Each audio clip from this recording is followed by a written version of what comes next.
No politics here. Why you no love Israel?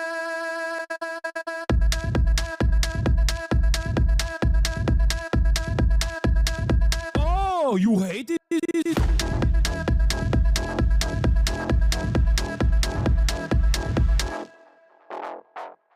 Am Israel high.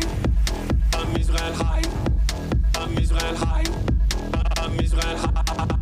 Am Israel high. Am Israel high. Am Israel high. Am Israel high. You have forgotten to say Am Israel high? Do you love Israel? You must love Hamas. You are Hamas. Am Israel high. Am Israel high. Am Israel high. Am Israel high. Am Israel high. Am Israel high. Am Israel high. Am Israel high. Oh, Israel not number one for you. Oh, anti-Semitism. Israel, small nation. Israel, tiny nation surrounded by scary Muslims. Ah, you are anti-Semitism. You are Hamas. You are Hamas. No politics here. Say Israel number one. Tweet Israel number one. No politics here. No politics here. No politics here. No politics here. No politics here. No politics here. No politics here. No politics here. Say you condemn Hamas. Say I'm Israel high. Say you condemn October 7. You are Hamas. No politics here. No politics here. No politics here. No politics here. No politics here. No politics here. No politics here. No politics here. What's going on, everybody?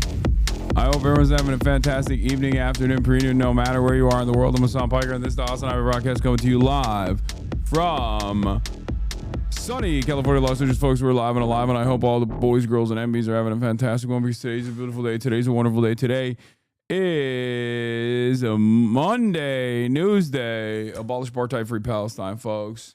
I'm Hassan Piker. I'm live, I'm alive, and I hope all the boys, girls, and MBs are having a fantastic one, because today's a beautiful day. Today's a wonderful day. Today is, like I said, Monday, News Day is Monday, June 16th, 2025. I am going to keep fake DJing. I don't know why the fuck Megaphonics keeps complaining. DJing is fake in general anyway. DJ Fakeophonics. But yeah, that this is the part of the broadcast where I will tell you about my personal news, which is not fake, but very real. No, that shirt and the glasses, you look like my dad. This is weird. Sunshine. I look like your dad wearing a Japan jersey. What? How's the foot ankle? I'm gonna tell you all about it. Hold on. By the way, that was a banger from Brilliant Drink. Absolute nutty. Absolute fantastic song. One of my very quickly became one of my favorites in the intro in the intro music sequences that we have. But yeah, this is the part of the broadcast where I tell you about my personal news about what's going on in the world of Hassan Ivy Piker. So help me God, that's what I'm gonna do.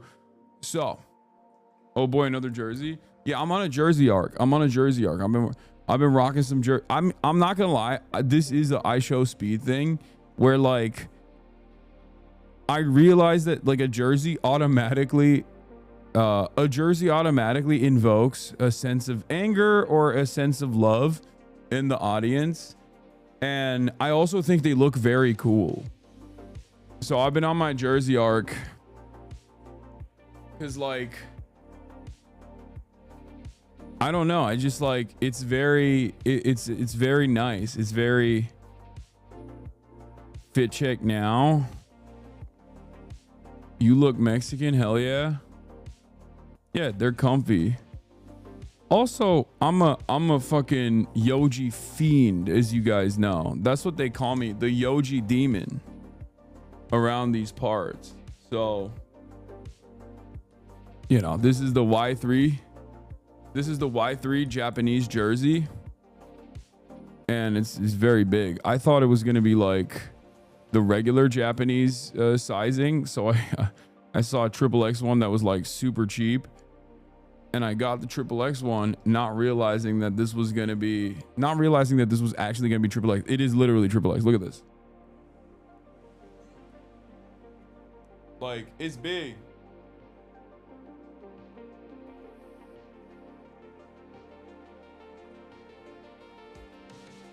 Also,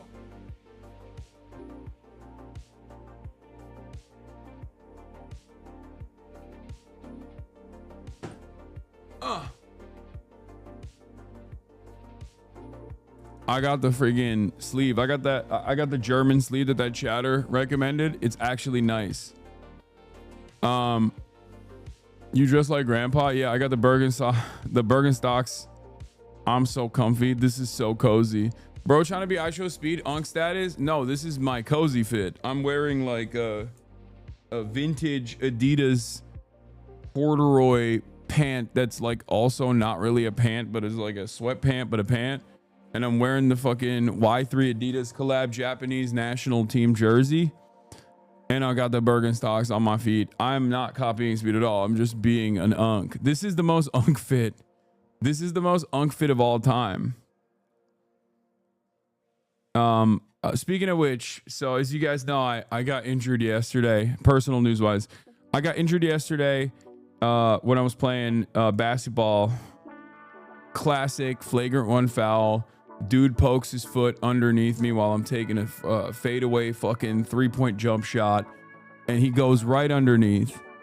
Okay, puts his foot right underneath me. I obviously roll off of his foot, roll my ankle. At first I couldn't even walk. I was like immobile, and I was really scared. I was like, oh shit, here we go. I'm done. Like, I'm definitely cooked, right? Turns out it's not as bad, luckily, I think. Because I ended the broadcast last night, didn't really do much. It hurt a lot. I had a Father's Day dinner with the fam. We had some Turkish food, and it was great. And then afterwards, I went to sleep, woke up early, and I cracked 2 Tylenol. Not to be too crazy with it, but yeah, I'm a little bit of a drug user. But yeah, I popped two Perkies. And by Perkies, I mean Tylenol. And I'm high off that Zaza, the acetaminophen. Yeah. Yeah, popping hard drugs, dude. Which is off-brand Tylenol. I'm a fucking Tylenol addict, dude. I'm a Tylenol demon, dude. Oh, I'm so crazy with it. I'm so crazy. That sounds like an ankle sprain. I get those when I play football. Yeah, I'm a acetaminophen fiend, dude. Get me off that paracetamol. Going crazy off that. Anyway, I rarely ever actually even take like any off the counter pain relief medication. But because I have this notion that like I have to brave the pain. It's very stupid, but I have to like use my mind control powers to unless it's like literally unusable. I rarely ever use any sort of medication, but this time I did it, and I'm gonna be honest with you, light work, like putting a little bit of strain on the injury, like getting some blood flow there while also simultaneously compressing it, and has been very successful so far. But yeah, I ripped the 2 Tylenols, dude, off-brand Tylenols, being the acetaminophen fiend that I am. I went in, I worked out this morning, and I felt fucking spectacular after that workout. Actually, there's validity to that because studies show using anti-inflammatory painkillers cause your body to stop learning how to heal, basically. Yeah, I'm a big advocate for, like, you know, my body is good. Like, I can heal myself, you know what I mean? I'm a big advocate for believing that I can just like definitely heal myself. Also, this was helpful in my healing process. This little asshole, she's sleeping all the time. Doesn't do anything.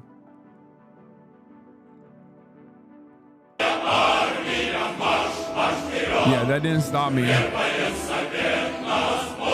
Also, yeah, it didn't stop me from going crazy mode.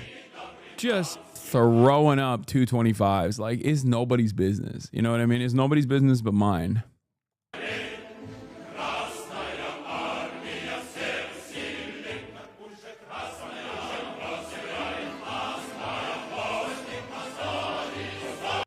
Yeah, just throwing it up. You already know. What's up, folks? I'm laughing. Anyway, and then, yeah, that's it. You look like a lean barrel. What does that mean?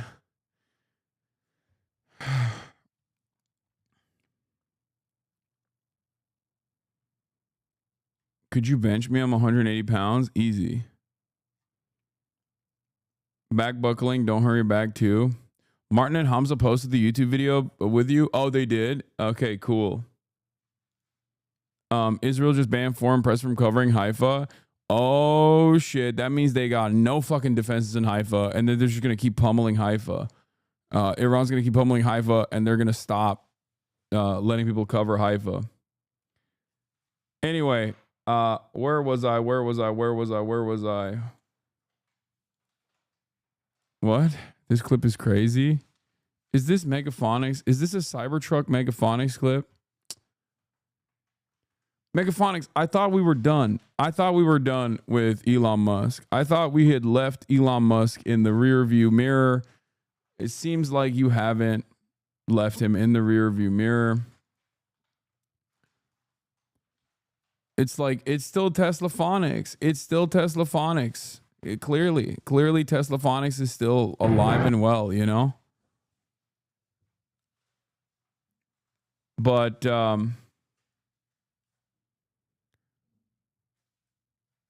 what was I saying? Oh yeah. Personal news wise, yeah, hit the weights. My point is, the reason why I was talking about that is because regardless of your pain, it's always good to work out. Working out always makes you feel good. It makes me feel good, and it will make you feel good too. So I hope those words will help you. I hope those words will help you push through when you're like, oh, I don't want to go to the gym today. I don't want to do this. I want to do that. You should. Okay? You should do that. You should push through, and you should go to the gym. Stop working. Stop promoting workouts. I will never go to the gym. Yeah, well, one day. I still believe. Anyway, that's all I got. That for personal news. Let's get it twisted. Let's get it popping. We got so much happening. There is still some live skylines over Tel Aviv. Yeah, don't worry. We'll get more information. The Hasanavi broadcasting service, the Piker broadcasting service is unstoppable. We will find a way. We will find, balcony photos and things like that. Balcony clips and things like that when Israel's getting struck, even if we don't have the clear view of the skyline.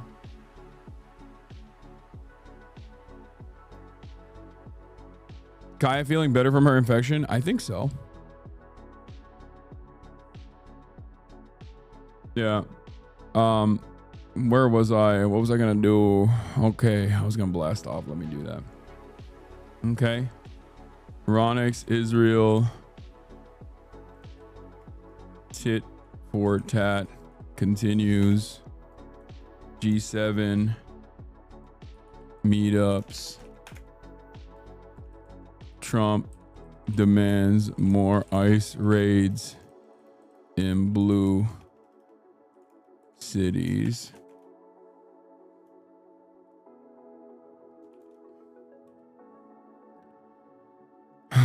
Minnesota shooter caught. New supporter here, bro. Hell yeah. Yeah, New York Times editorial board is predictably afraid of Zohran Mamdani, which means he's doing something very right.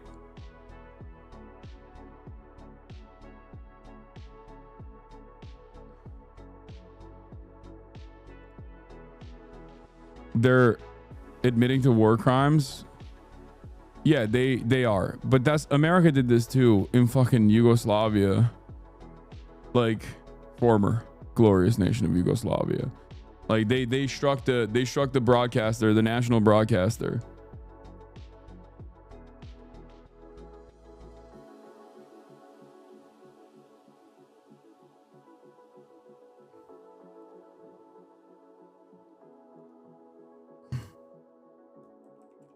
Will we go to war with? Get in now.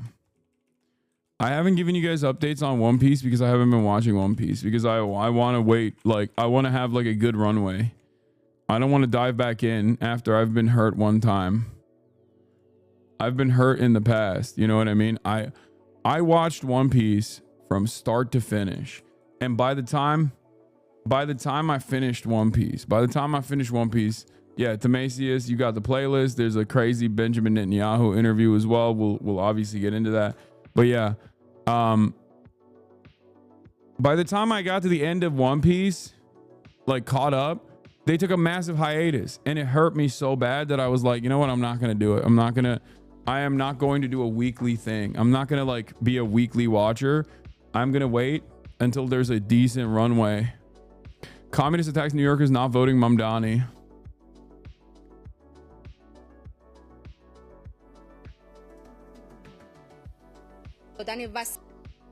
Yeah, we have it. We have the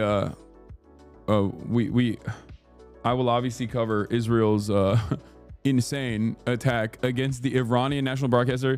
One fucking, like, not even 24 hours after Emily Schrader demanded that Israel strike the national broadcaster. It is so insane. I was at Press TV preparing for an interview with Piers Morgan, a notorious and dishonest genocide enabler, when Zionists bombed Iranian state media, killing journalists. Smoke was visible as they evacuated Press TV building, but I refused to leave because of the interview. I stayed alone to defend the Iranian people, but Morgan ranted nonsense against Iran, effectively justifying murderous aggression. The supporter of child killers and journalist murderers wouldn't even let me speak. It is pretty crazy that Israel just does whatever the fuck it wants to do, and international rules are just so last year, dude. It's over, you know. Saudi journalist executed. Yeah, I heard is some dude named Al Turki, right? He was like he was talking shit about KSA, or not KSA, about MBS from an anonymous account or something, and they found out via Twitter, and then they just killed him. Yeah, blast off, everybody. We're blasting off. That's another country that does not have to follow any fucking rules or laws or whatever, because clearly it doesn't matter. Because guess what?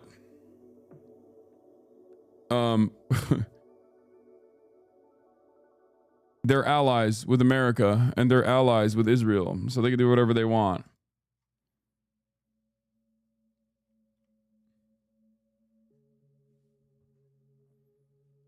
Anyway, that's how it works. I don't make the rules. America makes the rules. And the rules are, you get to do whatever you want. You can be as ruthless, you can be as violent. Oh yeah, Zoran also cross-endorsing with Michael Blake. Michael Blake probably had the strongest showing, and if I lived in New York, I would definitely rank Michael Blake. He was spectacular in the debate. Didn't know too much about him, but he absolutely cooked.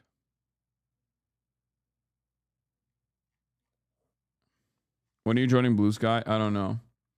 Do you think war with Iran is affecting how people will vote in New York? It's such a blatant display of its recklessness at the front of the news cycle that I feel like people are less likely to buy into the Mamdani fear-mongering, but who knows? Maybe I'm too hopeful. If anything, it's the opposite. 77K likes, though. The CIA doesn't have to do anything. No, Twitter left this. Death to America is not a convincing message to Americans. What? I mean, they're not wrong. Like, yeah, it's not. But it's not supposed to. It's not supposed to convince you. I saw something on TikTok that I thought was like actually pretty interesting about MLK's tactics, MLK's protest techniques, and nonviolence and violence.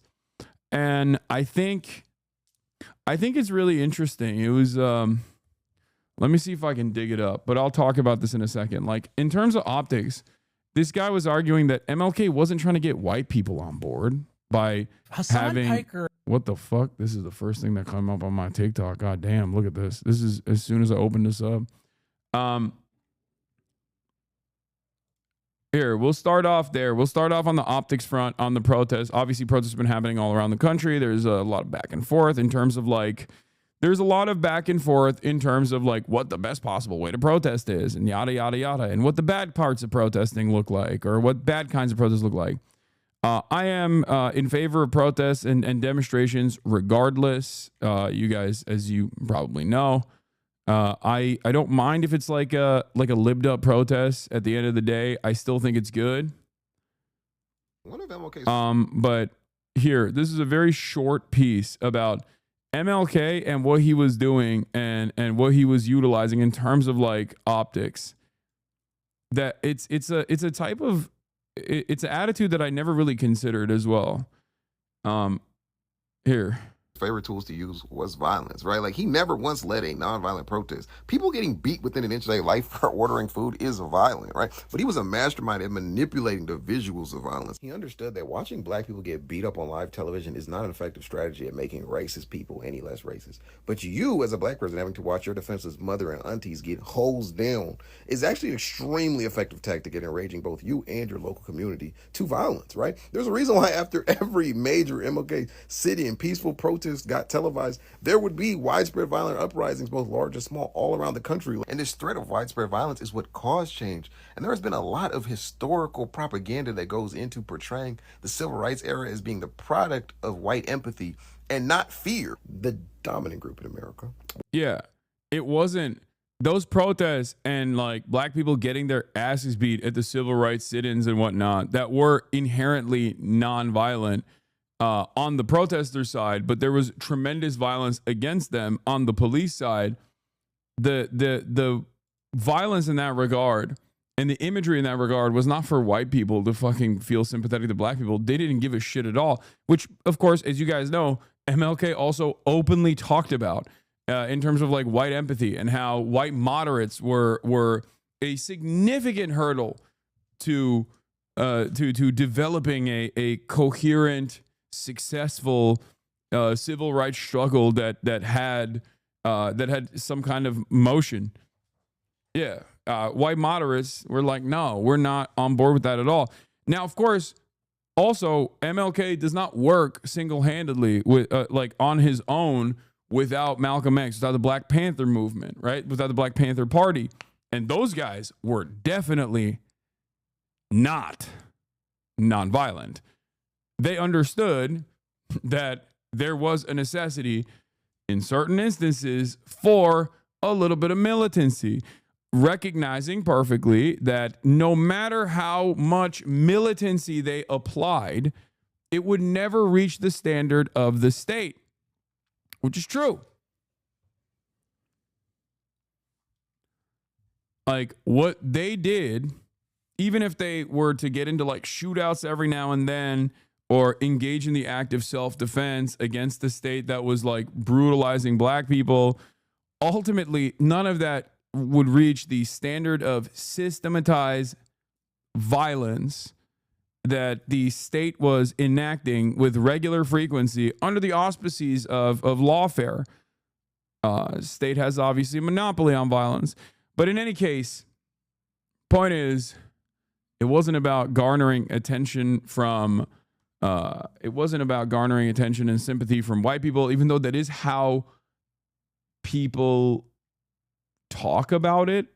Like that's literally like the most famous way of approaching it, which is to whitewash the things that took place during the civil rights struggle, and then making it seem as though it was like white people's sympathies that finally gave black people some legal parity. That wasn't the case, obviously, and this perfectly demonstrates that too. We're never overwhelmingly in favor of any of MLK's protest tactics, right? He forced their hand. You can either accept the nonviolent terms I'm offering, or you're going to be forced into a violent reality. It's not an appeal to empathy, it's extortion.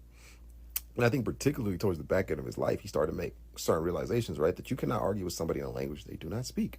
You wouldn't argue to an Italian man in French. You wouldn't speak to a German man in Spanish. So why are you trying to speak to a country that was built on the back of slavery and violent revolutions with peace, right?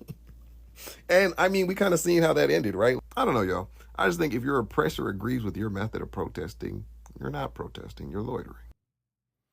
Yeah. This is why I always say, like, there's a place for everyone in this, okay?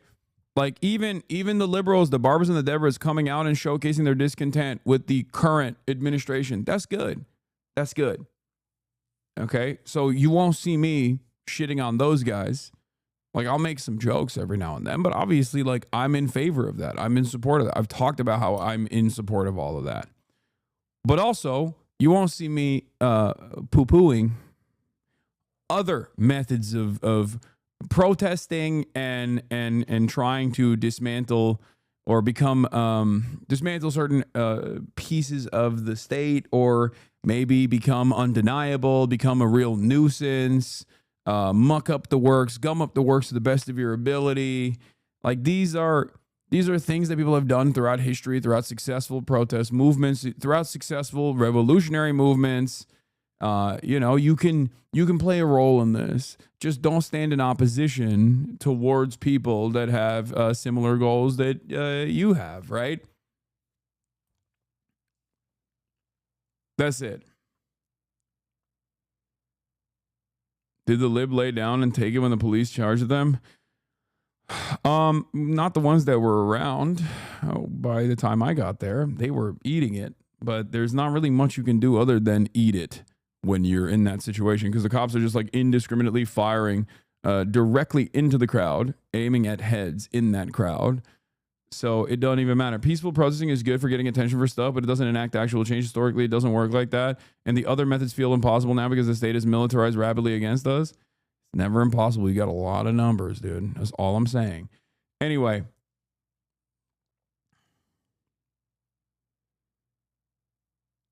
Yes, I'm gonna talk about the whole situation with the Iranian news broadcaster, state news broadcaster being bombed. Don't worry.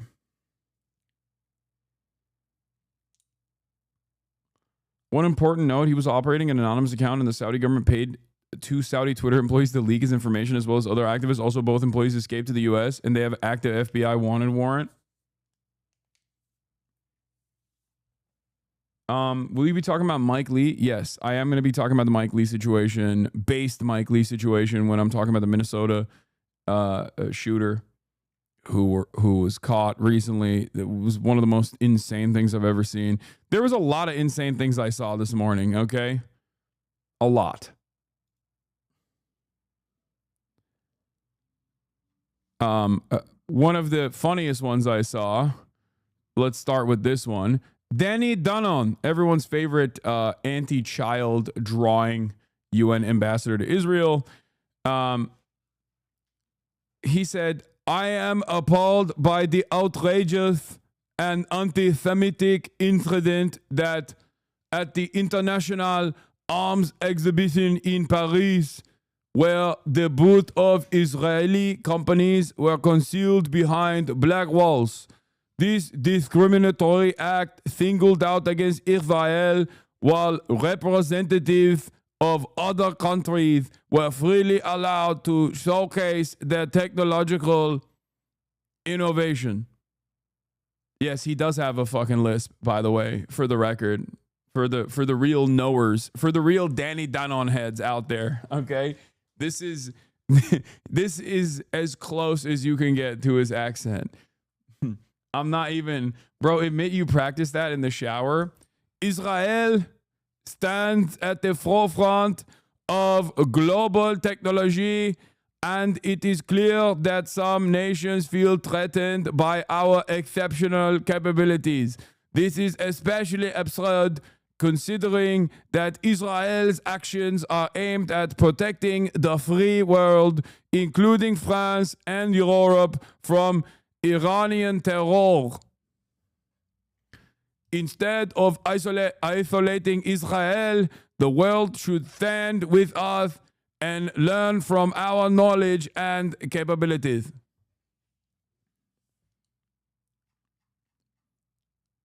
Yes, you guessed it. Danny Danon said, stop being anti-Semitic to Israeli arms manufacturers. Once again, another moment.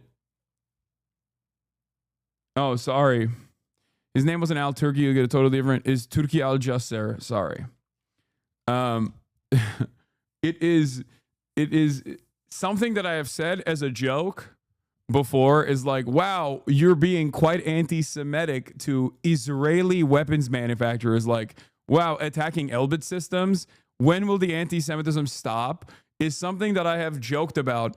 And now we have officially moved on from this being a joke to this being a sincere position of the Israeli government. There it is. Israel's UN ambassador is tweeting it out sincerely. What the fuck is happening? This is incredible.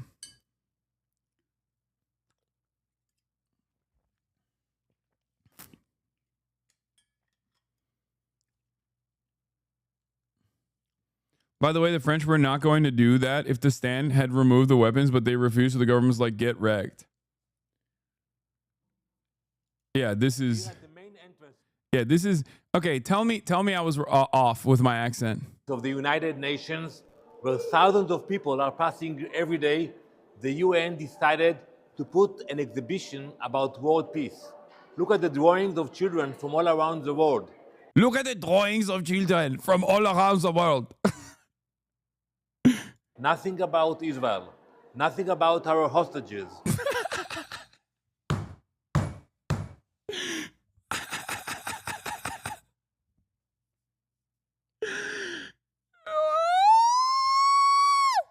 Not one. I'm Israel. Hi.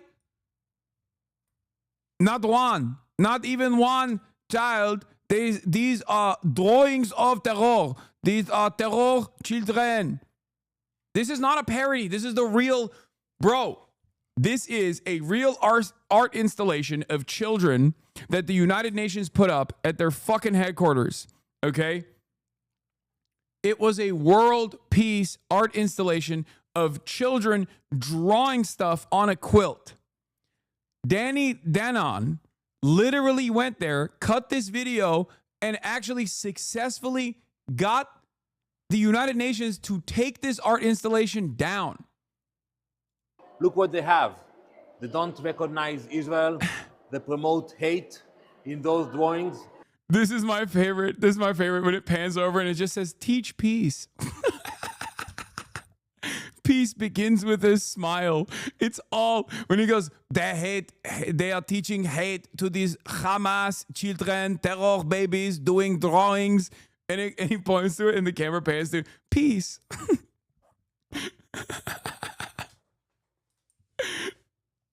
Everyone knows peace is terror. How much did Hamas pay for these terror children to draw the terrorist quilt drawings? Not one drawing for Israel. That is shameful. This is part of the hypocrisy of the United Nations. I demand that the UN will remove this exhibit immediately and will stop with the hypocrisy against Israel. They did. They literally did. He got them to take it down. I cannot believe that this was a real thing that happened. Oh my God. I will never be able to take a person like this seriously for the rest of my fucking life, okay? Oh my Lord. What a ginormous baby, dude. What a fucking giant baby. Israel, the giant baby nation with nuclear arms, okay? Holy moly. Anyway, let's get into it. Israel, the giant baby nation that is throwing a giant baby tantrum, is I don't even know how many days it's been, is under the Iranian retaliation of anti-Semitic weapons anti-Semitic Shahed missiles and Khyber missiles. This is these are I guess like day 4, day 5 at this point of Israel basically experiencing a fucking fraction of the pain that it has dished out at virtually every country in the region. Okay, yeah, Shahed drones, Khyber missiles, missiles of terror, that are, of course, heat-seeking. But instead of heat-seeking, it's Jew-seeking missiles. By the way, it's not even a joke. Like, that unironically is something that an IDF soldier said on fucking Fox News. They said Iran is sending missiles to kill Jews. Like, that is what an Israeli occupying force soldier unironically said. They have Jew-seeking missiles that they are sending anti-Semitically to Israel. Okay, that is where we're at this point, where Israel will go and do a first strike on Iran, completely violating a sovereign power's autonomy, its sovereignty, and then in retaliation, when they get a couple of missiles lobbed in their direction, those missiles are actually anti-Semitically targeting the Jewish state. That is what the position is, and that's where we're at. It's fucking insane. I've never seen anything like it. Like, it's just like so psychotic. I don't think anyone believes it. I think it's a great shame. Israel's existence is a great shame and a serious stain on like what they have done in terms of ruining the reputation of Judaism around the world, even though they have nothing to do with Judaism, make no mistake, but they just fucking claim to be doing this for Jews in general. And I'm seeing more and more people that are like on the sidelines coming out and being like, hey guys, in the process of getting fucking pummeled from Iranian missiles, you got American Jews coming out and being like, yo, this is not for us. Okay, cut it out. Like, which is wild, because under normal circumstances, I would say this would be the moment for the Hasbara machine in the West to just go into fucking full gear. Like, look at us, we're being victimized. Look at us, we're being victimized.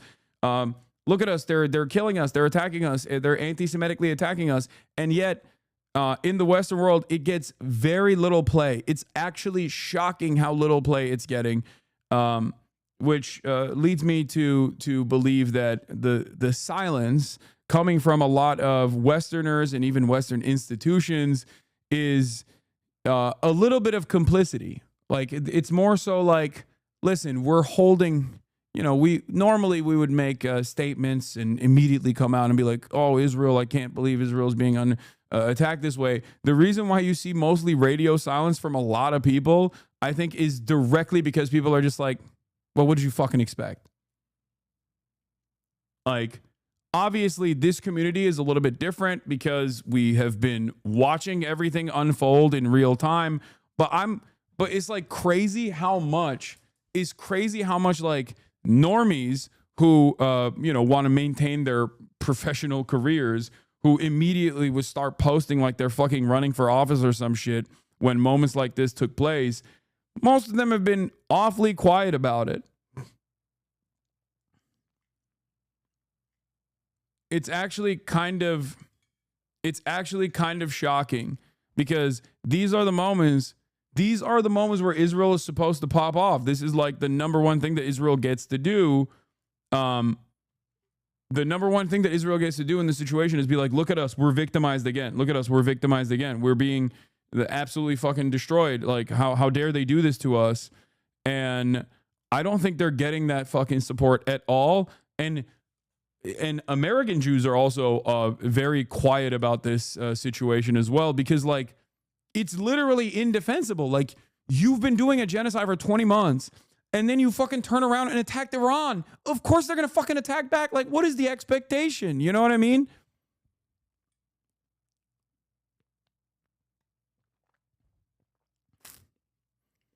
Like, what are we doing? Yeah, and so anytime now when you see posters from Israel being like, oh, we're under attack, It's literally filled to the brim. The comments are filled to the brim with people making fun of them. Making fun of them by showing their older tweets about how they were celebrating dead Palestinian children.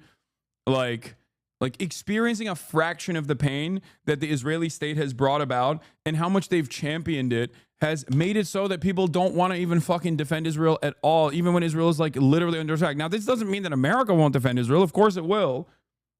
You know, because it plays a very important role in our fucking grand design in the region. But as someone who looks at public sentiment about around this sort of stuff, it is actually shocking. The media is trying to obviously generate as much consent as they possibly can for Israel and maybe for going to war with Iran, but I don't think the public is eating that propaganda at all. Most people are just like, dude, I don't care. I don't care. Like, what do you expect? What the fuck do you expect? Do you see what I'm saying? Like, people look at the situation and go, dog, we've been giving billions to Israel so they can do whatever the fuck they want, and whatever the fuck they want has led to dead children daily. Okay?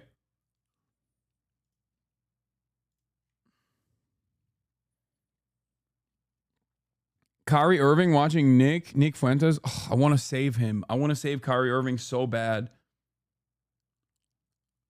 I wish I could talk to him. It's kind of crazy because Kyrie Irving's fucking, Kyrie Irving is a part of the Dallas Mavericks, which is now owned by fucking Miriam Adelson. So him coming out and being like, I'm pro-Iran or whatever is like wild. But then I think all of that gets super fucking clouded. All of that gets diluted when he's like also, getting his notes from some really fucking insane right-wing neo-Nazis and shit. This is something that I have actively tried. This is something that I've actively tried to work against, and I still do to this day, which is to just like, I see a lot of this like animosity towards Israel, and I don't want people to fall down like weird rabbit holes and develop anti-Semitic tendencies rather than keeping their focus and priorities on Israel. And this is why I get so fucking mad at dumbass institutions like the ADL who attack people like myself and call me a fucking anti-Semite. And it's ironic because like I'm actively trying to, combat and fight against anti-Semitism at a time when there is like a tremendous opportunity for Nazis to just cut as much anti-Semitic propaganda as they possibly can by just going, look around.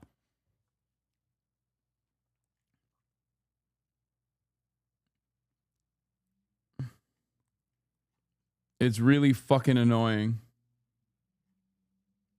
Yeah, I see really weird TikTok comments like, we got to apologize to Germany. Yeah, they say we got to apologize to the German guy. That's like another big one. So, I mean, all of that shit is popping the fuck off everywhere.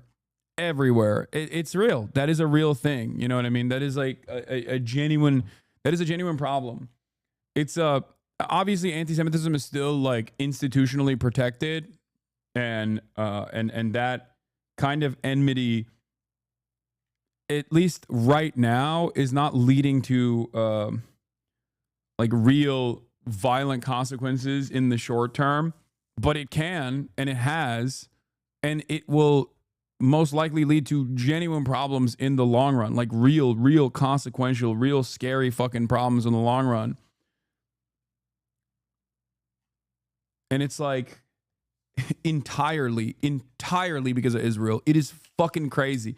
Like, Nazis utilizing all of the fantastic opportunities that Israel has given them and this unprecedented moment to just build a robust network of influence and clout.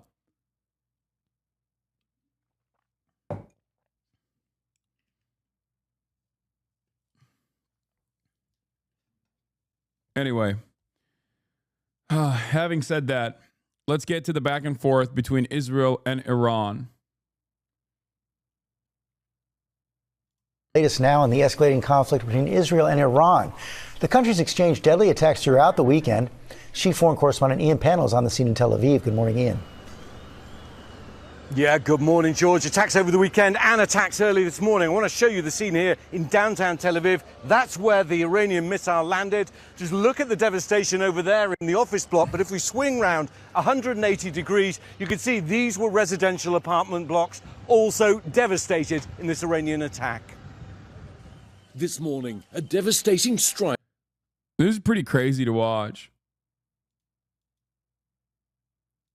Why do I have so many 31 month subscribers just behaving like little fucking drama perverts, little drama pedophiles? What's going on? Lock in, chatters. Nobody gives a fuck about a fucking Israeli state mouthpiece. Why would you fucking come in here and engage in this kind of like idiotic drama bait? Who gives a shit? In the heart of Tel Aviv, an Iranian ballistic missile evading air defense, exploding in a downtown residential neighborhood. This is one of the apartment blocks that was hit in this, what appears to be a devastating missile attack. You can see this is not a military site, this is a residential site. You can see a children's teddy bear there on the ground, a woman's purse. Like, can you imagine doing this kind of coverage in Gaza for the past 20 months? Wow. Like, can you imagine doing this kind of coverage in Tehran right now? Nope. Nope. Not happening. Because remember, in spite of the tit for tat, back and forth retaliatory attacks that are taking place that Israel literally started for no fucking reason other than the fact that they're bored, okay?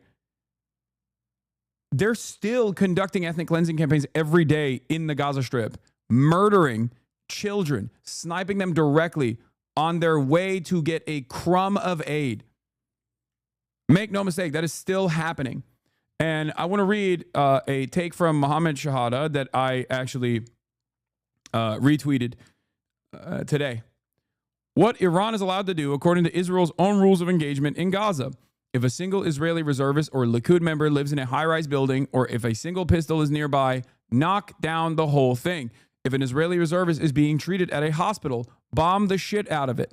Since Netanyahu is hiding in an unknown bunker under a densely populated city, drop a bomb every 5 meters indiscriminately until you hit the target. Even if you miss, it's okay. It's the intention that counts. Israel tried to assassinate Ezzaldin al-Haddad 12 times. Each resulted in a massacre. He's still alive. Israelis huddling a shelter. Surely one of or two of them must be IDF linked, which they are. There are IDF soldiers in those fucking shelters, of course. So level those places at random. Claim you're aiming at any reservist whose name shows up among the victims. It's an inevitability that you killed 100 people in one strike, that at least one of them would be a rank and file member of something. Issue an evacuation order to 80% of Israel, then bomb at will. Anyone who complains, yelled at them. We told Israelis to move south. Bomb journalists. They're propaganda operatives. Serious Israeli pretext. They have done this, by the way. Bomb humanitarian workers and doctors to starve the population and collapse their health system. Then claim they got in the way or were being used as human shields, or that they were Likud members themselves. Every time you kill a lot of civilians, keep repeating, they voted for a convicted terrorist. Itamar Ben-Gvir. He is a convicted terrorist, by the way. Therefore, they are all guilty. Keep saying there was a ceasefire on June 12th, and all of this can end now if Israel surrenders and releases the hostages. Bomb power plants, seaports, airports, water stations, sewage plants, and claim they all benefited the IDF, since soldiers are humans who use electricity and water. It works for Israel every time. Shoot anyone with a white flag, shoot hundreds of kids in the skull, and call doctors documenting this Likud. Use only bombs that splinter into 10,000 pieces and kill people in a radius of 500 meters at random. Those are literally Israel's rules of engagement in Gaza, and this is barely scratching the surface. I can go all day. P.S. for all the idiots and ding-dongs, this post is sarcastic. I don't approve of violence against civilians under any circumstances. If this post triggered you, blame your darling Israel, not me. These are their rules. Like, think about it. Think about how fucking insane it has been since, for the first time ever, there is some semblance of, like, maybe not parity, but Israel is experiencing some retaliation, minor retaliation, as opposed to never experiencing any retaliation for its fucking incredibly violent actions in the Gaza Strip, or its incredibly violent actions in Hey, Central Committee, thank you for the raid. Hope you had a good stream, brother. Israel never has experienced this level of response from any of the parties in the region that it destroys. Okay? So now that there is like some kind of response, even though the response is super managed, even though the response is super, super restrained in comparison to what Israel has been doing, even in Iran, like imagine if the media covered Iranian actions in the same fucking ways that they cover Israeli actions, as opposed to the humanization of the victims that are, Israeli civilian society, right? Like, think about this. These bombing campaigns, given Israel's tremendous wealth and also opportunity to build shelters and whatnot, and paired up with the fact that Iran has also been restrained in terms of its targeting, like, they look at, bombed out homes and go, this is so devastating. When in fact, in normal circumstances, when we're talking about Iran, when we're talking about southern Lebanon, when we're talking about Gaza, there are people in those fucking areas that they are massacring children, overwhelmingly women and children, civilians. And yes, this isn't wrong. Yes, losing your home is devastating. Okay? Losing your home is devastating. This is something that we've talked about quite a bit. Losing your home is terrifying. It's devastating. Lose your home to a fucking bomb is incredibly scary, is incredibly traumatic. But there is no application of this kind of emotional turmoil that Israel puts others through ever. And this is before we even talk about the actual murders that Israel engages in with regular fucking frequency. It is alarming. Total devastation. Hundreds of emergency workers flooding the scene, scouring for survivors. Alana Rubenfree was caught in the blast. When a missile is landing outside your window and you can barely breathe because there's so much dust and debris in the air, it becomes very personal. And overnight, more Iranian strikes in Israel. Retaliation, it says, for Israel's attack on its nuclear, military and energy infrastructure. This is the latest salvo in a deepening conflict between Israel and Iran. By the way, the more that these bombing campaigns from the Iranian side see success, the more censorious Israel will get. For those of you who don't know, Israel has a deep military censor, okay? Even when there is no conflict, which there's never no conflict, obviously. Israel's an apartheid state. There's always conflict and there's always violence to maintain that said apartheid state. But, like, understand that there is a military censor that is constantly operating, right? And what that implies is, like, whenever you see any images coming out of Israel, that means that the Israeli occupying force has okayed this footage, with the exception of, like, phone camera footage that we see every now and then, which the IDF Central Command has demanded that Israeli citizens stop filming. The reason why they don't want Israelis to film this stuff is because, one, they don't want to reveal battery positions. They don't want to reveal, their defensive measures. But more importantly than that, they also don't want what? Hassan Loom, the comments are about 25 seconds late. What? Is there a delay actually? I don't think there is. No, people are responding very quickly. No, there is no. Yeah, there is like a 2-second delay, which is normal. So there's obviously a wait, hold on. Here, you know how we test it. You know how we test the delay. The Piker Broadcasting Service tests delays by urging you to subscribe, which you can do for $6 or for free with a Twitch Prime.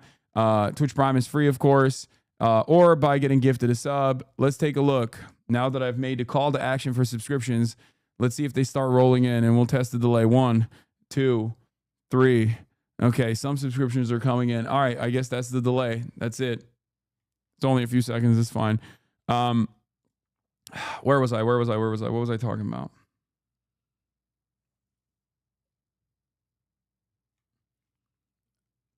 I totally forgot what I was. There's also the fact that they want to just lie and say they're not getting hit is what you were about to say. No.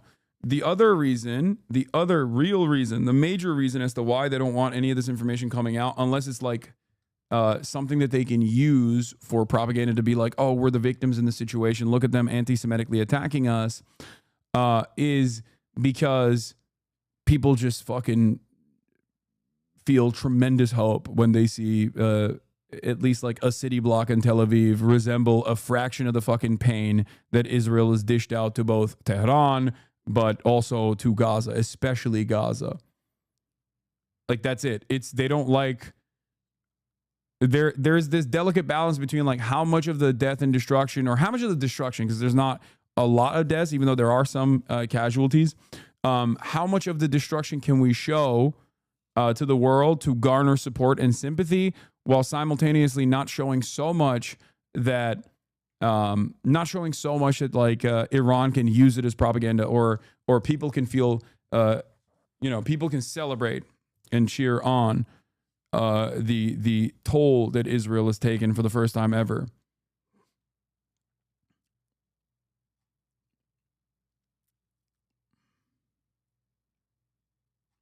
But of course, you can't stop the most human thing, which is if you're an Israeli and you're sitting in your fucking living room and you see missiles being lobbed in your direction, you're going to come out and film it, okay? That is just how it is. Everybody does that. I can't believe I'm even saying this, but that is a normal part of existence now, okay? That's just how it is. If people use the Chromium extension Twitch latency display, they can see the actual real-time delay in the upper left corner, and it also has a fast-forward button to below chat field. Here's your delay. Wow.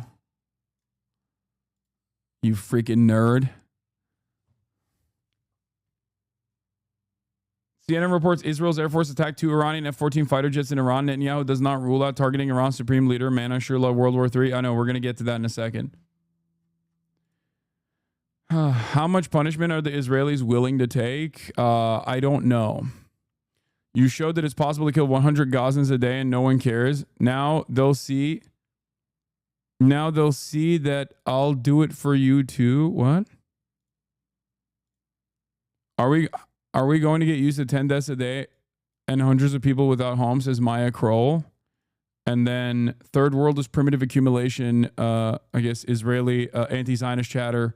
Hassan Abihed responds, you showed that it's possible to kill 100 Gazans a day and no one cares. Now they'll see that it'll do it for you too.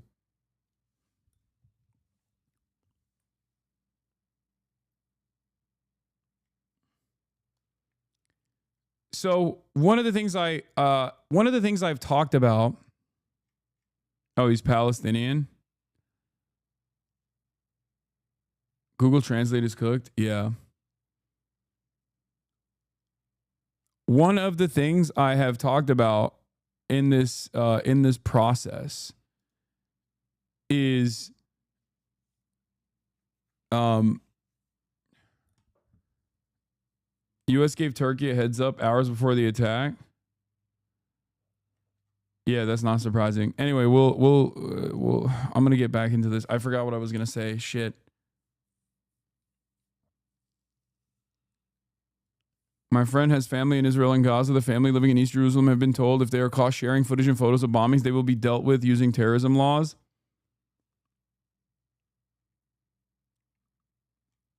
Yeah.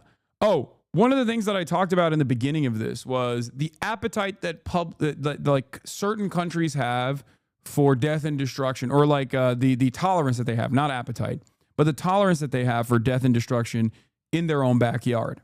Okay? A country like Israel that has positioned itself as like a nation state that has laptop jobs and a nation state that has marketing jobs, and where you can wear your capri pants, and maybe a couple neighborhoods over you got like some religious fundamentalists spitting on tourists, Christian tourists or whatever. But like ultimately, Tel Aviv is supposed to be this like beacon of liberalism, like a Western liberal democracy. The entire country is very Eurocentric. The way that they've designed it is very Eurocentric, and it comes with the comforts of being in the auspices of Western being in the comforts of like a Western nation, it's smack dab in the middle of this region, right? So when you are used to that, and that promise has to be kept to the public, otherwise no one will fucking live there, right? You can't constantly also be at war with all these other countries and constantly do death and destruction everywhere else, because people are inevitably going to try and punish you for it to the best of their ability, try to incur some penalties, like try to give you penalties for doing this, right? And that is the reason why I think Israeli society broadly does not have the same tolerance for having their regular state of orders disrupted. They need to be able to go to the fucking beach. They need to be able to, drink their matcha. Whereas a country like Yemen has tremendous tolerance for death and destruction. Death and destruction is all the people of Yemen have ever known. Death and destruction is all the people of Gaza have ever known. The Palestinians have ever known. They've only known domination. They've only known what it's like to live under the oppressive thumb of an apartheid state. So that Western entitlement actually makes a society somewhat weak to additional to any kind of military incursion that disrupts their day-to-day existence. And I think this is the reason why the bandwidth that Israel has for any sort of penalties, no matter how minor it is in comparison to what Israel has done everywhere else, I think will play a formative role and will become a national security problem for Israel in general. We shall see. Because the only thing, however, that keeps Israel together, Israeli society together, the glue that sticks all of this project together, is the resentment and hatred for all Arabs and all Muslims in general. Okay? So this is a unique situation where, one, there is unprecedented penalties that they're experiencing that disrupts their, like, we're a Western style liberal society. So that is actually that will breed resentment and anger. But the glue has hardened because now they're finally attacking the big guy, okay? Iran. This is like the number one enemy for Israel and America as well in the region. So that's something to consider. You sure don't mean Europe? What do you mean?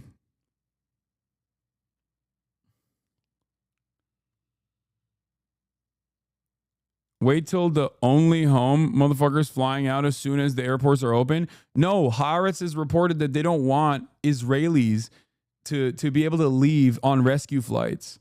Haaretz reported yesterday that the Israeli government does not want Israelis to leave Israel because if given the opportunity, Israelis would of course escape Israel. Why the fuck would they stay there? They're like, oh my God, they're bombing shit. It's no longer bathtub rockets made by fucking 17-year-old Al-Qassam Brigade orphans, okay? That Tamir interceptors can easily pick off.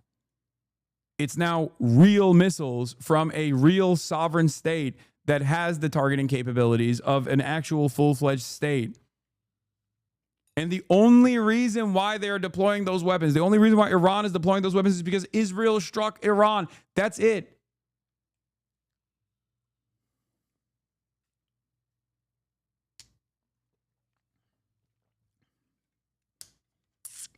But would you not say that Israel as a country as a whole stands on war and constant... oh, shit.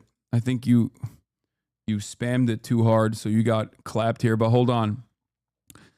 But would you not say that Israel as a country as a whole stands on war and constant expansion? I mean, the existence of settlements, compulsory military service, the absence of liberal opposition, and the need for constant enemy to fight? Yes. As long as their enemies, their perceived enemies, remain vulnerable. That's the reason why they can do full tilt ethnic cleansing in Gaza against a completely captive population that they are the belligerent occupier of. But when in Lebanon, they get their shit pushed in so they can't do ground incursions with the same ease. Even in Gaza right now, there are still militants smoking Israeli soldiers. Think about that. 20 months of genocide, And you still got like every now and then there will be another report of like a 19-year-old rear admiral general got fucking smoked in fucking northern Gaza or in Rafah. Like, that's incredible. That means that these guys can't even fucking kill the militancy in a captive population.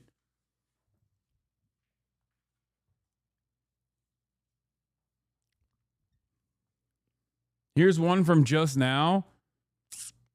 Look at that. Permission granted for publication. Reserve Captain Tal Movshovitz, 28 of the Me'arot, Deputy Commander Brigader of the 7086th Engineering Battalion, the Golani Brigade, fell in battle in the southern Gaza Strip. Like, that's still happening. Because these guys are still deployed in Gaza while they're getting fucking, while Tel Aviv is like experiencing unprecedented repercussions for Israeli violence. Israel, as is the case immediately during October 7 and immediately after October 7, is still going with the one speed that they know. What did I tell you? On October 8, when I was covering this stuff, what did I tell you? The first thing Israel did, while there were still Palestinian resistance forces inside of the Gaza boundary, inside of the Gaza envelope, within the kibbutzim, what did Israel do? Israel's first act was not to fucking try and push out the Palestinian resistance from inside of the Green Line. It was to bomb Gaza.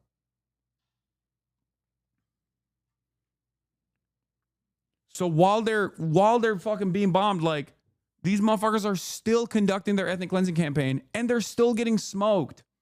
So the reason why I mentioned this, the reason why I'm talking about this in particular, the reason why I'm saying this is because, yes, constant expansion is a necessity for fascist states. You're right. But constant expansion against a captive population without any severe penalties to your comfortable existence inside of the Israeli state, right, is also a necessity, because you will not be able to constantly refuel and refeed the military necessary if the military is experiencing too many casualties in the process, which they have. That's why there's like a reservist problem right now, which is why they want to fucking deploy the Haredi population as well, which is the fastest growing segment of Israeli society, even though they get religious exemption. And this has created some serious political chaos internally in Israel. It was part of the reason why, if this was Benjamin Netanyahu's last possible opportunity to strike Iran, because the Knesset was at the precipice of dissolving, because they need more soldiers. And the only way that they can get more soldiers is if they fucking deploy the Haredi population, even though the Haredi population are fucking not trained. You know what I mean? and would most likely not be a competent fighting force anyway. In the short term, the short term training that is necessary.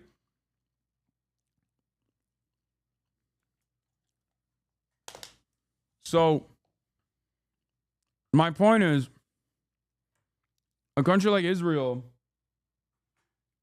doing short-term sieges like Cast Lead and all these operations, mowing the lawn operations in Gaza, is the perfect way to keep up the intensity and the domination of Palestinians without incurring severe penalties inside of the colonial entity. Full tilt ethnic cleansing campaign for 20 months, on the other hand, is not so easy, because it requires a tremendous amount of manpower, and reservists don't want to fucking go back after 20 months. There's like they're like, I've had my fill of child murder,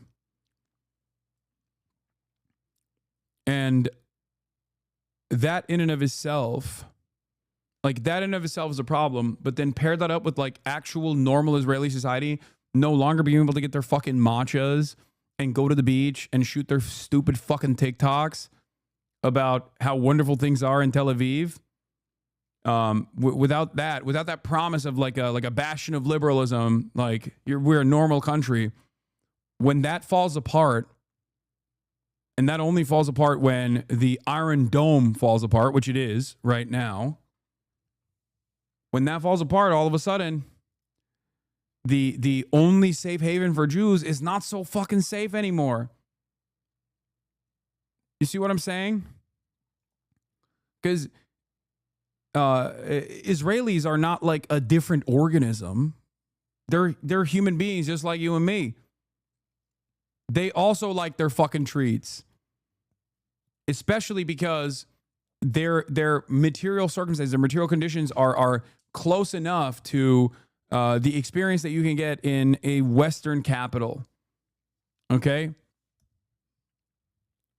And when those treats go away, and there's like actually, for the first time ever, like serious fear, real fear for once, that you know, all of this violence that you've dished out in the region has now unfolded and is causing you to experience a fraction of said violence. All of a sudden, you don't have that kind of appetite.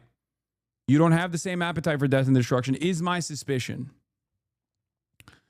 The government has ordered airlines not to take Israelis abroad when the rescue flights begin. This is part of the reason why I think they don't want that. They don't want Israelis fleeing. They don't want their population to diminish.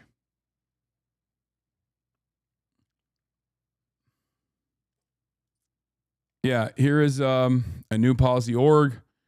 Breaking, a new policy org source tells that the meeting yesterday between U.S. Ambassador Mike Huckabee and Israeli Prime Minister Netanyahu devolved into a shouting match over Netanyahu's objections to the U.S. plans to evacuate our citizens from Israel and the wider region. U.S. officials believe that Netanyahu's objection was predicated on his desire to hold U.S. citizens at risk in order to increase the likelihood of U.S. entry into Israel's conflict with Iran. If the American Jews with dual passports flee to America, okay, that's a decent chunk of the population. A lot of fucking settlers are going to leave. You know what I mean? You know who's not going to leave? Because they can't, or also because they will never leave. They haven't left with 77 years of brutal occupation. The fucking Palestinians. So every Jewish American or every Jewish person that leaves Israel goes against the Zionist project. Because the Zionist project demands more Jewish people come to Israel and live in Israel only, and to believe, even if they don't live in Israel, to fight for Israel as far as like propaganda, so that Israel can continue operating in the ways that it does. And the only way to get people on board with that is by claiming that Israel is the only fucking safe haven for Jews. And if it wasn't for Israel, then there would be no safe place for Jews. All of a sudden, though, now the Jews in Israel want to leave Israel. They want to come to America. I thought it was the scariest fucking place on the planet. What happened? You know? Panic moment among Israelis as they realize their shelters are just safe against small unguided rockets fired from Gaza. The Israeli Home Front Command is trying to avoid chaos, claims the shelters are safe against Iranian missiles. They are, of course, not. After 2 people were killed by a ballistic missile while sheltering in a protected space in their home, the IDF Home Front Command stresses that remaining in a bomb-safe room is still the safest place to be amid Iran's attacks.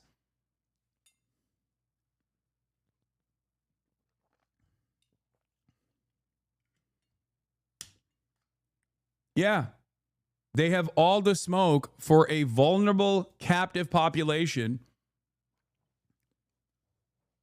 Think about that. Think about that, dude. Think about that. They have designed, do you understand? This right here is exactly what I'm talking about, chatters. Do you understand what I'm talking about? Do you get it now? Constant expansion against a vulnerable force of predominantly child civilians, okay? Predominantly women and children is something that the Israeli government can continue maintaining pressure on while also keeping things relatively safe at the home front for the average liberal society, for the society that is still enjoying their regular comforts. But you can't fucking do that when you go after a sovereign state that is not already undermined by Western intervention, or at least undermined by Western intervention, and yet still. Hassan is in panic mode. What are you saying? Yo, watch what happens tonight in Iran. Tomorrow the world is going to be very different. You're a dumb idiot. Hassan is in panic mode, lol. Can't face reality, lol. What are you saying? Yeah, they're going to try to assassinate the heads of state. They're going to do a decapitation strike. I know that already. And they're going to do that in correspondence with American intervention as well.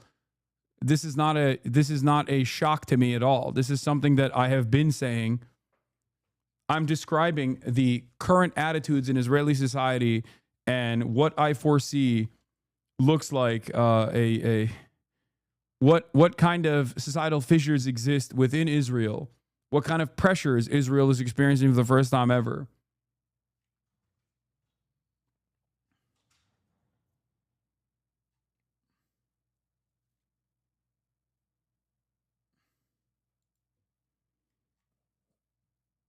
What is this? Footage shows Israelis preventing Thai and foreign workers from using public bunkers.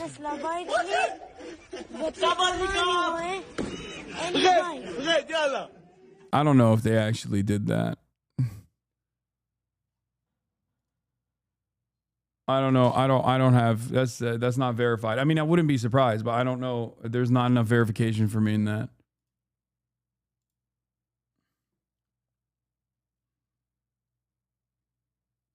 It's debunked. Yeah, there's no verification. The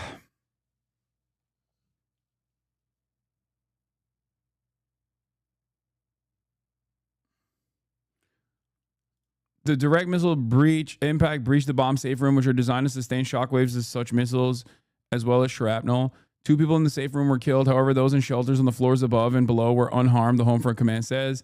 The 2 other fatalities in Petah Tikva were outside of protective spaces when the missile struck. 1 person was on the floor where the missile hit, but not in their safe room, and the other was in a neighboring building hit by the shockwave, according to Homefront Command. Homefront Command says bomb safe rooms are the safest place to be amid ballistic missile attacks, especially in the new buildings. The reinforced rooms have saved countless lives in the missile barrages from Iran thus far.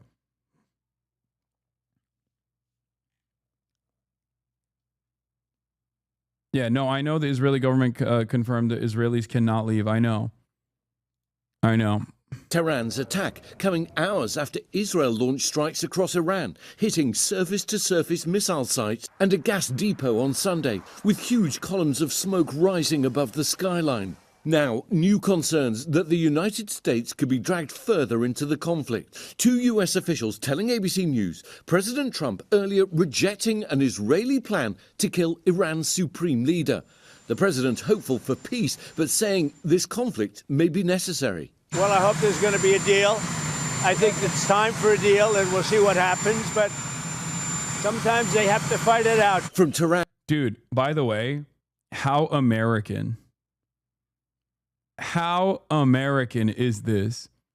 That like our vision backed up by a fascist state in the region is causing civilizational collapse. And we are so far removed from the actual impact that we're just like, yeah, maybe they'll do a deal. Who knows? I don't know. Maybe. Get back to the table, I say. A week after, he literally was like, yeah, we totally fucked them over. The deal was fake. The deal was fake. We wanted Israel to strike. We knew it. I knew it. You know? It's just like this right here has always been America's position. We get to do things in this incredibly selfish manner. And that's how we have operated always. Like with the exception of Pearl Harbor and 9/11, okay? There are very few instances where the American home front has ever experienced a fraction of the pain of being involved in military conquest, justifiable or unjustifiable. Many of which is unjustifiable, but some is justifiable, like World War II. Like that gave us a massive upper hand in redesigning the world after World War II, is that like our fucking industry wasn't burned to the ground. It wasn't reduced to rubble, right? We had a war economy that was incredibly productive. We took advantage of that. because of our proximity to all of the battles that are happening. And to Tel Aviv, civilians now increasingly caught in the crossfire of a conflict that shows no sign of easing. Israel now revealing that 10 to 15% of Iranian attacks are getting through air defenses, as the residents here can testify. Robin? They certainly can, Ian. Thank you. So we go to a Fox News alert. Israel says it has eliminated 4 senior intel officials, including the IRGC's head of intelligence. This is the Quds Force headquarters, we believe. It comes as Iranian missile strikes kill at least 8 and injured hundreds more as rocket fire rained down on central and northern Israel overnight. Trey Yingst is live in Israel with the latest. Good morning, Trey. Yeah, hey guys, good morning. Overnight missiles rained down across Israel, killing at least 8 people, some of them slipping past missile defense systems at 5 different locations, destroying both apartment buildings and residential blocks. We got to one scene in the heart of Tel Aviv, just blocks away from the U.S. Embassy branch here that was also damaged in that strike. And when we got there, first responders were rushing into the flames, trying to look for survivors in the rubble. We spoke with one man named Gal. Here's what he had to say. When the missile arrived, we were in the staircase in the building. And the shock was like so huge. I never saw even a piece of a rocket. And to see an explosion right in front of my face and my other face, crazy. A ballistic missile had... It's like, I do wonder, will there ever be a moment where like someone who has experienced these bombs, like these kinds of like rocket attacks, will turn around and be like, this is what we've been doing in Gaza? Like, this is pretty fucked up. I mean, I'm not even saying that as a joke. Like, I wonder if there's anyone that fucking... I wonder if anyone actually sees that and goes like, yeah, this is what we've been doing is like pretty messed up. I never really thought about it like this, but I doubt it, but maybe. Probably not. Has just slammed into a building in the center of Tel Aviv. Right now, first responders are trying to put out the flames in the distance. You can see right now there are a variety of paramedics on the scene, police officers and soldiers. And if you come over here, you'll see part of a collapsed building. They don't know if anyone is currently inside, but they are checking right now. The Iranians continue to launch waves and waves of ballistic missiles into this country. Overnight, we understand there were 65 missiles, and they were targeting a variety of locations. We could hear the explosions in Tel Aviv as some were intercepted overhead by Israel's advanced missile defense systems. The Israelis are striking back, taking out top intelligence officials from the Iranian regime, including the country's chief intelligence officer and his deputy. They also took out what they say are 1/3 of the ballistic missile launching positions. Despite the fact the Israelis say they now have air superiority over the Iranian capital of Tehran, this is expected to continue for a number of days, if not weeks, as Israeli forces are trying to weaken the Iranian regime and target the country's nuclear facilities. Guys, back to you. Hey, Trey, would you say the number of ballistic missiles, rockets, and drones are leveling off from night after night after night? Because that's what Israel is banking on, that they're going to locate the launchers, they're going to run out of rockets, they can't replenish, and they have no air defense. So is that happening? Look, the Iranians appear to be preserving what missiles they have left. We spoke with a senior Israeli intelligence official over the weekend who indicated the assessment is that Iran has around 2,000 ballistic missiles. And the Israelis have been able to take out some of the stockpile. They've been able to target, like I said, 1/3 of the launching positions. But this still gives Iran the capability to fire hundreds of ballistic missiles into this country. And that is why Israel is still in a state of emergency. The airport is closed, and they are bracing for challenging days ahead. Officials speaking with Fox News say there will be more casualties, there will be more destruction. And you see in the aftermath videos here, these are not like the rockets that came from Gaza or from southern Lebanon. These are missiles that can take out entire blocks in major cities like Tel Aviv. And from what we saw last night, and I was being very careful as we arrived on the scene less than an hour after the explosion, of describing where it was. But now we can report because U.S. Ambassador to Israel, Mike Huckabee, came out publicly and said there was minor damage to the U.S. Embassy branch here in Tel Aviv. This is a Yeah, this, by the way, this was the reason why they couldn't report on it, because there was some minor damage to the American embassy, which is like technically U.S. soil. So that is the reason. I thought it would be because like I don't know, like a high profile person could have been potentially assassinated or something. Like that wasn't the reason. Could it be a false flag strikes to the U.S. Embassy? No. I don't think chatters. No. No, I'm fairly certain that it was they're saying it was limited. Like they're saying that it was like it probably was from the shockwaves or something. residential area. It is packed with civilians, cafes and restaurants. And when we got there, for blocks, you could see storefronts that were completely ripped apart, glass shards all over the street from windows that were blown out. And so to answer your question, the Iranians are preserving what supply they have left. They certainly are in a position where eventually they will run out of ballistic missiles, but Israel is certainly not out of the woods yet, and we can expect more Israeli strikes throughout the day as they try to mitigate that risk of ballistic missile fire. Like, there are some people who want vengeance, okay? There are a lot of people cheering on what's going on because of their appetite for finally seeing like a little bit of repercussion, like Israeli society broadly experiencing a little bit of the pain that they have caused to the Palestinians, to the Lebanese people, to people in fucking Syria, all around, right? My assessment on this as a public figure, who abides by terms of service and also is constantly fucking hunted by people who want to deplatform me, is that I see this as, like, I see the retaliation as maybe a crumb of hope that Israel will stand down.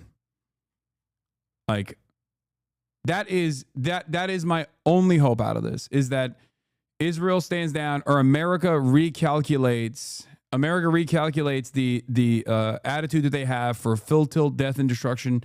Is too much instability. It's too much destabilization. They recognize that like Israeli society might collapse, and then they won't be able to come back in a couple of years and utilize Israel to the best of their ability, like they have been doing so far, and it causes America to recalculate, and it causes Israel to recalculate, and hopefully pull back a little bit, scale back, and I don't know, go back to the drawing board. And there is a period of stability. But the only way to do this, the only way to actually to make sure that this calculation happens from the American side, from the Israeli side, is if like Iran uses less restraint and actually matches the intensity of Israeli strikes. They haven't done so thus far. Obviously, there are limitations due to the Iranian arsenal, how much they have, and their strike capabilities, because they're using missiles as opposed to Israel that has the capacity to do more precise bombing campaigns as a consequence of consequence of being able to fly over the Iraq airspace, fly over Syria, refuel on the way there. Iran can't do that. So they can only use missiles. I think the only way that Iran could keep this up as a defensive posture would most likely be if they were getting aided by the Chinese state or by Russia, which I don't think Russia has enough bandwidth to even help Iran out in this process, or maybe even the appetite to help Iran out, considering that Russia has also a unique relationship with Israel as well. So I don't know.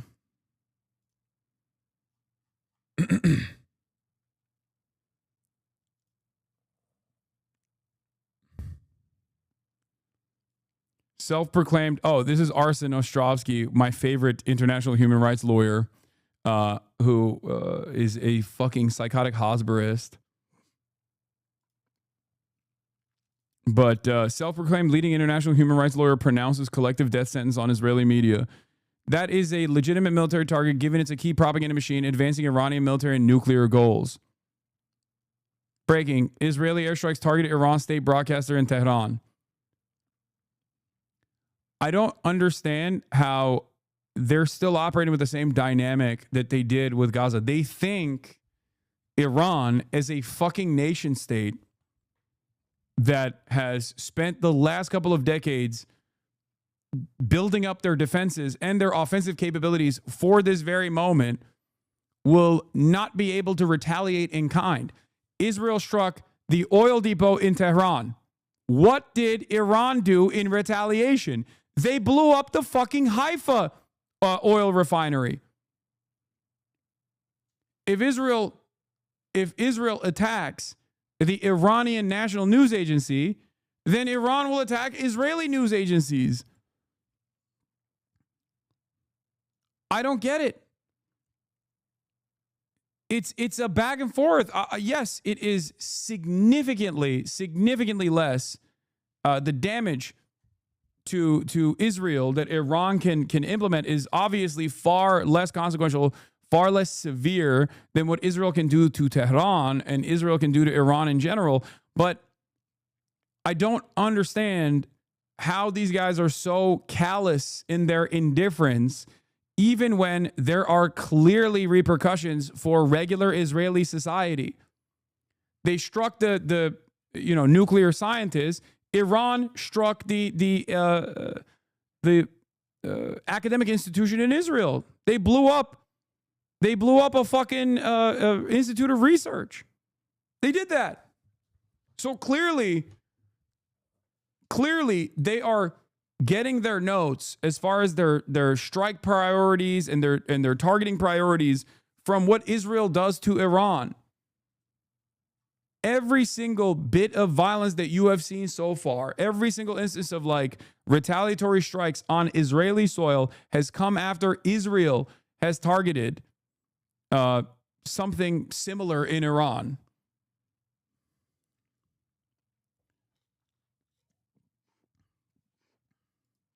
Toward major cities like Jerusalem, Tel Aviv, and the northern city of Haifa. So, Trey, I'm curious. These missiles that the Iranians are firing, do they have targets, or are they just shooting them out there? So the reason why I ask this is because, number one, they're hitting civilians, and number two, I think Trey will be somewhat honest here, but I don't expect any honesty from Fox News in general. Let's see. When it comes to that embassy area that belongs to the United States, essentially, would they have known that's where that missile was going to hit? Yes, they have precision-guided munitions, and they know broadly where they are firing these. And without getting into too many details about some of the targets that were hit, I can broadly tell you he can't say unless the Israeli government openly admits that almost all of the targets are military installations, which, by the way, the Israeli government has admitted. 90% of the strike targets have been military installations, according to the Israeli government's own admission. But because of this is not even dishonesty at this point, for the record. No. You don't understand. This is Israeli censorship. Okay? This is Israeli censorship. He can't say they're striking military targets because the Israeli military does not want the rest of the world to know that the Iranian government has successfully struck military targets. They did this last time, not this last round. Operation, Truth or whatever? What is the name of the fucking True Promise? During Operation True Promise 2, after last year, they struck the Negev Desert. Okay, Operation True Promise 2. That actually fucking hit Israeli bases. And the only reason why we know is because people were driving down the fucking side of the road and they were filming. The Israeli military immediately stamped out. Israeli military immediately stamped out that information. They made it. They don't want this kind of information to come out, but they did. They successfully struck air bases in the Negev desert.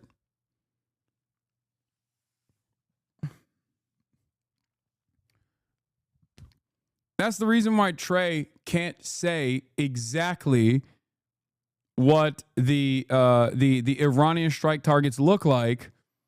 That's why he's saying, well, what I can tell you is, like, look. Yes, they have precision-guided munitions, and they know broadly where they are firing these. And without getting into too many details about some of the targets that were hit, I can broadly tell you that the Iranians are going after military and civilian targets. Now, with that... Yeah. Israel has complete air dominance over Iran, and Iran is running out of TELs. I think that's hopium.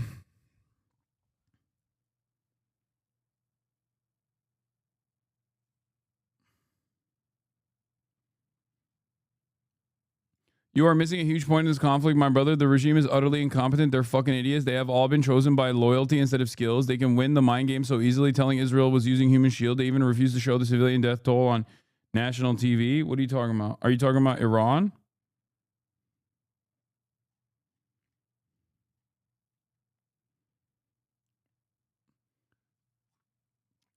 Said the Israeli... He's not wrong about one of the actual issues with the Iranian regime, though.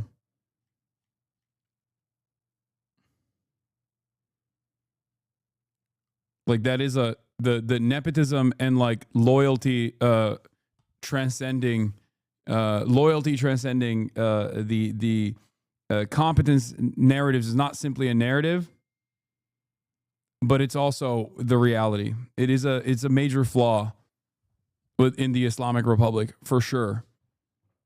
That's not even a joke. That's not a meme. I think that is a real problem. I think that Iran lucked out with someone like Hassan Nasrallah, who, and this is not my assessment, this is Benjamin Netanyahu's own personal admission, was infinitely smarter than anyone that the IRGC could have ever put up as a incredibly important faction of the resistance against Israel. Oh, I'm effing a little bit. Classic, mini F baby, mini F time. Calm down, everybody. It's okay. We're still here. Let's continue. It fixed itself. Israelis are striking in a much more precise manner when they hit Iran. They go after military leadership. Certainly civilians have been killed in Iran, but the focus of Israeli strikes, it's IRGC targets and its nuclear program-linked targets, along with the country's ballistic missile program. When the Iranians fire these barrages of missiles, they're often hitting densely populated areas. And as we saw earlier in the day yesterday, at a different location that had been hit, the entire half of an apartment building collapsed after one of these missiles struck an area and killed 2 children, along with 2 adults, and many other people were injured. And just to give you a sense of the scene, because we often talk about the missiles and we talk about the ability to intercept them and how many are being fired by Iran, but the people that are paying the price, it's Israeli civilians.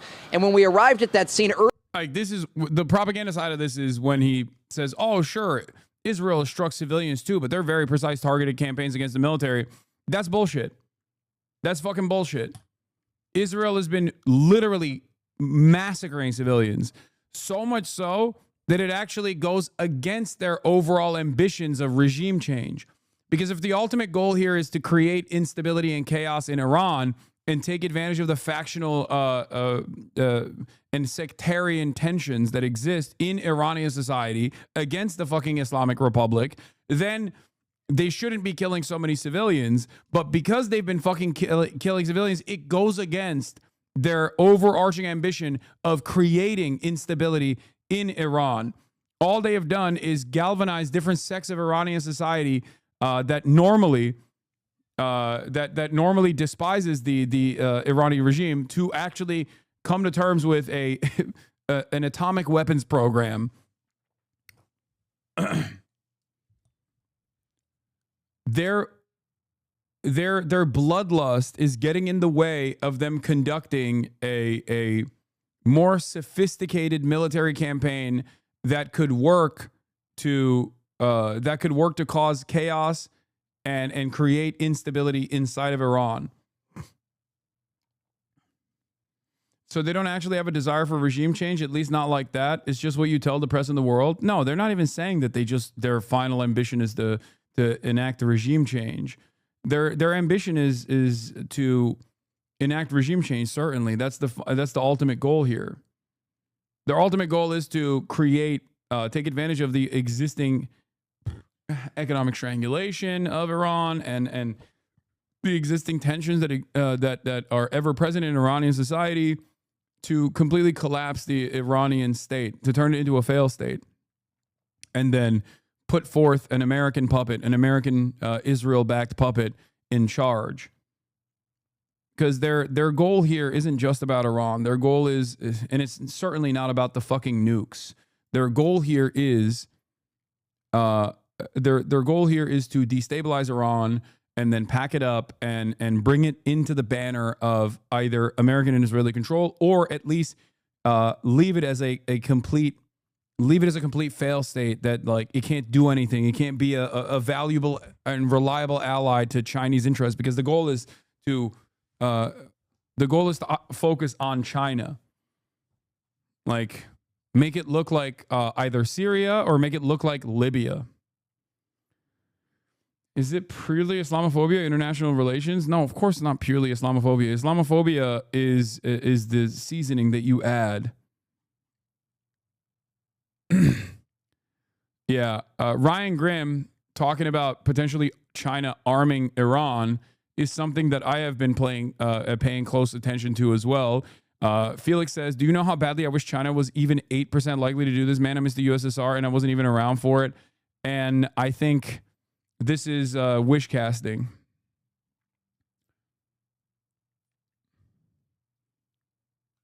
That's what I think this is.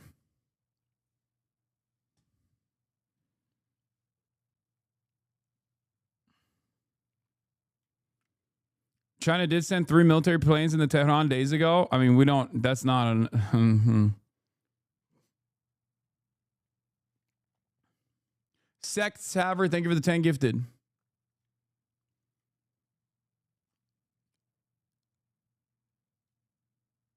They already have, I believe, like what, a 25-year energy contract with Iran. They are, they get a lot of oil and gas from Iran.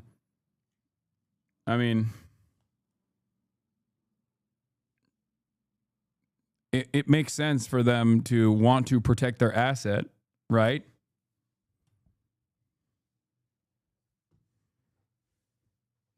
Favorable oil deals for China. And protecting your asset, protecting a formative ally in your One Belt, One Road initiative.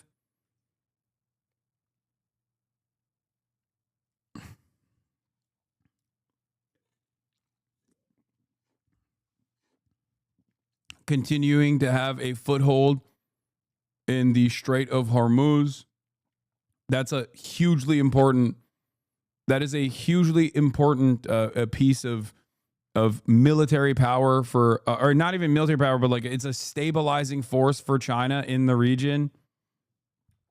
Iran is profoundly important for China for many different reasons, which is precisely why a country that has ambitions of maintaining stability while also slowly but surely creating a sphere of influence and power like China that is often doing, 15-year plans, right? I suspect that they would be very careful in this. They would be more hands-on with defending their incredibly invaluable asset in the region. Earlier in the day yesterday, separately... Please check Israel Samson option leak. Dude, I know, man. Stop. I know. It's not something that leaked, okay? It's something that we know has existed. It's not new. Yes, The Samson option is Israel uses their nukes if they feel like it's their final option. It's like the USSR dead hand, okay? Yes, if they are getting pummeled to a degree, they say they will use their fucking nukes. Yes. The leak includes targets.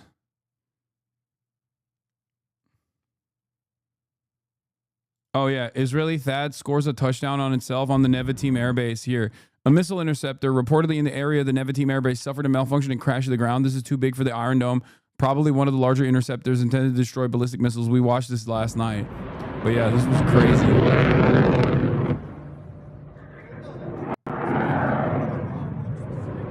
It'd be like that sometimes. Here, watch this. Watch this. I don't think this is a THAAD or a David Sling missile.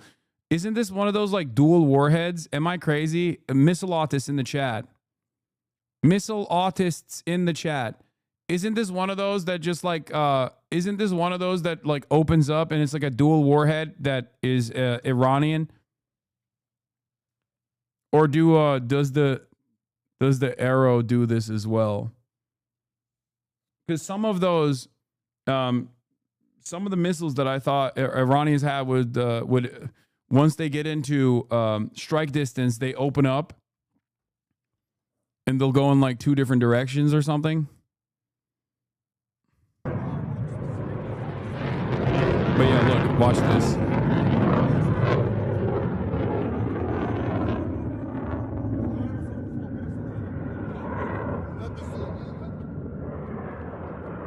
That's a big boom.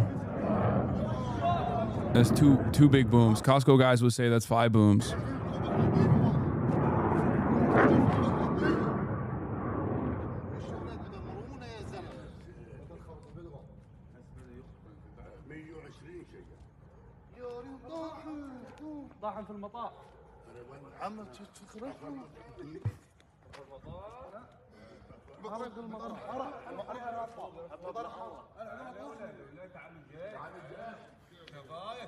No ICBs open up and shoot their multiple warheads when in space, not close up.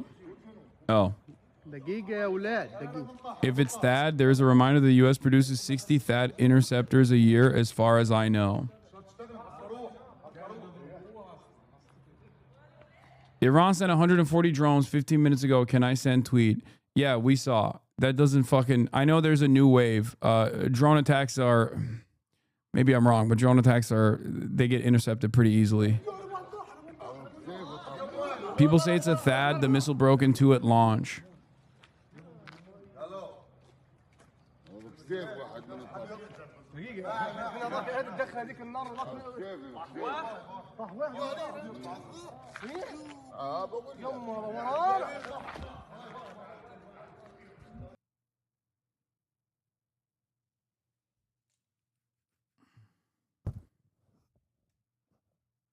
Iranian state media said it was electronic warfare that made it friendly fire. That could simply be them, claiming that this isn't new. This is from yesterday. That could be just them taking ownership over it, even though they didn't, in order to cause maximum chaos.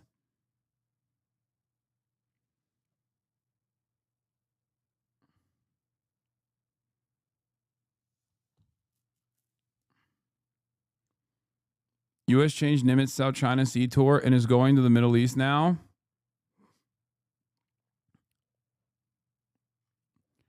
Okay. This press statement from China condemning Israel's attack on Iran is worth understanding in its full context, as it uses unusually forceful language. China explicitly condemns Israel's violation of Iran's sovereignty, security, and territorial integrity, and firmly opposes the reckless attacks targeting Iranian officials and causing civilian casualties. China supports Iran in safeguarding its national sovereignty, defending its legitimate rights and interests, and ensuring the safety of its people, they say. Just like the U.S. sees arming Ukraine as a means to drain Russian resources, China sees the same opportunity to drain the U.S. by supporting Iran. Iran is a major trading partner with China. So is Israel, particularly when it comes to cheap oil sent to Chinese refineries. More important than its trade relationship with Israel, of course. Even though Israel does give American tech to China sometimes. Oopsie. That is a hugely important for Chinese national security. That's right.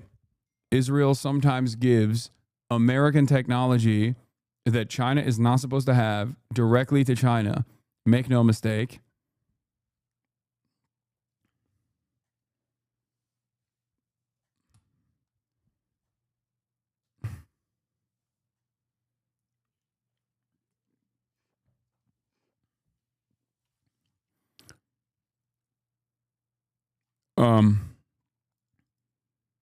Pakistan recently fended off the attack from India using Chinese weapons, which in many cases outperform Western weapons. So in other words, Israel is stupid to get into a war of attrition with Iran, which is 10 times bigger and backed by a rising power. But whatever, nobody in Israel listens to me anyway. The China statement is in the reply. I don't think China is going to arm Iran. That would be uncharacteristic of China. And I think that it would go against China's incredible non-interventionist, like sometimes annoying non-interventionist policies.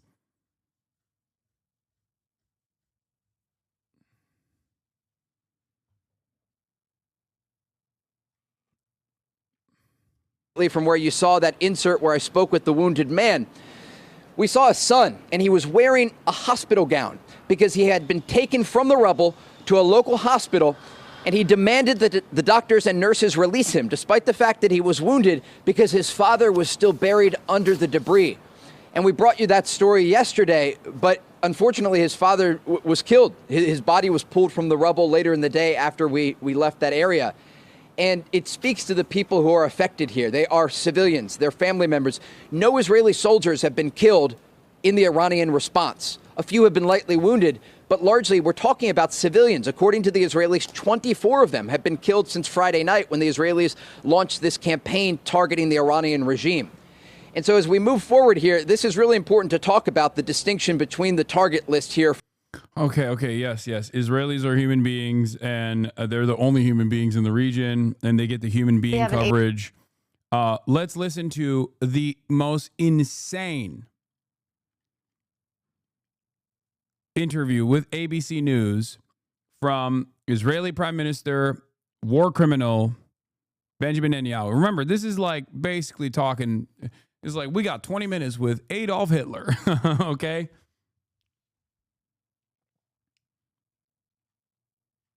Let's take a look at what Adolf Hitler has to say. ABC News. As it has decided to move its troops into Russia in the middle of the winter.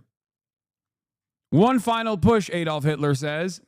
Surely this won't backfire. Exclusive. Earlier today, ABC News chief Washington correspondent Jonathan Karl sat down with Israeli Prime Minister Benjamin Netanyahu. The Prime Minister is talking about the battle with Iran and the effects it's causing around the world. Here's Jonathan's interview in full.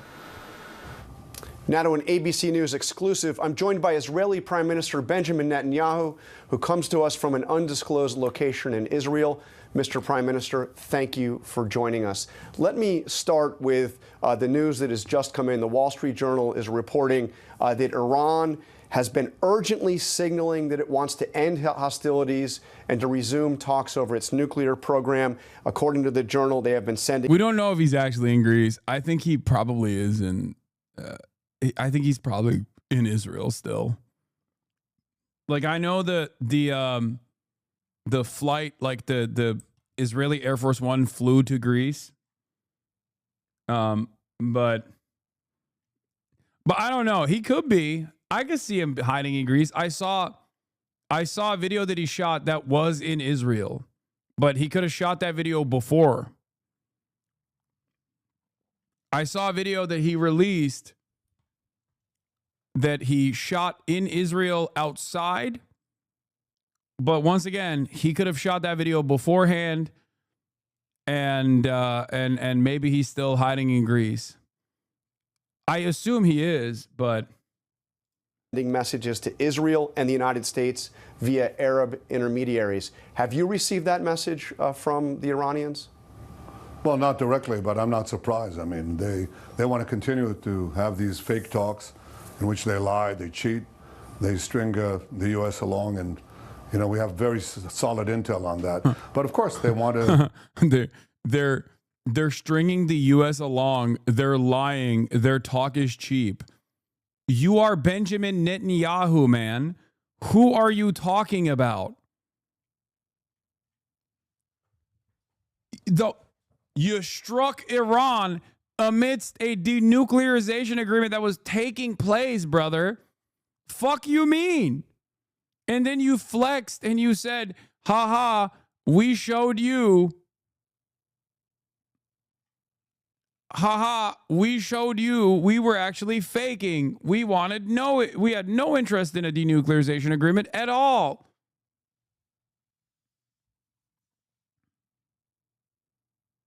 He did a photo op in Israel just yesterday in the damage of the missile attack. He's in Israel. That's what I saw too, yeah.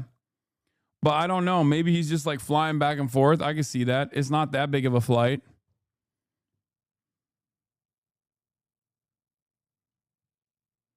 You know your history. Stop continuously throwing around the Hitler comparison. Have some grace. Fuck Bibi, but man, dude, 20 months of a live streamed child Holocaust. And there are still motherfuckers in here who are like, please, excuse me, don't compare Benjamin Netanyahu to Adolf Hitler. He is, okay? That is an apt comparison. Shut the fuck up. You should question what leads you to feel this way, as though like, what leads you to feel this way? Like how many children does he have to fucking murder with impunity for you to go, okay, at this point, you know, it's a valid comparison. It's an apt comparison.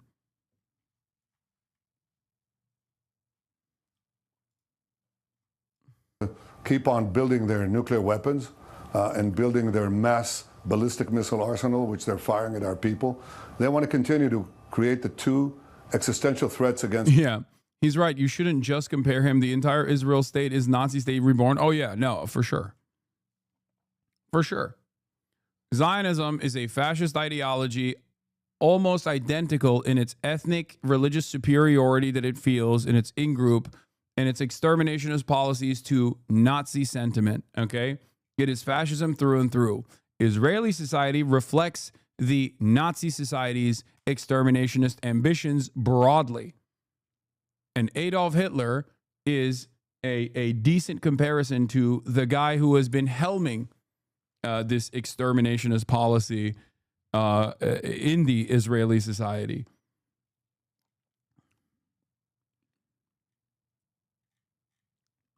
Hitler is not a uniquely evil person. There were and will continue to be Hitlerian people in the world. His anti-Semitism was only the avenue through which he targeted his evil. Such evil targeted through any other avenue is equally evil. Exactly. They're like the only reason why people get so mad about this, the reason why people get so butt mad about this is because, well, Hitler exterminated Jews and this guy is Jewish.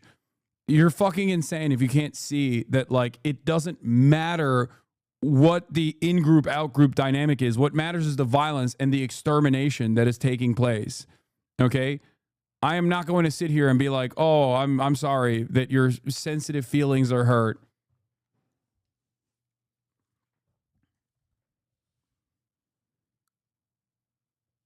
It's so stupid. Imagine trying to make this distinction too, like right now. Israel while they're talking.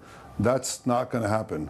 You know, we're not at the 11th hour. We're at the 12th hour, and we stopped. We acted to secure the life of the nation, and we're going to continue until we remove the two existential threats: the nuclear threat and the threat of 20,000 ballistic missiles that are equivalent to 2 nuclear bombs. So they want to stop and keep it, but we are committed to removing those threats. So I think what I hear you saying quite clearly is there will be no end to the Israeli bombing of Iran until you have accomplished your objective here. You're not going to stop for peace talks. Well, look, we had the... Yeah, no shit. Wait, you're not going to stop for peace talks? Huh. I'm confused. Asking the fucking guy who literally hard stopped the denuclearization agreement that was in play by directly striking Tehran. Peace talks. We gave it a chance. Yeah. It's so, I am the dumbest baby on the planet. Okay. As an American reporter, I, of course, am the dumbest person you've ever encountered. And I am consistently going, what? What? Over and over again as you tell me, as you bludgeon me in the fucking head with your overarching ambition of never-ending death and destruction. What? You mean to tell me you don't want to stop and do a ceasefire negotiation? I thought you wanted to release the hostages. I'm so confused. Do you not want to release the hostages? You've only killed the principal negotiator, refused to fucking bargain with the Palestinian position, even though it was endlessly fucking reasonable in order to fucking end the ethnic cleansing campaign 1,000,000 times since October 7. But even though you've done that over and over again, I'm still confused. Now they're doing the exact same thing. It's like they always hit a reset button. What? You don't want to end the hostilities with Iran? I'm so confused. What's happening? We've, clenched our teeth. We did everything we could to enable President Trump to negotiate the desired result, and that would have been preferable for us, and I think for everyone. But we saw in the course of the... Yeah, the preferable result is handing pistols to everyone in high command in the in the Islamic Republic and having them kill themselves, and then bring in, I don't know, the fucking Shah's son so that he can be the leader. That's the preferable position that they want. The negotiations, while they were negotiating with the United States, the supreme leader of Iran, Ayatollah Khamenei, tweeted almost every day, "Death to Israel." The talks were merely a facade. And we absolutely, if it could be achieved with negotiations, fine. But it wasn't being achieved, so we had to act to safeguard our existence. You would do the same. But over the weekend, we heard from President Trump on Truth Social say Iran and Israel should make a deal and will make a deal. We will have peace soon between Israel and Iran. Many calls and meetings now taking place. So if President Trump asked you to stop the bombing campaign to resume these talks, would you do it? Well, President Trump has been a great leader of the world, and a great leader and a great friend of Israel. And he put forward the terms very clearly in the negotiations. He said Iran cannot have a nuclear weapon. And in order for it not to have a nuclear weapon, it cannot have the capacity to enrich uranium, which is the prerequisite for nuclear weapons. Iran refused. It just refuses all the time. It cheats, and it continues to try to weaponize the enriched uranium they already have. They have 9 atom bombs worth of enriched uranium. They're working secretly, as we shared with the United States. They're working secretly to rapidly weaponize this. In a few months, they would have nuclear bombs. That's what they want to do. They want to continue stringing the U.S. along, build up those weapons. They don't want a seat at the table. They want to blow up the table. Specifically, they want to blow up Israel and purchase time. And I think the U.S. shares the intel. I know they share the intel because we share intel with each other. If it's fake talks, obviously not. If Iran will relinquish the means to destroy our country, then obviously it's preferable to anything else. But that hasn't happened so far, and frankly, I doubt it's going to happen now. But he said... Once again, I have to reiterate this, but if Iran had nukes already, or if Iran was this close to having nukes, which, how can you look at everything that has unfolded so far and not think that Iran should have had nukes? Like... Yeah, if Iran had nukes, Israel would not be able to fucking blow up Iran like it is doing currently. Okay?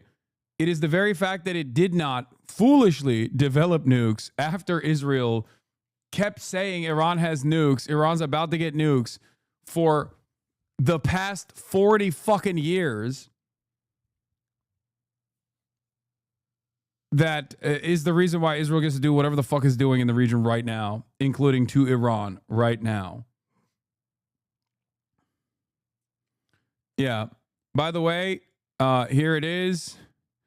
The Israeli censorship approves for publication that 3 Israelis were killed last night in a ballistic missile impact on the Bazan oil refining and petrochemicals company located in the Haifa Bay. Publication of the footage was also approved. The Bazan Oil Refining and Petrochemicals Company announced it has suspended activity in all of its facilities in the Haifa Bay after yesterday's Iranian ballistic missile strike severely damaged the central power plant. They hit it. They struck the fuck out of it, and they boomed it. This comes after, remember, this comes only after Israel struck the oil depot in Tehran. Israel struck the oil depot in Tehran, lit it on fire. Iran retaliated and struck the Haifa oil refinery. And they fucking hit it with the 5 Costco big booms. Iran and Israel should make a deal and will make a deal. How do you explain that disconnect? He seems very optimistic, in fact, seeming like he wants you to get back to the table and get back to the table now. You're saying there's no getting back to the table until the goals of the bombing campaign. Yeah, by the way, Iran sought U.S. pressure on Israel for ceasefire via Gulf states. Sources say, I told you this, Iran will. Remember when Benjamin Netanyahu, I think yesterday, was like, oh, Iran will never stop. They just want to blow up Israel, blah, blah, blah. And I told you, like, that's a fucking lie. That Iran would literally stop yesterday if America pressured Israel to stop. 100%. 100%. I-24 citing an American official, President Trump has given the green light to join the war against Iran. An American source tells Israeli I-24 channel that final preparations are underway for the United States to join the war between Iran and Israel. World War III incoming. The Iranian government denied that claim. I don't care. I do not care if the Iranian government is claiming that they did not actually request a ceasefire. I promise you, if there was an actual fucking implementation of a ceasefire, a real ceasefire, which I don't even know if Iran could trust America's word on this because they've literally used the pretense of negotiations to continue conducting military campaigns, as they did with the first strike on Tehran. But if there were real assurances of a cessation of hostilities, Iran would take it 100%.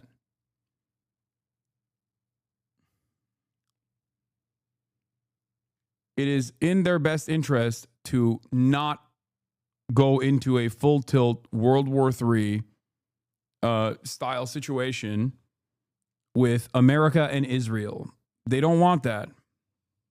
They want to maintain their sovereignty. They don't want to have more of Tehran city blocks blown up. This time with American, with an American shock and awe campaign.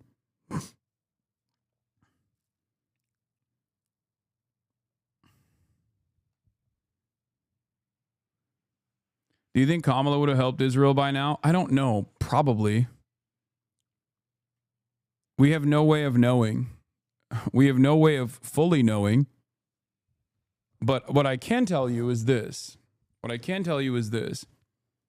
you think that Kamala Harris's policies here would be all that different from what the administration is doing so far, you have not been listening to every single high-level Democrat. Kamala Harris's NSC advisor, who was supposed to be her NSC, National Security Council advisor, literally came out and said, we would be defending Israel even harder. Thank God Biden defended Israel harder than Trump ever could. So no, I do not think that they would be any different than the Trump administration ultimately. But I do think maybe they could be more aggressively in defense of Israel and gone in to strike Iran earlier than even the Trump administration. Who knows?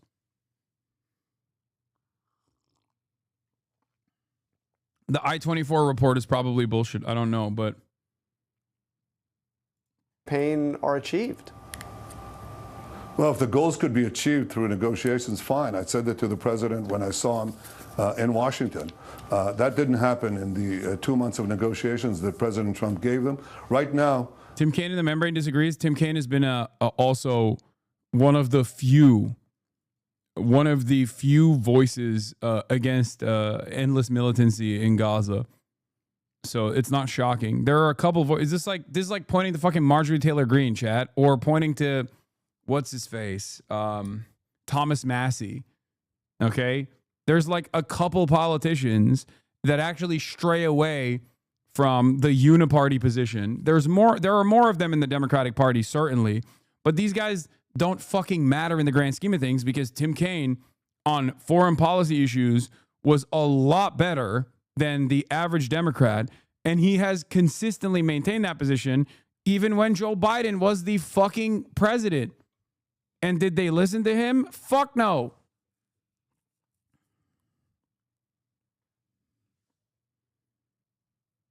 So yeah, his word is basically like Pete Welsh. You know what I mean? Like, yeah, there are voices within the Democratic Party, but very limited. Think about it this way. Bernie Sanders' perspective on this was Bernie Sanders put out a bill to stop sending weapons to Israel. This is a position that like 80% of Americans are in agreement with, okay? It is an 80-20 issue. He got like what, 17 senators to sign on?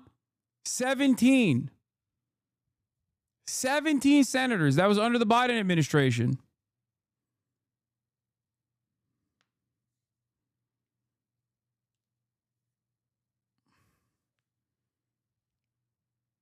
Do you believe Iran has successfully implemented deterrence, or are they suiciding by showing restraint still? I think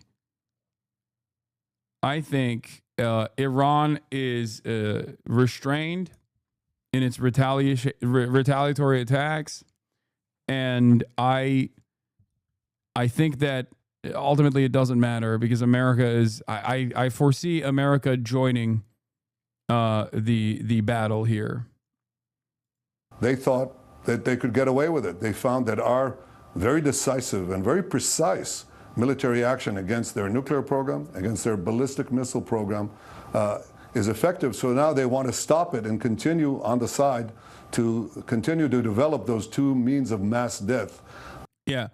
People talk about like the Democrats and how different they would be. This is from 8 hours ago. Let's see what fucking Joe Scarborough had to say. Now is as escalation continues, and again, as Iran seems, at least based on the reports we've heard, to be basically helpless from stopping these Israeli attacks. Even they're saying as much.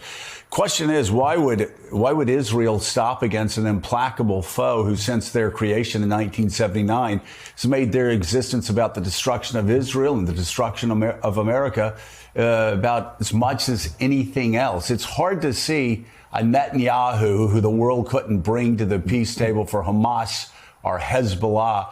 Hard to imagine Netanyahu basically stopping the attacks now that Iran seems so helpless. What are you hearing? So, Joe, first, I think Democrats, by the way, this is the liberal outlets, by the way.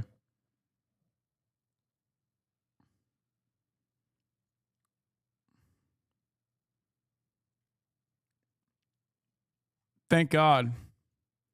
Thank God the liberals are showing everyone with eyes to see, with ears to hear,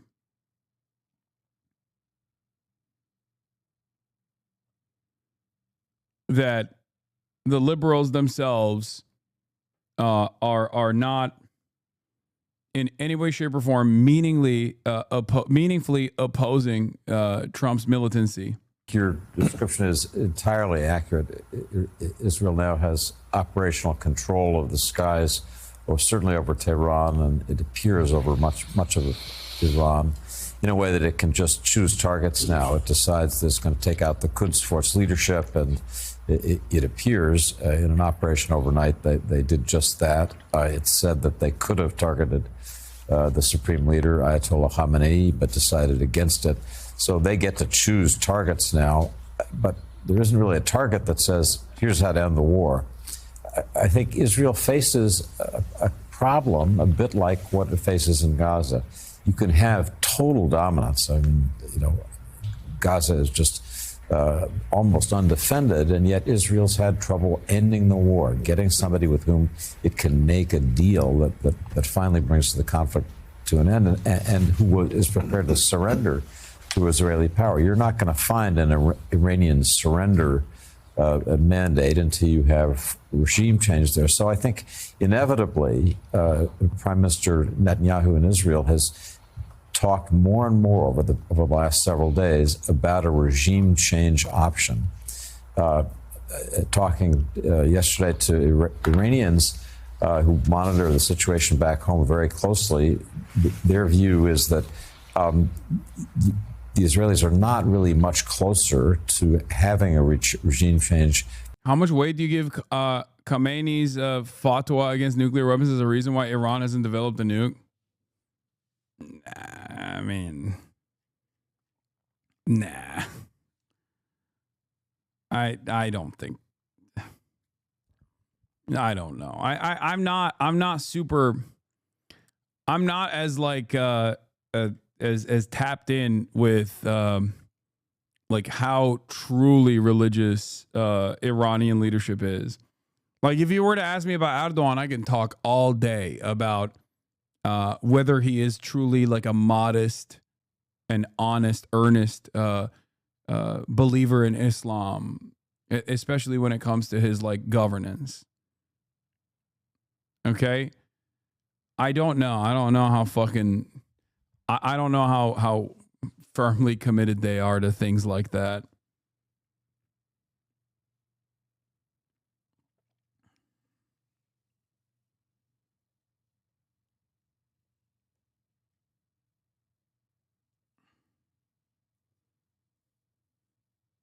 How might a full-scale war impact the genocide as diaper army resources will need to be redirected? I mean, the diaper army resources are clearly still committed to doing ethnic cleansing. I can't listen to these fucking stupid-ass Democrats any longer. All right, let's continue. Diaper army resources is still very firmly focused on the ethnic cleansing campaign in Gaza. More coherent anti-war message than anything the Dem Party can manage, including the Bernie wing. Oh yeah, Marjorie Taylor Greene. Oh God, I hate this country so much. These are the moments where I'm like, we are such an embarrassing government. We have such a fucking clown show.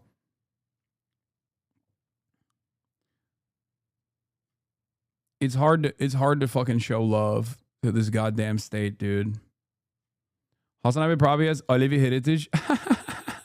That's definitely a fucking Turkish person. Okay? No, I'm not. I'm Sunni. Oh, that's so funny.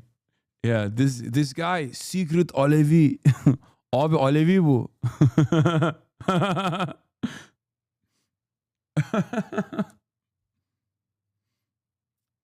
Oh, that's funny.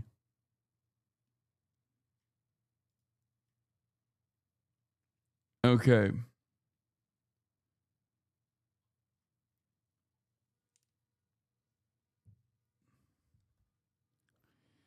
Everyone is finding out who the real for America First MAGA and who were fake and just said it because it was popular. Unfortunately, the list of fakes are becoming quite long and expose themselves quickly. Also, at the top of that list is Donald Trump, by the way. Anyone slobbering for the U.S. to become fully involved in the Israel-Iran war is not America First /MAGA. Wishing for murder of innocent people is disgusting. We are sick and tired of foreign wars, all of them. And this one will quickly engulf the Middle East, BRICS, NATO, as countries are required to take a side. Real America First /MAGA wants world peace for all people and doesn't want our military killed and forever injured physically and mentally. We love our U.S. military and love them helping secure our borders and our cities for the defense of our people and our country. You know what this reminds me of? This is like Itamar Ben-Gvir, America's Itamar Ben-Gvir, Marjorie Taylor Greene being like, do not deploy our military for foreign conquest. There are Mexicans here. We must redirect our military to the American West Bank, a territory with a lot of Mexicans, which would be the Palestinian equivalent here, and that is, of course, the state of California. That's the American Itamar Ben-Gvir, Marjorie Taylor Greene demanding redirecting all Israeli occupying force troops into the West Bank so they can do pogroms. The occupied Californian territory must be purged of the enemy combatants that is known as the Mexicans. Like, that's literally the reason why she's saying this. She's like, why won't we secure our borders with our military?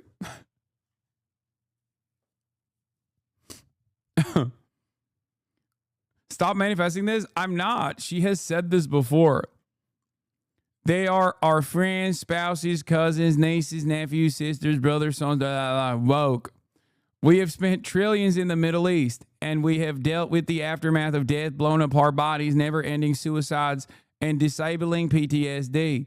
All because they told us propaganda as to why we must sacrifice our own to defend some other country's borders and some other country's borders. She said that twice. She's not very smart. I don't want to see Israel bombed or Iran bombed or Gaza bombed. I don't want to see Ukraine bombed or Russia bombed. And we do not want to be involved or required to pay for any of it. We are $36 trillion in debt and have mountains of our own problems.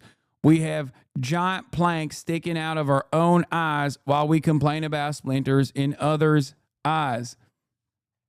Every country involved and all over the world can be happy, successful, and rich if we all work together and seek peace and prosperity.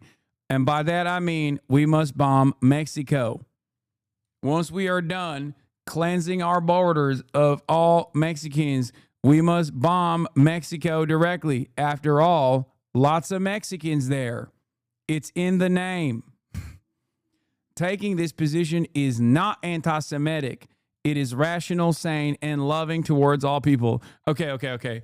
Alternative reality bit. Are you ready? Marjorie Taylor Greene, after saying Jewish space lasers caused the California wildfires, is sent to the Holocaust Museum to write a book report. But in that process, she doesn't actually, she doesn't just like go through the motions and say like, I am sorry for saying Jews have space lasers that they've used on California. I have learned my lesson. Instead of just like going through the motions, she actually does get woke.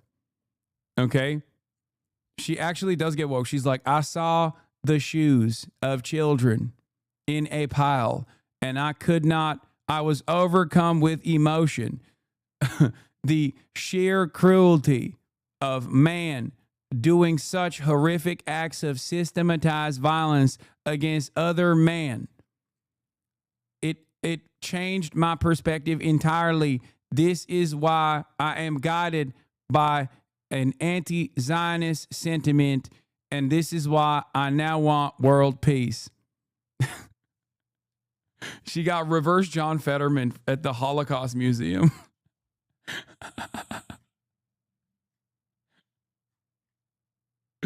She was overcome with emotion.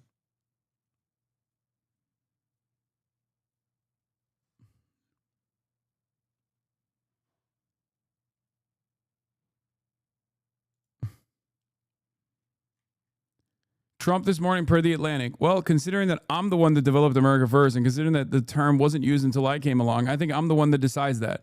For those people who say they want peace, you can't have peace if Iran has a nuclear weapon. So for all of those wonderful people who don't want to do anything about Iran having a nuclear weapon, that's not peace. Yep. Taking this position of peace and prosperity is not isolationism. I guess this is the girlies are fighting. The girlies are fighting. Marjorie Taylor Greene coming out with this long statement about America First means we cannot give maximum support to Israel.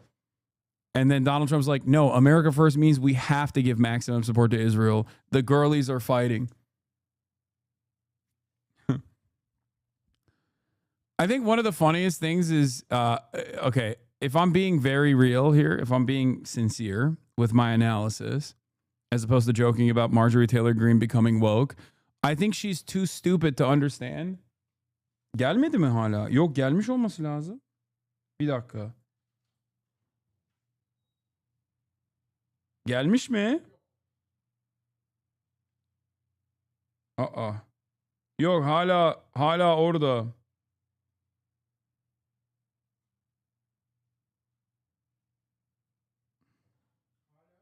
O, 10 dakikaya gelir, 10 dakikaya.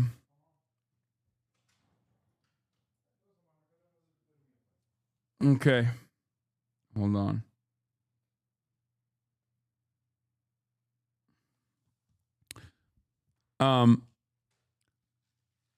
I think one of the funniest possible outcomes here is not that Marjorie Taylor Greene is like woke or whatever, but she's too stupid to not realize that politicians only say America first as a fake term to bring people on board. But she was so dumb that she actually believed that these guys legitimately believe America first. Okay? That's what I think is happening here. When Donald Trump is like, shut up, bitch. America first means like we're going to give maximum weapons and money to Israel. What the fuck are you talking about? Marjorie Taylor Greene is too dumb to like legitimately think that that means we have to redirect our resources to killing Mexicans inside of American borders or whatever. I think Marjorie Taylor Greene is only being this way because Jews and Muslims are getting international press and she hates that. That could also be part of it.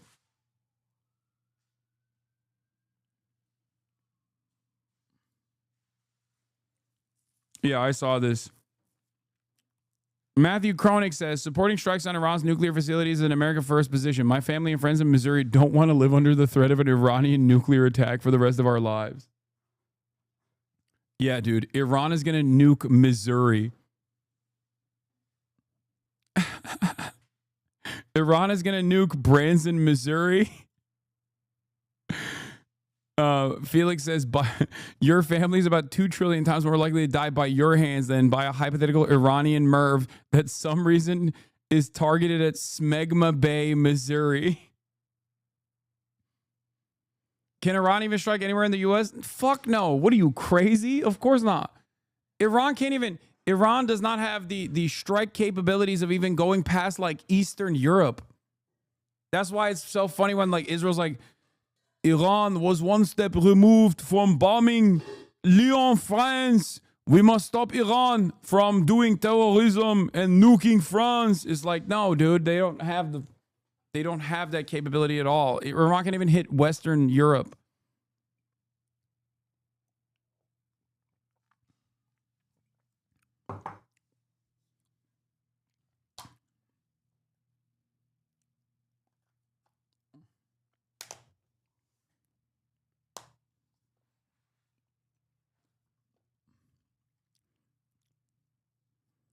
Yeah.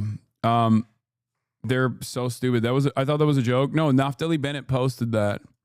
That's a real thing he posted. That are meant to wipe Israel off the map. And the Hamas. Yeah, Tzipi Tesler, or no, Tzipi, whatever the fuck her last name is, went on British television and said that Iran could hit London any moment.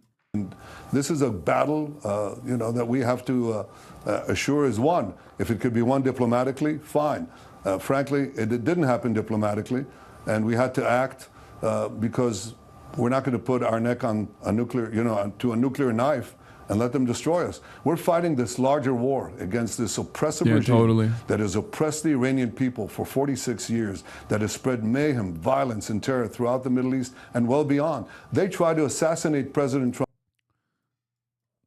If you do stuff like this, I will actually punish you for a week. Okay. Twice. They tried to kill me twice. They actually had their proxies shoot Don't do that. a drone right into my bedroom window. They're targeting every one of our ministers, key ministers, for death. So they speak a good line, but they don't walk the walk. And again, Iran's Revolutionary Guard says combined drone and missile attacks on Israel will continue until dawn. Iran launches the 9th wave of Operation True Promise 3, June 16th. IRGC spokesperson, moments ago, the 9th wave of Operation True Promise 3, a combined missile and drone operation began. I mean, this is like, they're saying this is coming. This operation will continues continuously until dawn. The attack is a combination and will use all components and do not allow the enemy a moment of peace. The operation is carried out with crushing and destructive power.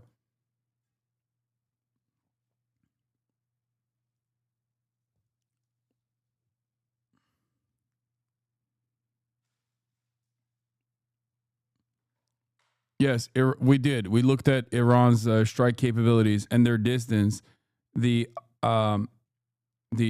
furthest distance that Iran has in terms of like striking capabilities is like a little bit past Greece, like maybe Eastern Europe at its edge case.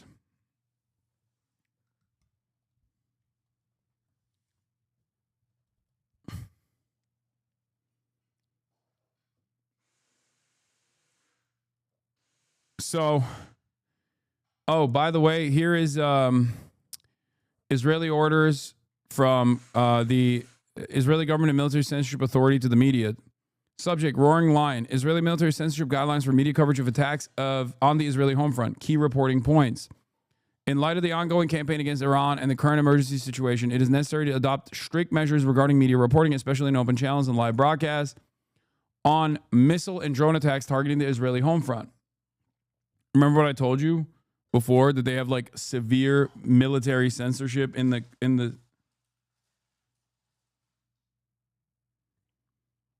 like there's a lot of military censorship.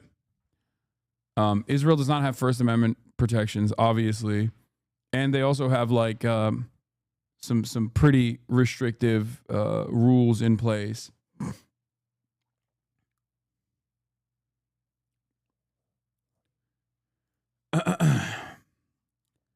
In addition to existing procedures and direct coordination, it is important to clarify censorship policy on this matter. The primary objective is to prevent the enemy from gaining advantage during wartime, which poses a tangible threat to national security.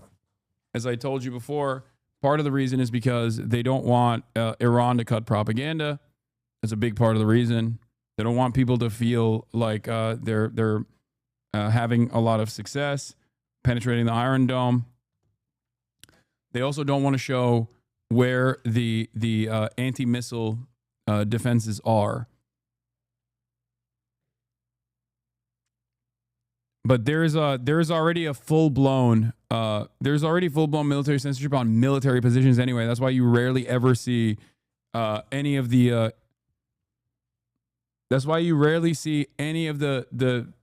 damage on like military bases or military targets. And the only thing that they will reveal is like residential buildings that have been blown up.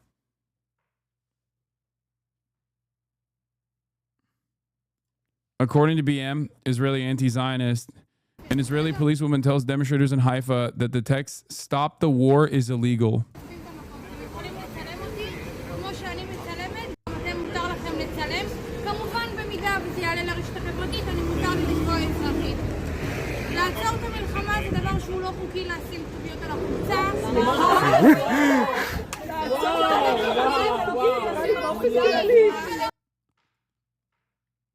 Yeah. Haifa police thugs claim that Stop the War t-shirts are illegal. Yesterday in Tel Aviv, they arrested protesters with a similar message. Under the auspices of war, Kahanism is rampant in the police. We are against the war in Iran, against the war of annihilation in Gaza, and against the war of ethnic cleansing in the West Bank. We will say it from every platform. We will write it on a sign and on our t-shirts. These are the anti-Zionist Israeli commies. Hadash.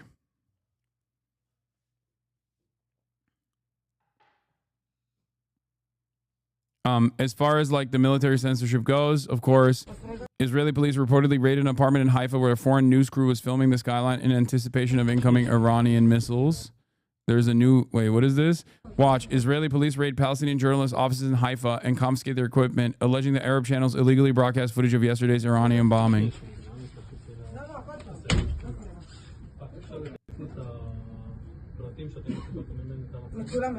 I believe they did that to I believe they did that to like I think Al Jazeera too. Like they did that to fucking Trey Yinks, dude. Trey Yinks is Fox News's Trey Yingst is Fox News's top foreign correspondent.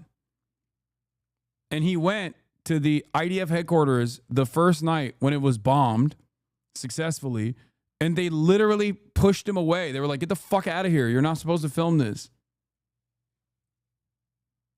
Isn't Hadash just liberal Zionist masquerading? Fuck no. No. That's not true. They are they're marginal. They're minuscule in their political force, but no, they are actual straight up anti-Zionists. And that's part of the reason why they call them an Arab party anyway. No. They're one of the only real left-wing parties in Israel.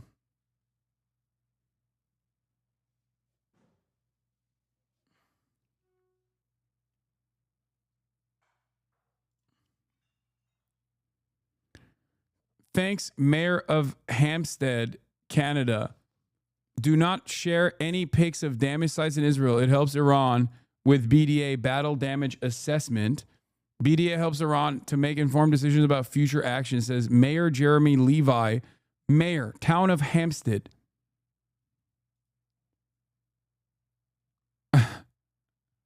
I'm going to share all the videos in his replies, Lamau. This guy's insane. He reps a town of like 12 people.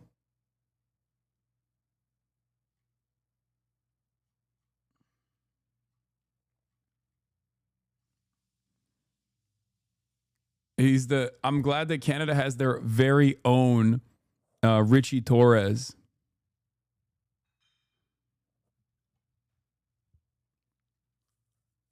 That's cool. That's cool. You gotta have a Richie Torres everywhere. There are Richie Torreses everywhere for those with eyes to see. It's Quebec.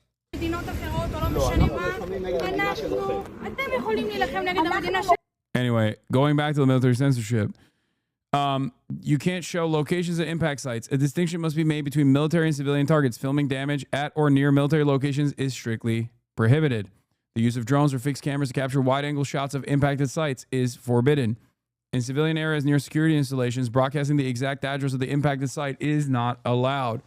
Part of the reason is because they don't want to show batteries like that are near the fucking buildings. If you have a missile system that is in a residential neighborhood, they don't want that to be known, so that they can use the hollowed out building to be like, see, this wasn't a military target at all. This was simply a residential building that they struck.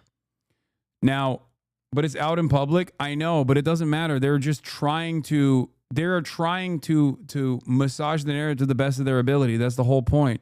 You have to understand, every nation does this in war. Ukraine does this. Russia does this. Iran does this.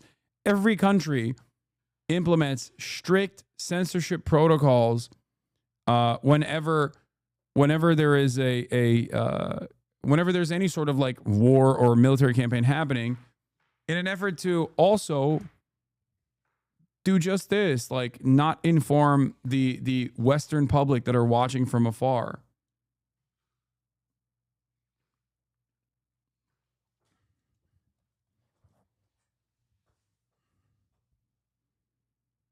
Yeah, they don't want to show a strike is successful against a military target. It's just basic. Yeah, no, I understand. That's what I'm saying. Yeah, but not every country uses human shields. It's just Israel. No, every country uses human shields. What are you talking about? America has a treaty called Nuclear Sponge States. What the fuck do you think that is? That is like the maximum human. Every country, technically, in that regard, every country has human shields.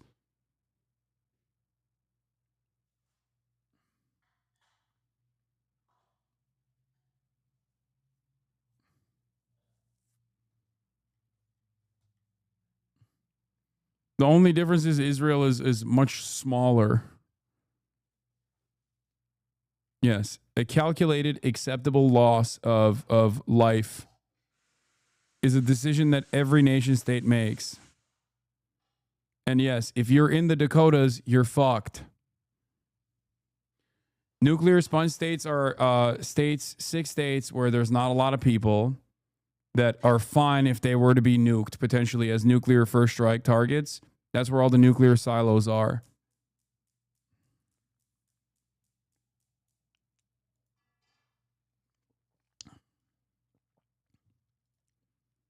One of my favorite polls. What is this? Hadash are primarily an Arab party at this point, but they've historically represented an anti-Zionist or non-Zionist Marxist-aligned orientation. Their principal component was Maki, the Israeli Communist Party. Now they're the biggest Arab party. One of my favorite recent polls was that 50% of Israelis believe Fox News is biased in favor of Palestinians. That is incredible. Hebrew University's Jerusalem poll from a couple days ago says 64% of Israelis say there's no need for more reporting on Gaza suffering. This is before Israel did the, Operation Lion or whatever the fuck that has been kind of exploding in their face for the past couple of days, quite literally and figuratively. 64% agree that there is no innocent people in Gaza. 69% say that CNN and BBC are biased in favor of Palestinians. 50% say Fox News is biased in favor of Palestinians. 50% of Israelis, according to the Hebrew University of Jerusalem poll, believe that Fox News is biased in favor of Palestinians. You are, I'm sorry, the most fucking delusional society if half of your society is looking at Fox News's endless coverage, ceaseless coverage of demands for full tilt ethnic cleansing and go, that's not hard enough. Fox News reports on Israel like they're fucking Channel 14. What do you mean? And these guys think like, no, they are like Haaretz. Terror. Fox News. They are also terrorists. I think the reason why there's even any number of people that say Fox News is biased in favor of Palestinians is because of Trey Yingst, for the record. Like, this literally is because of Trey Yingst. Because he said the most obvious thing of all time, which is Israel should stop killing my colleagues in fucking Gaza. That's literally what he said. And I think Israeli society heard that and were like, are you fucking kidding me? What are you, wearing the Al-Qassam flood banner on your head as you do your reporting? How dare you say, as a journalist, Israel should stop killing journalists in Gaza?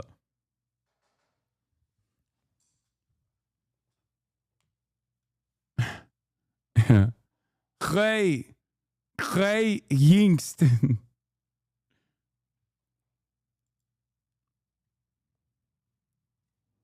Here's a photo of Fox News journalist Trey Yingst with Hamas fighters while he was doing his job reporting on Hamas. According to Israel's logic, if Trey was Palestinian, this would make him a valid target for assassination. I didn't know he had a fucking photo like this, by the way. That goes kind of hard, not going to lie. This is killed Hassan Eslia. Oh, shit.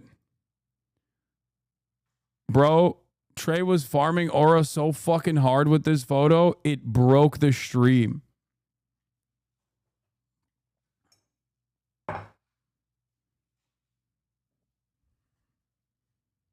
That's crazy.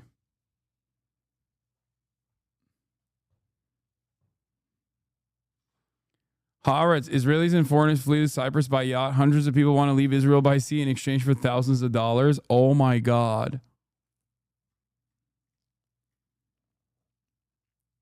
Check the fingers. Dog, this is a real photo. AI is not that good. Also, this is not even surprising. I think you guys forget that pre-October 7, pre-October 7, there were plenty of people directly interviewed Hamas militants and even members of the government.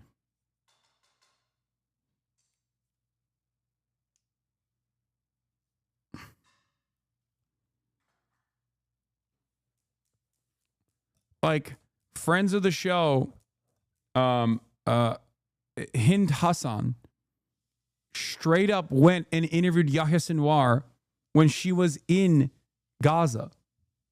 Like she saw him walking down the street and was like, "Can I please interview you?" And then an hour later, they were like, "Sure, let's do it." That's where that famous Yahya Sinwar interview comes from. That's the last time Yahya Sinwar actually gave a full-blown on-camera interview to a Western outlet.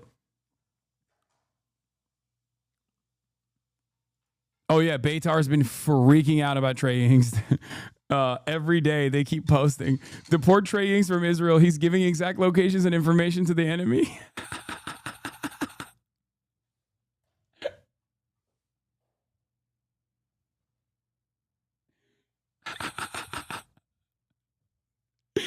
Beitar is so awesome. They're the funniest group of little terrorists I've ever seen. They really are. Sorry, but the photo is AI. What do you mean it's AI? That's the Israeli Star Destroyer. What? That's real, man.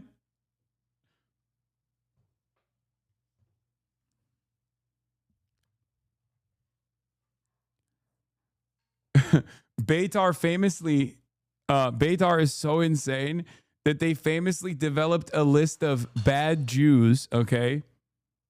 Nothing to see here, by the way. Just a list of Jews that Beitar made that they wanted to, that they gave to the Israeli government so that Israel would not allow these bad Jews from ever entering the apartheid state for their crime of not being sufficiently pro-Israel.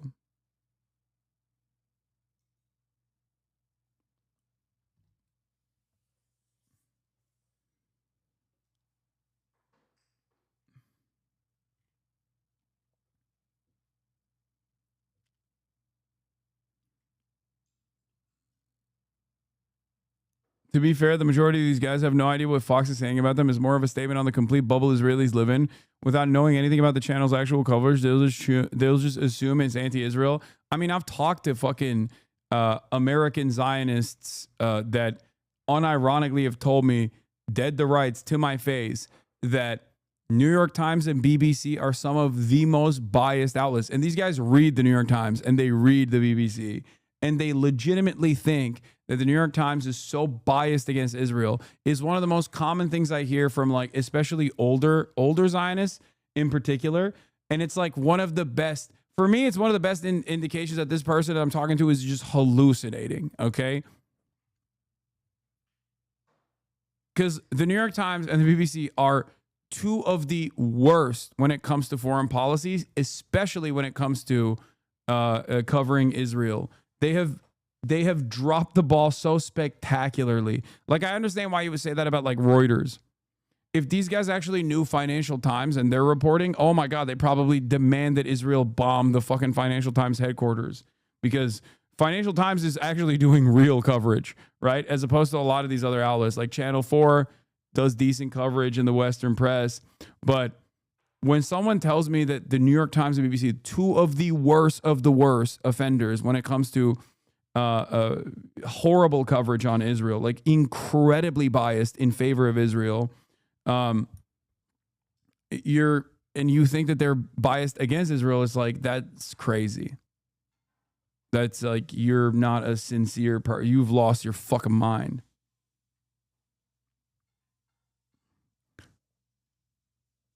But yeah, this, I think we are in agreement that this photo goes fucking hard. All right, let's get back to BB. We have to remove that threat, and I think it's a larger battle. It's a battle of civilization against barbarism. This regime is the cult of death. Don't make any mistakes about it. And sometimes, the forces of civilization have to act before it's too late. We did, and we're going to remove those threats against our existence one way or the other.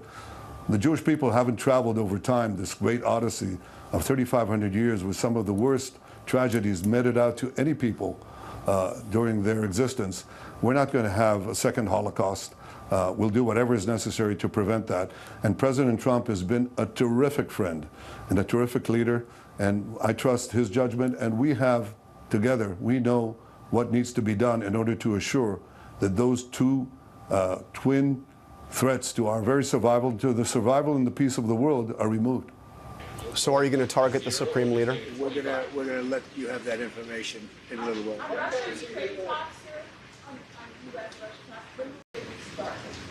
They're starting already. Mr. President, do you agree to the European push to apply more sanctions on Russia? Does the US support that? Well, Europe is saying that, but they haven't done it yet. Let's see them do it first. You told me earlier that you could sanction Russia. Why wait? Why wait to sanction? Because I'm waiting to see whether or not a deal is signed. Can you guarantee the UK won't be And don't forget, sanctions cost us a lot of money. When I Open sanction presents. a country, Thank you for the 50 big a lot ones. of money, a tremendous amount of money. It's not just let's sign a document. You're talking about billions and billions of dollars. Sanctions are not that easy. It's not just a one-way street. Mr. President, on August. Bro, Trump may stay out of this. You are out of your mind. They're fucking redirecting additional resources to the region. And he keeps going back and forth on whether he will join the fight. They're going. Okay? I don't know how many fucking... I don't know if there's reports on the fucking Navy eating steak and lobster for dinner yet. I don't know if that's come out, but that's like a more reliable indication than the Pentagon pizza index. But it's over. There are quite a few British voters who worry we side more with the Russians over the Ukraine war. Can you reassure me No, that is not the I case? just, you know what I say? I don't, saving lives. I only care about saving lives. We have nothing to do with it except that. I think that I think Iran is going to block the Hormuz Strait as well, which is, of course, a tremendously important area where the overwhelming majority of oil tankers go through. And America is gearing up for a battle against them. The money is not there. the thing in this case. It's 5,000 young people are being killed every week in Russia, Ukraine. And if I can stop that, I'll be very happy. They're Ukrainian and they're Russian. So you could say, what am I doing? But I'd like to see if I could stop. Would you consider going that to... Israel can fully eliminate the threat that Iran poses, this nuclear threat that they pose, without the United States military help? Who said that? No, I'm asking if you believe they can It without doesn't that. relevant. Something's going to happen. Mr. President, would you consider traveling to the Mideast as part of any talks if it would help broker a deal with Iran? Yeah, but I think we're doing pretty well. We're talking. You don't think you'll We need have a to? thing called a telephone, so we're talking. Mr. President, do you think you It's can... always better to talk in person. Mr. President, do you want to see regime change in Iran? I want to see no nuclear weapon in Iran, and we're well on our way to making sure that happens. We've had a discussion about do you that this morning. think There's you can in the de-escalate? G7 absolute clarity in relation to the nuclear program. We do not want to see it. Mr. President, millions of people are so anxious about... What? The UK is very well protected. You know why? Oh, no. Because Is I this like them. new? That's why. No, this is from 2 ultimate days protection. ago. Thank you very much. The Prime Minister's done a great job. I want to just tell that to I don't know if this is like from a different time or not, but it's over. Nope, it's done. If that's real, if that's recent, it's over. It's already happening.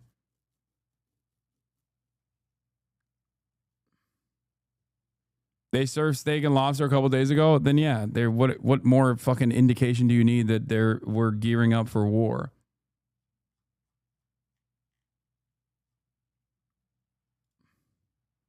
Yeah, USS Nimitz is heading to the Middle East, defense officials say.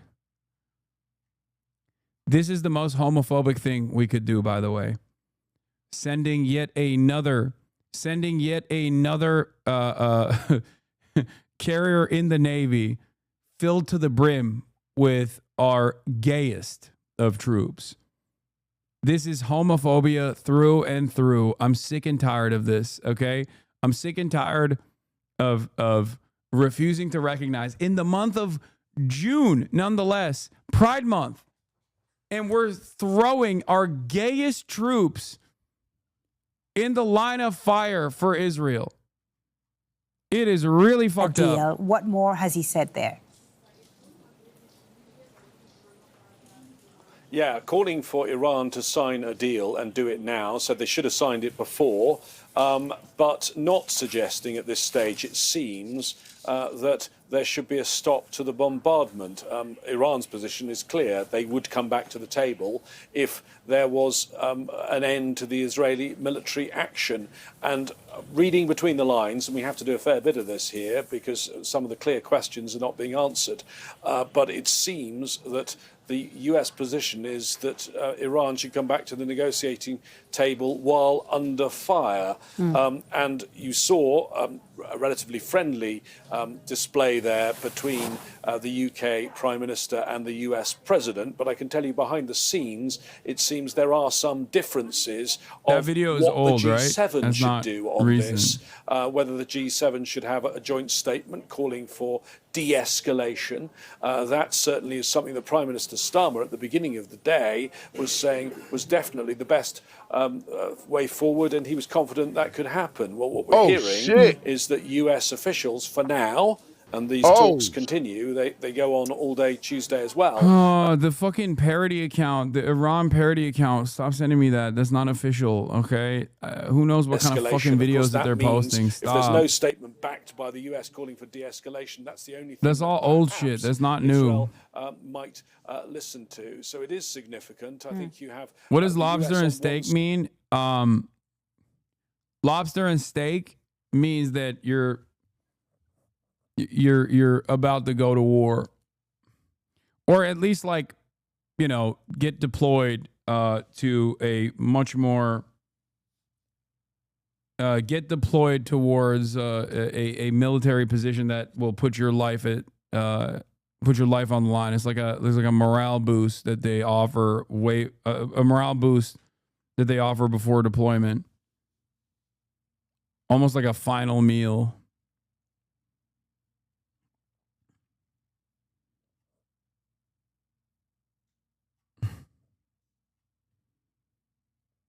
What power does the G7 really have? Because I don't think Prime Minister Netanyahu. This would video is listen to not from anything Tel Aviv else. right now, And even chatter. if they did have that statement, would he even listen to that? I don't think this video is from Tel Aviv One right interesting and now. important question that was asked of the U.S. president there, James, by one of the reporters, is whether he Look, wanted regime change in Iran. that doesn't even and look he like Tel didn't Aviv. answer it. The only thing he said was he wanted Iran not to have nuclear weapons. What did you make of that? Yeah, and that's been his position for a long time now. That is his. Those strikes were from the Negev Desert, one I was talking about from Operation True Promise 2 last year. For example, the recent attack on Iranian state TV. Is this just an attack aimed at Iran's nuclear infrastructure, or is it aimed at something else? And we've certainly been getting messages from some in Israel that they would like regime change, and you just have to look at social media. This is the Minister of Defense in Pakistan those tweeting at the on the Shah's right son. of US politics. There are many in the sort of neoconservative wing of. Wait, this is the Minister of Defense in Pakistan tweeting at the Shah's son. If Iranian people are energized and motivated according to you, show some balls and go back and lead them and remove the regime. Put your money where your arse is, bloody parasitical imperial whore.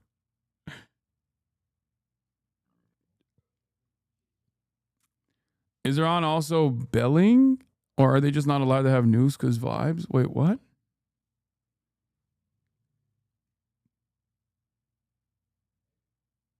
Channel 13 confirmed of IDF command under their hospital. The existence of a fortified military command center beneath Ichilov Hospital in Tel Aviv. Israel had previously fabricated similar claims to justify the destruction of Al-Shifa. Wait, what? As the main headquarters for Hamas's terrorist activity. This IDF animation posted in late October claims to represent a Hamas tunnel system underneath the hospital. But having been inside Al-Shifa since early Wednesday, Israel's yet to produce evidence of the tunnels. This is what they found. Israel also released its own 7-minute video, which BBC Verify has analyzed. I mean, I don't know if there's a military command center under a hospital, but yeah, of course, they have tunnels under their hospitals as well. Every hospital has tunnels, dude. The ones that's just a photo of that's just video footage of an underground hospital. The thing is, the hospital tunnels that they showed under Al-Shifa were built by Israel. That's why they knew there were underground facilities in fucking Al-Shifa, because they had built the underground facility. Of course, hospitals have fucking underground facilities and tunnels. Yeah. Of course they do. It's normal.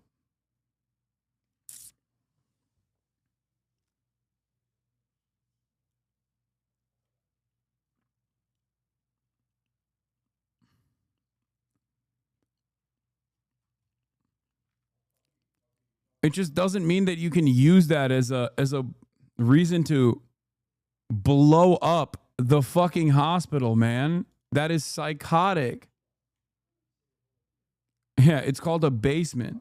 Anyway, BB in this fucking convo made a couple insane statements. I'm not going to watch the whole thing. I just want to show you this part that was pretty fucking damning. Prime Minister Netanyahu says if the U.S. helps Israel assassinate Iran's supreme leader, it will help end the conflict and make the Middle East great again. U.S. officials tell us that the president flatly rejected a plan, an opportunity that the Israelis had to take out the supreme leader. Do you understand his concern? My understanding is his concern is that this would escalate the conflict beyond where it is already. It's not going to escalate the conflict. It's going to end the conflict. We've had half a century of conflict spread by this regime that terrorizes everyone in the Middle East, has bombed the Aramco oil fields in Saudi Arabia, is spreading terrorism and subversion and sabotage everywhere. That's the forever war is what Iran wants. And That's crazy. You can't say that. As Israel, you're the last person. As the head of the Israeli state, you are the last person to say this, okay? There is no one on the planet that is less equipped to say something like this. I've often said everything Israel claims is pure projection. They do tenfold what they claim others are doing.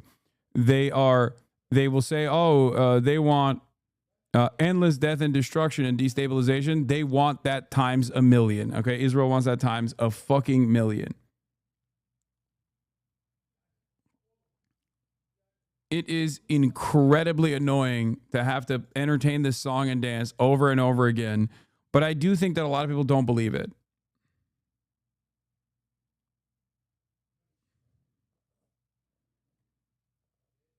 Bringing us to the brink of nuclear war. In fact, what Israel is doing is preventing this, bringing an end to this aggression. And we can only do so by standing up to the forces of evil. Look, democracies have had to learn this lesson. You know, they faced a tyrannical regime, a radical, fanatic regime. For 40 years, I've been saying, actually 3 years after the establishment of this radical Islamist Ayatollah regime in Tehran, I said that the greatest danger, not only to the survival of my country.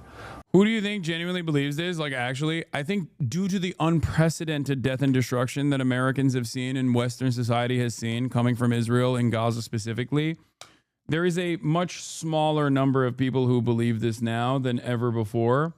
But, you know, Americans are a incredibly stupid nation of people. Half of the fucking country thinks that the guy who assassinated Democratic lawmakers was actually secretly woke in Antifa. So who knows? Like, Americans are uniquely stupid.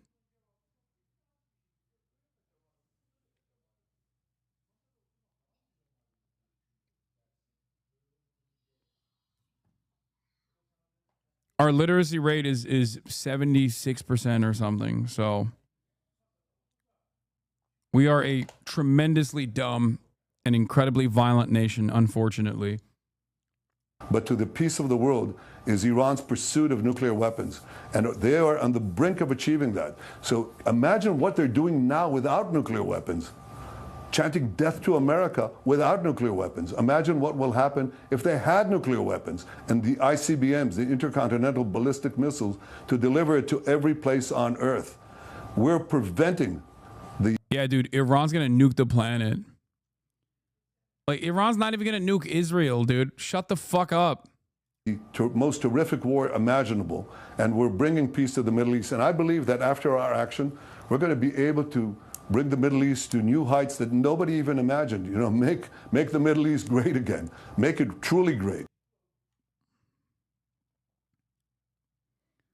Iran with current weapons never attacked Israel directly. Yeah, until this last Operation True Promise 1, 2, and 3.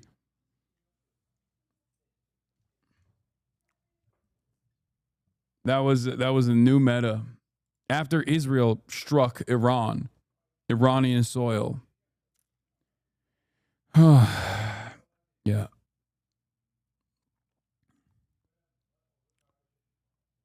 We're going to make the Middle East great again.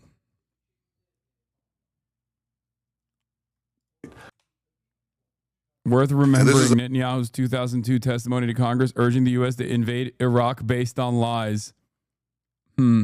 Let's see if he's using the same narrative A tyrant here. who is feverishly trying to acquire nuclear weapons.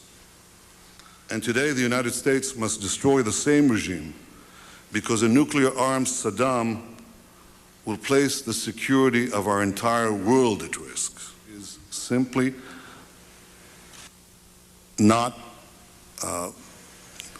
reflecting the reality to assume that Saddam isn't feverishly working to develop nuclear weapons. If you take out Saddam's regime, I guarantee you that it will have enormous positive reverberations on the region. Principles of real estate, the 3 L's, location, location, location.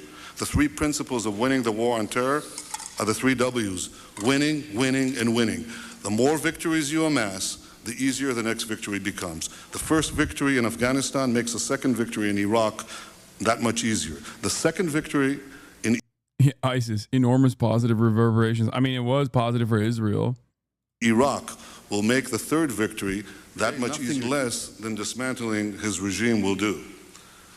Because Saddam's nuclear program has fundamentally changed in those 2 decades. He no longer needs one large reactor to produce the deadly material necessary.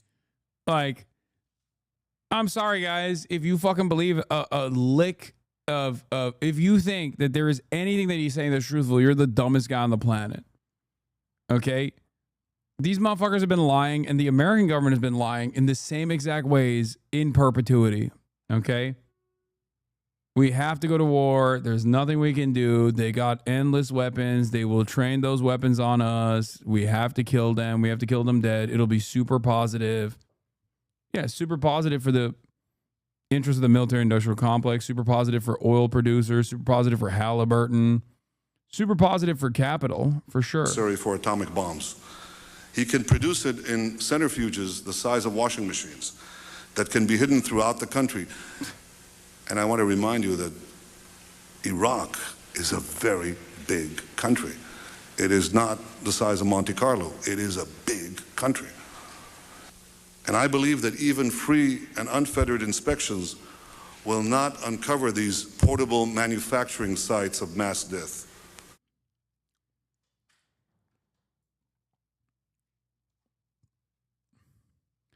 Breaking, Haifa refinery shuts down after Iranian missile strike. Israel's Bazan refinery group has shut down all operations after a direct Iranian missile strike on its Haifa Bay facility yesterday, causing major infrastructure damage. The announcement came hours before Iran launched the 9th wave of its Operation True Promise 3. Bazan reported that key power plants supplying electricity and steam for the complex was significantly damaged, forcing a full shutdown of the refinery and all of its subsidiaries. 3 workers were killed after a stairwell collapsed in a shelter. Thick smoke and extreme heat left them with little chance of survival. All were residents of Haifa and the Kiryat. The shutdown was first revealed in a stock exchange disclosure required by law. Israeli security officials reportedly had not announced the attack publicly before then.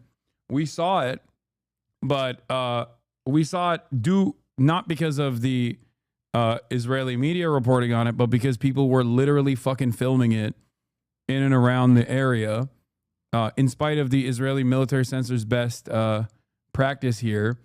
And on top of that, yeah, they revealed it in a stock exchange disclosure. So now we know Bazan produces refined fuel for transport, agriculture, industry, and domestic use, and handles hazardous substances, including benzene and known carcinogen. Repairs are expected to take 10 days.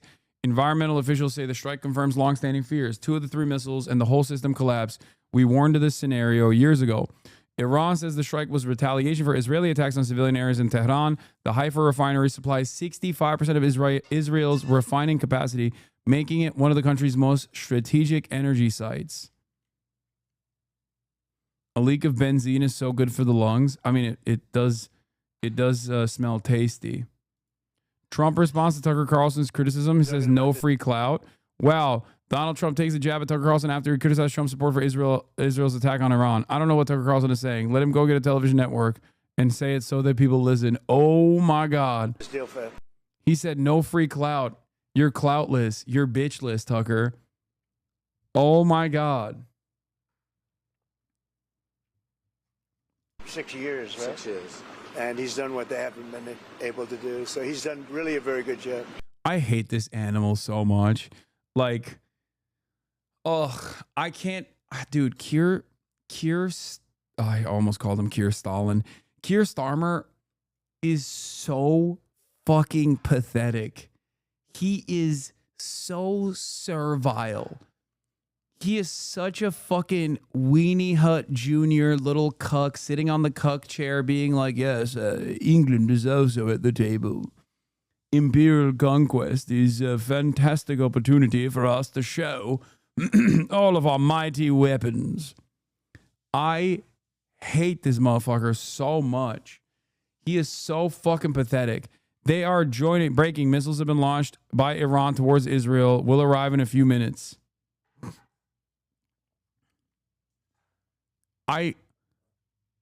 Also, for the record, they literally did a hostile takeover of the Labor Party at the behest of Israel. That is a real thing. Using anti-Semitism as a cudgel to dismantle any kind of anti-Zionist sentiment that existed within the Labor Party at a time when the Labor Party was at its peak popularity. They rat-fucked the Labor Party from within. One of the major players that played a formative role in this was outed as a pedophile only a couple months ago, okay? Labor Friends of Israel guy who was literally investigated for pedophilia. Like that, they crafted an internal coup within the fucking Labor Party, and Keir Starmer is one of the recipients and one of the most responsible members for it. So if you hate the modern Labor Party, remember, Israel played a role in this.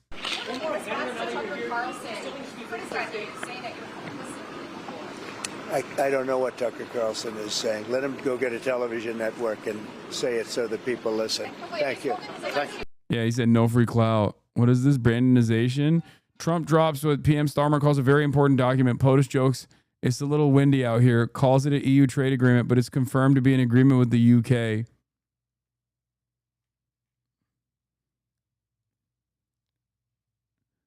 What is this? Obviously, America carries the greatest moral stand for everything here, but there's something especially disgusting about the United Kingdom going so far as to provide targeting data for Israel solely they can claim they're still a major world power. Oh yeah, this is, he's talking about the Cyprus intelligence missions that the Royal Air Force engages in.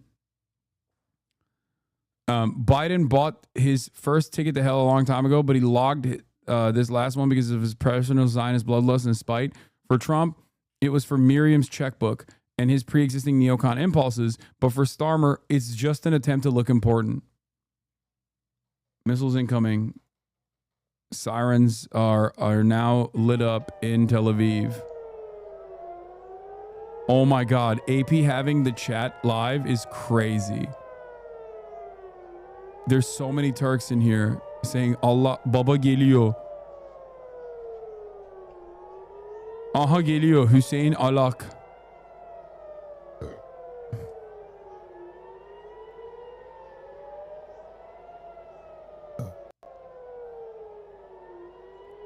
Füze gönderiyorlar İsrail'e. Yine. Yeah.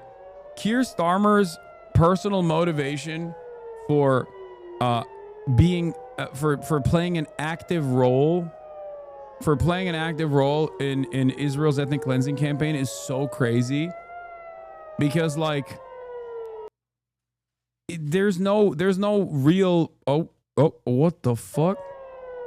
Oh, interceptors off the side of the building that we saw. Wait. Oh my god. Oh my god, that was an anti-air. That was an anti-air that fucking... Oh my god. Oh my god, are they fucking... Did they actually hack these? What the hell's going on? That's a misfire. Wait, why did this stop? Camera quickly turned away. I'm confused. Camera very quickly turned away and stopped looking in that direction. Look. Look.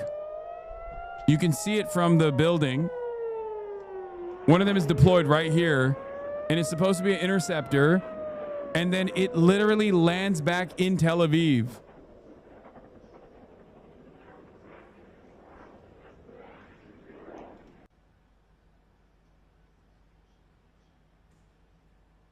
That interceptor was an 18-year-old major general. Don't laugh. I don't know. Are the missile autists in the chat? Wait, no. The camera operator doesn't suck ass. I think they stopped the feed. It's no longer live. Sirens cut out as well. No, they cut the feed. They cut the feed. They're not showing real-time footage any longer. Oh my god. They cut it, and then I think this is splice footage. Like, look. Look. Look.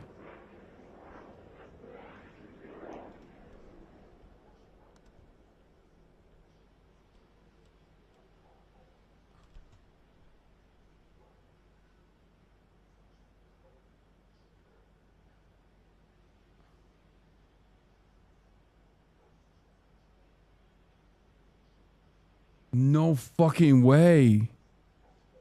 No fucking way. It is. There are some pixels moving if you look closely. No. I'm saying there are pixels moving, but I feel like it's just...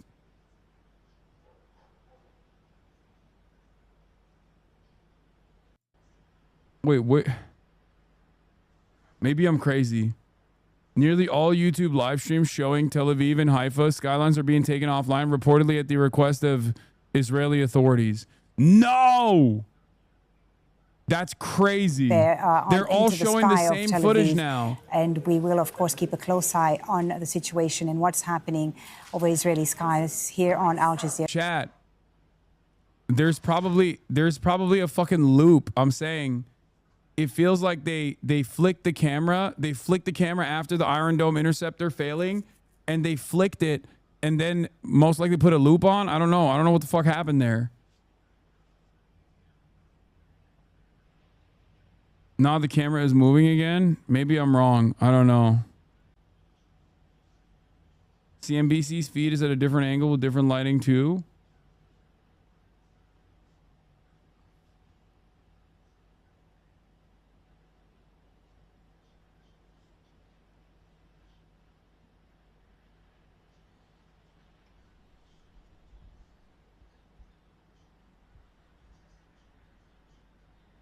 I don't think there's anything weird going on, dude. It's just a live stream.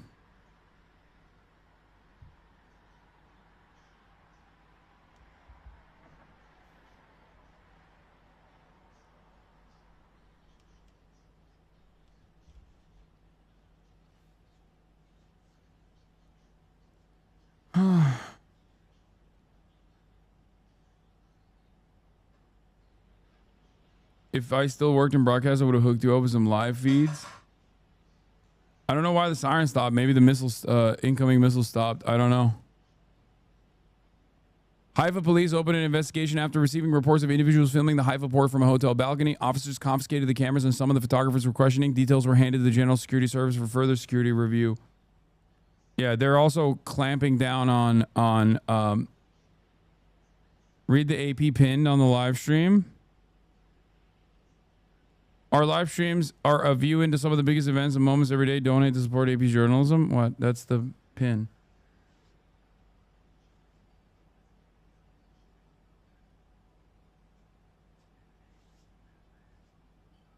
What?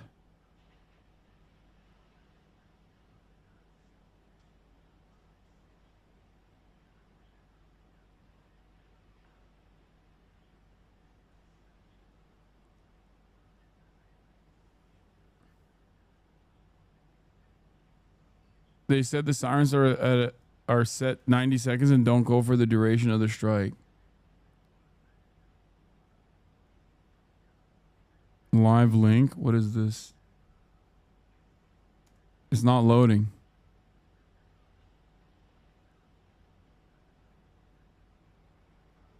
CNN. This isn't new. What? No, this isn't new, bro. Get the fuck out of here. This is looped up too. Guys, come on, dude. Oh my God. Exercise a little bit of fucking caution. A regime that is quite entrenched after 45 years of being in power. There's like hella bot accounts that just try to fucking generate traffic by putting fake shit up. He would know that Netanyahu the CNN 18 accounts, some of them are actually CNN live feeds that they're restreaming illegally, but a lot of them are often just like fake shit. And as we're talking, Marwan, we've heard another air raid siren in Tel Aviv there, and what is being described as a misfired air defense rocket. Now, obviously, so much of what happens next I can't believe we watched that live. Hinges on the United States and on President Trump himself. We've heard mixed messages from the administration. How do you assess Trump's position right now? He's of course campaigned against being, he wanted to be less interventionist. He's campaigned against wars in the Middle East. He said the U.S. was not involved in the strikes against Iran. Do you think it's going to stay that way? Look, the problem with Trump is that he's not versed in foreign policy. He doesn't understand strategic calculus. I'm on AP, chat. Calm down.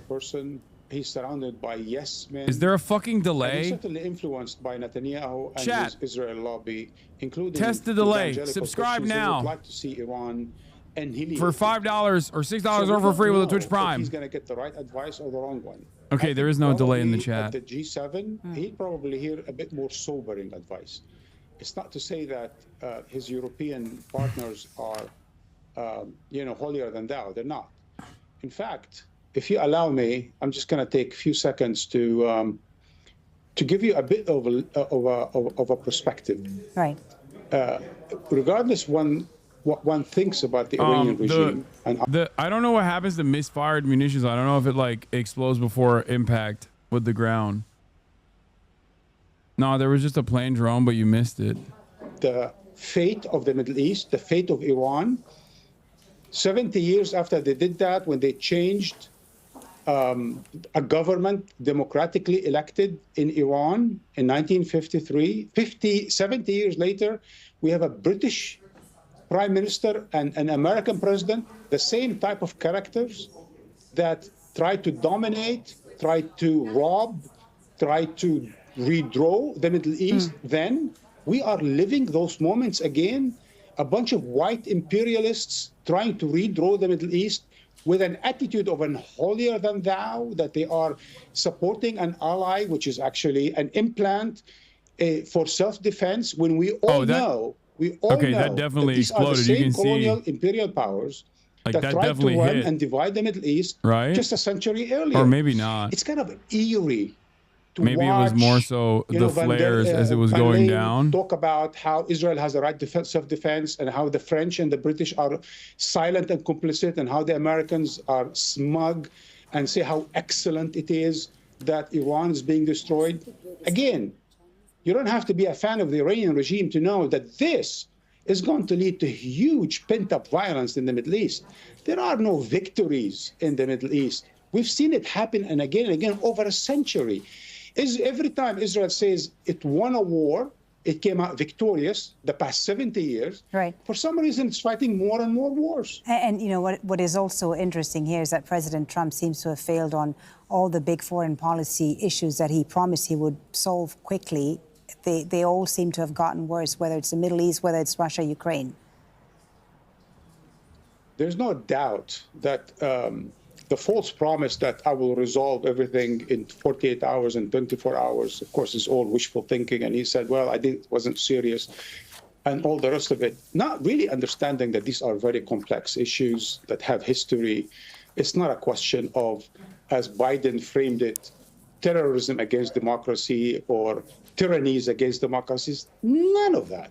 It's a far more complicated issue. And the way, again, Netanyahu just framed it. We just heard it in his interview on ABC, saying that the Iranian regime is this and that. Yes, the Iranian regime was a destabilizing force in the Middle East. There's no doubt. But the person who is saying this is indicted on criminal charges by the world's highest court, even corruption in his own courts. And his country and himself have been invading and occupying countries like there is no tomorrow. So to frame these things as democracies versus tyrannies, this is just another pretext, another tool of colonial imperial powers trying to redraw, trying to impose their will on the Middle East, trying to do whatever they need to do in order to stay on top. And this is not right. There's something wrong about trying to frame these things while at the same time defending or praising a country for unprovoked attack against another country. Unprovoked against another country. Right. Iran, again, fan or not, is a signatory to the NPT, does not have nuclear weapons. The director of national intelligence of the United States said they are not pursuing nuclear weapons. Israel is a nuclear power, is not a signatory to the NPT, is invading countries, is a genocidal government, at least as far as Gaza is concerned. And yet, we see all of these things being twisted around as if there's a Western Israeli holier-than-thou attitude, and everything in the Middle East is rotten and evil. This is just wrong. You're wrong. As always, very good to hear your views. Thank you so much for your perspective, Marwan Bashar, our senior political analyst. I just want to show our viewers now some of the images we were seeing just a moment ago from Israel when the air raid sirens went off. And then we saw what I thought looked like a flare, but it was actually an interceptor missile that misfired shortly after the air raid siren went off. There it is. And this is all coming after Iran said it would retaliate following the attack on its state television building in Tehran. The Iranians saying that they were preparing for the largest and most intense missile attack in history on Israeli soil. So we're keeping a close eye on the skies over Tel Aviv and other The Iron Dome earlier today deployed an interceptor that ended up striking Tel Aviv anti-Semitically. We will find out the anti-Semites responsible for the anti-Semitism coming from the Tamir interceptors. However, has about 100,000 more reservists. Israel possesses 340 combat-capable aircraft. Those include several advanced U.S.-made F-35 fighter jets. The Iron Dome is Iran Hamas. mostly operates an older fleet of Russian jets. Among Israel's anti-missile systems at work, there is the Iron Dome that's designed to take down short-range rockets, usually coming from Gaza. There's also the David Sling and the Arrow systems. They are domestically manufactured equipment designed to take down medium to long-range ballistic and cruise missiles. In Iran, the IRGC says they've designed their own air defense system called the Bavar 373, which has enhanced detection and tracking of aircraft and long-range missiles. Tehran also has two other systems, including a Russian-made one. But neither of these three systems are capable of tracking stealth fighter jets. Let's discuss all this further now with Colin Clark, who's the Director of Research at the Soufan Center, a global intelligence and security consultancy. Colin is joining us from Pittsburgh in Pennsylvania. So we've seen what each side has right now. And given the Iranian threat to escalate further, what do you think are the likely military scenarios right now if both sides continue these retaliatory strikes? Well, thanks for having me. Yeah, both sides are attempting to renegotiate the rules of engagement and redefine their own red lines, essentially attempting to establish or reestablish deterrence.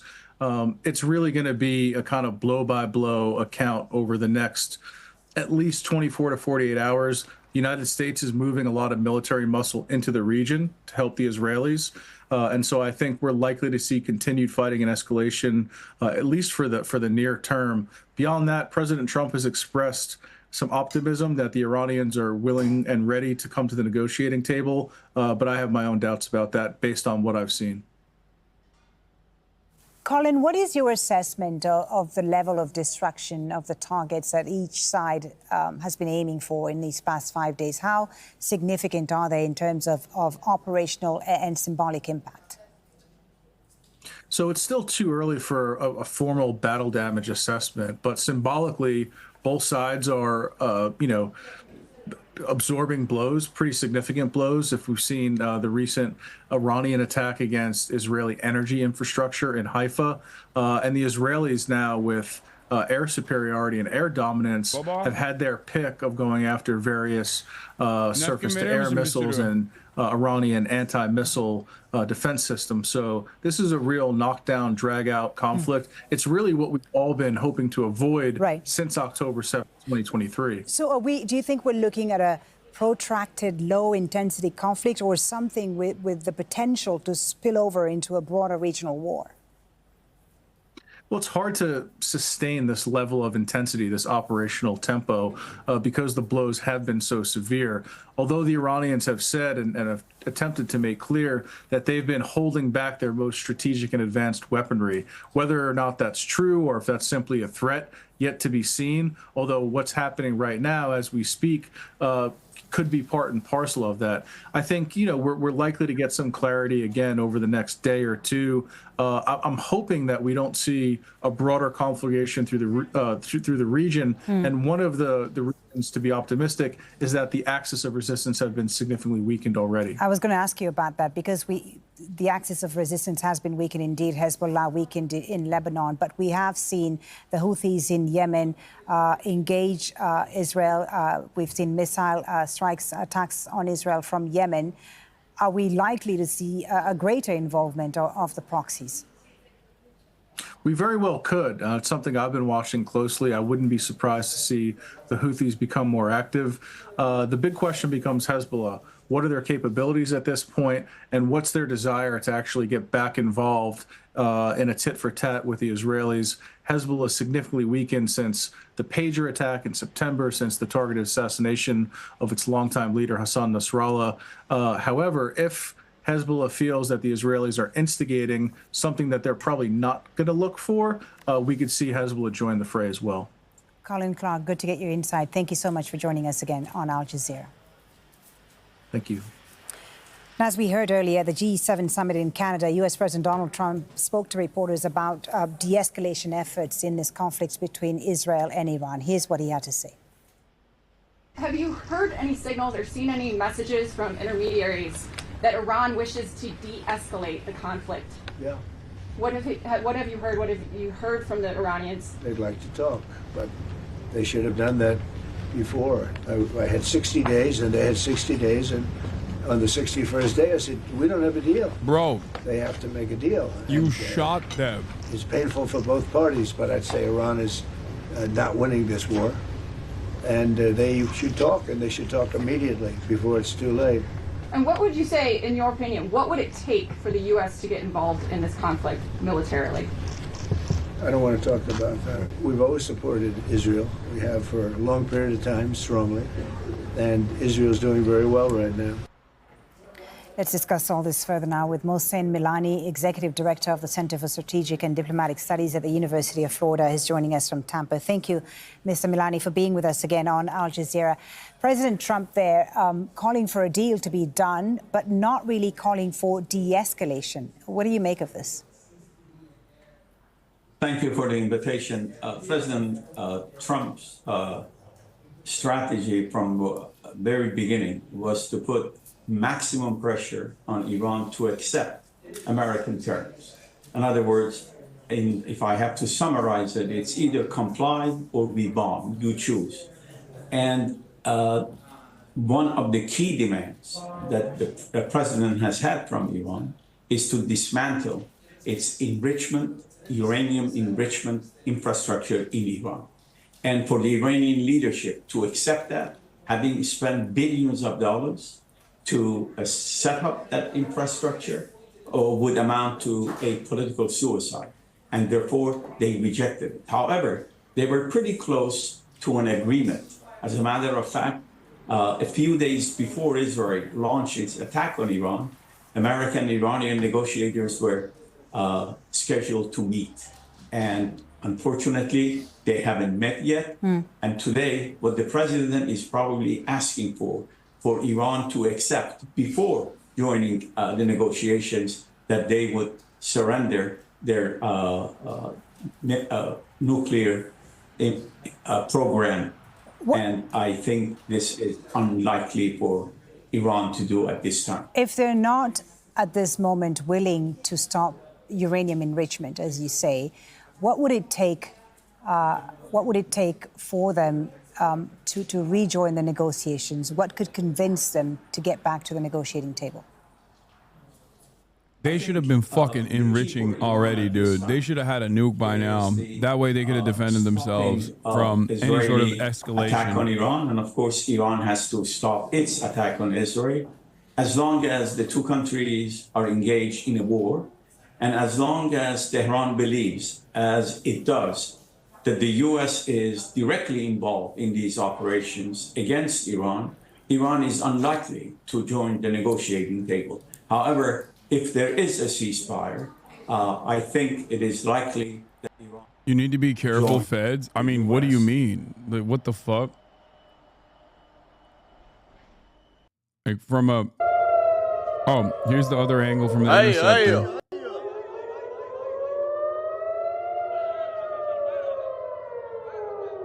ولك علت كبات برزيل علت ولك رجعت عليهم بشرفي. You kind of said Iran should nuke Israel. No, dumbass. There's a policy of nuclear deterrence. It's called mutually assured destruction. Okay? Countries that don't have nukes in the age of nuclear proliferation are clearly countries that don't have sovereignty. Ukraine is a better example of this. It is a consistent position that I've had. And nuclear deterrence is the only thing that will fucking stop Israel from engaging in these kinds of actions. The very fact that Iran doesn't have nukes is the reason why Israel is blowing the fuck up, blowing Tehran up.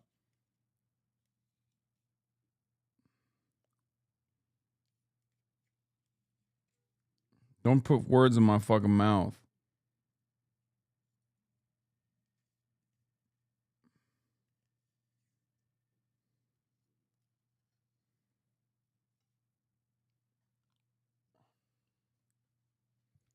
We just want you to be careful. I am careful.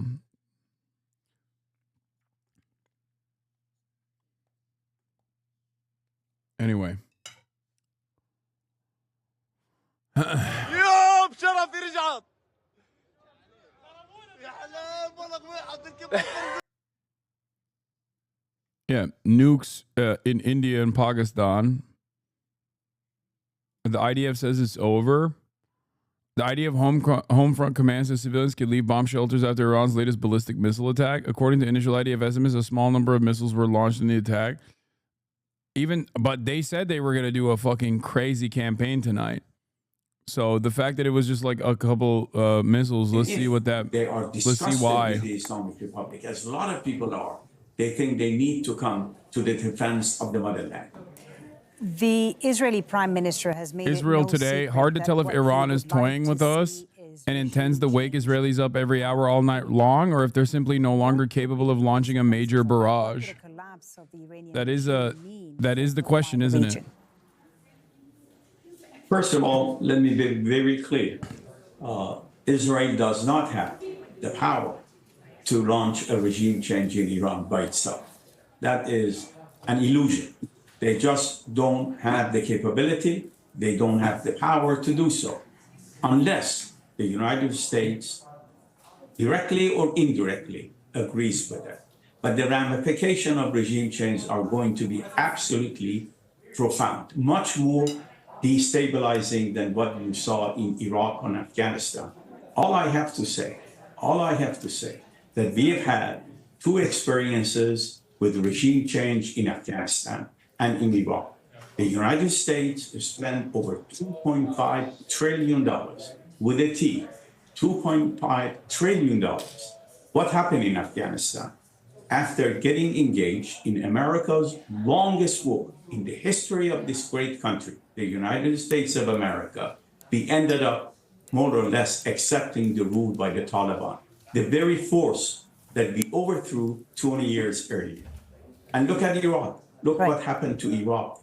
And therefore, Americans and American people and a very major significant base that supported President Trump, they are against these endless wars and these attempts to have regime change. If the regime change comes by the Iranian people, that's fine. But any kind of regime change that is imposed from outside, it could bring, perhaps in the best case scenario, short-term stability and long-term chaos and instability. Thank you so much for talking to us and sharing your perspective. Mohsen Milani, Executive Director of the Center for Strategic and Diplomatic Studies 100%. At the University of Florida. Thank you very much for your time. Thank you. Now, there are also the economic consequences. Commodity markets have been volatile, driven by the ongoing conflict between Iran and Israel. Oil prices have been spiking sharply. About 20% of the world's oil passes through the Strait of Hormuz. At its narrowest, the waterway is about 33 kilometers wide, split between the territorial waters of Iran and Oman. At times of diplomatic tension, Iran has in the past threatened to disrupt shipping traffic. Naeem Aslam is Chief Investment Officer at Zay Capital Markets. He says the longer the conflict goes on, the wider the impact we could see in the markets.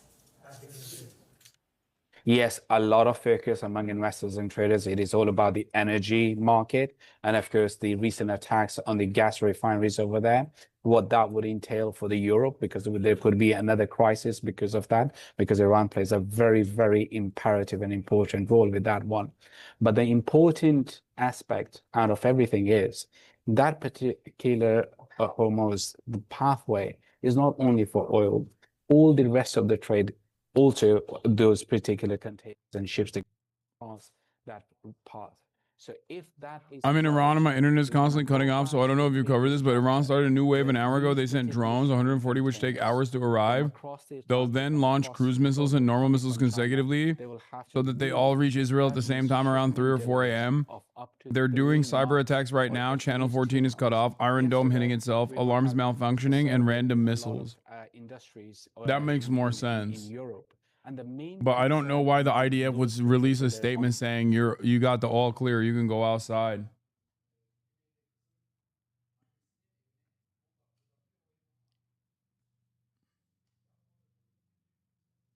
Don't leak it, chatters. What are you talking about? If random people in Iran are aware of what the fuck's going on, you think the IDF doesn't know already? They had the capabilities of building a fucking drone facility inside of Tehran. What have you heard from the Iranians? They'd like to talk, but they should have done that before. I had 60 days, and they had 60 days, and on the 61st day, I said, we don't have a deal. They have to make a deal, and it's painful for both parties, but I'd say Iran is not winning this war.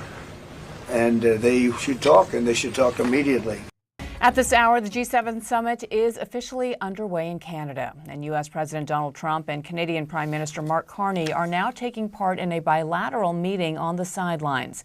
Now, before that conversation started, Trump criticized the G7 for ejecting Russia 11 years earlier after Moscow annexed Crimea.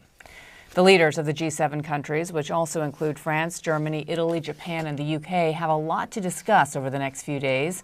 High on the agenda, global trade and security. However, looming over the summit, the Israel-Iran conflict, which is now in its fourth day and intensifying. Iran's state news agency says that it has been targeted by Israeli strikes.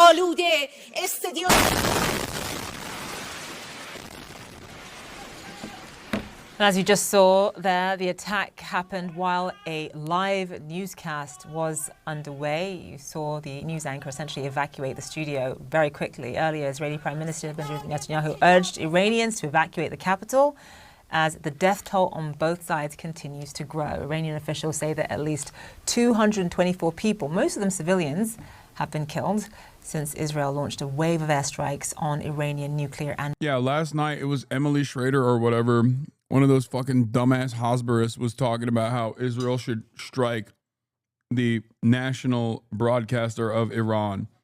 And then less than 24 hours after that demand on Twitter, Israel actually did strike the national broadcaster of Iran, which is so insane.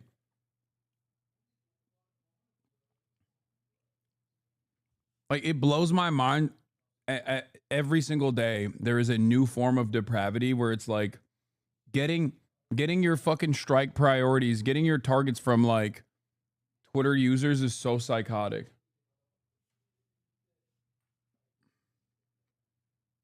But then again, yeah, it reminds me of what Bari Weiss did when she called for the assassination of Refat al-Ra'ar, and then it literally happened.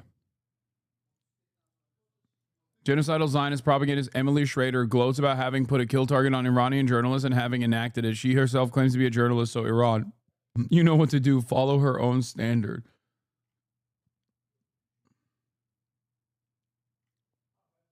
I can't believe it. Like, we read this last night. She bravely came back on air moments later.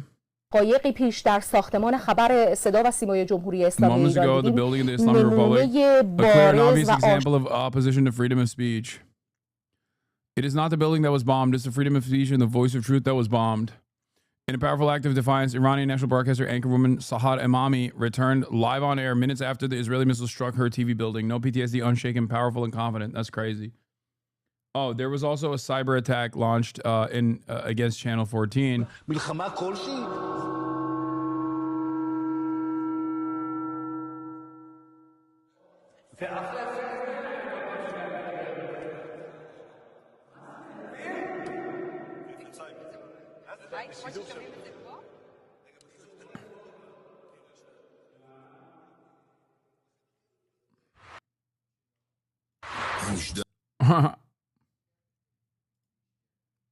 What is that fucking response, dude? military targets. Israel says at least 24 people have been killed by Iranian missiles that penetrated its Iron Dome defense shield. Elena Treen is in Washington, but first let's go to Nick Payton-Walsh, who joins us from London. And Nick, walk our viewers through what we just saw happening on Iranian state television there as these two sides have increased the salvos against each other. Some reports suggesting that Iran is desperately looking for an off-ramp. Where do things stand? Yeah, I mean, it's extraordinary to see the state broadcaster hit like that. Iranian officials suggesting this indeed was what it appears to be, which is an Israeli strike on that particular building, interrupting it, or interrupting certainly its journey. I'm an Israeli. Israeli media is censoring the strike so bad they try to hide the destruction and death that we Israelis have never seen, so that we wouldn't go to war against. We wouldn't go against this war with Iran. There are like 20 plus civilian deaths in a few days. In regular times, that would be spoken about for way more airtime. By the way, the two last Iranian attacks were small, less than 10 rockets, judging by the booms. Yeah, I think there is more coming. I think that even the drones haven't arrived. So I don't think that it's like done. Even though the IDF said it is, I don't think that it's actually done at all, especially considering that Iran said that this was going to be like the most painful night yet or whatever.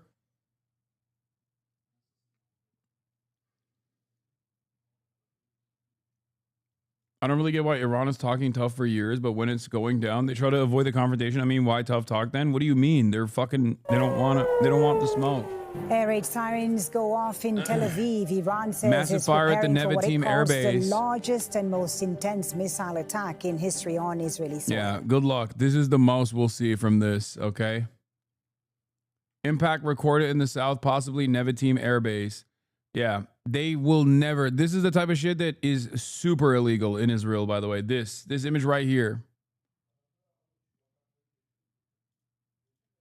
The Associated Press Jerusalem broadcast feed is down. Yeah, I think they came after all the live streams.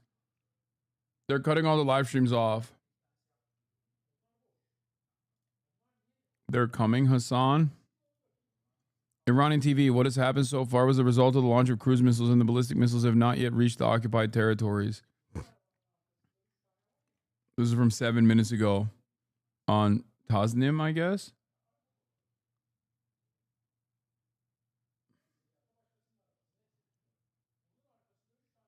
This feels like a threat. It's giving gold pager. Israeli Prime Minister Netanyahu warns of America of incoming attack. Today is Tel Aviv, tomorrow is New York. Oh my God, they're going to manufacture 9/11. Oh my God, they're going to do a 9/11 too. Iran enters its fifth day. Oh my fucking God. Some air defense systems were launched in response, but Israel's military has since given the all clear. Iran's Revolutionary Guard has warned strikes against Israeli territory will continue into Tuesday morning. In recent days, several Iranian missiles have evaded those. I feel like that would backfire. Dude, I'm serious.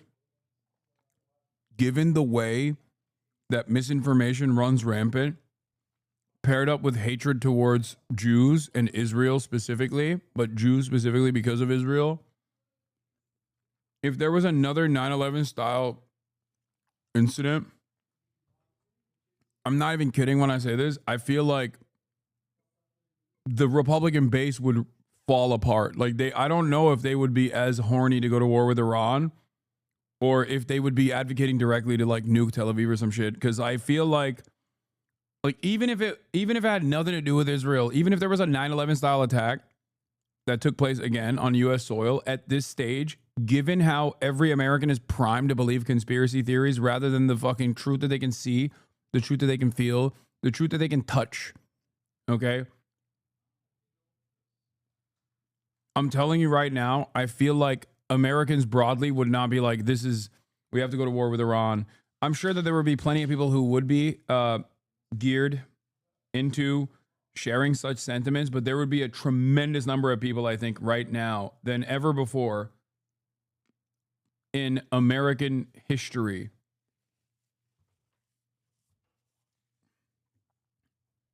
that would be like, nope, I don't believe it. This was definitely Israel.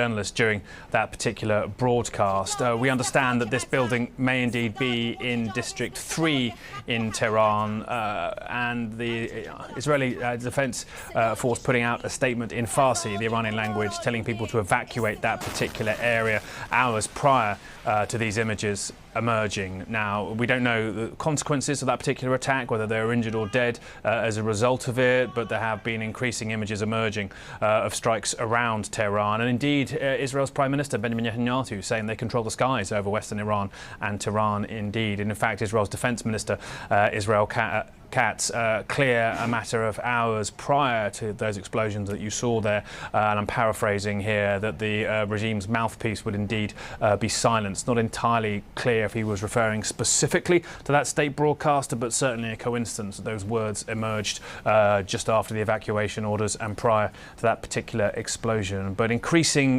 reporting now and information we're getting about the sheer toll inside the capital and across Iran. Does it make it more likely, potentially, potentially that Iran seeks a diplomatic solution, where they appear to have told regional mediators that they need Israel's strikes to stop before they can contemplate diplomacy. And indeed, they also might be suggesting they want to have their own counter-attacks get to a point where they feel they've taken adequate revenge or response or restored some kind of deterrent for Israel's extraordinary wave of strikes across Iranian military and other facilities over the past days. But here is some of the information we're gleaning about the human toll of what we've seen in the past 4 days inside Iran.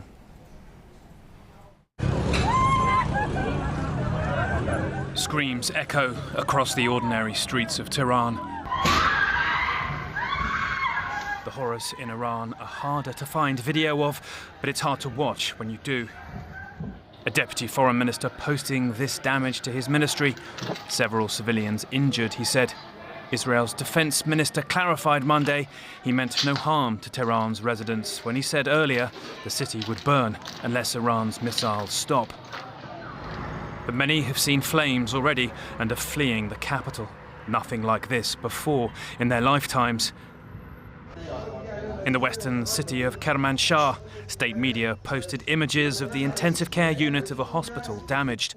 The IDF told CNN they were, quote, not aware of any attack that happened on a hospital in Iran, end quote, and it's unclear if anyone was hurt. But numbers Iran's health ministry have given speak of just how wide-scale the Israeli onslaught has been. Over 200 dead, 90% civilians since Friday, they said. But each number, its own story. Many from the youth that the West sees as the hope for Iran's post-Ayatollah future. This is Tara Hajmiri, dancing at the dentist, killed alongside her family, said state media. Also, Nilufar Galevand, big in gyms and social media, aged 31, killed alongside her parents. And Pania Abbasi, a poet, aged 23, killed with her parents and brother.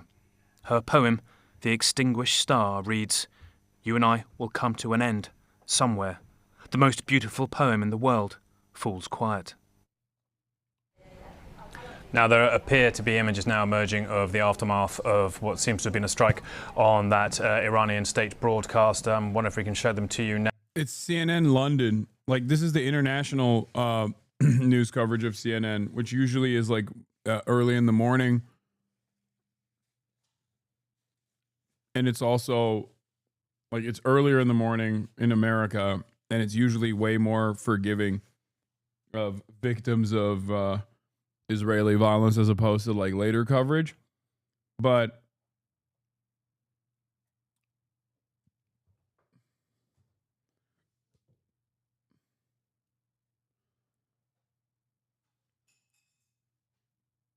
it's I mean, yeah, even then he just like showcases these people as like a hopeful post-Ayatollah future of Iran. That is the humanization that you're going to get. That's the maximum humanization that you're going to get.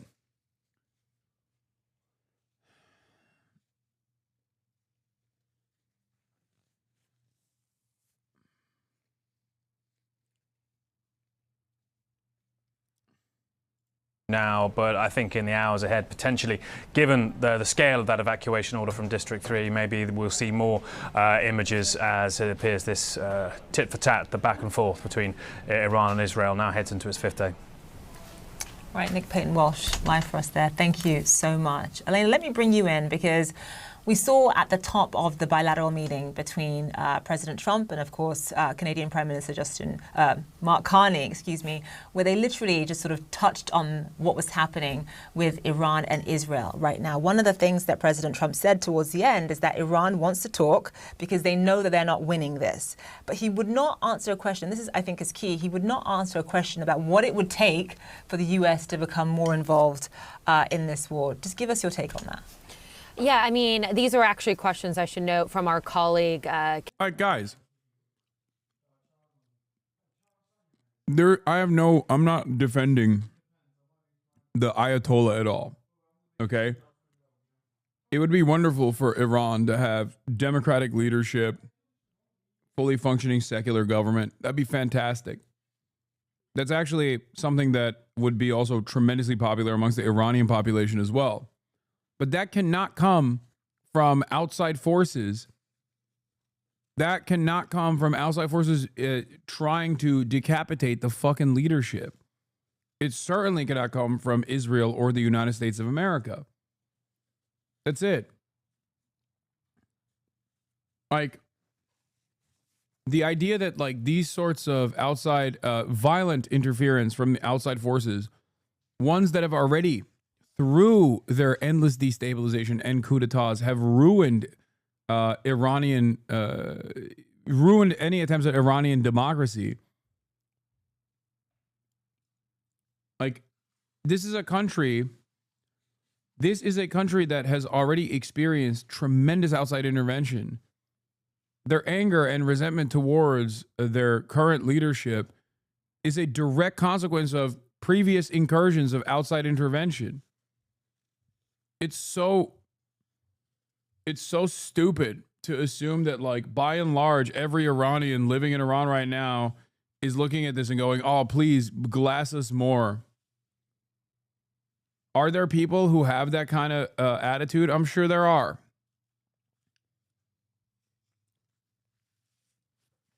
I was researching Jews in Iran, and I was actually surprised to see that there are about 9,000 Iranian Jews and they participate in society normally and have a guaranteed minority parliamentary seat. Yeah. Nothing about what we're taught about Iran would lead you to believe that's the case. Oh, for sure. Of course. And it's really funny because the Jewish Iranian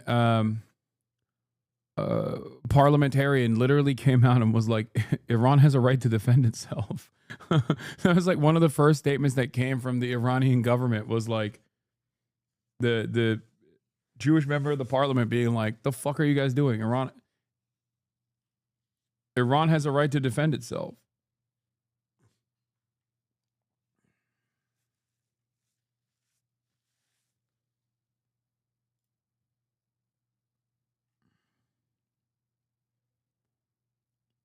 What is this? IOU 44 billion BB?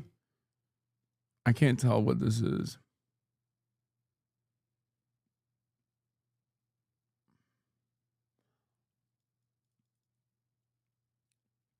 The whole fuck you USA motto Iran has going on, so their people don't get fooled like other Arab nations by thinking America is some type of good guy that will save you one day.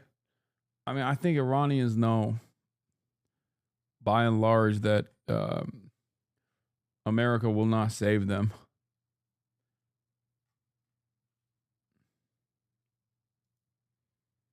Isfahan's Jewish community condemns Israeli strikes, backs Iranian response. The Jewish community in Isfahan condemned the Israeli attacks on Iran, describing it as a brutal act devoid of human decency that led to killing of innocent civilians, among them children.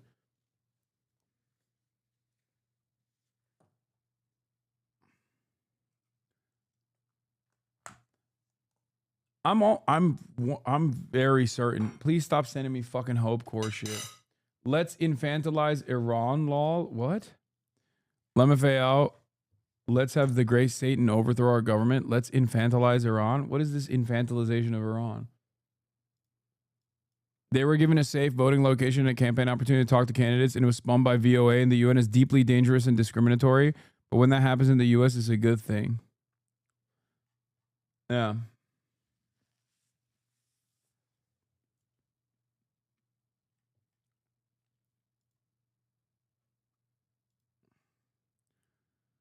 The Parliament of Iran's Jewish MP, Homayun Sameh, said he supports Iran's right to legitimate self-defense against Israel, urging throughout the past 2 years that Iran must have a strong response to Israeli aggression.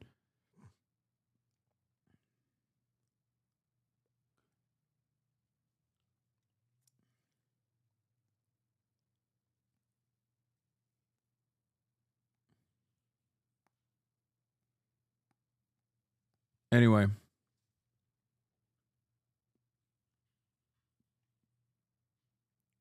Let's get back to this. Kit Marr here at CNN. Excellent line of questioning from her, really pressing the president on this. I think the most notable things are exactly what you said. One is that he admitted, we've seen some of this reporting, that Iranian intermediaries had reached out to the U.S. and an attempt and saying that they wanted de-escalation. He said, yes, they do. He said they should have tried to come to the table and talk to us sooner. He brought up that 60-day deadline that he had sent, a couple months ago in a letter to the Iranians, saying that they had 60 days to negotiate with the United States a potential nuclear deal. He said they should have talked before that deadline was up. We had reported that that deadline was last Thursday when we started to see the strikes from Israel start targeting Iran. But then he also was pressed by our colleague about what would it take for the United States to offer more than just defensive and intelligence aid to the Israelis. And he said he didn't want to talk about it. He didn't want to talk about military aid. Very notable from a president who often answers every single question and likes to be honest and transparent with the media. It was clear that he did not want to go there. Now, all of this comes, Zain and Bianna, after we had reported that over the weekend, Israel had told the Trump administration that they had a window of opportunity where they believed that they could target and take out Iran's supreme leader, Ali Khamenei, the Ayatollah. And essentially what we had learned in our conversations with our sources at the White House and the broader Trump administration was that the president had directed his team to tell the Israelis that he opposed that he rejected that plan. And that is a big deal as well, because we have been told now repeatedly in our conversations that the president does not want to take U.S. aid and U.S. involvement in this conflict further. And the reason that he was rejecting that plan for a potential regime change was that, that to him would really bring this from a conflict to a potential full-out war. And that is exactly what the president is trying to avoid. Now, something he also said at the end of that bilateral meeting in Canada with the Prime Minister Carney is that he said that he's still open to having these talks with Iran. And we had heard this now. He said this yesterday when he was departing for Canada, and we've been hearing this in our private conversations. He does believe that there is a way to still salvage negotiations with the Iranians. And now he also believes that there is a way to try to have some sort of broader peace deal to really be an off-ramp to this war. Now, Nick smartly talked about this, but we've been hearing this as well in our conversations. It's very unclear whether there's actually an appetite for that, just given how much this has escalated in the region now between these two countries with these tit-for-tat strikes on the other countries. And so it's in a very precarious situation right now. I think what's really clear is that the president does not want the U.S. to be directly involved in anything more than trying to help the Israelis intercept some of these missiles coming from Iran and helping with intelligence, because he believes once they do that, this all changes. We could perhaps see Iranians try to target U.S. bases. These are all conversations that are going on behind closed doors. But again, it's very early on right now, and we haven't had any indication that any of those talks that the president says he's open to have actually begun. Right, Elena Train, live for us there. Thank you so much. Appreciate it. Iranian state TV has been hit by an Israeli strike in the last few hours. Dramatic pictures. It caused the channel to go off air altogether. And in the last half hour, Iran has condemned that attack as a war crime. It came shortly after Israel issued an evacuation order for a large part of the Iranian capital, Tehran, saying it had plans to strike military infrastructure that would endanger the life of civilians in the area. It is the fourth day now of missile strikes between the two countries, which started early on Friday when Israel launched a series of surprise attacks targeting nuclear sites and killing Iran's most senior military commanders. Now, Iran restricts access to the country for journalists, but BBC Verify has been using satellite imagery to confirm those attacks on both nuclear and military sites. So here are some of the locations where strikes have been carried out just in the last few days. This is a missile base in Big Haneh. Compared with an older image, this satellite image taken yesterday clearly shows damage to the roof. And Isfahan is one of Iran's key nuclear sites. It was confirmed over the weekend that 4 critical buildings at this site were damaged, including the uranium conversion facility. On this satellite image, you can now see visible damage to the buildings there. Well, the BBC is not allowed to broadcast from inside Iran, but our colleagues at BBC Persian have been keeping across the situation. Farham Gabadi has this report. Iranian state TV came under attack during its live coverage. This tiny hope core.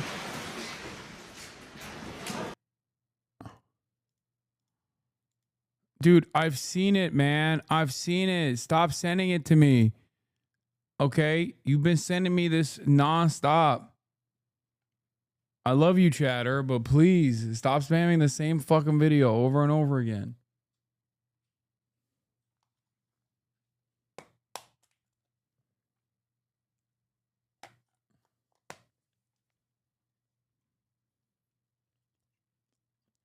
Israeli strike kills 3 Iranian Red Crescent workers. An Israeli, of course.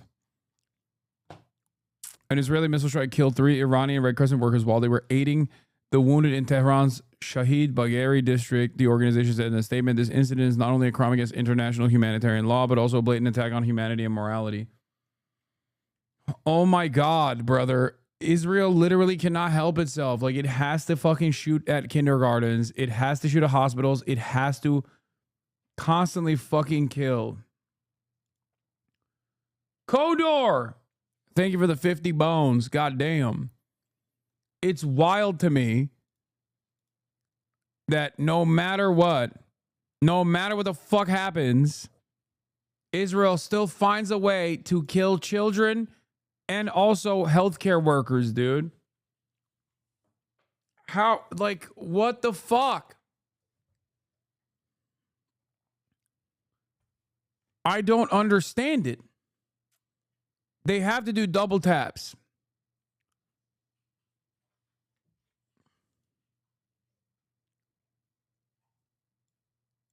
Anyway, we already covered this. As Iran. Let's watch how the Iranian civilians are responding to the Israeli strikes. Much hay has been made about how Iranians are welcoming Israel as liberators. Much has been said about how much Iranians love being glassed.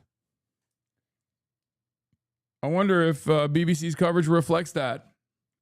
Out strikes on each other, civilians are being urged to seek shelter, with the Iranian government using mosques, metro stations, schools and other buildings. Iran's government currently limits access to the country for journalists, but the BBC's Persian service provides news to Iranian audiences in Farsi. Farham Gobadi is a senior reporter at BBC Persian, and earlier he updated me on what people in Iran are telling him.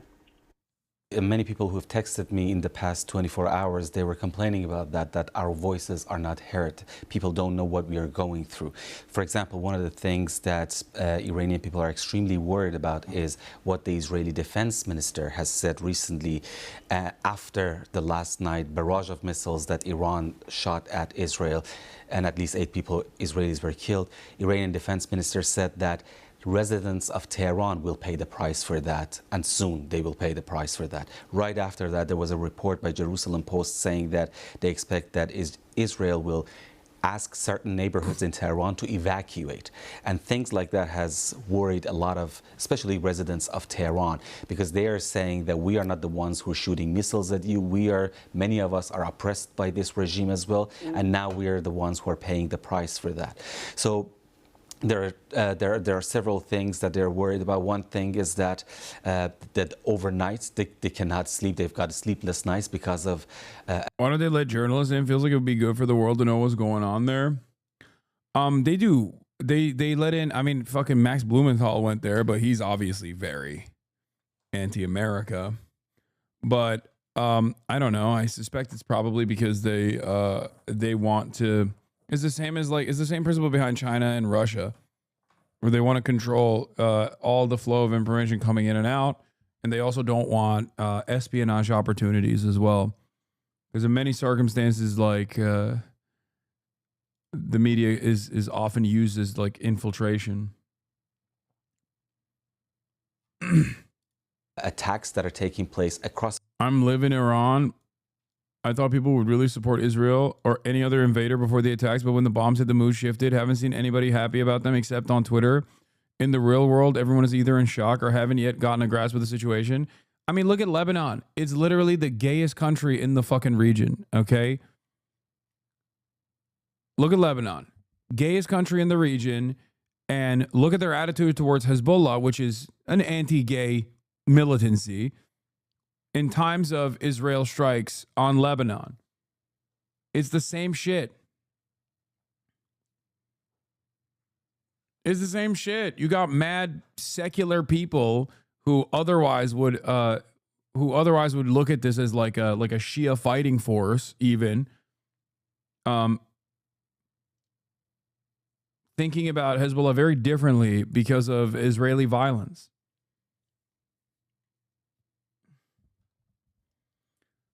Wow, can't believe the Iranians didn't like the statement. Israeli Defense Minister Katz vows that the residents of Tehran will pay the price and soon after Iranian missiles killed at least 5 people overnight.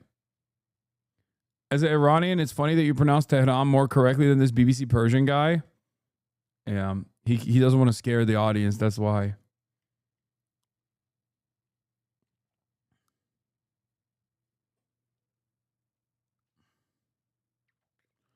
The one thing that unites the entire diverse Muslim world from Morocco to Iran to Indonesia is anti-Zionism. Yeah, for sure. Unfortunately, the entire Muslim world's leadership not so united on that principle, but the entire Muslim world, the populations are, certainly. From Tehran and other cities, we at BBC Persian received videos last night that Fordo, one of the important nuclear sites, was attacked. Iranian officials are saying that Natanz, the other site near Isfahan, was attacked again, and anti-air defense system was activated over there. Shia leaders are united, bro. What do you mean? There was a literal fucking one of those like crazy imams that came out and actually shit on Saudi Arabia and said we have to stand with our Shia brothers. Don't you realize? I forget who it was. I watched it on TikTok.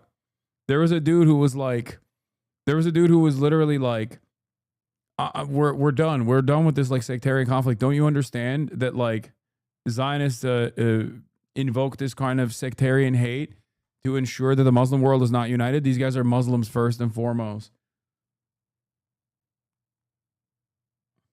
I've never seen a dude that looks like that hit a line like that before.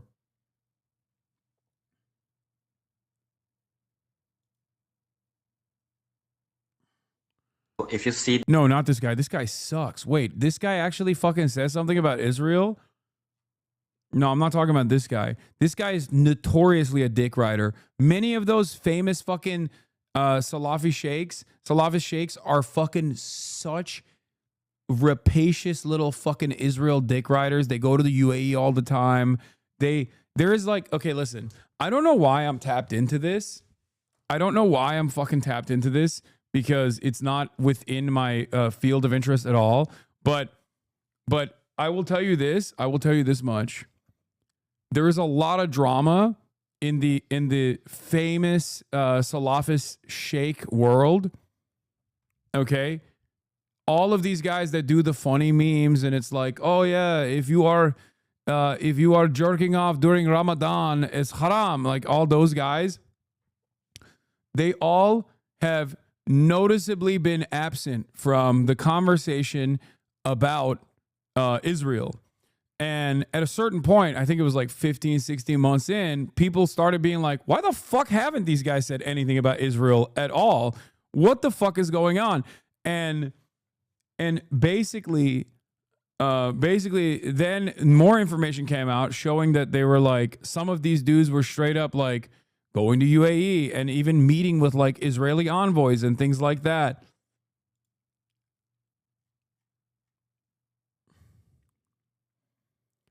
And the only time that they ever talk about it is like as though they are like a fucking Hollywood celebrity that wants to make a statement but also wants to keep their fucking job, where they'll say the war.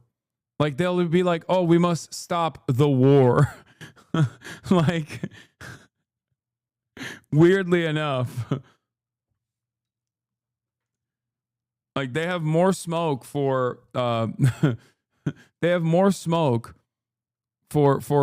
Muslims who let their girlfriends out in the fucking wild than they do for Israel slaughtering children in Palestine.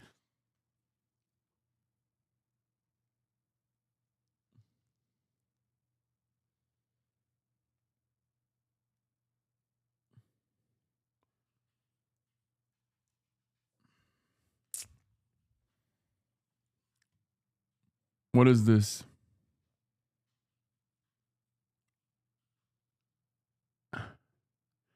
If someone is in the UAE, you know they only present pro-Israel because the UAE won't tolerate it. Anyway, what is this? This guy was one of those guys that I was thinking of, but maybe he's like, maybe too much backlash, and he's now changing his tune. The news recently, there's like two countries are fighting right now, and one of them is Shia, and one of them is Jewish, and they both make many bad things to Muslims. So us as Muslims, are we allowed to cheer for one of them, or should we just remain neutral? Is this all what the Muslims can do? Cheer? Yeah, this is not a football game. This is not something that we, go out in the street. Dude, I swear to God, some of these fucking Salafis have brain damage, okay? Like, they unironically think that Shias are worse overall, like Shia people are worse overall, not just like Iran, but then Israel, okay? Streets with flags and supporting country X or country B or this or that. This is what we've always stated that is not permissible. That is the issue of demonstrations, where lots of chaos, lots of haram things take place.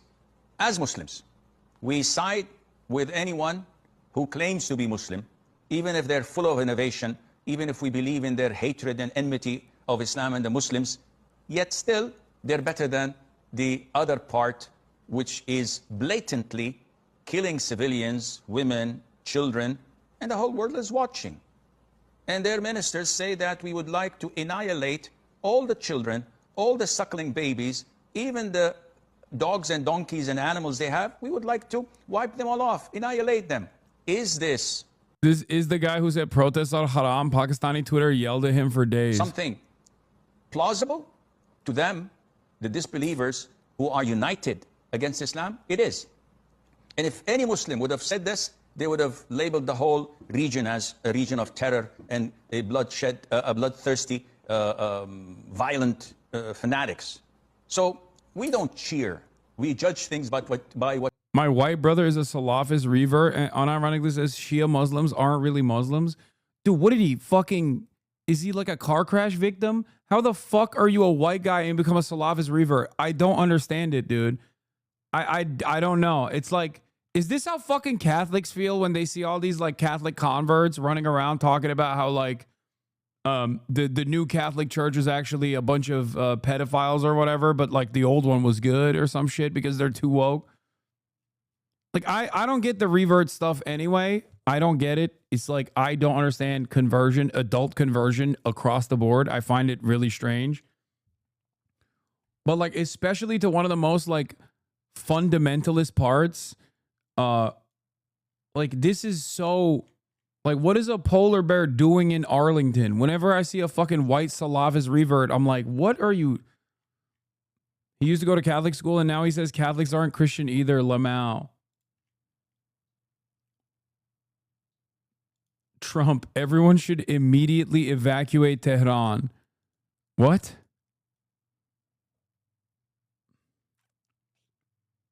Possible explosions heard in Tehran?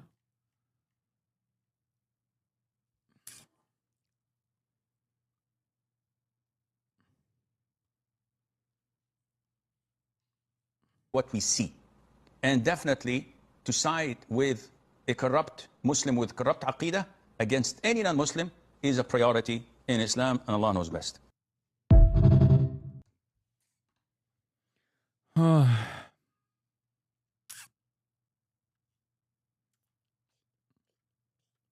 Have you seen that Malaysia wants to send a flotilla about 1,000 ships like the Freedom Flotilla? My friends are Salafists, but there are the two types of Salafists. Those who call themselves Salafists equals they are brainwashed, and those that follow Salaf way, Orthodox Muslims, those are normal.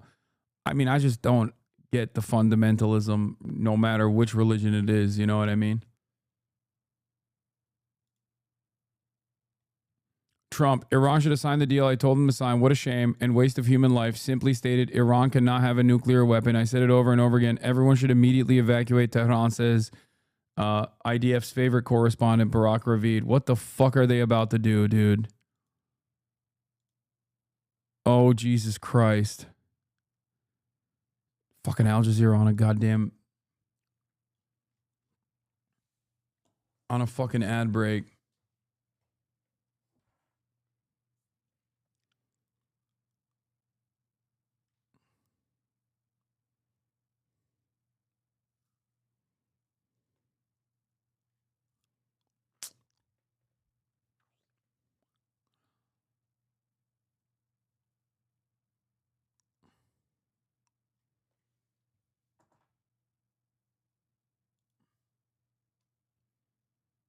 What is this? Breaking? U.S. nuclear sniffer plane is in the air?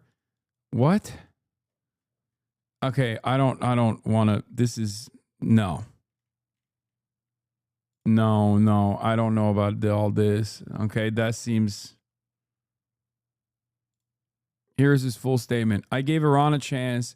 I gave Iran chance after chance to make a deal. I told them, in the strongest words, just do it. But no matter how hard they tried, no matter how close they got, they just couldn't get it done. I told them it would be much worse than anything they know, anticipated, or were told. That the United States must. Oh no, I told you, dude. I fucking told you that they would be. I told you that they would fucking do this after G7. That's from 3 days ago, but are they fuck.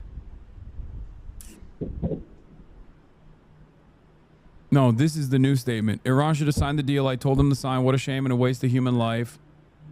Simply stated, Iran cannot have a nuclear weapon. I said it over and over again. Everyone should immediately evacuate Tehran. This was 3 minutes ago.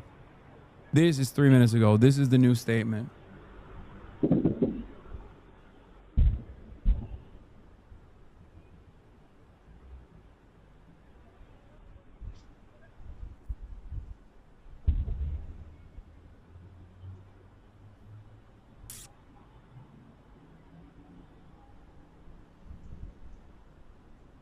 A German Luftwaffe refueling plane was spotted above Jordan today, apparently pinged a single transponder signal accidentally above Jordan.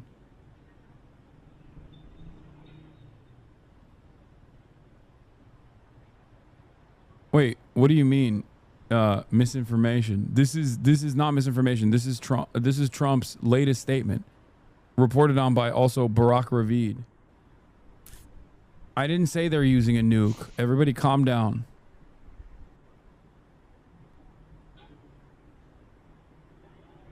This is the fucking tweet.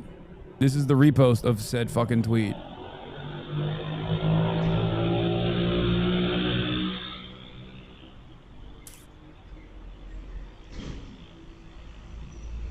Will the G7 leaders not saying a word about this? Yes, they're all servile, chatter. What are you talking about? They are all servile to America's interests. And America's interest is to blow up Iran, to destabilize Iran, to make Iran a failed state.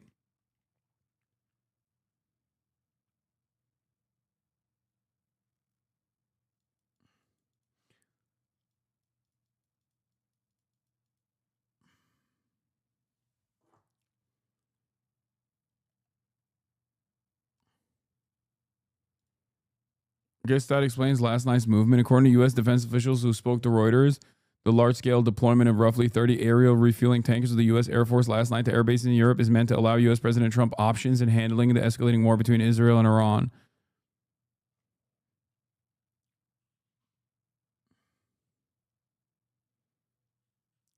What do you think the role of Egypt lately? Rafah border activists. Egypt is a fucking... The Egyptian government is also a dog to American interests.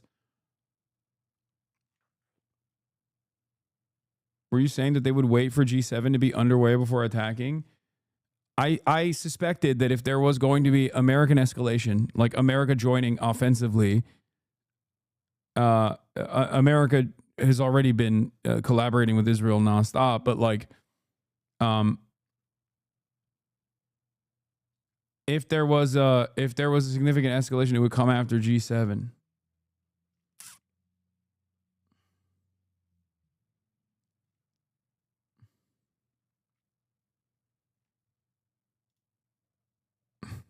Limitations on missiles and munitions. So there might be some degree of exhaustion, at least when it comes to missile strikes.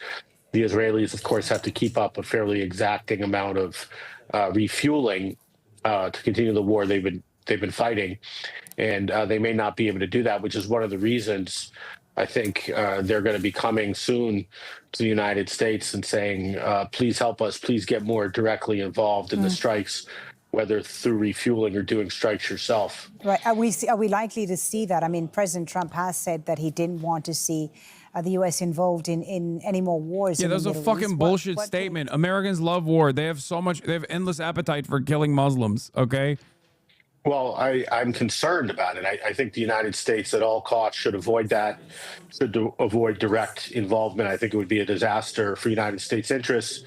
Whether or not it happens, I think at this point is sort of a flip of a coin.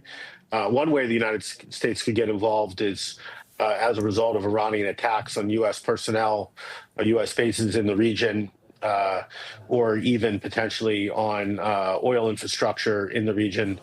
That wouldn't necessitate, the latter wouldn't necessitate U.S. involvement, but it could bring it. I think the Iranians know that, and thus far have been refraining from those sorts of attacks. On Iran, Israel, de-escalation. But the United States might also get involved just more as a choice because of this president and some of his top people being enraptured with the Israelis, being eager to serve them. I could see the United States going along with a request. Developing, the IRGC is now saying their combined drone and missile attack is yet to begin. This comes after a statement announcing the operation, widely interpreted as launch confirmation. There are two possible explanations for what's going on. One, Iran is launching probing strikes similar to the attack towards the Galilee earlier. Two, Iraqi factions are responsible for the latest attack, which Israel says consisted of 3 missiles. Either way, it appears the next Iranian wave is still yet to come. How would you even evacuate Tehran? I have no idea, but they're saying that there's explosions being heard on the Tehran cam.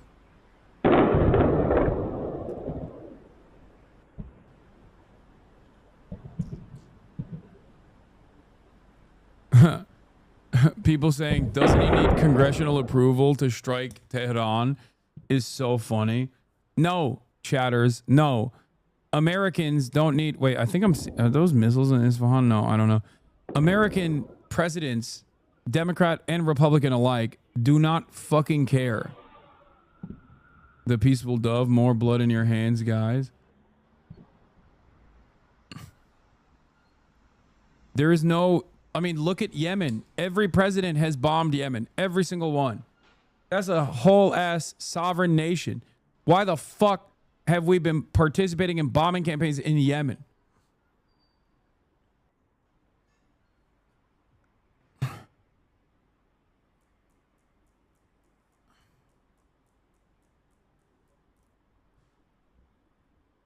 There is no air defenses are active in Tehran. That's the explosions. Iranian air defense systems are currently active intercepting hostile targets over Tehran.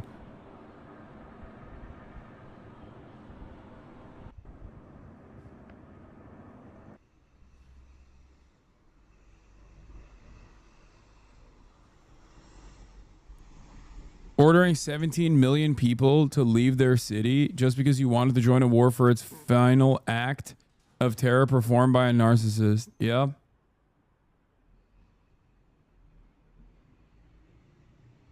There are 9 million people in Tehran. It's impossible to evacuate.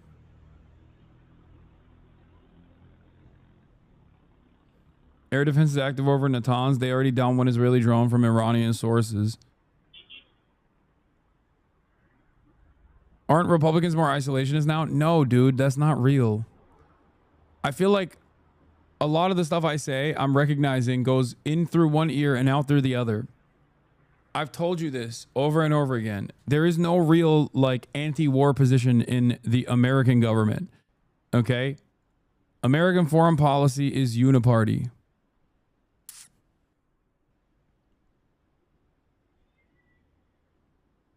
There's no real anti-war position. Is with the Defense Priorities Foundation joining us there from Washington, D.C. Now let's take a look at the economic implications of this. Israel making people defend setting off car bombs is a nice twist. Oh, this is from the other day. Between Iran and Israel, and oil prices have been spiking sharply. About 20% of the world's oil passes through the Strait of Hormuz. At its narrowest, the waterway is about 33 kilometers wide, split between the territorial waters of Iran and Oman. At times of diplomatic tension, Iran has in the past threatened to disrupt shipping traffic. Naeem Aslam is Chief Investment Officer at Zay Capital Markets. He says the longer the conflict goes on, the wider the impact we could see on the markets.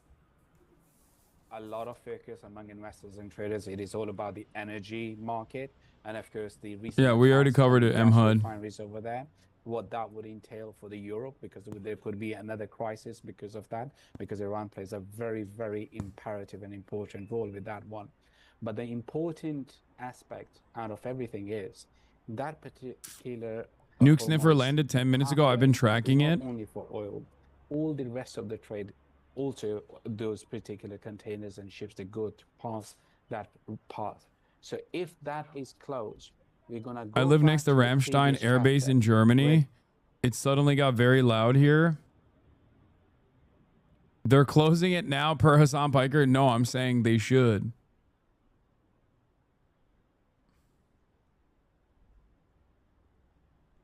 That's what I'm saying. It could be because there's a nuclear site next to Nevatim, which is where Iran struck. Oh.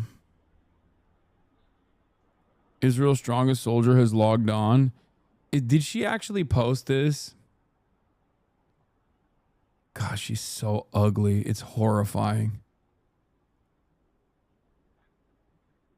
This is a meme, right? I don't think she actually posted. This is from the last time she went to Israel.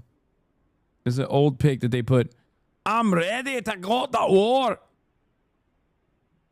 This is from the last time when she went to Israel in like 2023.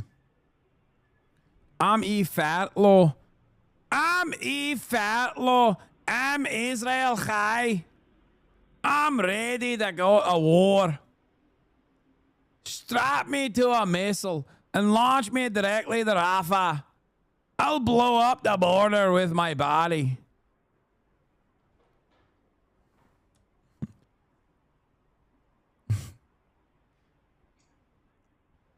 That's what she sounds like.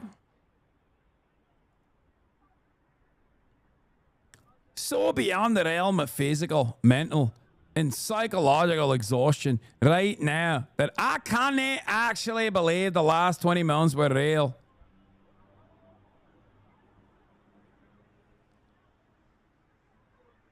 Yeah. That's real. That's E. Farlow's actual accent. Oh, we're hearing more explosions. Whoa, gunshots. Gunshots in Tehran. Okay, that feels like Mossad. Or unless it's anti-aircraft weapons. It could be anti-aircraft. But if it's gunshots, for those of you who don't know, Israel has also been launching ground operations in Iran as well. For the record, where I think there was also a gun battles that took place a couple different times. They've also deployed car bombs, and also have had a couple ground conflicts with like Mossad assets. I also see in the Tehran area in Iran, is this fire?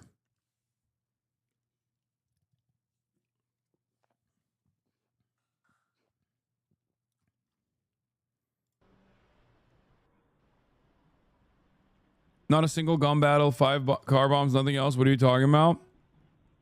Making these clown noises to make your autistic chat happy does not provide a valid point. Not a single gun battle. Wasn't there an interception, I thought, by Iranian authorities where they caught some Mossad assets on the ground.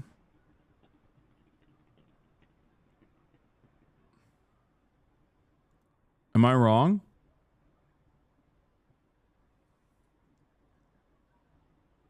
Yeah, there was like a car chase.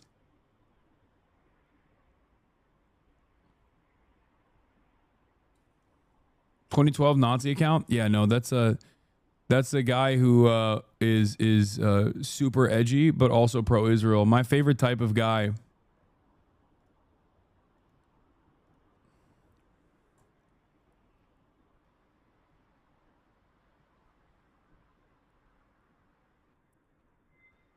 Where is that guy? Where's the guy that was talking shit? I've had 2 revelations in the past year on Twitter. Overwhelming majority of white nationalist accounts are Indian and of Indian origin, and they constantly reveal their position whenever they talk about randomly about like Pakistan and how much Pakistan sucks, when also defending Israel.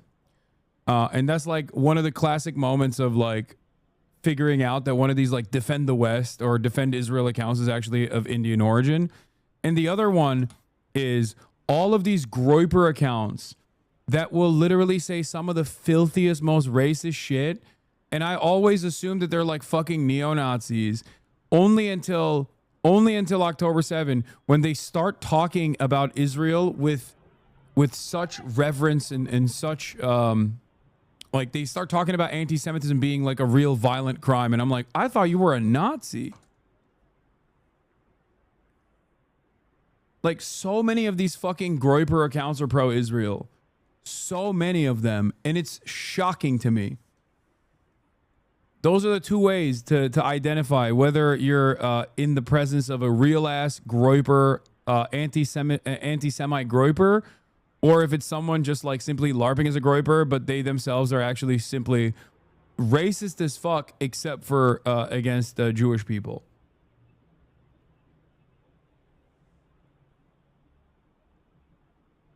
Vivid having delusions of living in occupied Palestine again when he's stuck in a basement in Uttar Pradesh. Yeah, I see dozens of missiles above me. Going into the bomb shelter now. The full-blown war has officially begun. Like that fucking Howling Mutant account.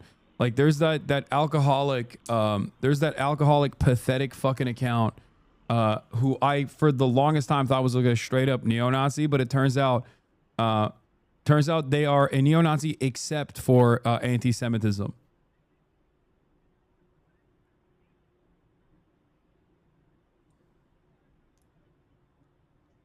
So many accounts like that all over the timeline where you're like, oh, that's a Groyper. Like, that's a straight up neo-Nazi. And it turns out they are, except for Israel and except for anti-Semitism.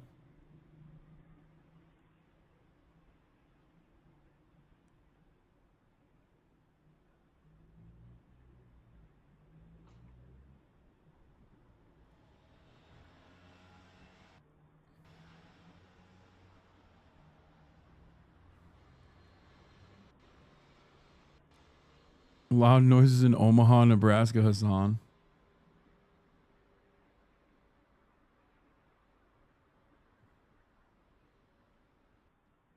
Progressive except for Palestine, Groyper except for Israel. Yeah.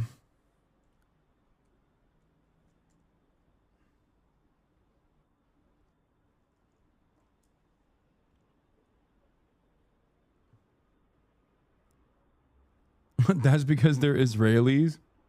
I mean, that also makes sense.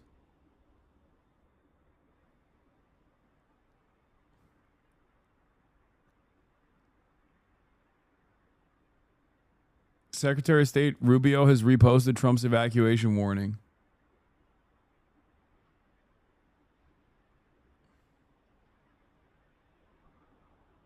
Have you seen Trump's tweet yet? Yes, I have. We're monitoring the situation. Okay.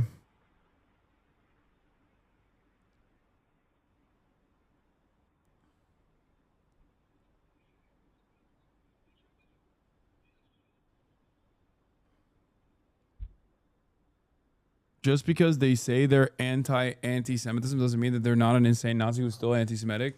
No, there's a distinction between people who like, well, what happened here? C cut out. Tehran went out. The Tehran feed went out. There's a distinction between people who are like the Sam Hyde style neo-Nazis who also are like still anti-Semitic, definitely, but will like not really talk too much about Israel. or even like their fans who are very anti-Semitic but will like defend the ADL when the ADL is coming after someone like myself, versus the people I'm talking about who I guess I've never noticed them saying anything anti-Semitic, but because of the way that they post, I always assumed that they were just like anti-Semitic neo-Nazis. But it turns out they're actually just Israeli half the time. Like they regularly will entertain statements from other neo-Nazis accounts as well. Like they'll collaborate with other neo-Nazi accounts and shit, which led me to believe that they weren't, which led me to believe that they themselves were neo-Nazis. But it turns out like they talk about, they turn into Ben Shapiro when it comes to like anti-Semitism being on the rise. 4 days, claiming they have diminished Iran's capabilities. This is, of course, something that we cannot verify. And also, the Iranians are now saying that we haven't started launching this attack, and they want to have an attack that is continuous, wave after wave, until dawn, is what they've said. We also know that the attack... Do you think, Dorsa, sorry to interrupt you, that they will go ahead with this in light of the threats we're hearing? Because really, you can only describe them as threats from the US president now himself. I think absolutely. I don't think there's anything that could prevent the Iranians from responding to the events we've seen unfold today, specifically the attack on state TV facilities in Tehran. The Iranian Foreign Minister Abbas Araghchi was just on the phone doing an interview on state television saying attacking a civilian entity within the country is an act of desperation. And it is a violation of all kinds of international law.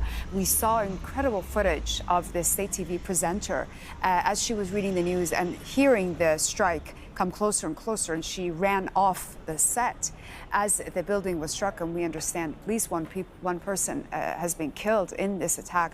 So certainly that has changed the dynamics yet again. The Iranians saying this is Zionist another genocide red regime line is doing Israel its usual has thing of ordering crossed. entire quarters And of a of city to course, evacuate, but this is in the Gaza or Iranians, Lebanon. It's Tehran, a city whose political population is greater than the establishment whole in of Israel. Iran is flabbergasted that there has been no condemnation against Israel. We haven't seen any international bodies, not even the International Atomic Energy Agency, the United Nations, condemn Israel for its actions. What about the Iranian public at large, Dorsa?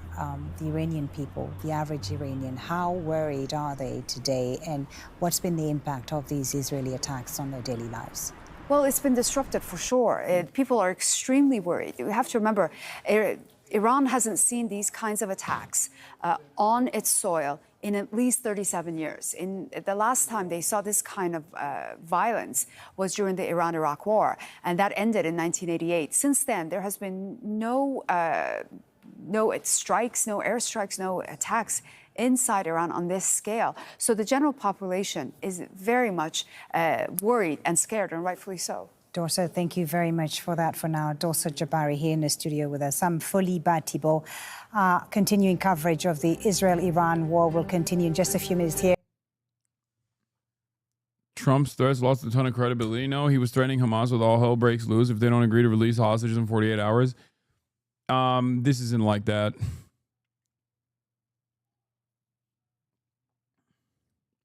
I feel like this is an entirely different level of elevated threat. Also, we were talking about the Iranian attitudes, and NPR wrote this really funny statement that John Schwartz made fun of. Thanks to NPR for explaining that due to the ancient mysterious culture of Persia, Iranians don't like to be attacked. Well, it's not clear, I think, to most of us. The question is, how do either side get out of this? Because the danger is that both countries rally around their flags. The Iranian regime is very unpopular, but this is a moment where Persian nationalism, which goes back 5 millennia, people are very proud. They don't like to be attacked. They want to be the ones that decide their future and not to have another country come in and try to dictate what they do, whether it's on energy or it's on regional relations or on supporting extremist groups. So this is a moment for the Iranians that is also an existential challenge.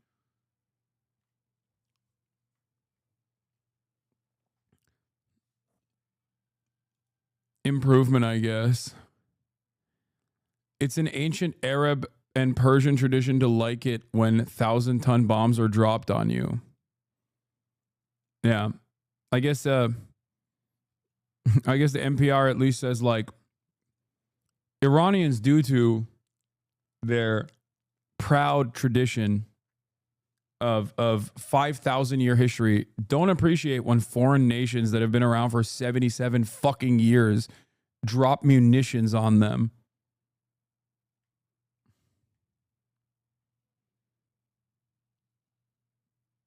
Yeah.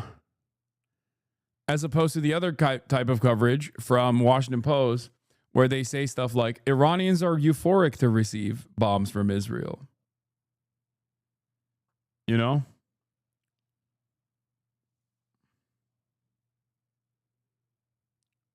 Edward Said rolling in his grave.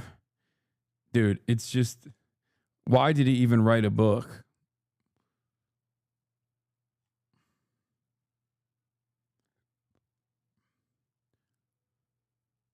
Asmond really defended U.S. nuking Iran and killing people. I can't really believe it.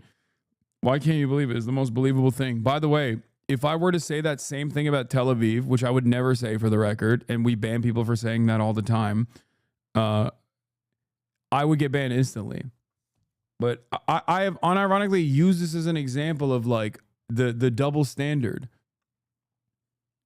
Someone can say they want to nuke Tehran and kill everyone in it and not receive any penalties whatsoever. It's not even a remote violation of terms of service, even though there's fucking Iranians living in Tehran right now on this platform that are streamers. Okay? But if someone were to say the exact same thing about fucking Tel Aviv, you know, you would get banned. Ironically enough, Iran does not have nukes, and Israel does have nukes. Now, I don't know how he defended the principle of you know, using nuclear weapons on Tehran. I doubt that he's openly stated it. Like, I doubt that he said it as is. Like when he had the clarity, like the full-blown clarity of saying that Palestinians are an inferior culture that deserve to be genocided. When he said that, he got banned for it. So I think he knows better than to say something like that openly.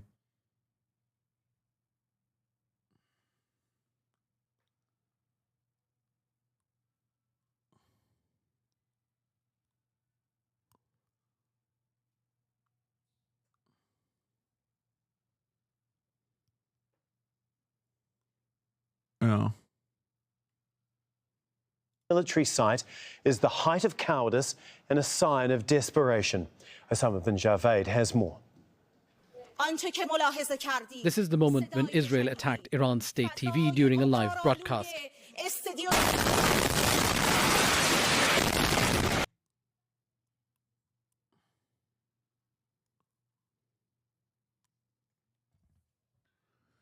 Anyway, all right, this is a repeat. Let's continue. But residents of Tehran, many of them are fleeing the capital city. However, the roads are blocked. Some of them, they run out of fuel because they get stuck in the traffic jam for so many hours. So they cannot even manage to leave the city.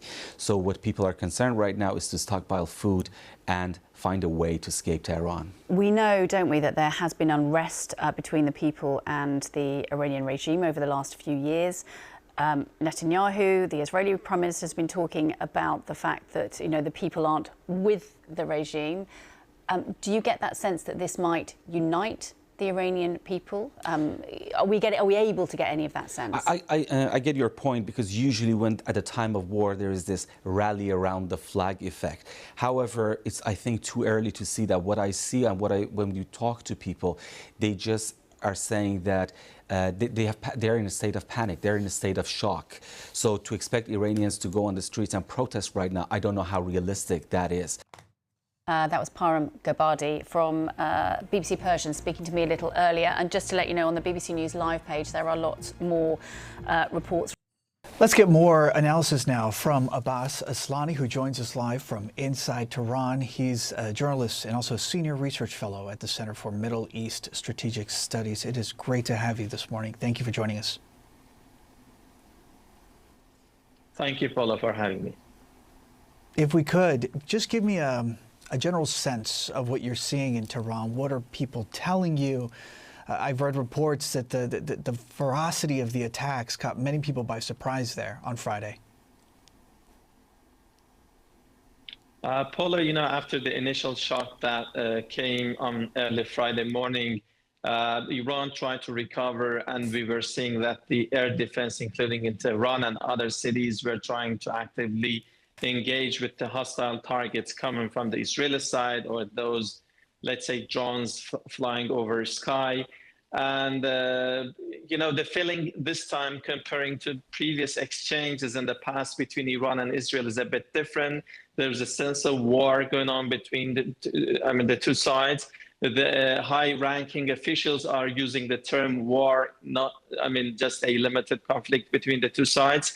And that's why this situation is a bit more serious. And as of the latest round of attacks from the Israeli side yesterday, which targeted residential complexes and areas, some people in the capital city have been trying to avoid unnecessary commute, but they are doing their normal life. However, they somehow, it seemed that by yesterday attacks, Israel wanted to create a sense of fear and intimidate the population in order to, somehow create a kind of chaos. But government has been trying to handle the situation, and in terms of the power, electricity, or things like that, water, it's in the normal condition.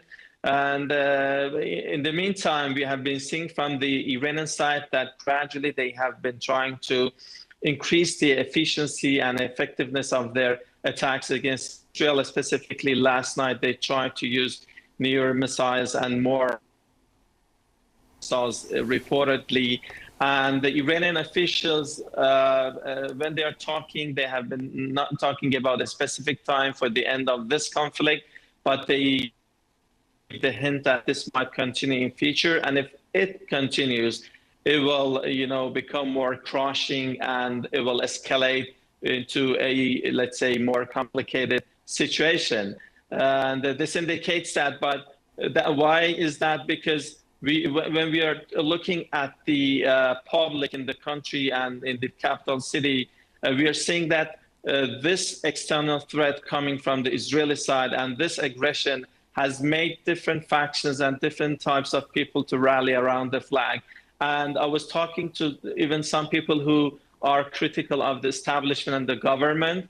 They may not agree with the government on many issues, and they have been critical of the establishment, but all agree in one thing, that Iran needs to give a crushing response to Israel to establish a deterrence against any likely or potential attacks or aggression coming from the Israeli side, and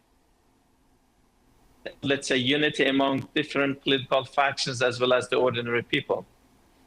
So, and we only have about a minute more of your time here, Abbas. So essentially what you're hearing from your perspective as a journalist, there does seem to be this Natanz nuclear facility getting hit again. It doesn't show widespread support among Iranians when it comes to that initial preemptive round of strikes that Iran launched on Israel, if I'm hearing you correct? Yes, this has created a kind of unity among the public, supporting the Iranian defense forces and government to retaliate against Israel. And nobody's buying into Iran that, Benjamin Netanyahu is going after Iran's nuclear program, because residential areas, as well as more than 90% of those victims of the attack have been civilians. And yesterday, many people, they saw there by their own eyes that, ordinary people were targeted. So that's why this has created a unity in the country. And following the what happened in Gaza, Israel does not have a good standing among the Iranian public. And this somehow, this recent aggression against Iran has, increased the level of unpopularity of Israel among Iranians. That's why we could say that the majority of the Iranian reports indicate aerial activity near the Natanz nuclear facility in Iran.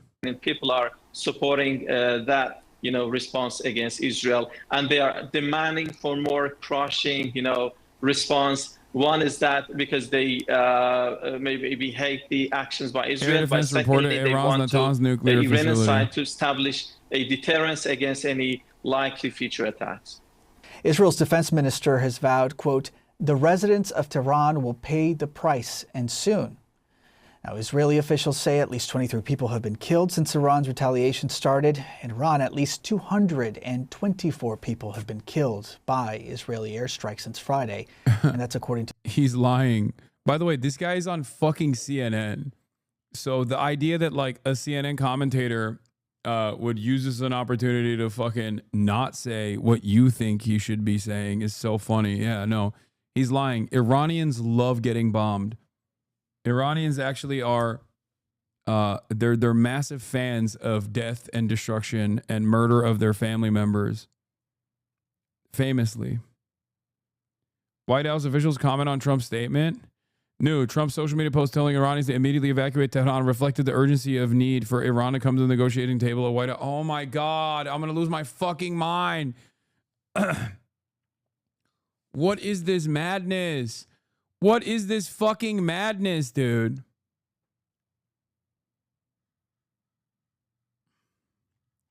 White House officials say Trump's post urging Tehran evacuation reflects urgency for Iran to come to talks. Oh, that's cool. There's I don't know. There's a different way to fucking say that, I think, without making it seem like you're just going to nuke Tehran. Guys, stop asking if Congress needs to approve any U.S. military action. Okay, please. What are you saying? What are you... Do you hear yourselves?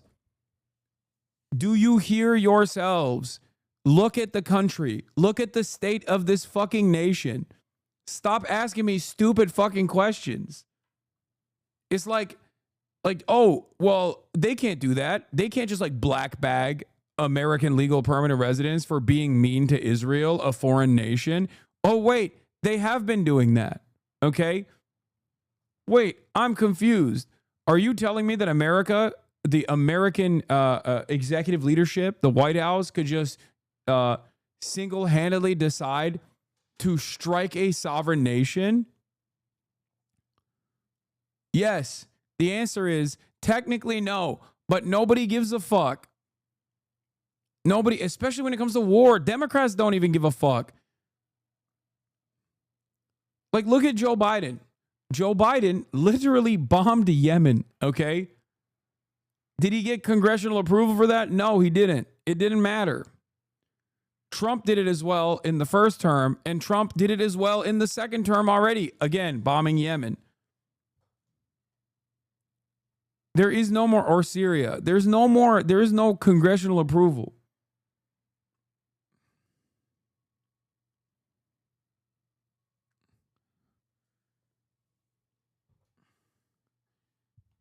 Ironically enough, Chuck Schumer a couple of weeks ago was calling Trump a pussy for not bombing Iran. Okay? He's like, oh, Taco Trump is doing a backdoor deal with Iran to allow them to continue enriching uranium for their nuclear power plants at the civilian level. That's unacceptable. Like, did we forget that? Look at how the New York Times framed it. President Trump, in a post on Truth Social during the G7 meeting in Canada, reiterated his suggestion that Iran had brought Israeli attacks on itself by not heeding his urging to sign a deal to end its nuclear program. What a shame. What a waste of human life, Trump wrote. Simply stated, Iran cannot have a nuclear weapon. I said it over and over again. Everyone should immediately evacuate Tehran. During remarks to reporters about an hour earlier, Trump said he believed that Iran is basically at the negotiating table and that he wanted to make a deal. Trump deleted his tweet. Wait, what? No, he didn't.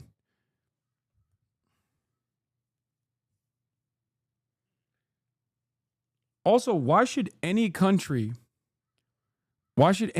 ever trust the word of America ever again for the rest of time?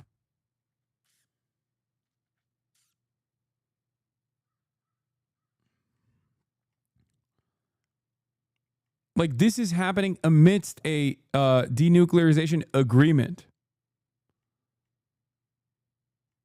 Stop saying lies, by the way, that he deleted his tweet or whatever. He did not delete any of it. God damn it. This is so lame. To the country's Ministry of Health. The IDF vowing their strikes will become... I feel like a bunch of chatters are just like fucking making shit up.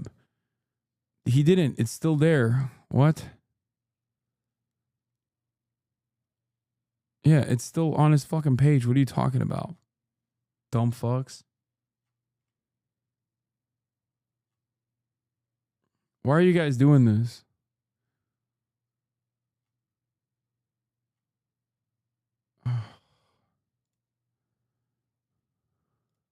Become even more intense. And Iran's president says that the country's response will escalate as well. I'm going to start banning people. We will continue to intensify our operations and, in doing so, strengthen our security for years to come. Defending our home front is a... Yeah, if you keep like saying dumb shit while we're awaiting confirmation of whether or not America's like entering the fucking battle with offensive capabilities, if you do this, if you fucking post shit like this, I will ban you. Yeah, I saw the report. Yes, Trump refused to sign the de-escalation thing at the G7. Critical component of this campaign. We are by no means seeking to expand the war, but naturally, as our army, our powerful IRGC, and our dear people have shown, appropriate responses have been given so far. The more they try to escalate, naturally, the responses will become tougher and more severe. More innocent people may lose their lives. CNN's chief international security correspondent Nick Pate-Walsh joining me live now from London. Nick, it's good to have you this morning. In your view here, where does President Trump fit into this as the escalation continues to grow? He seems to be both offering peace talks, but he also continues to back Israel. So where does this potential road for diplomacy land?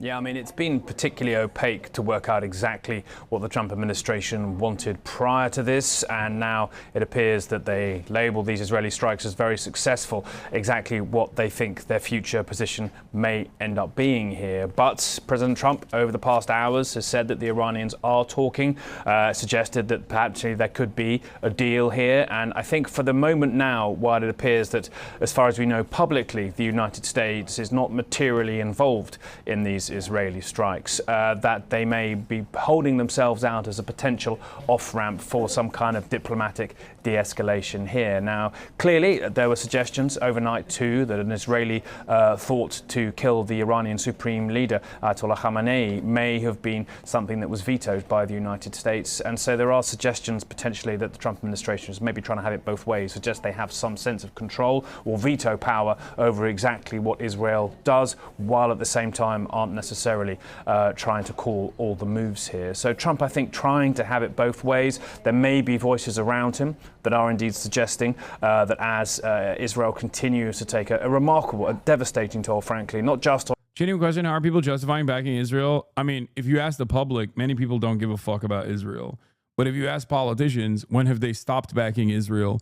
If you ask the media, when have they stopped backing Israel? If anything, after 19 months of child Holocaust that was live streamed, there was a brief moment where the media got a new permission structure to finally criticize Israel a little bit, only to have that completely fucking reset as soon as, is it effing again? Mini F, tiny F? Okay, calm down, everybody. Only to completely reset on that position as soon as Israel launched another fucking attack, this time against a sovereign nation with an actual...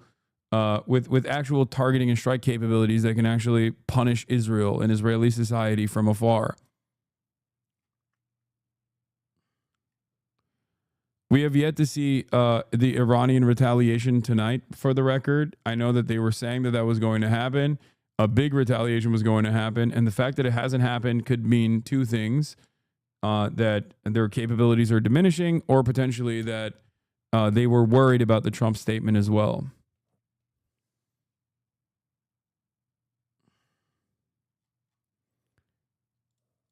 On Iran's military, but according to Iranian officials, on Iranian civilians as well. Over 200 killed. It's crazy though, because what, you reap what you sow? What do you mean?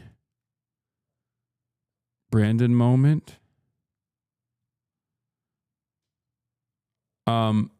What's crazy though is that like the fuck. I'm losing my mind a little bit.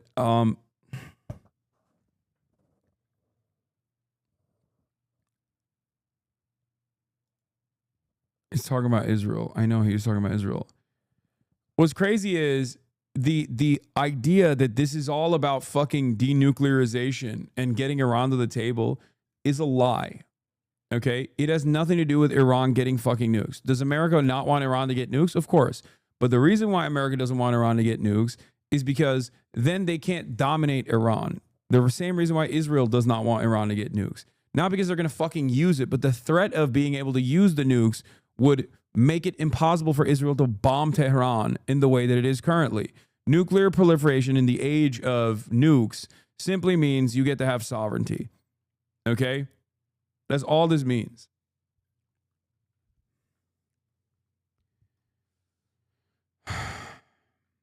That's it.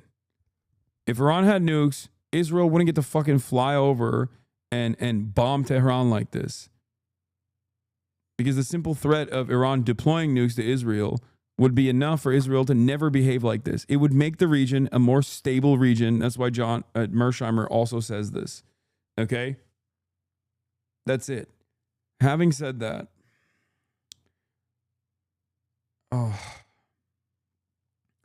the conversation around like Iran denuclearization is bullshit.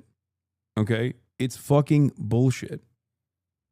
It's not about Iran denuclearization at all. They want to do forcible regime change in Iran, and they are not shying away from killing a fuck ton of civilians and engaging in direct military action against the incredibly densely populated capital of Iran to do so.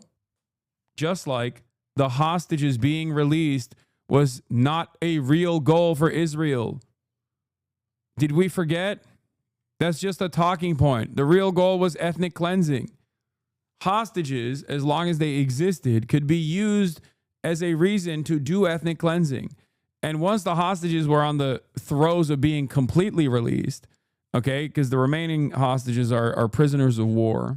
They're IDF soldiers that were captured. Now, Israel doesn't even talk about the fucking hostages. They're there. They don't give a fuck. They're still doing ethnic cleansing. The conversation has completely gone away. I wonder why. Because it had nothing to do with releasing the hostages or the prisoners of war at all. It had everything to do with ethnically cleansing the Gaza Strip and completely dominating the Gaza Strip and reoccupying the Gaza Strip. Just like Iran can't have nukes is a bullshit fucking reason. The real goal here is to dominate the Iranian public and destabilize it permanently, decapitate its leadership, and then put forth a puppet that they can control. Okay? I can't believe motherfuckers still go, bro, Hamas killed the hostages. Israel killed more hostages than Hamas has. What are you talking about? Israel is the fucking, Israel is the responsible party here.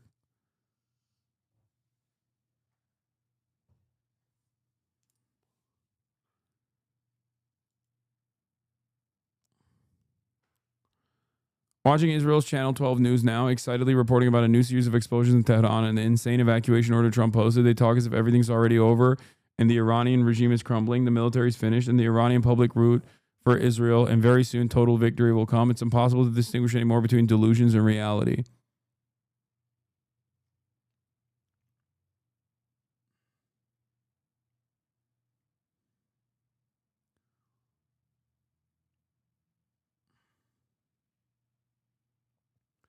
There is no way Trump actually posted this. Please tell me. Somebody please explain to Kooky Tucker Carlson that Iran cannot have a nuclear weapon. I'm Brian Kill Me. I'm Brian Kill Me. I'm Brian Kill Me. I'm Brian Kill Me. Is this actually real? Is this a real tweet? This is a real fucking tweet from Donald Trump. Donald Trump actually tweeted amidst a demand for full evacuation of a densely populated city, telling the civilians of Tehran to immediately evacuate, threatening to bomb Tehran into oblivion. He turned around and tweeted about how Tucker Carlson is wrong. Iran can't have a nuclear weapon.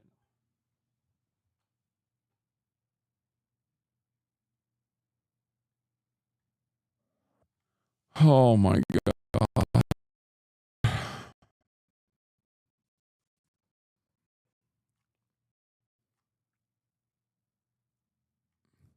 Clown country.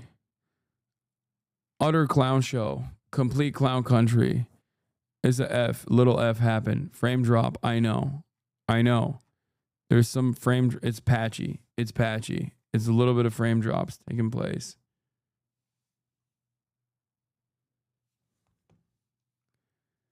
Tehran, 15 million metro area. Los Angeles, 13 million metro area. Exactly. Iran's been on the brink of having nukes since 1993 when Netanyahu, a young minister of the Knesset, wrote they could acquire a bomb by 1999. Frankly, the goal of regime change, I think, is no more the primary goal here than it was in Iraq. The sake of the war is war. It brings Israeli society together and it remobilizes American military support while the government stays in power and the region continues to suffer. Like I've said 100 times, is a reset button. No, it's not just a reset button. The sake of blowing up Iran and this final solution against Iran is to envision a different Middle East. Iran is the final spoiler against American ambition of full domination over this oil-rich region.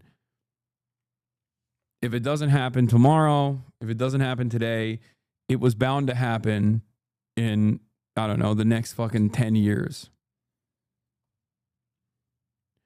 Another Trump post.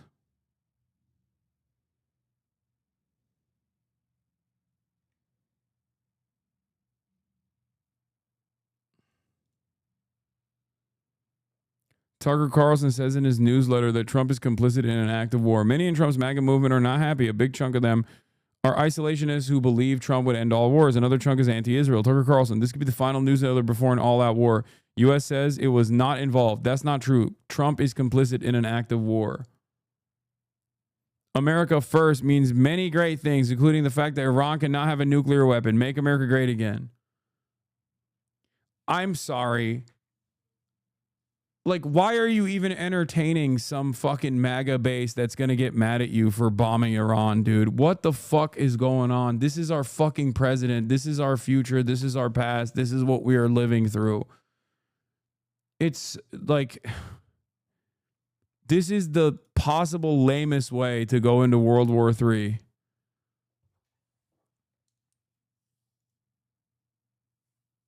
Joe Rogan, regular, apologizes for supporting Trump, calls for impeachment. Oh, Dave Smith. Comedian and frequent Joe Rogan guest Dave Smith has apologized for supporting President Donald Trump and is now calling for his impeachment.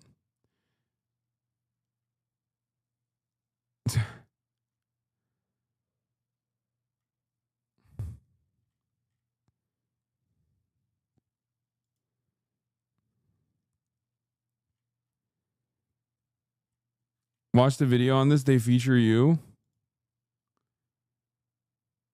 Adjacent, maybe. They organically found themselves in this space. And I think the Republican Party took advantage of that very well. That same ecosystem doesn't exist on the left. It's not necessarily flooding the market with like a bunch of liberals. Like, oh, if we had like 8 more Pod Save Americas that kind of look like me, for example, like more bro-y, right? Then that would be fine. It's like, no, you can't podcast your way out of this problem. There was a list that looked at who had the top like election night coverage, who had the most views. And that list was populated exclusively by right-wingers except for me. So I'm out there. I'm here.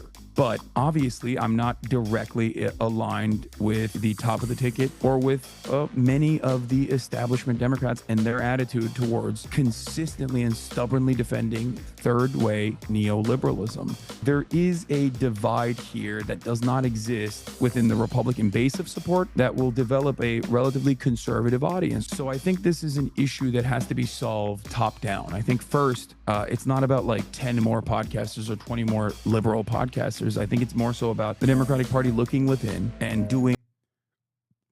Israel's using this as a reset button as well. It's not an accident that this was done right before the conference for Europe to recognize Palestine. Israel's trying to use Iran's pariah status among global powers to gain trust and support and stymie the growth of pro-Palestinian sentiment and policy. No, because the conference recognizing Palestine is meaningless.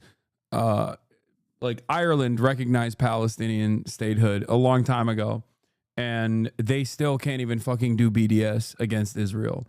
So that part is just like, that's all messaging. That's all fucking bullshit. The reason why Netanyahu fucking pulled the trigger was because he was worried about internal conflict that would basically make it impossible for them to do this. And who knows when Israel would get the second chance of going after Iran. This is right after all of the Iranian proxies have been diminished, with the exception of, I guess, Yemen. All of the Iranian proxies have been either decapitated, like Hezbollah, and have been diminished in their capacity. The logistical hub of Syria is gone. There's no way for Iran to surround Israel or present a serious threat to Israel beyond lobbing missiles from fucking Iran directly towards Israel, which is still fairly consequential. And I think these guys have actually miscalculated. Like, I think Israel thought that they would be able to withstand Iranian attacks, or maybe even take over Iranian capabilities fairly quickly, take out Iranian capabilities fairly quickly. Having said that, however, I think the real reason why they did this now was because if the Knesset dissolved due to not having enough soldiers to continue doing baby cleansing in fucking Gaza, and therefore trying to bring the Haredi population to conscript them forcibly, the Knesset was destined to dissolve. And if that were to happen, they would never be able to take advantage of this current best opportunity to strike Iran. That's what I think. Maybe I'm wrong, but that is my assessment. Yeah, President Trump is leaving the G7 summit early, by the way, which is, again, not good news. President Trump is leaving the G7 summit early and will return to D.C. tonight.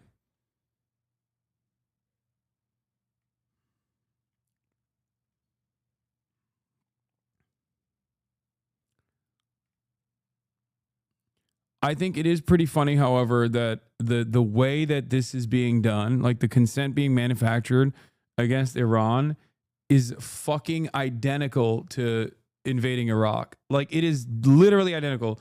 The actors are the fucking same. Benjamin Netanyahu is still saying the same shit, but this time he changed like 2 letters. Okay.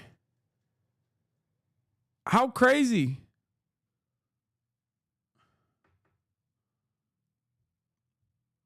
I guess not 2, 1 letter. I agree with you 100% that the timing here is just right for Netanyahu to eliminate Iran as the head of this axis. My point is that while Bibi doesn't want a difficult war, I think he wants a long one. I mean, sure. I don't think... yeah, 1 letter, not 2.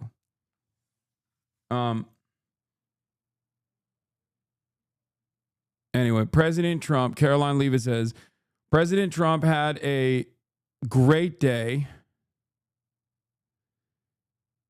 at the G7, even signing a major trade deal with the UK Prime Minister Keir Starmer. Much was accomplished, but because of what's going on in the Middle East, President Trump will be leaving tonight after a dinner with heads of state.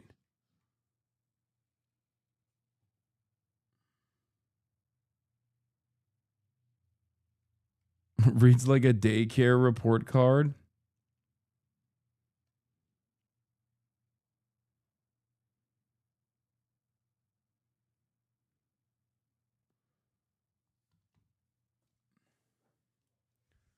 Here's the full warning from the IRGC to Israel. Yeah, I saw this. The Iranian Revolutionary Guard Corps warns and orders the evacuation of cities. I mean, this is so stupid. In the coming hours, the IRGC Aerospace Force will carry out precise attack against occupied territories.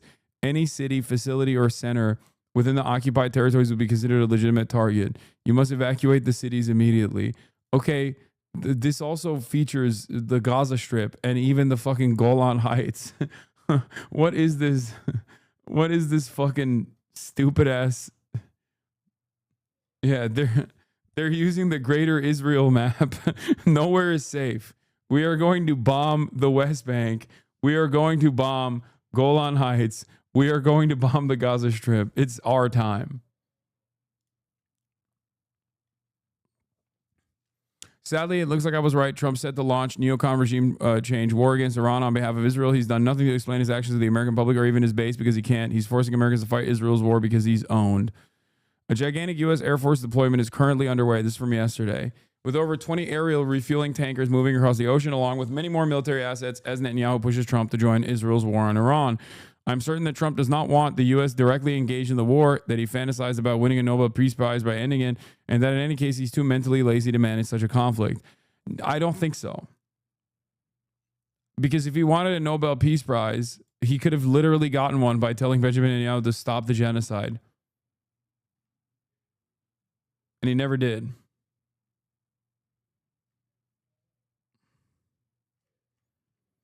It is also clear that his base has no desire to fight any neocon war of choice for Israel. America's first influencers like Tucker Carlson and MTG are now escalating their opposition because they know that will sabotage what's left of Trump's domestic agenda. But this is the most Brandonized presidency. This is the most Brandonized presidency of all time. This is full Brandon. Trump is going full Brandon. Basically fucking sleepwalking into more genocide in Gaza and also an even further escalation of conflict in the fucking region. This is literally full Brandonization. This is it. Guy who came on, Brandon, what did he do? He ran against Trump saying he was the reasonable foreign policy leader. He won. He said he was going to be the adult in the room. Many people forgot this because of the last year of Brandonization, but quite literally, Joe Biden won the presidency in 2020 because he was supposed to be the adult in the room and bring back all of our allies. Okay? And he did the opposite. His administration was so damaging to the entire premise of the international rule-based order. There was no more international rules or laws. It was over, especially because of the glaring hypocrisy that even the dumbest fucking person could see between the way that we moved against Russia versus the way that we moved with Israel.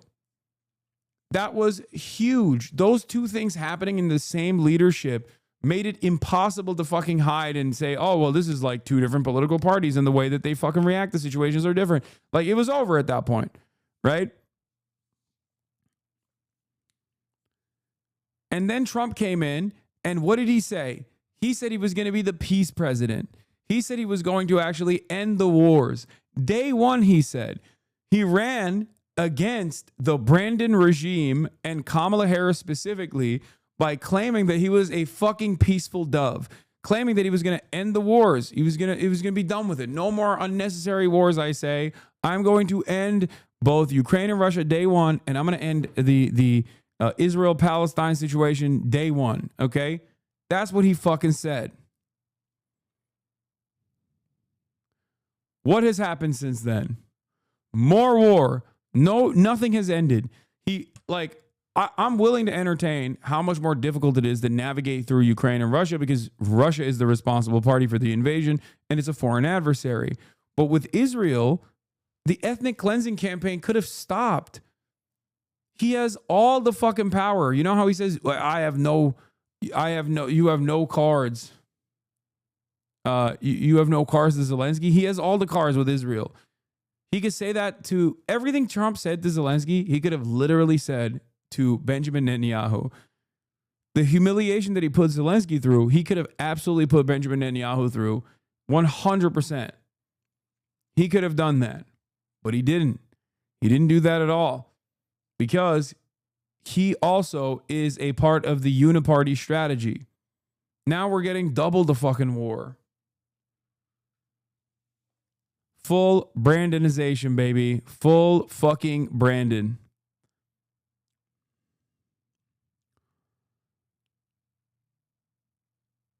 Now we got fucking tankers and refueling ships. Refueling planes flying in the region. And it feels like there's another aircraft carrier that's moving in that direction too. Here's Representative Fine. God, I hate this fucking piece of shit. Randy Fine is one of the biggest monstrous pieces of shit out there. Thank you, POTUS. Bombs away.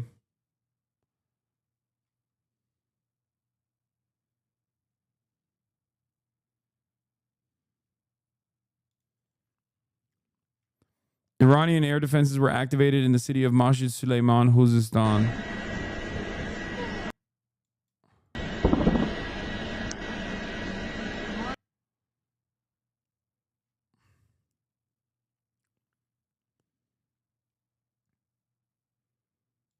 What is this? Let them fight.gif. I mean, it's not even a let them fight type situation. Like, I think it's crazy that, I mean, there's just, Vice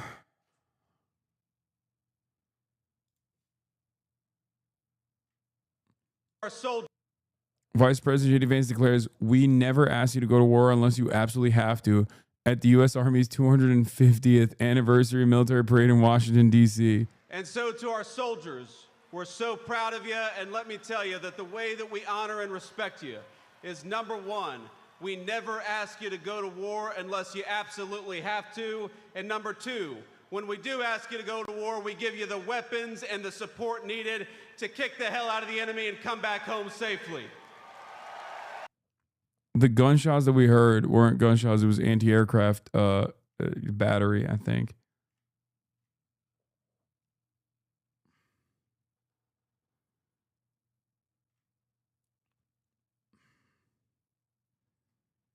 Imagine John Bolton's probably pretty sad that he didn't get to be a part of this. No, I don't think he cares. He's still nutting. He's still firing off the nuts. He doesn't have to directly be involved. You know what I mean? This is his baby coming to fruition. Here, let's hear from the Democrats on this. Global. Continue our conversation right now. Brett McGurk is joining us. Brett McGurk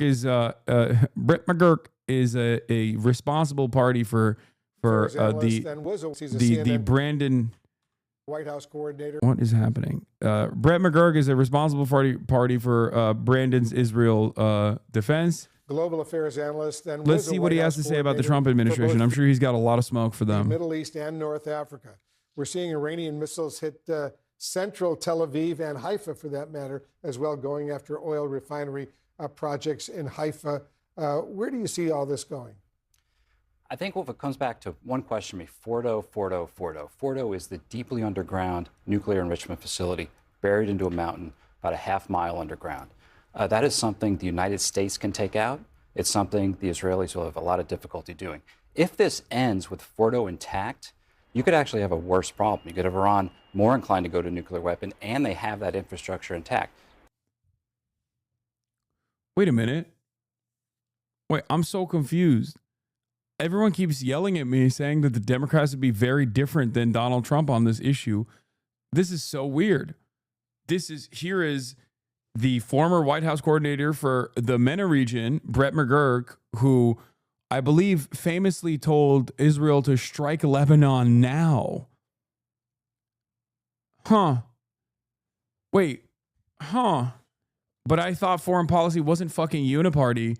What's going on? This is Brandon's guy. This is the guy who was the prime guy. This was basically the fucking Steve Witkoff, more than Anthony Blinken.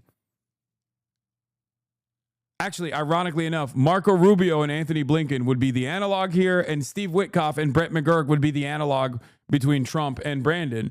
So why is the Steve Witkoff of the Biden administration on CNN in line with the Trump administration's militancy? Two ways to deal with Fordo. Number one, a diplomatic deal. I think if the Iranian Foreign Minister Abbas Araghchi called Steve Witkoff, President Trump's envoy, tomorrow or today, and said, hey, let's sit down on the deal you put down a month ago. Remember, the U.S. put down a deal a month ago to basically get rid of the risk of an Iranian nuclear weapon. I think that this war would stop. The second way to take out Fordo is a military operation. Wow, that's even better. Fordo is the Iranian deep underground nuclear facility. Israel currently does not have the tech to be able to bomb it. It can't, their bombs simply do not reach that deep.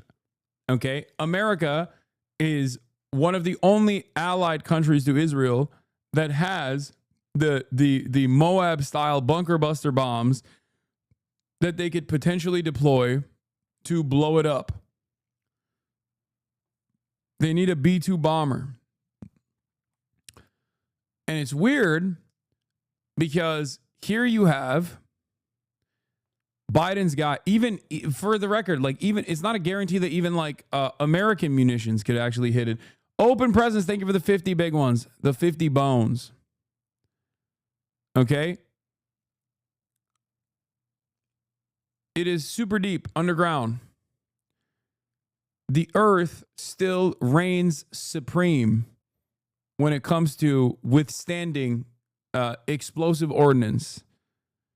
Okay?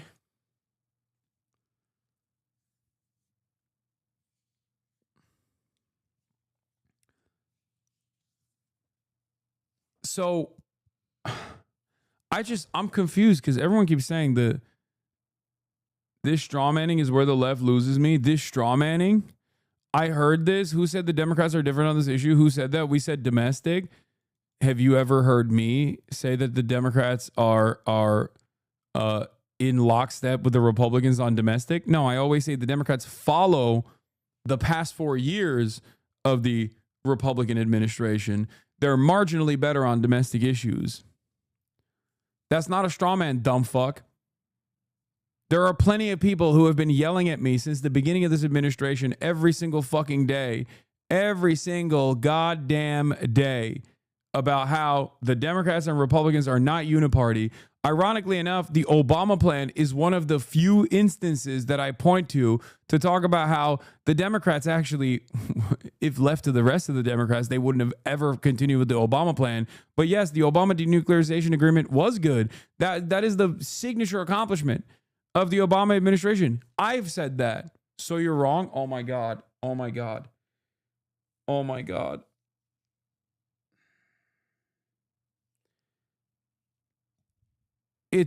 No, I'm not wrong about the uniparty. Chuck Schumer was against the fucking denuclearization agreement, you dumbass. The fuck are you talking about? There are going to be every now and then some differences, but ultimately it is directionally the same. Okay? You are so fucking stupid. You literally said, I heard this. Who said the Democrats were different on this issue? And then went, well, what about Obama's plan? Where is Obama's plan? It's gone. Why didn't Biden bring it back?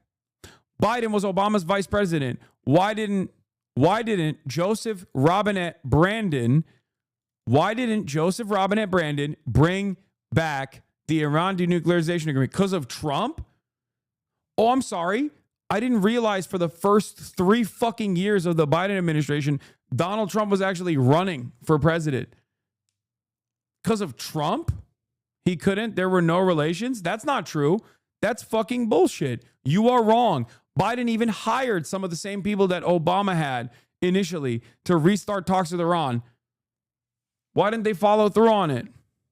Trump destroyed our ability to negotiate. Oh, get the fuck out of here, dude. So why is Biden's fucking literal MENA region director, who was responsible for their entire Middle Eastern operations, over here saying, we got to bomb Fordo then? Is that also because of Trump? Is that also because of Trump? What's going on? Some of you guys will move the goalposts wildly, will swing it around wildly with the hopes of defending the least popular party in this country, less popular than even the Republicans. And the Republicans are also deeply unpopular. I don't understand why. Do you work for the Democratic Party? Is this what your job relies on? Do you get fucking pay stubs? Like, what is happening here? It doesn't make sense. What is this defense of a falsehood? You sound like a fucking QAnon supporter.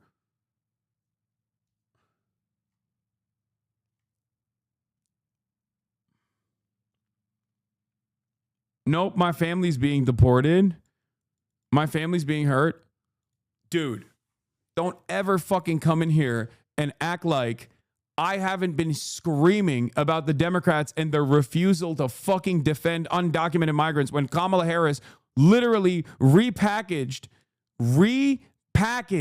the fucking 2020 Trump campaign, basically adopting the right-wing framework that migrants were actually a criminal element in this country that needed to be forcibly removed. That's what the Democrats did for your family. So go fucking yell at them instead of trying to yell at me, you dumb fuck. God damn. She would have taken their work visas? Maybe.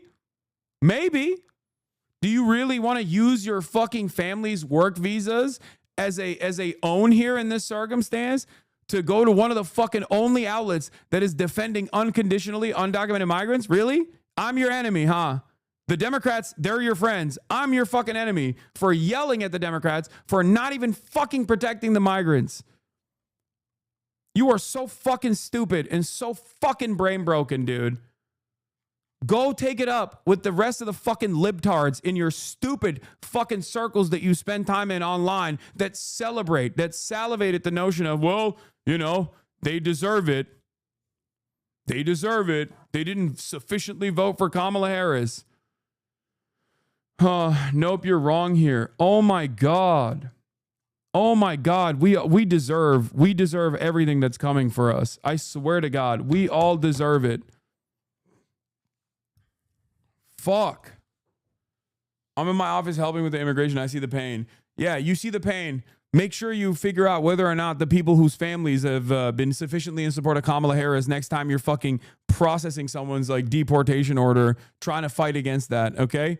Because if they have immediate family members that have fucking voted for Donald Trump, you should probably allow them to be expeditiously deported instead of fucking defending them then.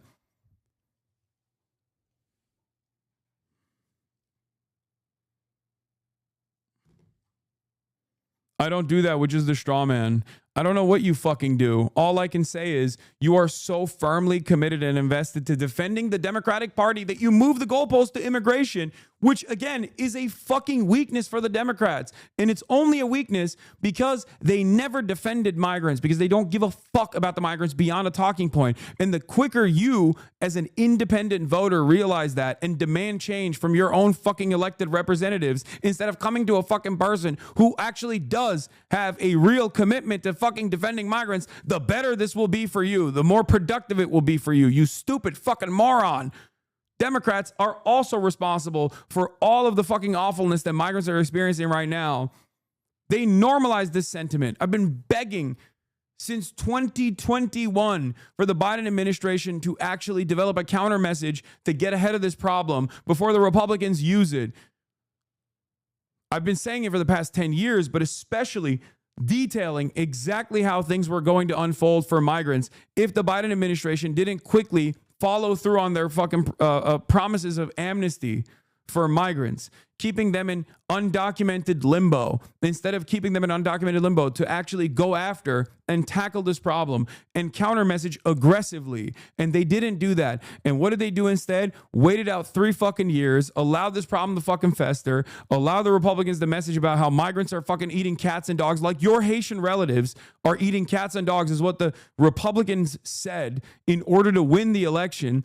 And the Democrats, even at that point, couldn't turn around and be like, this is insane. This is not true, that migrants are not actually responsible for crimes in this country. Okay? Holy fuck. If you cannot at this point realize that when the counterbalance, the counter message, and the counter mechanism that is supposed to be in place against growing fascism in this country is the Democratic Party, and they've dropped the ball in spectacular fashion when it comes to every single issue, including but not limited to even migrants, turning around and basically admitting that the Republicans are right and that the migrants do constitute a national security threat, which is exactly what the Democrats did. October 6th is when Biden came out, before October 7th, one day before October 7th, Biden came out and said, we are also going to build a right-wing, we're going to build the wall, we're going to build a right-wing piece of legislation to combat the crimes that migrants are committing in this country. That was fucking bullshit. That was never real, but they conceded on the right-wing framing. And a big part of the reason why this issue became a 60-40 issue, 60% in favor of fucking mass deportation as opposed to amnesty, was because the Democrats also admitted on their side that this was actually a real national security problem for the first time ever.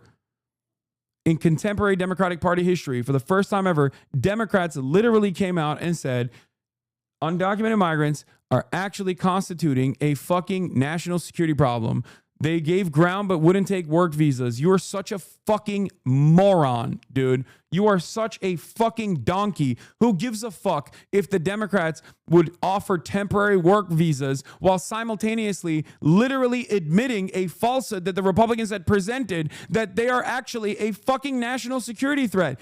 They are pushing the needle in the direction of mass deportation, and the Democrats are not fighting against it. So of course Americans are going to start believing that they are actually fucking criminals. This is my point.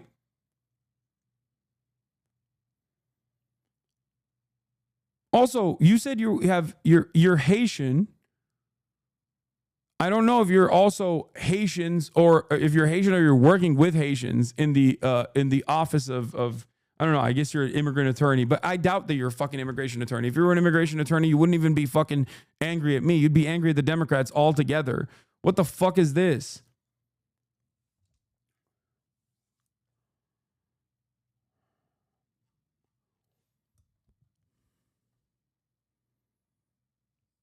That's not a leap. I've never met a libbed up immigration attorney that doesn't actually fucking criticize the Democrats and their failures on migration. Maybe you are the one fucking person. Anyway, I'm done with you. Suck my dick.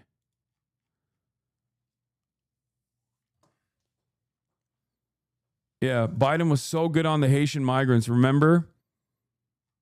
Actually, you know what? I'm going to unban that person because I wanted them to address this shit too.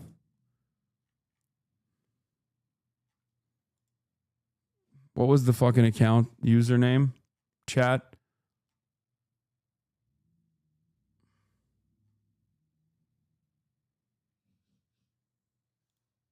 So what he has asked all of us to convey clearly to people who are understandably have questions, are passionate, are concerned, as we are about the images that we have seen. The Secretary also conveyed to civil rights leaders earlier this morning that we would no longer be using horses. I unbanned them. Dude, thank God. It was the horsies. That was the big problem, not our fucking white nativist immigration policies. It was the fucking horses. We're going to punish the person for using the reins as a whip because that's unacceptable protocol. Like, well, maybe you're fucking missing the forest for the trees there a little bit. It's not that people are just upset about like endangering people by using horses and whips, which is It was 4 years ago. definitely a fucking bad part of it, but that's just the tip of the iceberg. The real fucking good stuff is the horrifying immigration policy that dictates that, 690,000 people that were seeking asylum were purged from this country without allowing their due process, without allowing them an opportunity to get legal paperwork done so they could even fucking try to seek asylum here. Okay, that's the issue.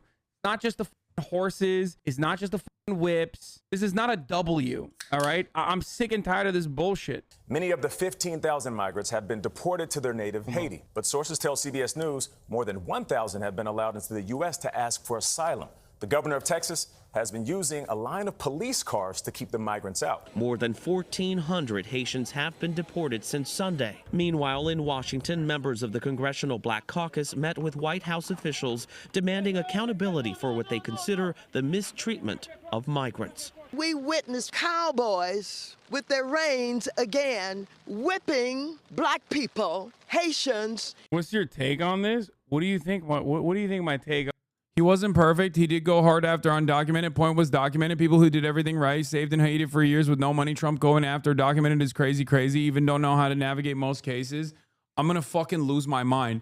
Are you so stupid that you don't understand that Joe Biden not fucking offering proper authorization and clearance to those people and instead actually acting as though they deserve to be purged from the fucking ranks of this country is exactly in line and allowed the Trump administration to increase the fucking rhetoric, to literally fucking increase the intensity. That's the whole point. If you're a fucking immigration attorney, you know the difference between an undocumented migrant and a documented migrant is just documentation. How dare you fucking come in here and try to yell at me over this? This is my fucking number one issue, you stupid fucking moron.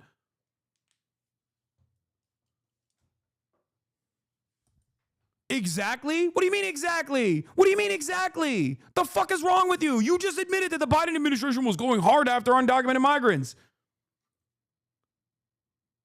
God damn, you are so dog shit at your fucking job, dude. Holy fuck. I'm gonna come to your fucking office and do the proper clearance and the proper paperwork instead of you. Holy fuck. You didn't go against that? What are you talking about? You're coming in here telling me how to do my fucking job. Clearly, you don't even do your job right. How about you worry about your own fucking job, stupid? Imagine trying to fucking rage bait me over immigration as an immigration paralegal or whatever the fuck you do, seemingly, while defending the fucking liberal administration's idiotic white nativist policies. The fuck is wrong with you? Rage bait Lamau. Okay, suck my fucking dick. Now you admit that you were rage baiting me. I'm glad you got your fucking rocks off, moron.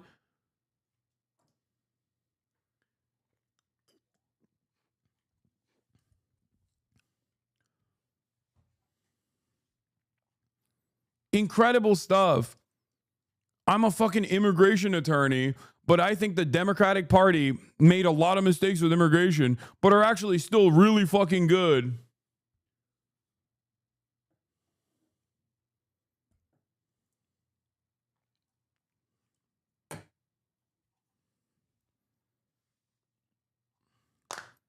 I'm an immigration attorney, but I'm here to fucking trick you by behaving like a fucking moron. New Chinese embassy update. We urge our citizens to leave Israel via land towards Jordan as soon as possible. What the fuck? There's Chinese people in Israel. Yeah, Trump wants everyone in the Situation Room when he arrives at the White House tonight.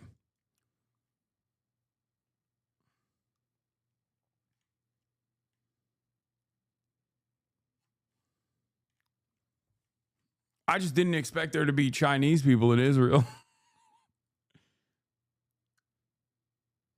Dems never sponsored a bill that would change the immigration process. They just lived in the house Trump built.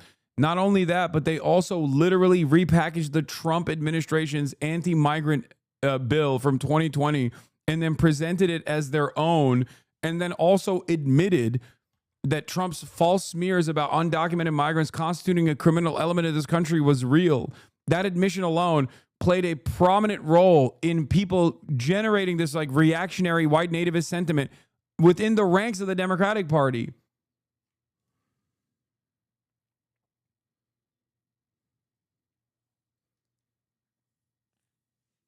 I watched Chinese people in Bilibili doing a vlog of the strikes yesterday in Tel Aviv. Yeah, no, it's the meme. I'm saying, no, it's fine. I just didn't expect them to be Chinese.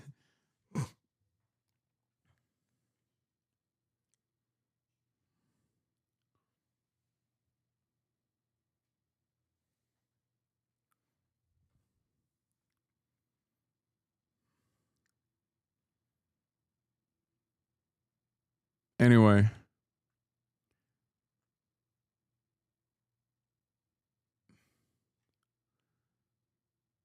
Fox News keeps pushing that only U.S. can take out Fordow. Maybe they're lying. Maybe Israel has a weapon as well that America gave it or something. I don't fucking know anymore. Ay.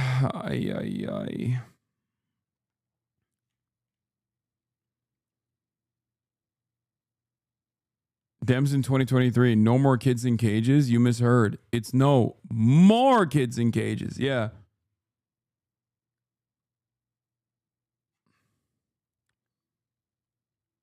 Some of the recent major strikes from Iran. Wait, is this new? I don't believe this. This is happening right now.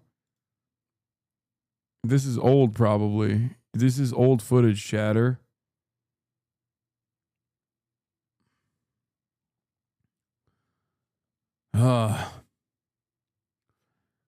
I feel like there would be more of a hubbub. By the way, notice how we moved on from, of course, America's uniparty when it comes to Israel to actually, of course, Biden was really bad to undocumented migrants. Like, that person is such an indecent, immoral charlatan who openly admitted that they were just rage baiting and didn't even do a good enough fucking job with it. Democrats are that bad that even if you move the fucking goalpost, they're still bad on whatever fucking new goal that you move the post to. That's how bad they are. Don't ever come in here and fucking defend the Democrats ever again, unless they do something good, at which point you won't have to defend them. I'll be defending them. I'll be the first to defend them. Stupid loser. A meeting scheduled for tomorrow, including a meeting, I should note, with the Ukrainian President Volodymyr Zelensky as well, and on that list of everything that these leaders were going to talk about. But the White House has decided to cut this trip short so the president can return to Washington tonight, citing exactly what is happening inside the Middle East. We've talked to officials about the president's post on Truth Social earlier that everyone who lives in Tehran should evacuate. Obviously, that is millions of people, Anderson, and a quite urgent warning from the president of the United States. One official said it just reflected the reality of the situation of trying to get Iran to the table as they are trying to sort this out, with the president still voicing confidence that some kind of deal with Iran could be made. They aren't baiting. They're Kamala or busters. They just repeated rage bait because you said it. Okay, now I want to fucking unban them so I can rip into them even more. If that person is unironically a Kamala or buster, oh my God. There's such a thing. I cannot believe there is literally a thing. There are actually Kamala or busters out here. Like, there's still people who ride for fucking Mamala. Oh my God. Carrier movement as they're basically posturing Makes sense to how make sure stupid they're they were protecting arguing. the U.S. forces who are in the region right now. I will note one person who's here on the trip with President Trump is the Secretary of State, Marco Dumbass Rubio. K-hivers. I'm told he's been briefing him throughout the day on the latest and the updates that we've been seeing. And the president has also had several conversations with the Israeli Prime Minister Benjamin Netanyahu. And so everyone is watching, obviously, what is happening in the Middle East and also why the president's cutting his trip short, his trip here early short is making such a difference and what that means about what's next. Yeah. Caitlin, we'll see you at the top of the hour on The Source. Coming up next right now, CNN Chief International Correspondent Clarissa Ward in Israel. She's at Tel Aviv's largest hospital. Clarissa, how are Israel's defenses, first of all, holding up against the latest Iranian retaliation? Well, there had been the expectation that tonight was going to see some heavy activity because we had heard from Iranian state I think these people have no capacity to like analyze the world as events are unfolding without trying to get a fucking own. This is inherently reactionary. Okay? This is inherently a reactionary approach to politics where you have to envision a stupid person that is your enemy that you must own at all fucking costs.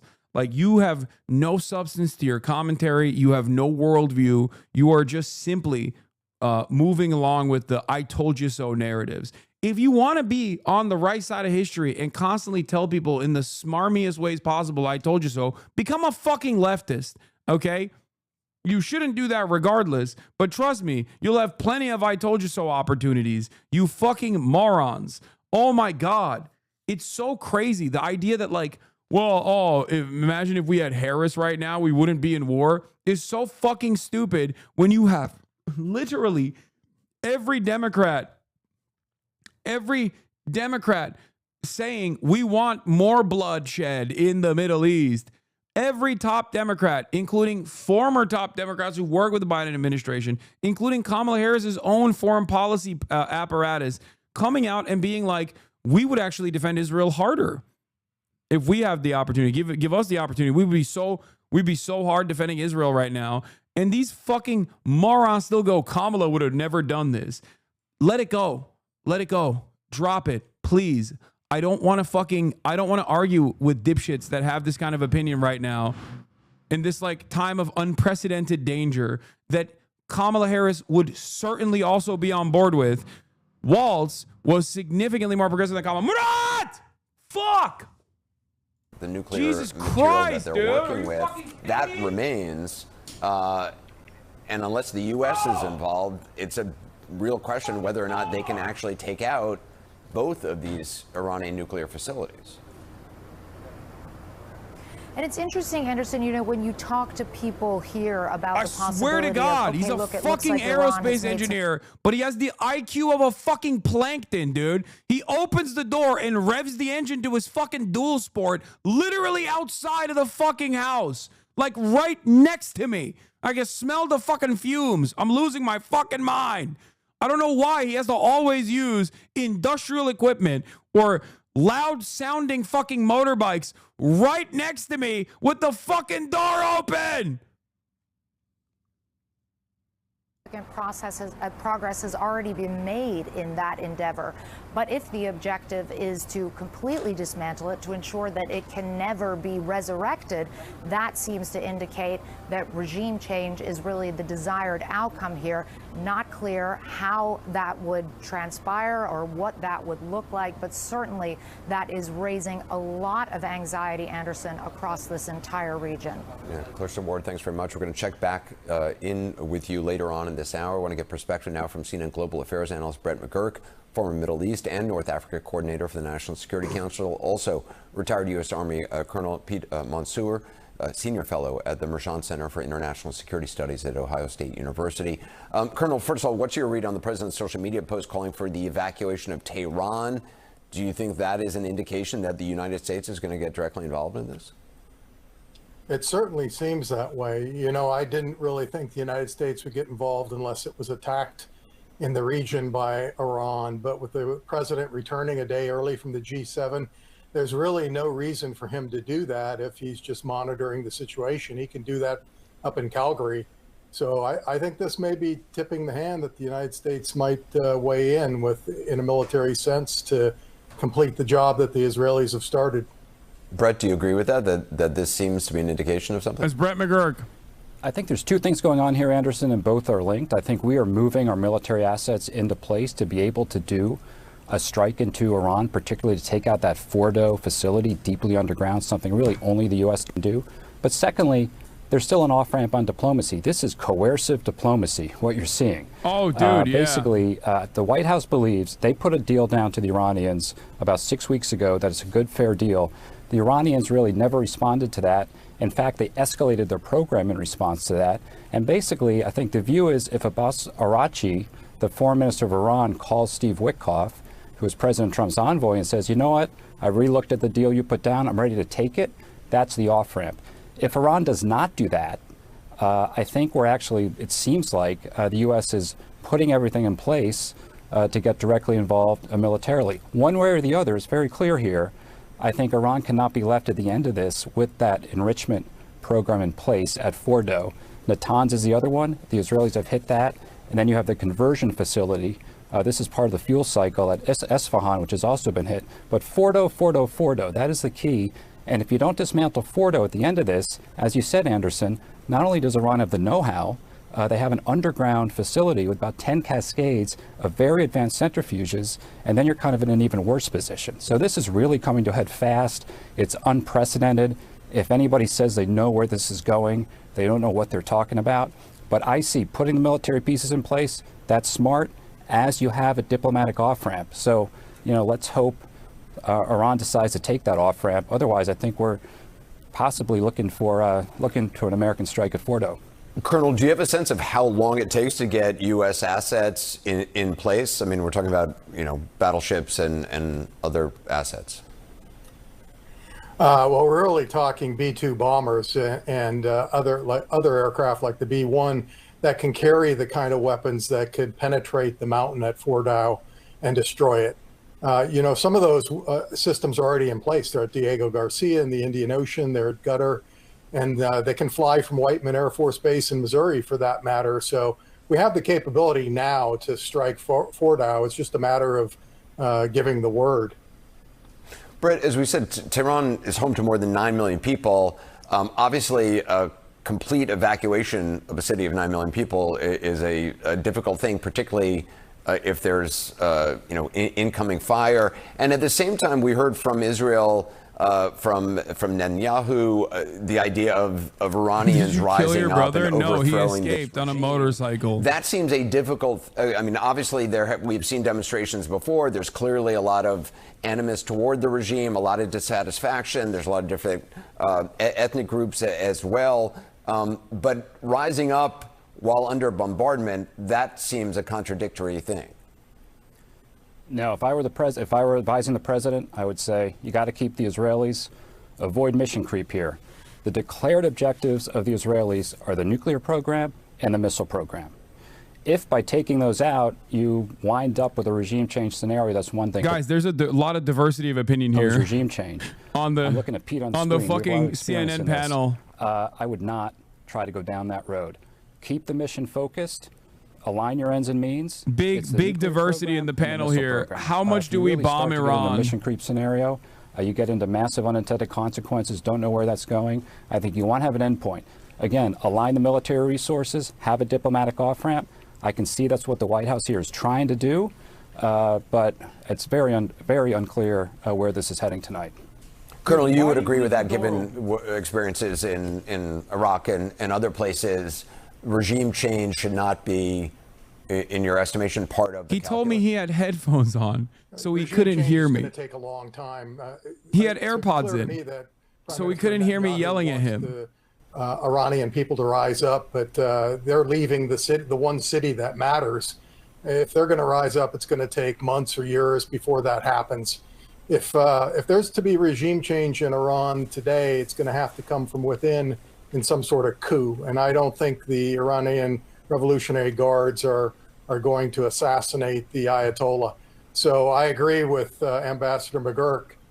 Stay on target, destroy the nuclear program and the missile program, and then you've defanged Iran, and you've already defanged its proxies around the region, and then the region is in a much better position going forward. Peter Mansour, Colonel, thank you very much. Brett McGurk as well. More now on the kind of day this has been. Here's CNN's Nick Payton-Walsh with that. Mid-broadcast, the conflict came to the... What the fuck? Calling for a military coup on CNN? Yeah, I mean, Americans are the... This makes sense. This is how America is.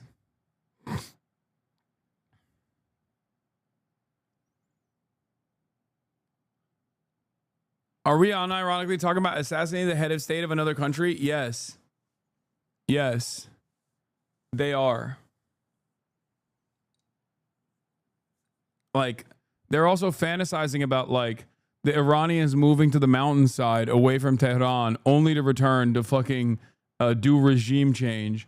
I've always said Fox News is for domestic suppression and CNN is for imperialism. I mean, Fox News is also for imperialism. They're all priming for war. Trump was elected for moments like this. Fantastic. Dude, one of the grossest things is like seeing all these fucking douchebags who talked a big game about how Trump was going to be a fucking peaceful dove running around and now being like, well, I guess we're going to war, boys. I guess we're going to fucking war, boys. It's like, didn't you say you were voting for Trump because he was a fucking peaceful dove? Isn't that what happened? Oh, Kamala's going to send us on gay wars. Trump, on the other hand, is going to send us on straight wars. He's going to send us on wars, not in a gay way. I'm horny now. I'm horny for war now.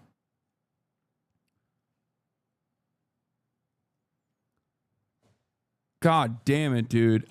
Fuck. The Middle East don't count. No, they were actively shitting on Kamala Harris, being like Kamala Harris is a fucking war hawk. Trump, on the other hand, is a peaceful dove. This is why I get so. I think this is part of the reason why I get so mad at dumb fucks that say shit like this. You know what I mean?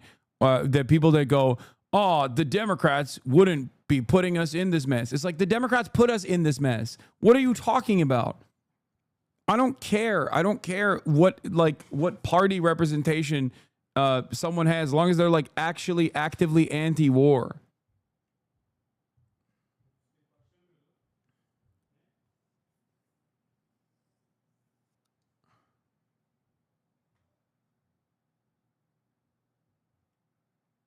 Like, It's so fucking annoying. Will President Trump destroy MAGA by going to war with Iran? Open Presence, thank you for the 100 gifted subs. God damn, Open Presence has been fucking going crazy in the chat.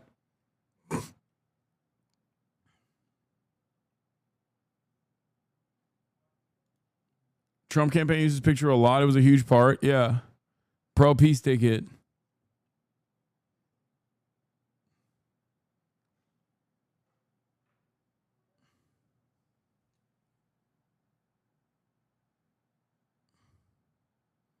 I think it really might happen. My dad is in the ICU. My active duty brother was in the midst of arranging to come home and be with us. Now he's been radio silent for 5 hours.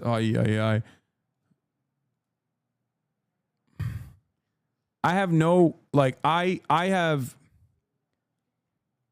God, I hate these fucking losers. I hate all of these fucking dumbass Trump supporting losers who literally were like, oh my God, Trump is going to get out of all these wars. He said he's going to end both Ukraine day one, end Ukraine and Russia, end fucking Israel, Gaza, Israel, Palestine, Israel, Hamas, whatever you want to fucking call it. He's going to end it all. He's pro-peace. So fucking stupid.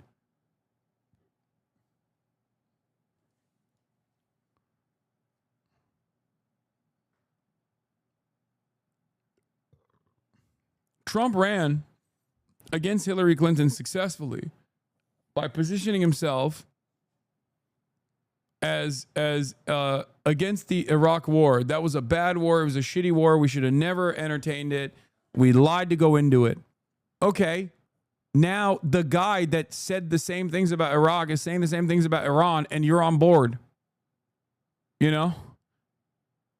Will the base realize this? Probably not, because they're fucking cultish losers.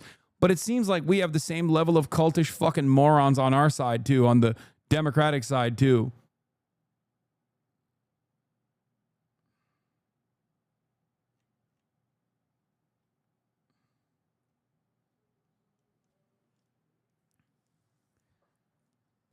Liz Frieden, Fox News Pentagon. The U.S. is not striking Iran and remains in a defensive posture, a U.S. official tells Fox News. Yet.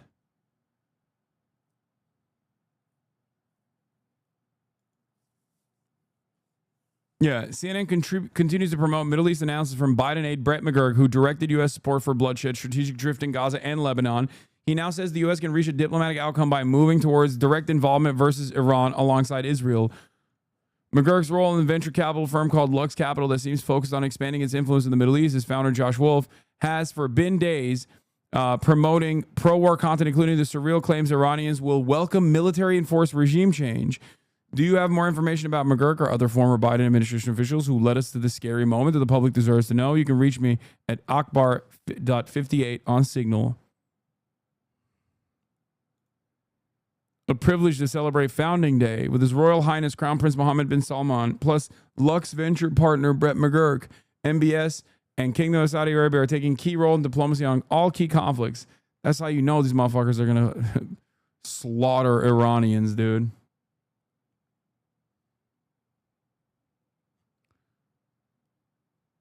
Another 100 gifted from Open Presence. Thank you, Open Presence.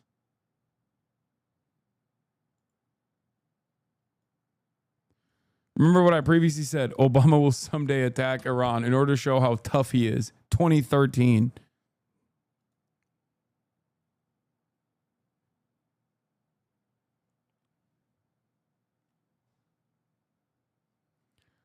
I don't have any updates on Israel. The only thing that we're looking at, I haven't even covered the fucking Minnesota shooter yet. The only thing we've been looking at all day is the Trump administration now actively moving in a way as though they're going to start striking Iran together with Israel. They're sending this talking point to all the media.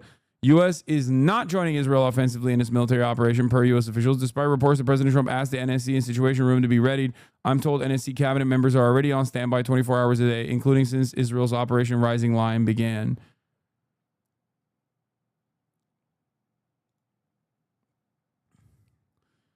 General Jack Keane, who says he was just advising Trump over the weekend, calls for the U.S. to directly bomb Iran's remaining nuclear facilities. It's in the United States' core national interest, he claims. To help Israel destroy completely this nuclear enterprise. And Fordow sits out there as a potential target that Israeli is challenged by. It's not that they don't have imagination. It's not that they couldn't do some surprising things. None of that certainly would be off the table. Okay. But the guarantee is for the United States to use its penetration bombing to take that site out. And I believe once that's done, we start to see the end of this thing. General, let me, got about a minute left. You're talking about Fordow. It's relatively located right here, west of Tehran, the capital. This is the anti-Semitic channel, by the way, according to Israeli Society, that says 50% of Israeli society believes that Fox News is not sufficiently pro-Israel and is actually too pro-Palestine. This is Natanz here, just to the east and south of it. This is an aerial picture, General, okay, of Natanz and what it was before. You've got buildings and structures here, buildings here, and buildings here. That's pre-war. Now you've got complete devastation in Natanz here, this building located here, as well as this one in the upper right-hand corner. Natanz is very different from what this site that you're describing. Fordow is a half-mile buried inside of a mountain. And you believe the United States has no choice but to get involved with the Iranians? Explain that, sir. Well, it's in the United States' core national interest that Iran does not have a nuclear capability and get to it. That's a fact. And this capability, if we leave it there, the Ayatollah will recover and rebuild. And that's what he's absolutely counting on. That's why he never was willing to dismantle the program himself with verification. That would end his program. Here he believes he has a chance. And that's what these guys are all about. And for all the chatters who are too young and never read in history books how America massaged the narrative to go to war in Iraq, it is unfolding in front of your eyes in real time, in broad daylight. Every single outlet, full tilt, go baby go, WMD part 2. It's literally happening. It's a 1-to-1. It is a fucking 1-to-1. Even some of the players like Benjamin Netanyahu are the same, and they're using the same language. And we've got to finish what we started here. We can't look like we haven't come to the assistance of. Doesn't even have the wattage left to come up with a different rationale than Iraq. I once thought that Bush and Blair had forever poisoned the well for WMDs as a cause for preemptive war, but nope, this senile pedophile doesn't even care enough to try.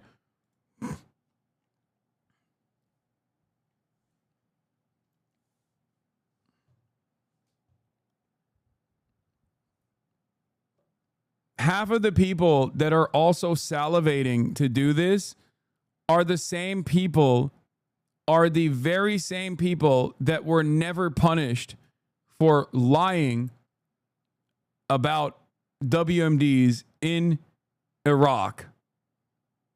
Of the Israelis when they needed it the most here to finish this operation. They are our strongest ally in the region. What do you think the Arabs would think after the president's visit there, looking at this and they're saying, my, if the United States isn't going to help the Israelis at this critical time, what's the chance they're going to help us? And does this motivate Putin a little bit more to stay the course in terms of what he's doing, and President Xi, if we don't help the Israelis finish this off? It's their operation. We would lend a support to it to finish it off. And that's what I'm suggesting, and I'm certain the president is making those considerations.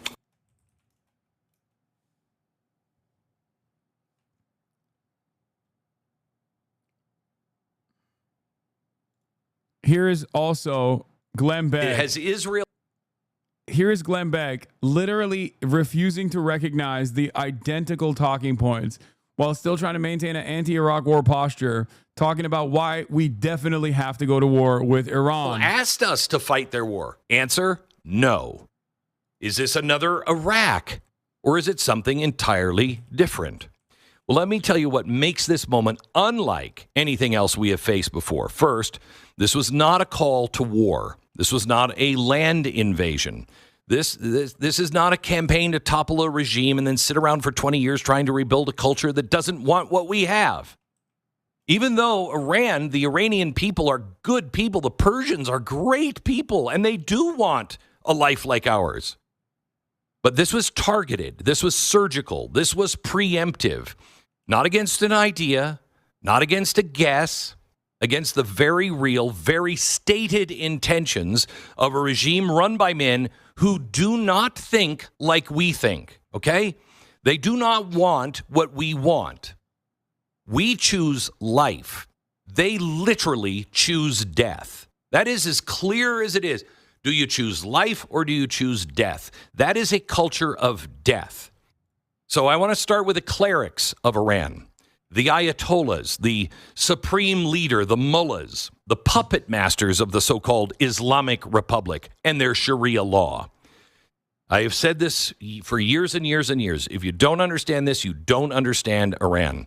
These are 12ers. They are followers of a branch of Shiite Islam that believes not just in the return of the messianic figure called the Mahdi, but also that his return can and must be, in their words, hastened or accelerated. And the only way to do that is to, quote, using their words, wash the world in blood. Okay, I think I'm out at that. You know, that's my first stop on the train, and I'm like, I'm going to get off here, please. Well, sirens in Tel Aviv incoming, ladies and gentlemen. Let's take a look.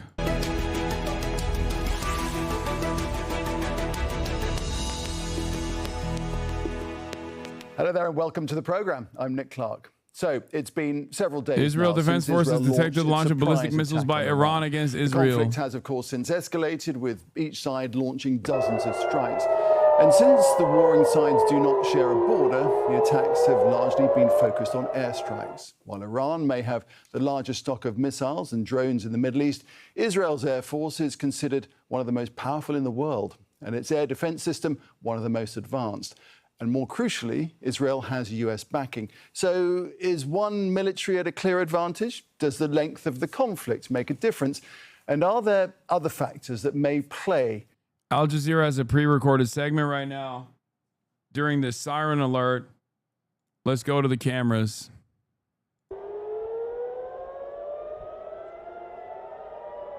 This is a Turkish channel. Sokak Kedisi.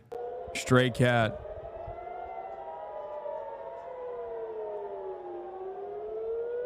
Well, that one Iranian chatter that said rockets would start coming at 3 to 4 a.m. Turns out, what did he know?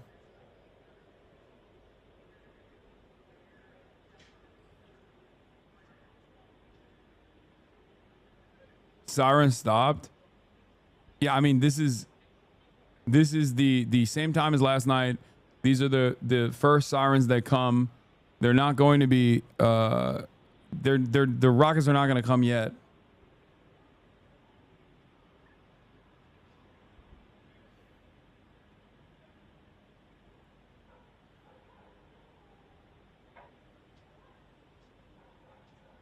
What Channel 14 says Trump is going to sign an order. It was Khamenei in the chat. Do you know how long it takes for rockets to reach?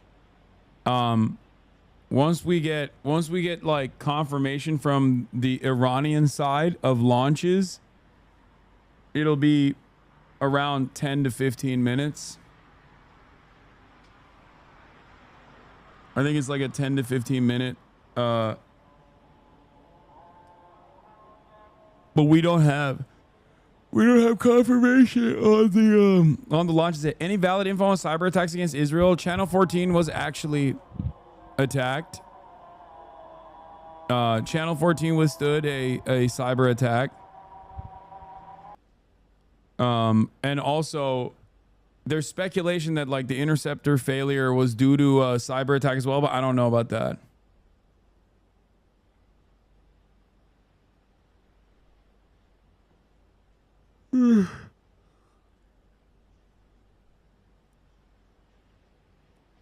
Chatter in Israel here. Sirens came without the usual 5-minute wait. Really unusual. Heard explosions. We haven't seen any visual confirmations of explosions.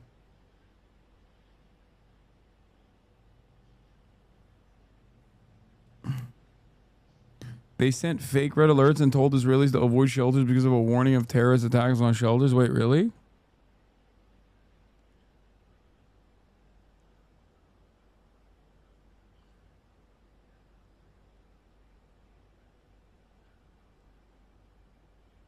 Be in the Situation Room pretty soon with the president. Is he still aiming for a nuclear deal with the Iranians? Of course. The president's, as he said today, his position has not changed. What you're watching in real time is peace through strength and America first. Our job is to be strong. We are postured defensively in the region to be strong in pursuit of a peace deal. And we certainly hope that's what happens here. And America first means we're going to defend American personnel and American interests. So when you see jets and you see air Cyber defense Authority assets, warns against counter fake UAS messages. assets, that's because my job as the Secretary of Defense is to ensure that our people are safe and that we're strong so that we can set the conditions for a deal. And President Trump's made it clear it's on the table. The question is whether Iran will take it. Be in the Situation Room pretty soon with the president.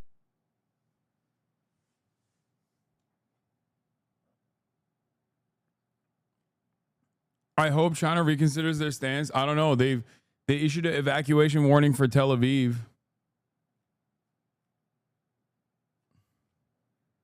So who knows? Who knows what they're fucking cooking up? Who knows what they got in the lab, dude? I mean, they are very much the opposite of the USSR.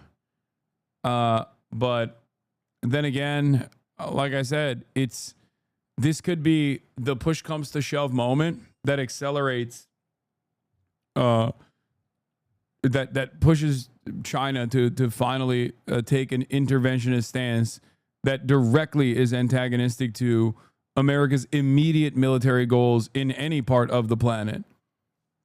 China has consistently used trade relations and development and loaning, like unconditional loans that they often forgive, as a way to develop a robust network of allies around the planet, as a way to create a secondary market in Africa and the African continent. Having said that, however, their non-interventionist policy, especially when it comes to like military intervention, is they're very limited in the interactions that they have with even like Russia, for example. They'll offer some support with Russia in Ukraine.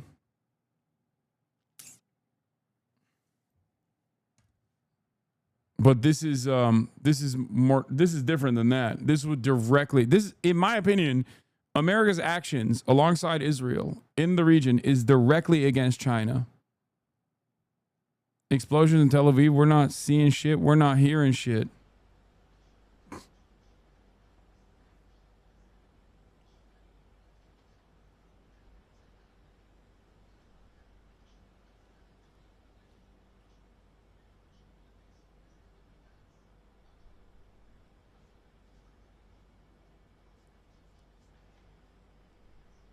Bro, massive. Are the AP cameras fake? Like, I'm confused.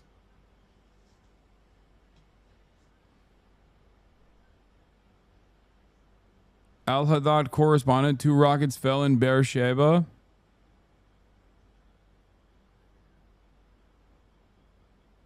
Unmute. It's unmuted.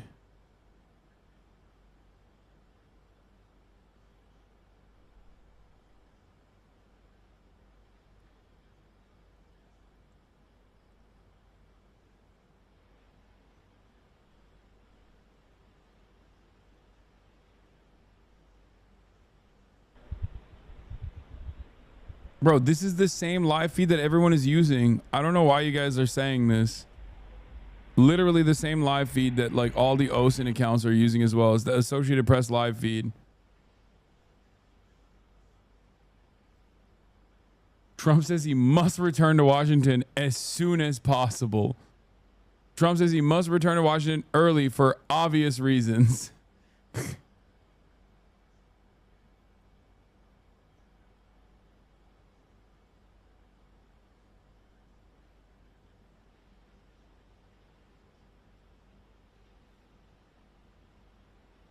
I don't know. I don't know what's happening with the AP feed. I feel like they might be like looping footage. I mean, clouds have moved since the last time we clicked on it. And Al Jazeera Arabic has the same feed too. المسؤول السابق في وزارة الخارجية الأمريكية وأيضا ساري عرابي الخبير بالشؤون الإسرائيلية من رام الله. أبدأ معك ربما سيد ساري وتعليق على هذه الصور التي كنا نشاهدها وهذه الدفعة الصاروخية الجديدة القادمة من إيران، وإن كانت لا تبدو حتى اللحظة على الأقل بأنها كبيرة جدا كما عهدناها. ماذا يمكن أن نقول بشأنها؟ ما تأثير كل هذا على المشهد في إسرائيل؟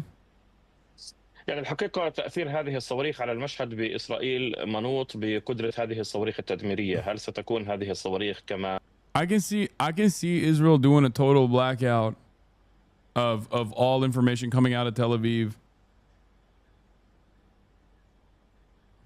China's feed? China has a feed? What the fuck?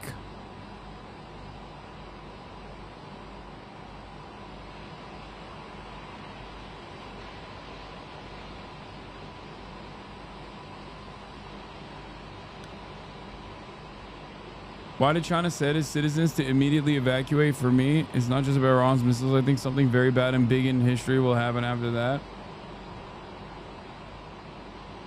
OSINT claims multiple interceptions seen over Tel Aviv and central Israel. Where are they seeing this? None of the feeds that are available show any of this. I'm pretty sure this is just this, chatters. It's literally the same feed. They all are getting the same feed, and the feed's not showing anything. They heard me. They're moving it now.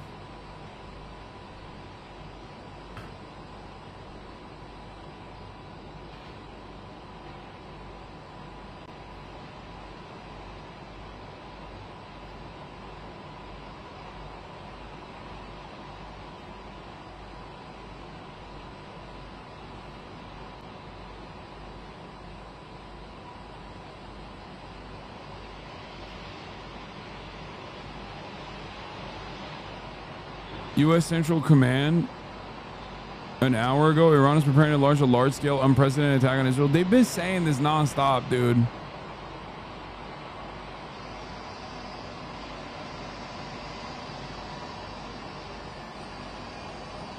Go to Al Jazeera Arabic. I'm going to lose my fucking mind. Hey, guys. Al Jazeera Arabic is showing the same fucking Associated Press feed, okay? Please. They are showing the same feed.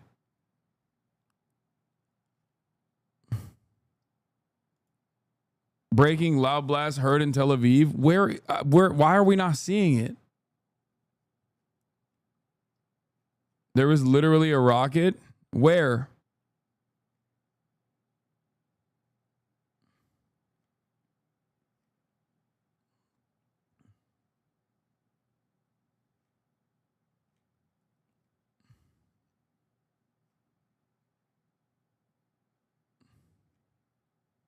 Clip it. No, the Al Jazeera rockets that you're seeing are from earlier, dude. This is from earlier. These are from earlier. These are the same rockets that they're looping. Dumbass. That's a replay. This is the live feed.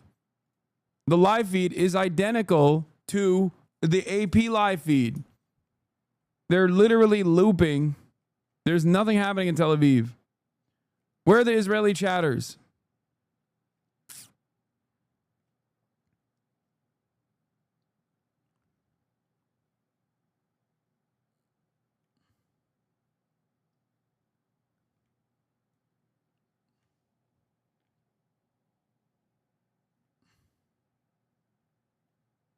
Evet, AP Anadolu Ajans'la aynı. Yes.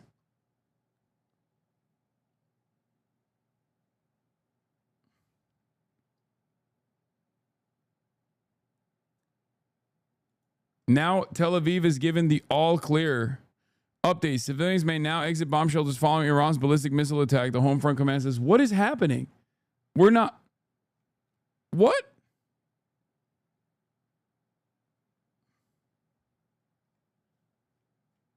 Okay, now I think they have officially cut the AP feed. I don't think that the AP feed is real. I don't think the AP feed is real. Either. Okay. There's no shot. There's no fucking shot. Either all the feeds are just feeding fake info.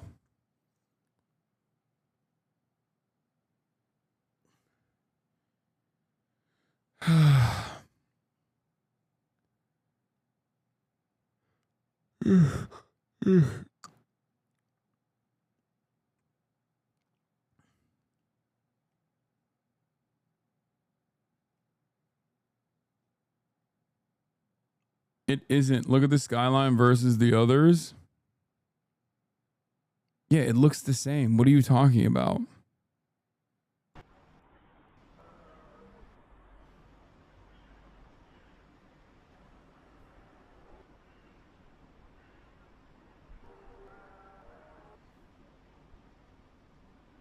Tel Aviv now has clear skies, no cloud.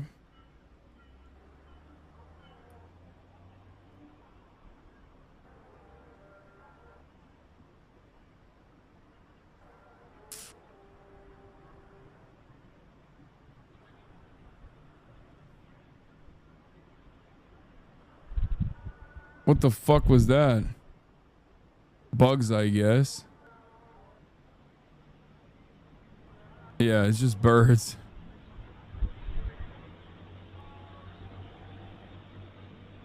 Here, bombs going off. This is fake, chatter. That's fake.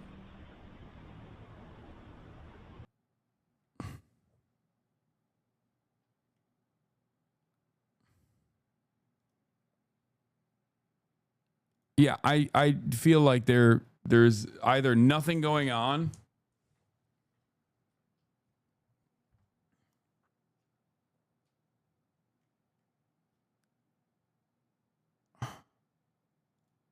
Multiple countries asking their citizens to leave Israel. China, Russia, Argentina, and Germany asked their citizens to leave Israel immediately, according to Israeli media.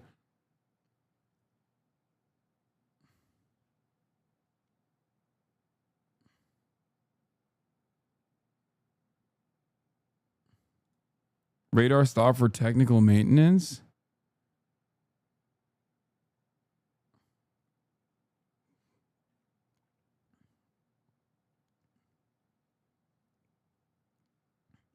I don't think that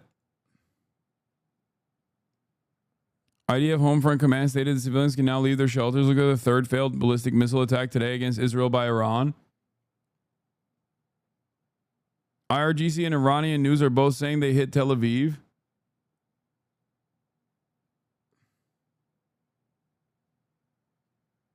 Alarms in the center following launches from Iran. Trump, everyone should evacuate Tehran. Explosions to echo in the center after alarm sounded for a second time tonight. This time too, almost without prior warning. A particularly unusual warning from the U.S. Okay, I can't tell if like they are... Okay, listen. I can't tell if there is tremendous censorship happening, so all the feeds are just looping. All the feeds are just looping shit because there are chatters in Tel Aviv that are saying they hear explosions, but the Israeli government is saying that civilians can leave their shelters. We have intercepted another round of ballistic missiles. But there are people that are in Israel saying that they're reporting that there's like explosions that they're hearing. And there's no way for any visual confirmation whatsoever. We covered this earlier.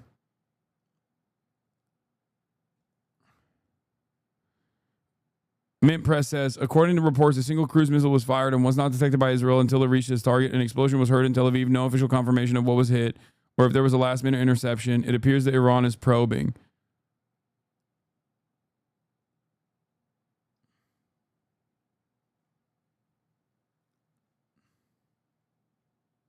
Nothing that sounded like a hit in Tel Aviv.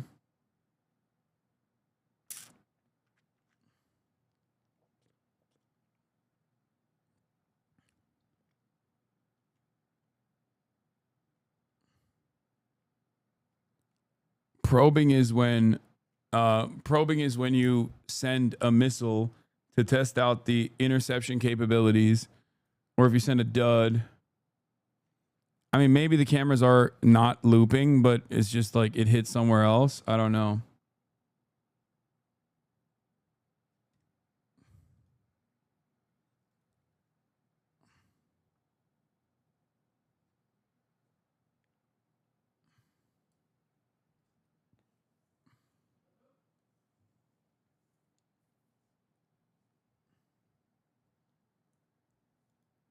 The video of the one ballistic missile. This is from the Iranian side. I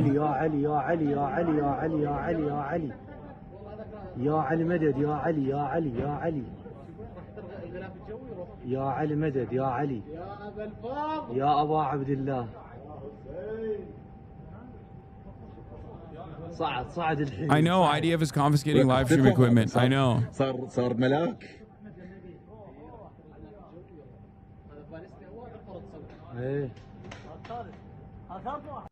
I haven't heard shit in Israel.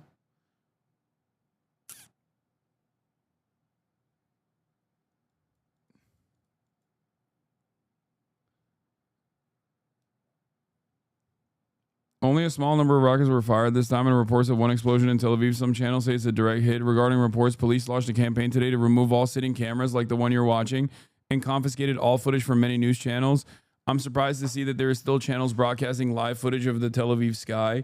Yeah, that's why I'm saying I'm confused by what we are allowed to see from the Israeli skyline. I think going forward, the only thing we will have will be the only thing we'll have will most likely be fucking footage not from the skyline directly, but will be footage from people's phone cameras if they even release phone camera footage.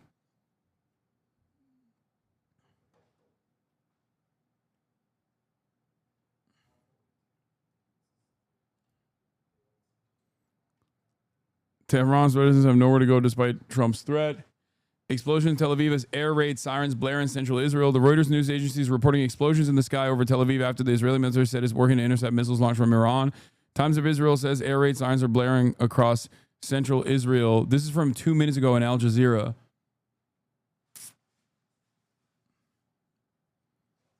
There is so much. What is happening?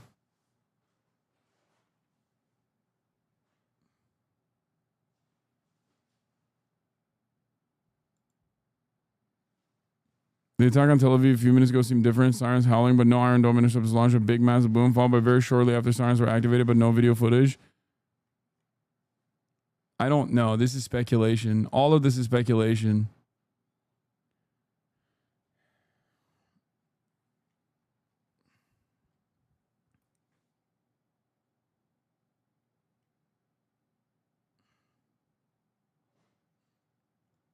Okay, so the IDF collected the live video equipment. No, I don't think that they're... I don't know. I don't know what's going on. But what I do know is, yes, they are... Like, they have apprehended people who have even filmed the oil refinery that blew up, as I covered earlier today. And they are...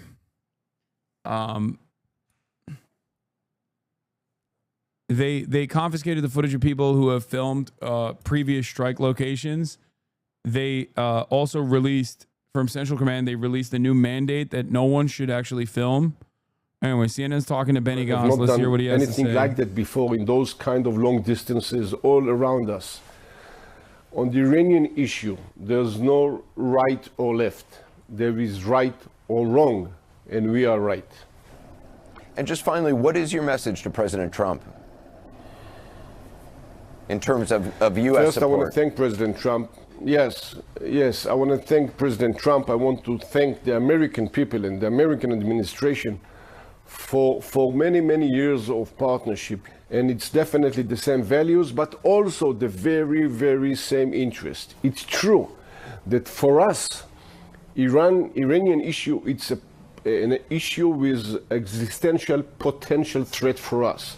But for the United States, for the American people in the region, in the Middle East, in Saudi, in the Arab countries around the Gulf, everywhere you look at, it's a major interest. And if you ask the people of Kyiv, it's a major interest for them as well.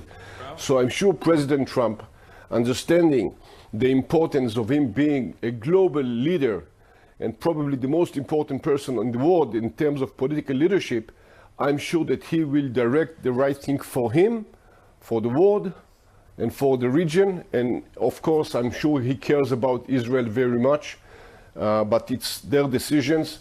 We are always here for the United States, and the United States is always here for us. And I'm sure that this will be the future, in the future as well. Minister Gantz, I appreciate your time. Thank you. Bro. Thank you very much. That channel is looping earlier strikes. This channel is showing old footage. It's showing old footage. Okay, I'm losing my mind. What is happening? Channels called like CNN 13, CNN 18, they're just farming. They're Indian bot farms that are literally looping older footage of strikes to get guys like you to be stoked and fucking watch and tune in and go, oh my God, it's happening.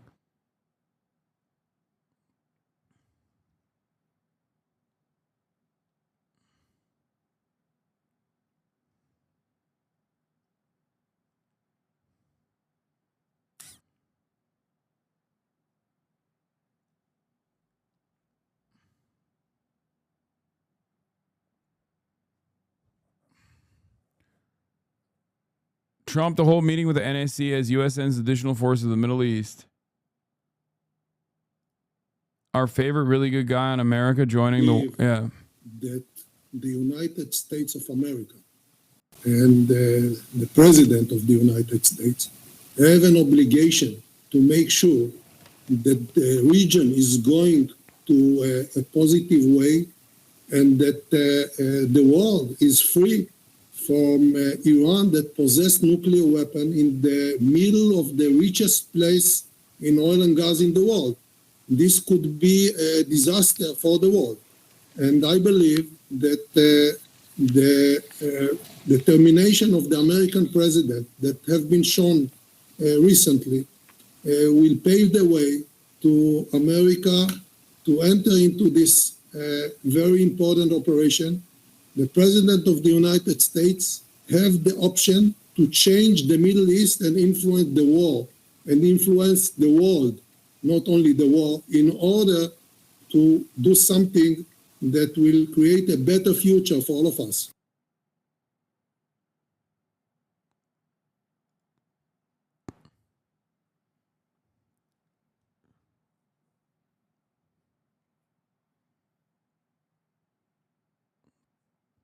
I saw a Tel Aviv citizen post a video on Facebook and a bunch of other Israelis commented saying you're not supposed to post videos of this. They don't want footage of the hypersonics beating the dome. No, I know. It's illegal. You guys should still do it, though, if you're in Israel. I mean, be safe. First and foremost, be safe.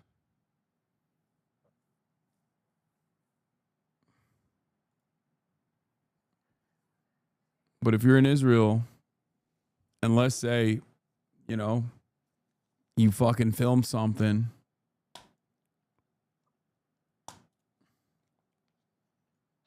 like, I'll take a look at it. You know what I mean?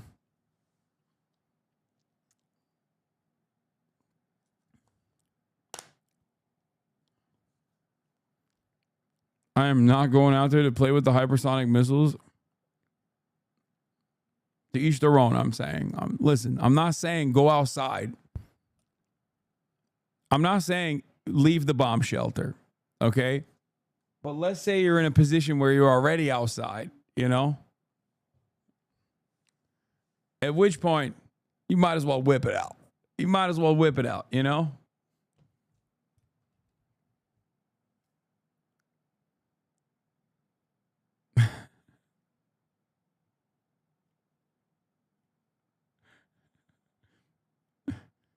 Yeah, let's say you're on your way to the public bomb shelter.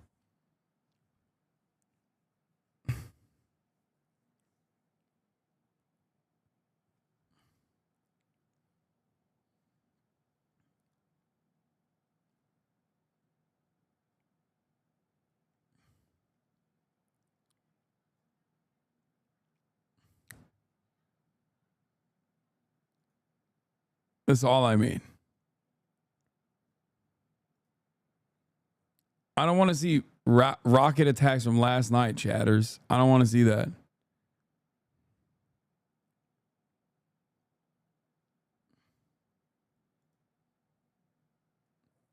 Oh, this was a very funny video I saw. Gideon Levy once said, Israel's the only occupier in the world that is convinced of its own ongoing victimhood. And I think about that often.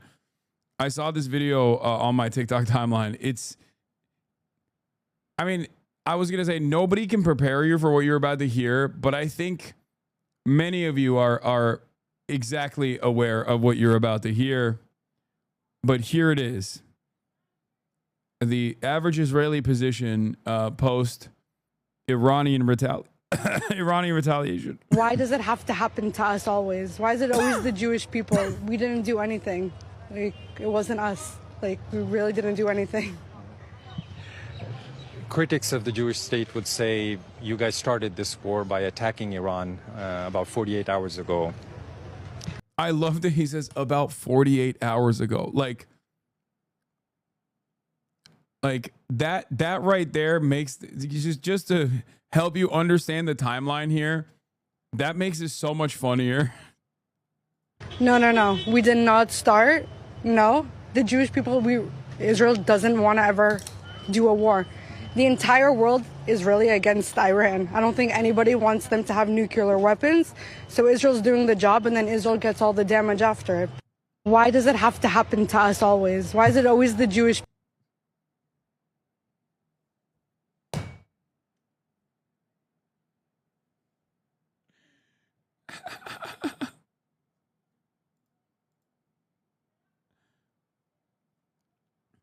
I also bonus points for the exact type of American hog she is, because she said nuclear.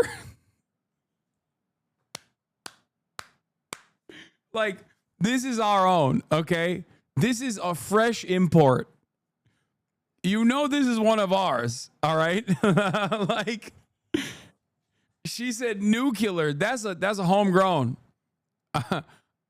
Listen, you can't fool me with that native MENA accent, okay?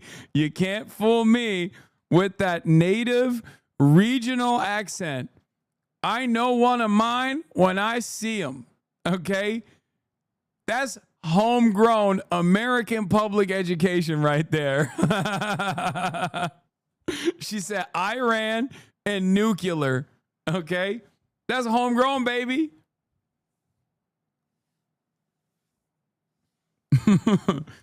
That's one of ours. Oh, that's so good.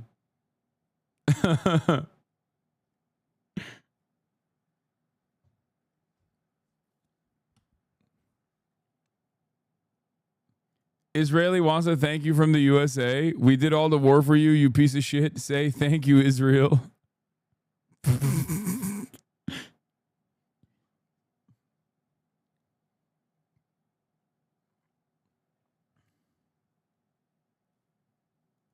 White House staffer disputes Channel 14 report on Trump's direct involvement. Breaking.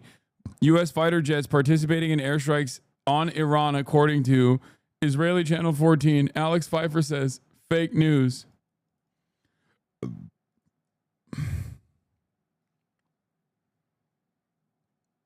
Sean Parnell, American forces are maintaining their defensive posture, and that has not changed. We will protect American troops and our interests.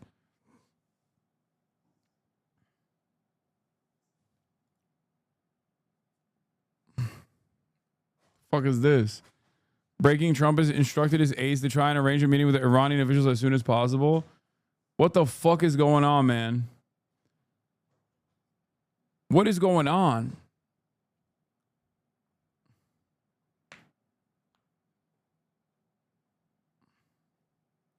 Yeah, I don't think American troops have actually moved in an offensive posture so far.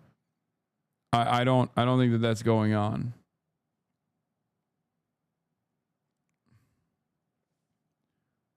Art of the deal.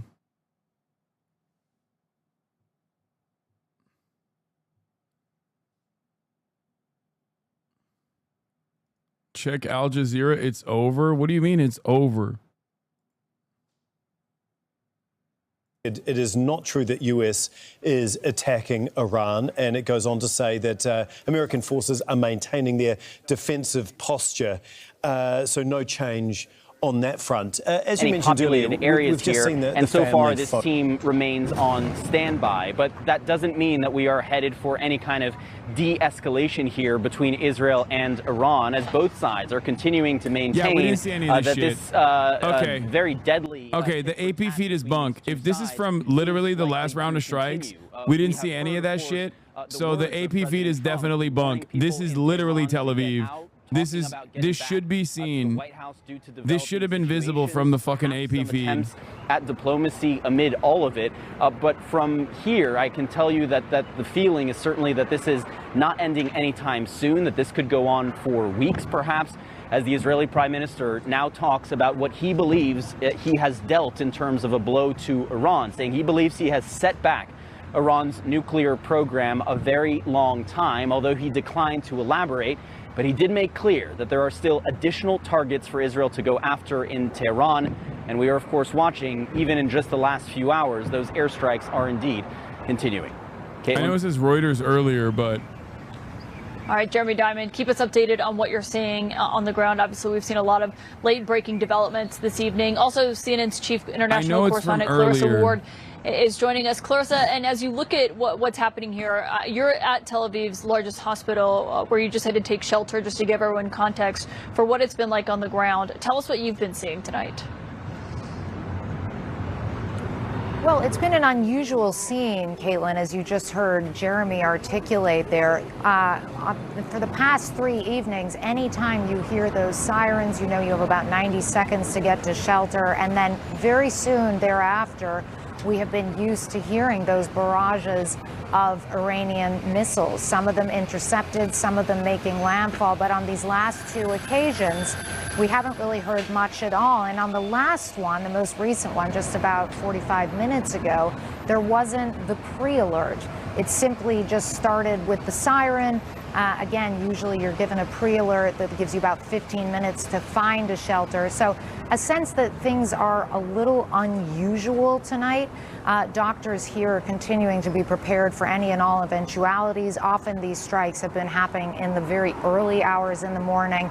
So 4:30 in the morning it was last night when a series of strikes killed 8 people, particularly around the Tel Aviv area.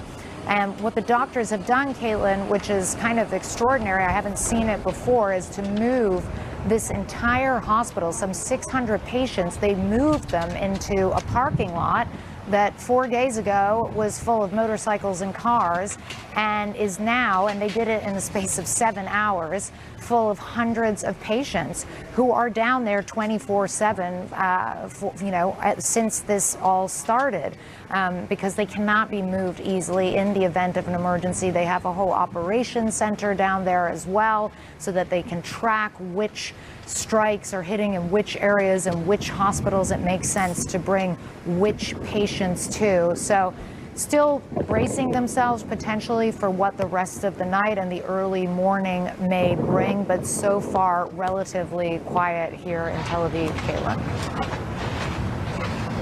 Yeah, it just shows you the lengths that they're going to and also how quickly everything. U.S. President Trump is weighing a critical decision in the 4-day-old war between Israel and Iran, whether to enter the fray by helping Israel destroy the deeply buried nuclear enrichment facility of Fordow, which only American bunker busters dropped by American B-2 bombers can reach, which is what we've been seeing all day. That's all they've been fucking entertaining.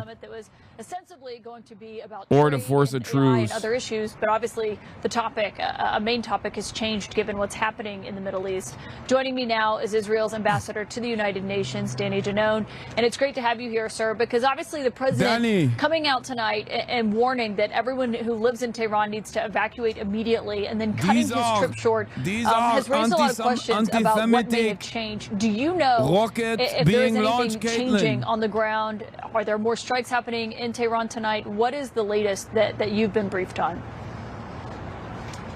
Caitlin, I can tell you what's happening from our side, not from the U.S. side. You know, it's a U.S. decision what to do, when to do, how to do, if they want to take action against Iran. But from our side, we continue with the strikes. You know, today we continue to target many military infrastructure. In a 30-minute time span, they've had two people that demanded from the American side that we must make haste and bomb Iran, and do so in a way that is peaceful.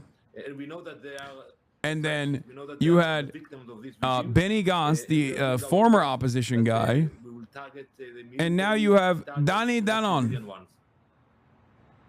the current ambassador to the UN. The president says, as he did to reporters earlier, about just what is unfolding in the Middle East. He says he still thinks Iran wants a deal, Another wants weird to make flight a deal. path from Do you China agree with that to sentiment? Iran following the same flight path, now fourth plane to do the Well, we have exact to same look at the thing. actions of the Iranians in the last few decades. You know, they are the masters of deception. They lied so many times, and there's a very famous slogan in Farsi, which says, For the don't look third at the day in a hands, row. look at the legs when somebody speaks with you. And when you look at what they did over the years, they played the game, you know, they lied all along. And I think we have to look at the actions. If there will be a place for diplomacy that will ensure that Taiwan will not be able to threaten Israel and the entire area and the entire world, you know, we will be there. But so far we saw that they are lying, and that's why we decided not to take that chance, not to wait and to take a preemptive defense attack. So that sounds like you don't believe Iran is ready to make a deal. Well, you know, if you analyze what happened in the last decade, you know, the JCPOA, all the negotiations, how many debates we had at the UN on this issue, and then look where they are today. And it's not only the nuclear aspects. You know, you always speak about the nuclear aspect. Look at the ballistic missiles. You know, every night, hundreds of missiles, ballistic missiles, fly into Israel. You know, they wanted to compete with the US and Russia with the quantity and quality of those ballistic missiles. So we cannot wait and see what they want to do. If they will come and say we are willing to stop with both ideas of having nuclear weapons and the ballistic missile capabilities, I think, you know, everybody will be there to discuss it with them, but we don't believe them that they really mean it. You just said, talked about the people of CNN Iran. gonna You have, talked like, about an issues with the Iranian regime voice? in Iran. Obviously, we've heard about that plenty. But Is CNN going to ask Iranians at all what's going on does Israel at any agree point, that you think? all of the millions of people who live in Tehran should immediately evacuate? Well, first I would stress, you know, we support, we love, we pray for those people. 46 years ago, before the revolution, we had direct flights from Tel Aviv to Tehran, and we did so many things together. And we hope that one day it will be the case, that we will be able to continue to develop the bond between the people. Regarding the regime, you know, we think this regime should not be there, and I hope it will happen soon. When we attack, we tell the people not to be there. You know, the people in Iran, they know very well where the RJC headquarters, they know very well where all the reactors are being built. So they should be smart about where they are spending their time in the next few days. But you're not saying there should be a mass evacuation from Tehran? Well, I don't want to get into details, but I can tell you that today, when they we made knew the that we mistake were of having going to Trita on. operate in a certain area, we gave them a warning. And by the way, as we speak, even though it's late night in Iran today, you see tens of thousands of people moving out, you know. So I think they know exactly what to do. Yeah, you we are threatened told them that with murder. The president, that Israel came to the United States over the weekend with a proposal and a possibility to take out the supreme leader of Iran, and that it was something that was rejected by the White House, that the president did not think that was a good idea. There was essentially a concern that it would escalate this conflict even further. Does Israel see it that way, that if you did take out the supreme leader, that it would escalate this conflict more? Well, we cannot go into details, but you can believe me that we have the capabilities. You know, we showed the capabilities of the Mossad, the intelligence we had on the leaders of Iran, you know, the strikes on the first day, and also we saw the capabilities of our Air Force. Today we have freedom to fly in many areas in Iran, especially above Tehran. So if we want to target someone, we can do it, but we will not get to the decision when and what and if to do it. But the U.S. clearly has influence on that decision. If Israel went to the United States and the United States said they didn't think it was a good idea, and Israel clearly listened. Well, I don't think, you know, we should discuss, you know, what we speak with our allies. I can tell you that the decision to start this operation was made in Jerusalem. It was an Israeli decision. Danny Danon is so funny. He's like, yes, everyone in Iran needs to kill themselves and also make sure that the high rises are empty so that we can move some people into Tehran and make it a part of greater Israel. Yes, these are very simple solution, Caitlin. Very simple. If they do not do this, they are anti-Semitic, Caitlin. I don't understand. These are very normal demands that every country would make.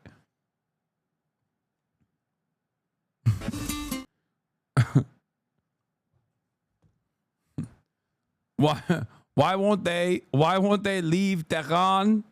They are being anti-Semitic, not leaving Tehran. Don't they know we want Tehran? And also, maybe they should move to the Fordo nuclear facility so we can bomb it and kill as many of them as possible.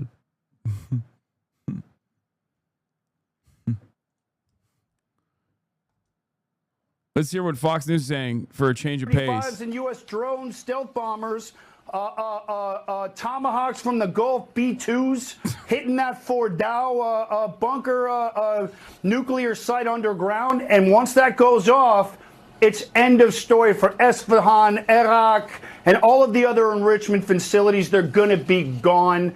And I think it's time for the Iranians to put their ego back in the bag and get to the table before the Iranian people start to ignite a monster revolution. That's where I come out with all this. Well, Israel has showed some restraint. They could take out their entire electric grid, which is gas-driven. All their refineries basically are on one island. I mean, owning the skies, there's nothing the Iranians can do to stop it. And yet the Israelis have not targeted that. Meanwhile, Tel Aviv is under fire, and they're targeting civilians. So you can see two very different thought processes at work here. But now it's a matter of... Isn't that funny that the difference of opinion between Fox News and CNN is so marginal at this point?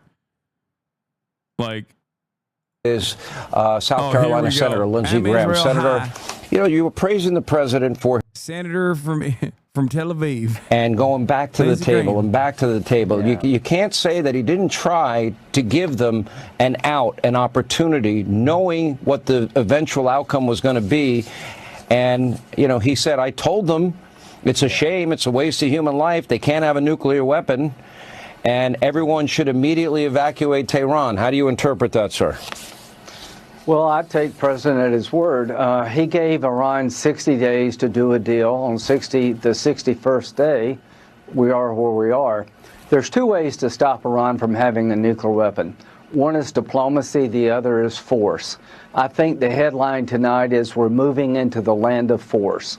I think Iran has allowed themselves to be fooled into thinking they could manipulate Trump.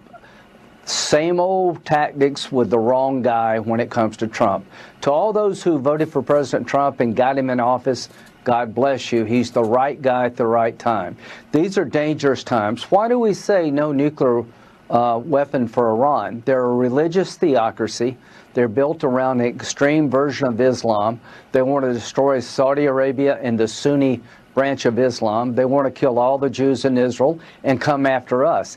That's what their whole country is built upon, a theocratic view that there's nobody else in the world but them when it comes to worshiping God. If they had a nuclear weapon, they would use it. Israel believes that. I believe that. So here's the task at hand. Be all in, President Trump, in helping Israel eliminate the nuclear threat. If we need to provide bombs to Israel, provide bombs. If we need to fly planes with Israel, do joint operations. But here's the bigger question. Wouldn't the world be better off if the Ayatollahs went away and replaced by something better? Wouldn't Iran be better off? Tom Cotton is coming on. He made a great observation. The endless war is Iran. Since 1979, they've been attacking the entire region, chanting death to America, death to Israel since their very founding. It's time to close the chapter on the Iranian Ayatollah and his henchmen. Let's close that chapter soon and start a new chapter in the Mideast, one of tolerance, hope, and peace. But the Trump doctrine seems to be very clear to... Dude, you're Lindsey Graham. The modern Republican Party is functionally identical to the Ayatollahs. Like, what are we? What the fuck? Like, you just want to do it Christian style. That's it. The country of Iran, they're basically at the mercy now of the Israelis. It's so weird, at this point. Once the nuclear threat is removed, then the Israelis will have the opportunity I can't. Dude. It's like conservatives hate the conservatism of other conservatives overseas that they want to blow up. It's so fucking funny. They want to survive as a country. It's like, that's right. Iran hates gay people. I, Lindsey Graham, am gay, but in the closet. Why? Because I'm a Republican senator, of course, and obviously want to punish the gay people here in America. Just think what happened when the Soviet Union collapsed. Ronald Reagan stood up and said, there's an evil empire on the other side of the Berlin Wall. Donald Trump has been a man of peace. He pursues peace for Russia, Ukraine. He tried to get a deal. Dog, there is no difference. Like, they are also talking about different ways of blowing up deep Iranian nuclear facilities. They're just using different language, but that's it. These guys say Iranians are bloodthirsty monsters. They want to do sectarian violence to the Sunnis. They're Shia. They're 12ers. They're Shia 12ers. They believe in the Mahdi coming back. And then CNN, on the other hand, is like, well, you know, there's obviously peace through strength, and there's a time for diplomacy. But I believe that, like, a military first strike on the Fordow nuclear facilities would actually bring Iran to the table. But ultimately, they're saying the same thing. That's my point. That's my point. Both these groups are saying the exact same. We have to first strike Iranian nuclear facility to stop them from developing a nuke. They're going to develop it any day now, any moment now, and we have to stop them. And only then can we do regime change and bring them to the fucking table for negotiations. As that situation was heating up. Pretty remarkable as well. Senator Graham, we appreciate your time, and Senator Cotton will be on in a little bit. We'll get his take on all this as well. But up next, tonight, right here on Hannity.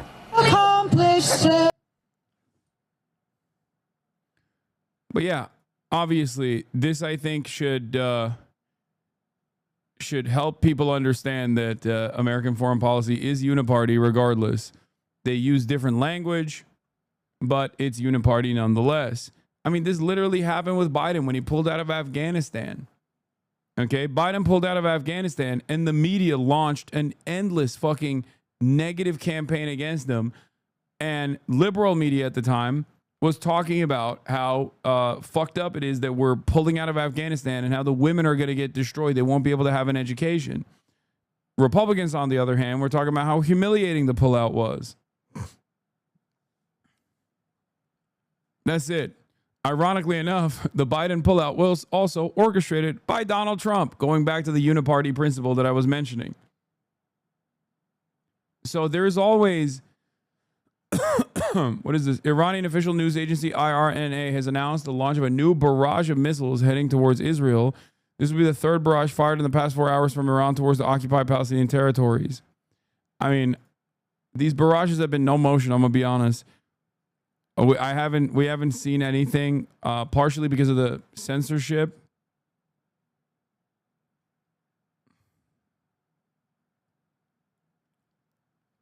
Partially because of the censorship, but also partially because I think that they haven't been sending massive volleys.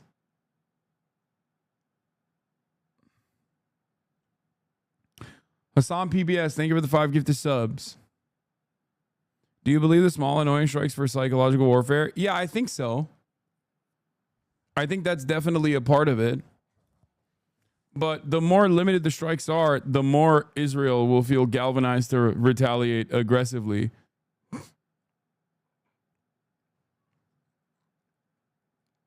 So even if they were doing attrition, hitting 1 or 2 missiles every now and then is still going to is not going to accomplish a strategic goal of deterrence.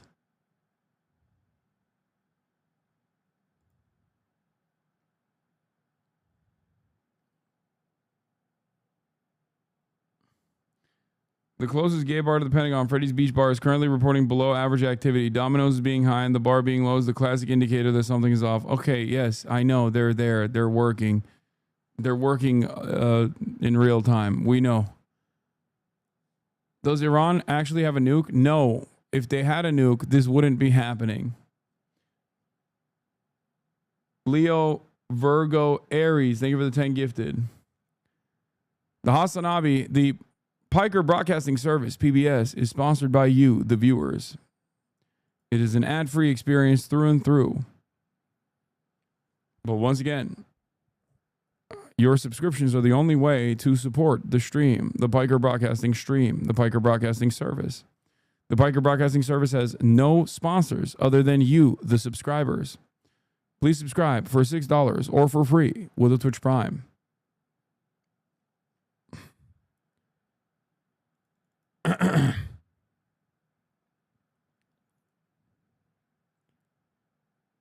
Gorfinia, thank you for the 5 gifted subs.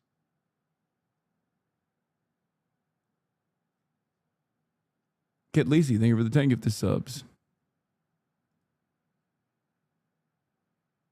What is this? With serious consequences for people and the environment, and delays indispensable work towards a diplomatic solution for the long-term assurance that Iran does not acquire nuclear weapons. Consistent with the objective of the IAEA and its statute, I call on all parties to exercise maximum restraint to avoid further escalation. The American firm Maxar Technologies has released satellite images of Natanz. The first picture is from January and the second from Saturday. Several buildings on site are visibly destroyed. Iran has demanded stronger condemnation of Israel's attacks on the facilities, calling the aggression a breach of international law and a nuclear threat to the people of Iran. We urged in this meeting the Board of Governors and the IAEA not to allow their initial failure to prevent aggression to be followed by subsequent failure and to take a strong and effective remedial action. The board must condemn Israeli aggression in its strongest term and 35% off. 5 gifted subs plus, by the way. Is a distinguished fellow at the Stimson Center in Washington, D.C. and a lecturer in international affairs at George Washington University. She says Israel cannot destroy the Iranian nuclear program. U.S. tankers are loading up and heading towards eastern routes. The Israelis have not succeeded in achieving what was their announced goal, which was to destroy the Iranian nuclear program. And they frankly cannot do that without United States assistance. Among So what people we're in seeing and close now to the is Trump a kind administration, of, I'm now hearing push little and faith in pull, avoiding direct by involvement. the Israelis trying to get the United States to step in. This is from Huffington Post senior diplomatic correspondent Akbar Shahid Ahmed. Among people in and close to the Trump administration, I'm now hearing little faith in avoiding direct U.S. involvement in Israel's war on Iran. As ever under Trump, factor in volatility. But the structural indicators, military deployments, Israel sustaining significant hits are dark. Macron said Trump has made an offer for a ceasefire between Iran and Israel. Who the fuck is Macron? Do you mean the French pastry? You know, the ones that they make with like vanilla? Like it's like a cookie and it's got like a cool little flavor in the middle. Is that what you're talking about? Who the fuck is Macron, bro? Fuck's a cookie gonna do about 40 plus years of American dominance in the Middle East?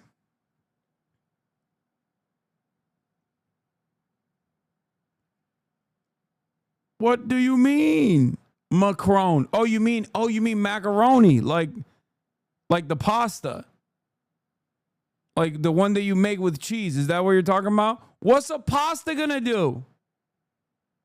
Who the fuck is Macron, dude? Who?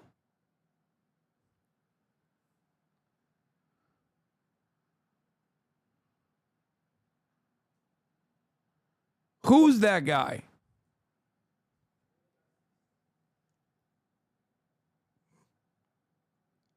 He said Trump leaving G7 early was a good sign after tweeting an evacuation order to the people of Iran. Macron has said that Trump's early departure from the G7 summit in Canada is positive, given the objective to get a ceasefire. He said that Trump had told G7 leaders that there were discussions on obtaining a ceasefire between Israel and Iran. Trump literally refused to sign a de-escalation agreement at the G7. What the fuck is this little man talking about, bro? Macron is so desperate to be at the table. It's so funny. Will Maneker, a big difference between now and right before we invaded Iraq is that almost no one in America wants or thinks we need to go to war with Iran, and the people who do are barely even trying to justify it because they don't have to. Yep. Burgles! God damn. Hassan PBS, thank you for the 10. Burgles with 100 gifted. Aerial activity in Iran. In Ahwaz, Iran.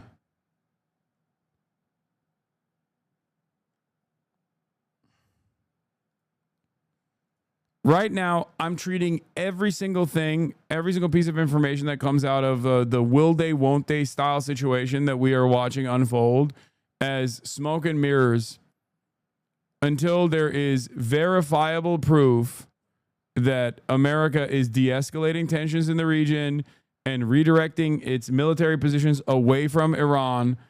I will assume that we are full tilt gearing up to go to war with Iran.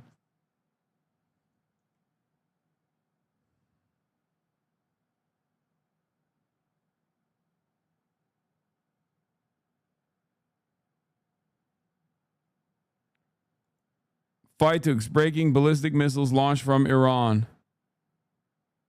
Red alert right now, Tel Aviv launches detected.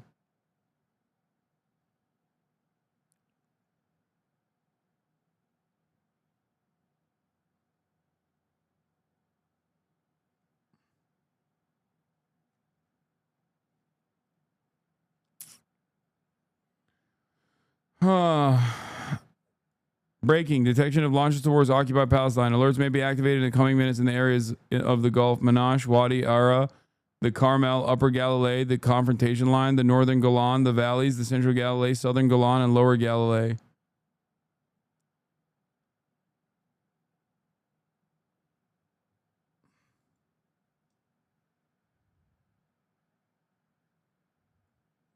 Here's what Trey Winks is reporting from Tel Aviv looks like as of 10 minutes from ago. Israel tonight is our own Trey Yangst. I don't think he slept 5 hours in the last week, but Trey, we appreciate your coverage. Thank you.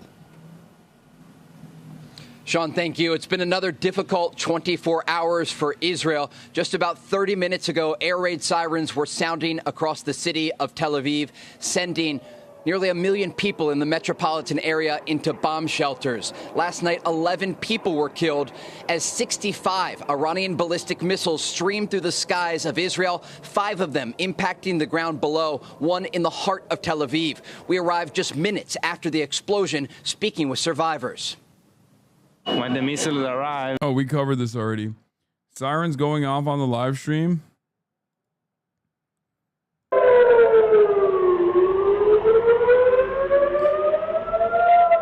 mean, I don't think Haifa is the one to look out for, but it's too tiny to see here.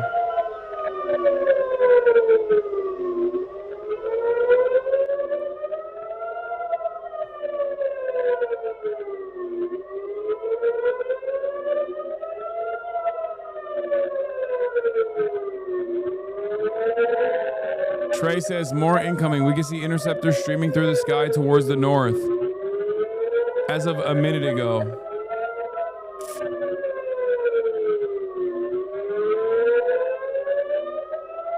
Why does the Haifa one say 200301?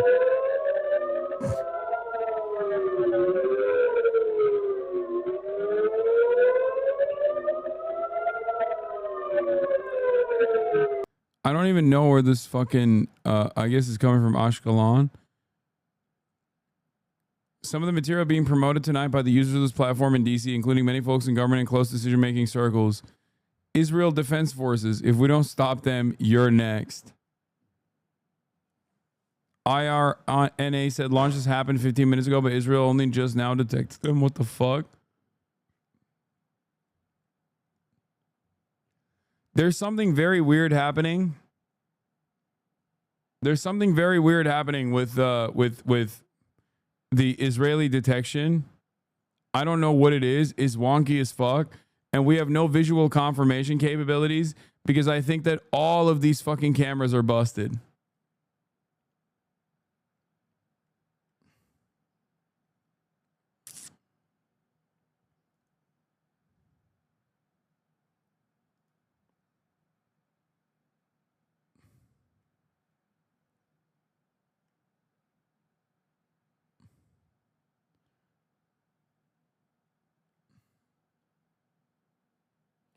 Stop sending me Al Jazeera Arabic feed.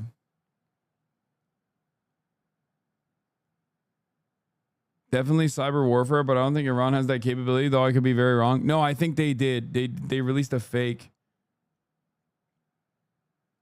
They released a fake feed before.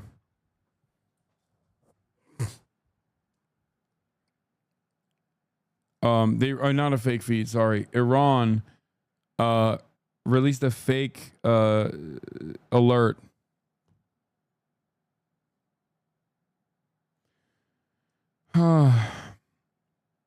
Interceptor seen departing Israel to intercept the missiles fired by Iran. I don't...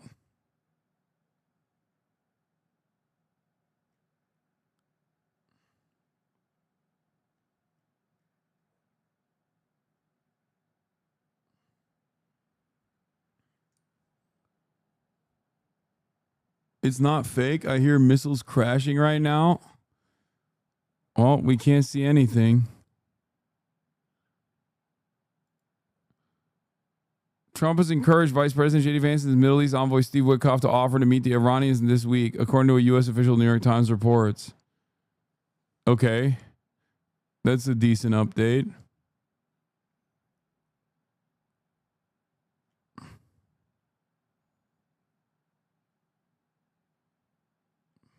It should be daylight there now? No, the sun's probably only now coming up in Israel.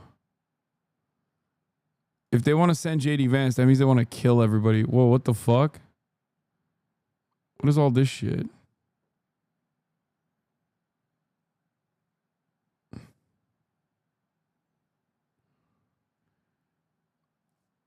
There's something wonky. I mean, it's reloading, but there's something wonky happening with the feeds.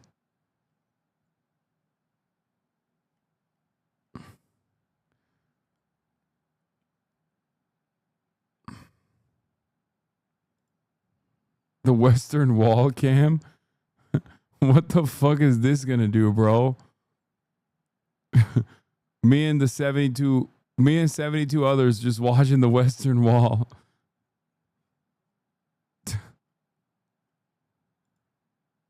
Hassan, go back. What?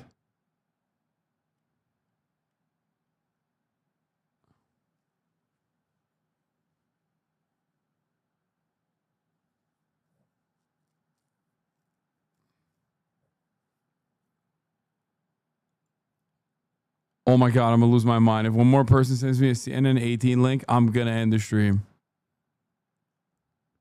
Everybody keeps sending me the Pentagon gay pizza indicator with the gay bar and the fucking... oh my God. Literally everyone keeps sending the same shit. CNN 18 or the gay bar near the Pentagon is not selling pizza, but Domino's is selling a lot of pizza. Or getting duped by the Al Jazeera Arabic feed that keeps looping successful strikes over and over again from previous days, thinking that that is a strike that just took place.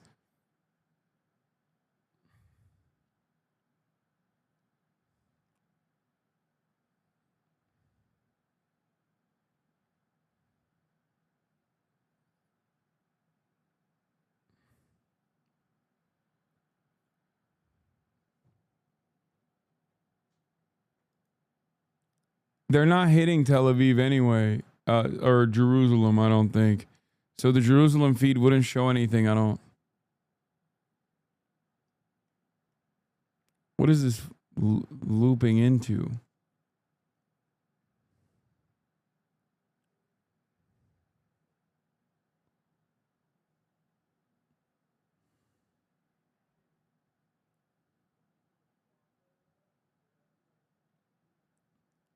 Another small, very small attack, no more than 5 missiles.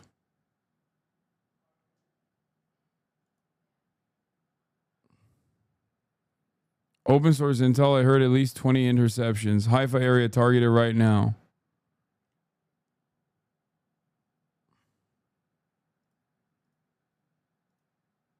That's the interception?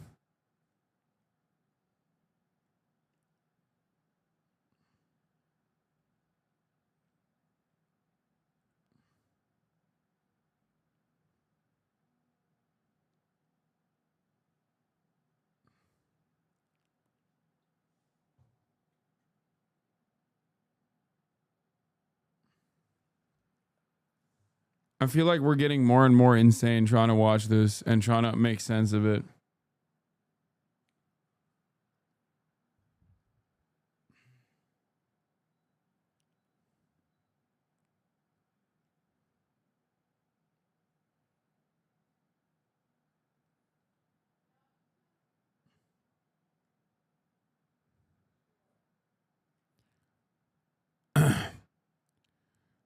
I think I'm going to stop looking at the new interceptions and look at the new updates with JD Vance. The highest stakes that I think he has seen so far in this president's foreign policy. Yeah, and he also really has always sought a Nobel Peace Prize and is trying to play a role in this. He was pointing the other day to Pakistan and India and other conflicts. Dasha Burns, Kristen Holmes, great to have both of you reporting here tonight. Coming up here on CNN, the suspect in those shootings of the 2 Minnesota lawmakers was in court today. All right, let's get to that actually. Okay. Breaking news overnight, police have captured the suspect in the targeted shooting of 2 Democratic lawmakers and their... I hope they talk about how much of a fucking loony leftist he is, right? Because that's what they've been telling us. That's what they've been telling us. Jessica Tarkov retweeted your post. Which one? Spouses. Vance Belter, 57 years old, is charged with killing Minnesota's former Speaker of the House, Melissa Hortman, and her husband. This one? And then wounding another legislator and his wife in separate attacks. Jessica Tarkov, my queen. Jessica Tarkov, my queen? Jessica escaped from Tarkov of Fox 5 fame.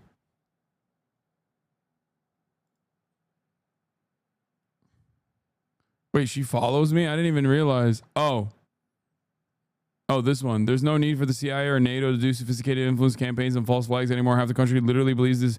The evangelical mercenary Trump supporter who shot Democratic politicians that have more on his hit list is actually woke because of this website. Jessica Tarkov follows me. We got to have her on the broadcast now.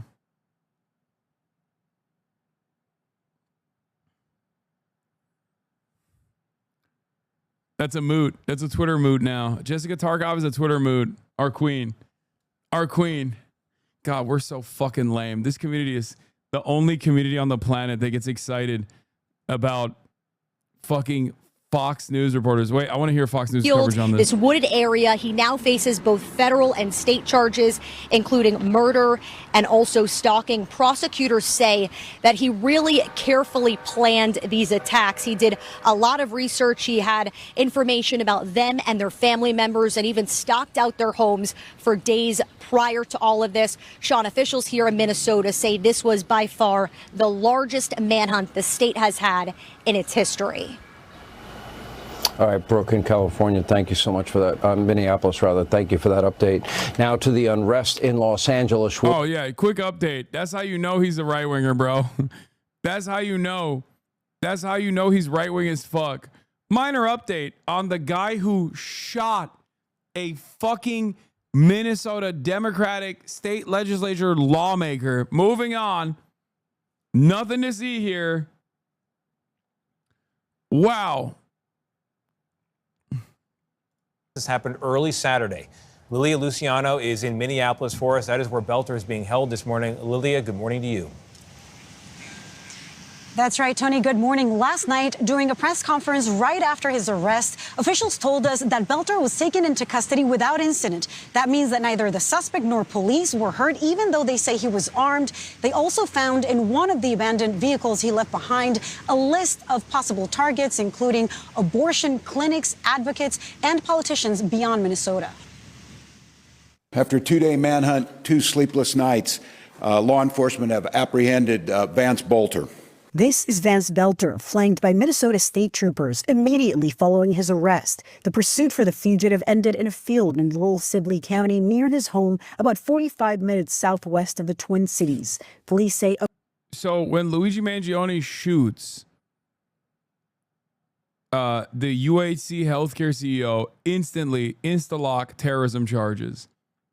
The federal government is entertaining hitting him with the death penalty. Allegedly, right? Allegedly. But when Vance Belter, not allegedly, but literally fucking shoots and kills a Democratic lawmaker, no terrorism charges? No fucking demands from Pam Bondi for hitting the death penalty? What is going on here? I'm willing to bet if an actual Antifa shot and killed like a Republican politician, they would very quickly demand the death penalty. This motherfucker had a hit list. Wow. Politicians don't even care about self-preservation anymore. Like, they don't even entertain the notion of like defending the rule of law against politicians, like simply out of self-preservation that like if these guys don't get hit with the book, like they might be next, you know? That's under normal circumstances, that's what you would expect from even Republicans to be like, this is unacceptable. This is unacceptable, heinous crime. Nowadays, nope. Your whataboutism is really strong. 0351 Marine. My whataboutism. If one is a political murder, why is the actual assassination of politicians not considered a political murder to invite more chaos, create more copycats, and also, like, I'm confused.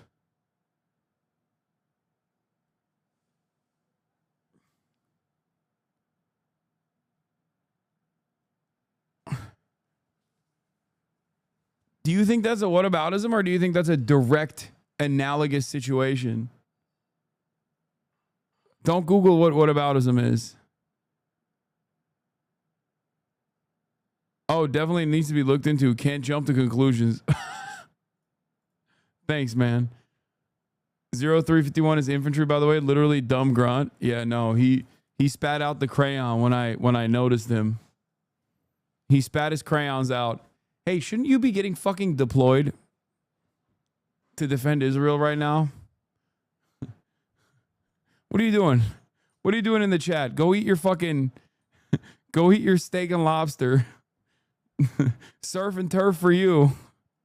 Just kidding. He's not going to have fun in Iran. He's probably having fun in California right now. He's being deployed. And there it is. My MOS doesn't exist anymore. I don't care.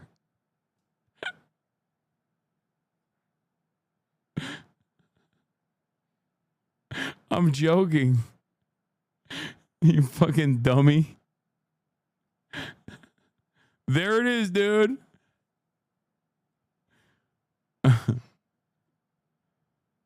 There it is. My MOS doesn't exist anymore. They don't even make my favorite color of crayon. My favorite flavor was a specialty one.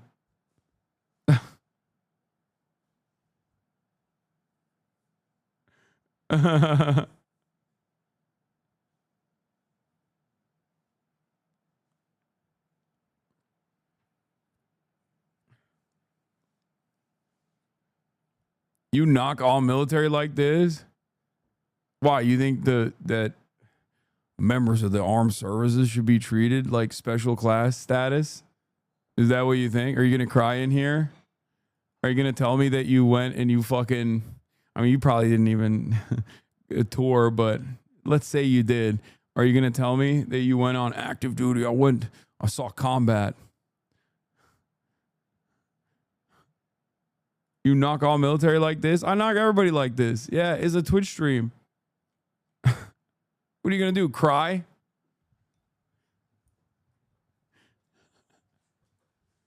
You put it in your fucking username. Yeah. If you can't shit, get off the pot. Soldier. Get off the latrine, soldier.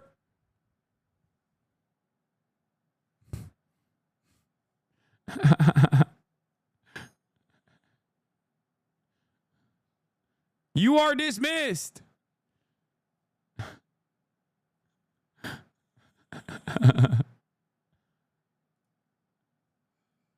Nothing you're saying makes sense, dude. Not a lot makes sense to you, I know. A car linked to Marines Belter aren't found soldiers. You're gonna trigger him? I know. Nah, this one is a soldier. abandoned in the area, and a tip from a resident prompted SWAT teams to the field. After evading arrest for 43 hours, what they call the largest manhunt in the state's history was finally over. I think people are shocked to learn that he was armed and was arrested unscathed. Why do you think that was? To arrest him without any use of force, and that he gave up voluntarily without us getting into having to use force. No police officers were injured. I couldn't ask for a better ending. I can't believe that the cops also reported that they saw him shoot, and they just kind of let him do it at first. Oh, come on, man. Give me something good. I want to hear more from this guy. He's pretty funny. To a really difficult, traumatic incident. Belter is accused of shooting and killing Democratic State Representative Melissa Hortman and her husband Mark on Saturday, and seriously injuring. Tasty. Yummy. Yummy.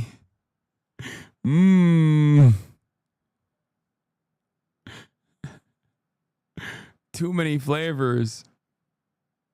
What is the ADHD thing? I'm a Marine with ADHD. I have executive functioning disorder. Too many decisions. I can't figure out which flavor I want. maybe 2 at a time. The opportunities are endless.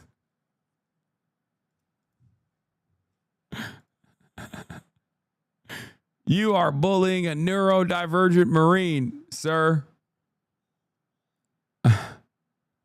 I will let you know.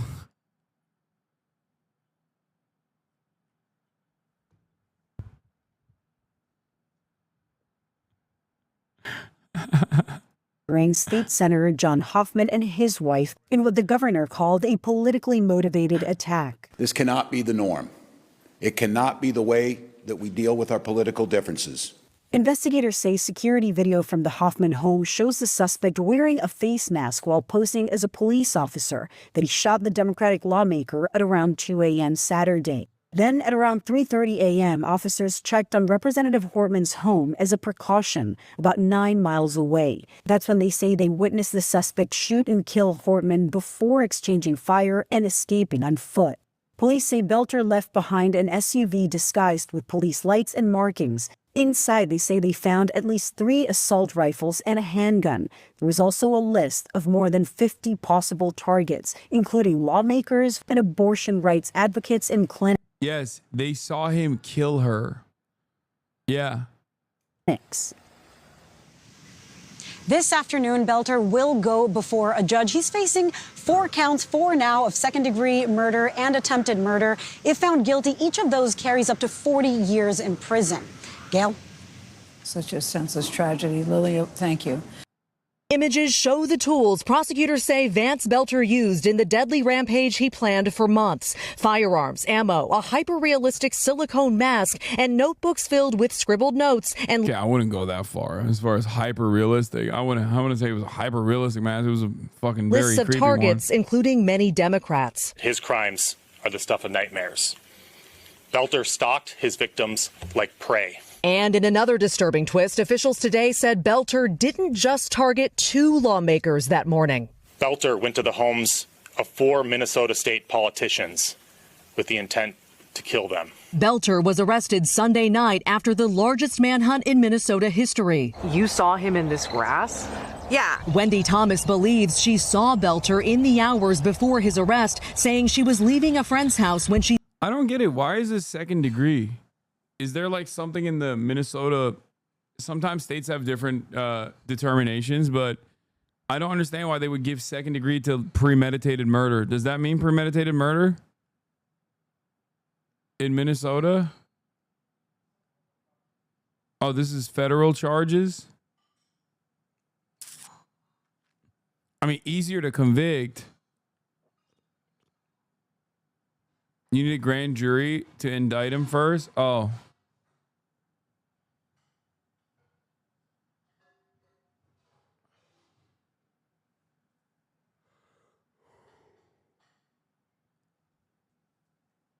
She spotted a man in dark clothing crouching in this field. She called her dad, initially thinking it was law enforcement. And I'm like, oh, they're clearing properties. So that's what I figured it was. And then the more my brain registered, I'm like, Dad, there's only one person. There's no vehicle. And then I started freaking out. And Dad's like, you need to get out of there. You need to call somebody. Thomas says that's when she waved down police. So I waved my arms and I flagged him. And he's like, is everything okay? And at this point, I'm shaking. And I said, no, there's a person. I saw a person. And as I was leaving the driveway, you could see him squatting in the culvert. And I started pointing. I'm like, there he is. There he is. Belter made his first court appearance today. He's facing a litany of charges, including murder. Some of the federal charges could be eligible for the death penalty. And this was a political assassination. Today, authorities laying out a detailed timeline of Belter's movements early Saturday morning, saying he first went to the home of Democratic State Senator John Hoffman, arriving in an SUV with a fake police license plate and emergency lights flashing. They say he approached the door shouting, "This is the police." When Belter lowered his flashlight, impersonating a law enforcement officer, there's another fucking charge right there, which he had shined in their face, they realized that he was not a police officer. They shouted out, "You're not a cop. You're not a police officer." Belter then announced, "This is a robbery," and forced himself into their home. Hoffman's wife revealing they were each shot at least 8 times, adding they're incredibly lucky to be alive. According to court documents, at 2:24, Belter arrived at the home of another state rep, but she wasn't home, so he left. 12 minutes later, he showed up at a third lawmaker's home. A police officer was already there conducting a wellness check when she approached Belter. Belter did not respond. According to the officer, he just sat there and stared straight ahead. Belter then drove to the home of State Rep Melissa Hortman. He arrived around... Wait. What? Wait, I misunderstood the details. Wait. He went to a second home. They didn't arrest him. And then he went to a third home where he actually killed. Wait, no fucking shot. So he goes in to the first lawmaker's home, shoots them. Luckily, they survived somehow, despite being shot 8 times. According to court documents, at 2:24, Belter arrived at the home of another state rep. Goes to another state rep's home. She's not home. That's home number 2. But she wasn't home, so he left. 12 minutes later, he showed up at a third lawmaker's home, and a cop is already there conducting a wellness check. Bro, at first, listen, chatters, remember when I at first said, I am going to hand it to the cops for at least having the wherewithal to go to each lawmaker in the vicinity and their homes to do a wellness check because they knew that like a lawmaker had been shot? I'm afraid I'm going to have to take that back. I'm taking it back. That is fucking insane. Are you fucking joking? You saw a suspicious dude impersonating a law enforcement officer when there was already details that someone impersonating a law enforcement officer was shooting lawmakers. You're there to check the fucking scene at 2:36 a.m. Maker's home. A police officer was already there conducting a wellness check when she approached Belter. Belter did not respond. A cop approached this dude who had already shot and luckily could not kill, but shot 2 people, a lawmaker and his wife. And he just weirdly was like, oh, I don't know what's going on. And you just let him go? Was he wearing the mask too? According to the officer, he just sat there and stared straight ahead. Belter then drove to the home of State Rep Melissa Hortman. He arrived around 3:30 a.m., according to the documents, with police officers pulling up around the same time. When Belter saw the officers get out of the car, he drew his weapon and began firing. He repeatedly fired into the house. And when he entered, he murdered Representative Hortman and her husband.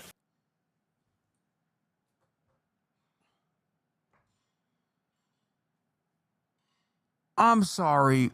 What the fuck are you saying?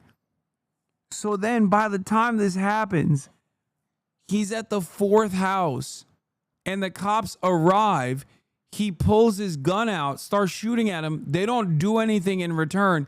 He runs into the house and actually assassinates the Democratic lawmaker and her husband. How is that? What are cops doing? Are they just there and not like, I feel like the average person in that situation would be a more threatening presence than fucking law enforcement officers. Like the average person would have been like, yo, this is weird. At the 3rd house, they'd be like, what the fuck are you doing? What are you fucking doing?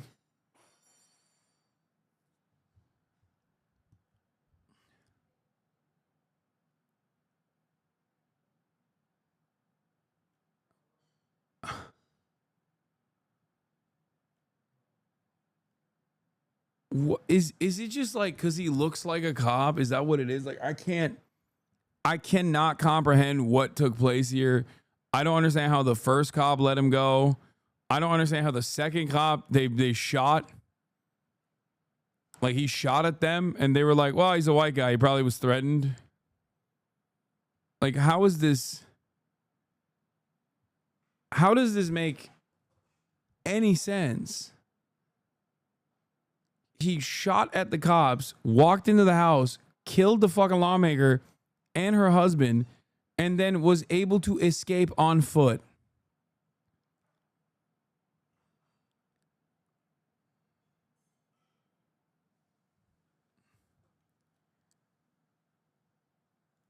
What?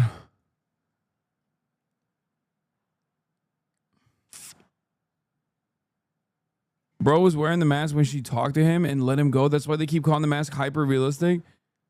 What?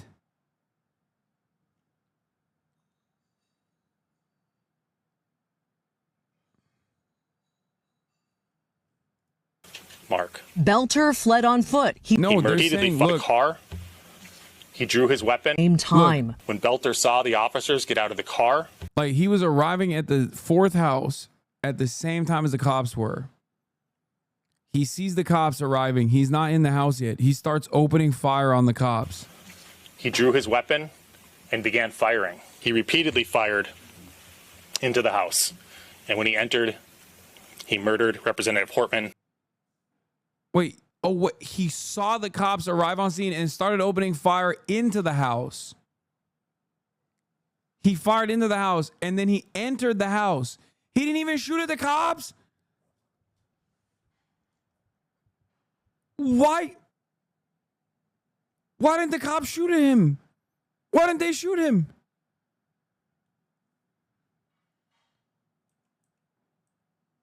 Pulling up around the same time. When Belter saw the officers get out of the car, he drew his weapon and began firing. He repeatedly fired. He began firing, I assume, at the cops. And then he began firing into the house. Into the house. And when he entered. And then he entered the house and he killed the lawmakers. He murdered Representative Hortman and her husband, Mark. Belter fled on foot. He returned to his home at some point that morning, according to the court documents, and texted his family, "Dad went to war last night." It read, "I don't want to say any more because I don't want to implicate anybody." The documents say he later bought an e-bike and a Buick from a stranger at a bus stop. Finding that abandoned Buick and Belter's cowboy hat along a rural highway on Sunday was a major break, officials say, which helped lead to Belter's arrest. I need to see the body camera. I need to see the body camera of what fucking took place. I need to see the body camera of the first cop that let him go because he was wearing the fucking mask apparently. And I need to see the body camera of the second or the last cop. How the fuck he opened fire on the cops and they didn't do shit? How is that possible? And then he just fled on foot? How the fuck does that make any sense? Maggie Vespa joins us now live. So, Maggie, have we learned any more about Belter's wife and what police found in her car?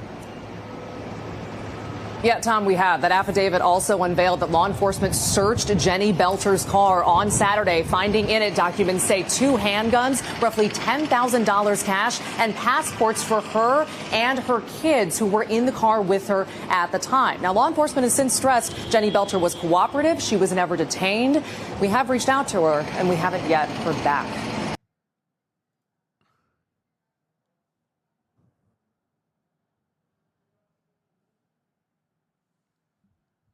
You're not, what?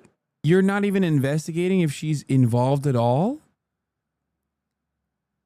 In spite of the fact that she had passports in the car?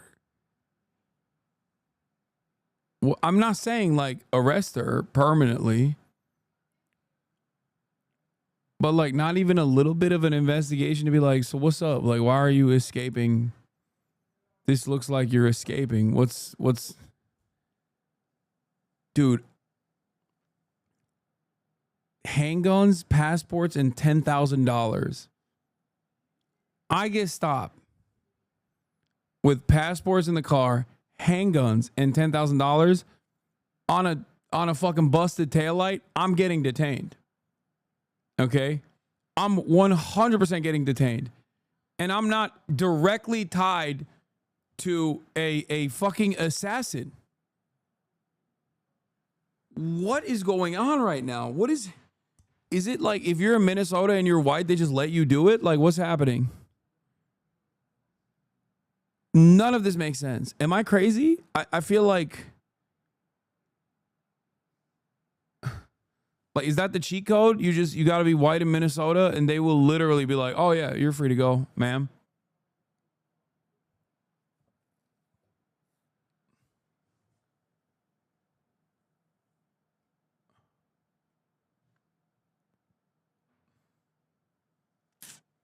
It's actually illegal to do crimes in Minnesota as a white person.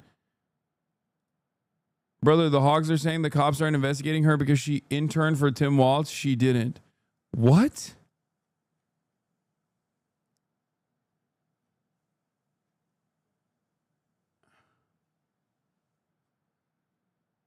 What? They're saying she also interned for Tim Walz? They're just, everyone is tied back to Tim Walz is what the Republicans think.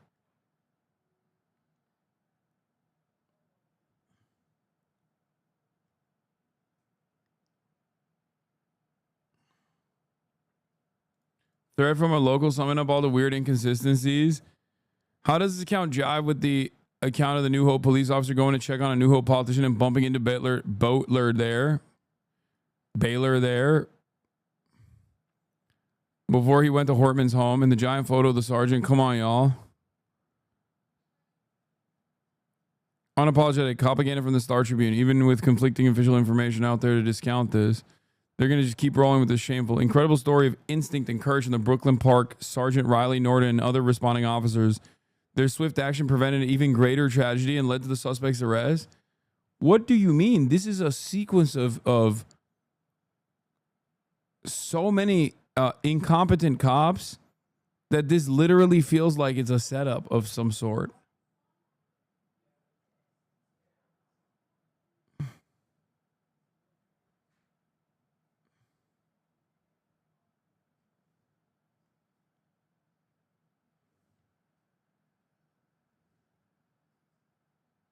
Strait of Hormuz right now.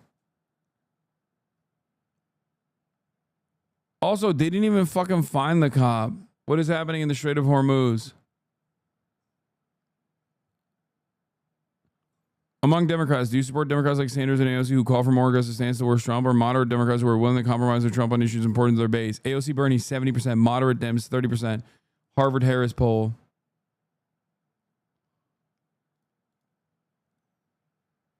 What? The post has been deleted.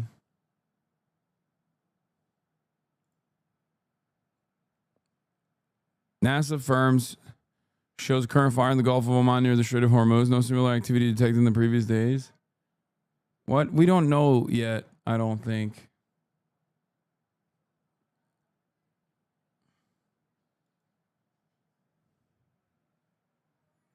Three separate heat signatures on firms, albeit closely spaced together. Could be anything.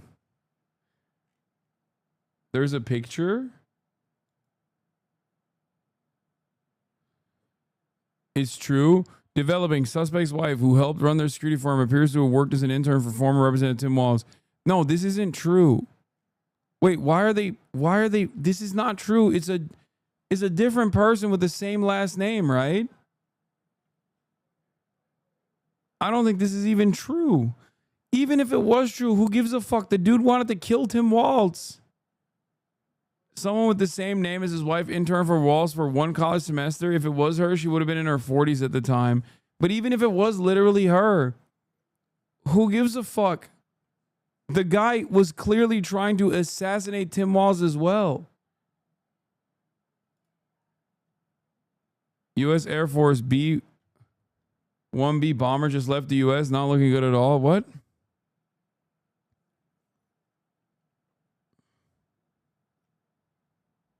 Its appearance on public radar is highly unusual and likely deliberate. This could possibly be a show of force as opposed to the tankers and cargo lists we saw earlier.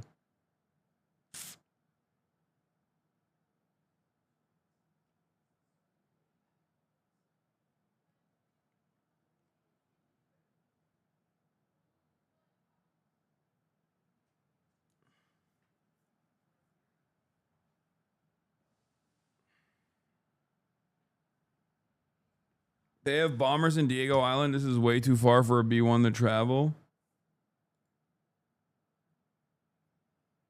3 ships on fire at the Gulf of Oman near the Strait of Hormuz. What? Dude, this is unverified at this moment.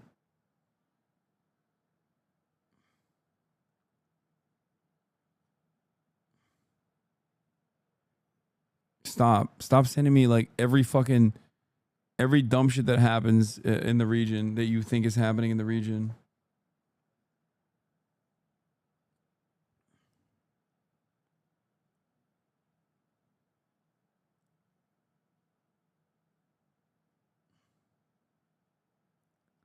Okay. Something strange is going on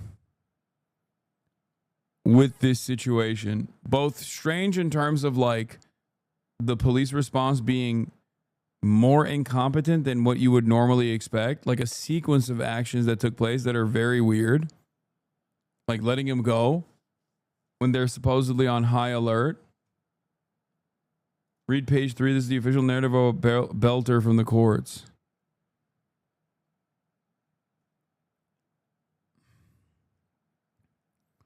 Complainant has investigated the facts and circumstances. Champlain police officers responded to a shooting at the residence. 911 caller reported that a masked person had come to the door and then shot their parents. Inside the residence, officers found 2 adults, male and female, who had been shot.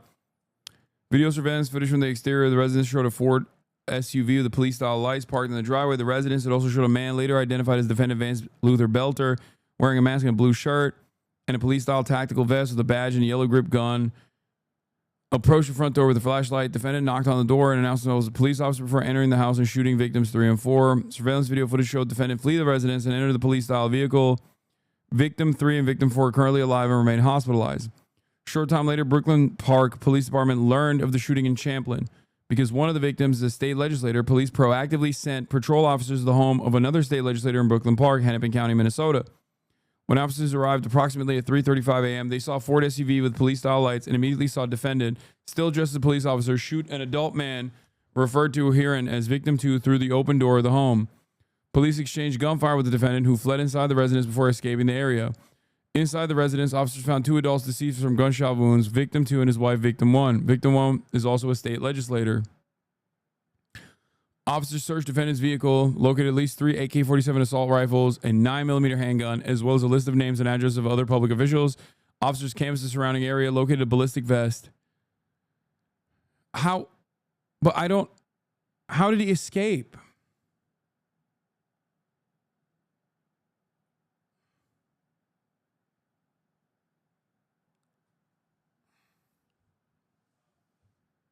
Also, what about the third person?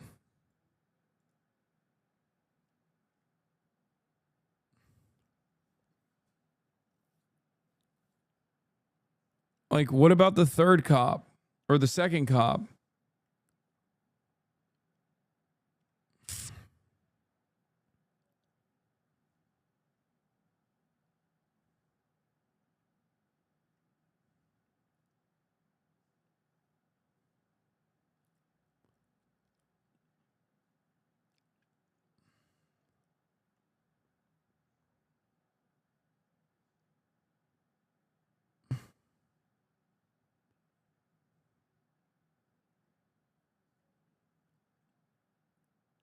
He bought an electric bicycle and eventually a vehicle off a random person. I saw that part.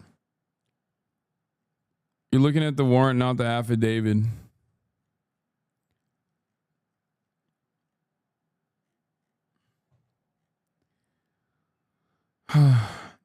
Anyway,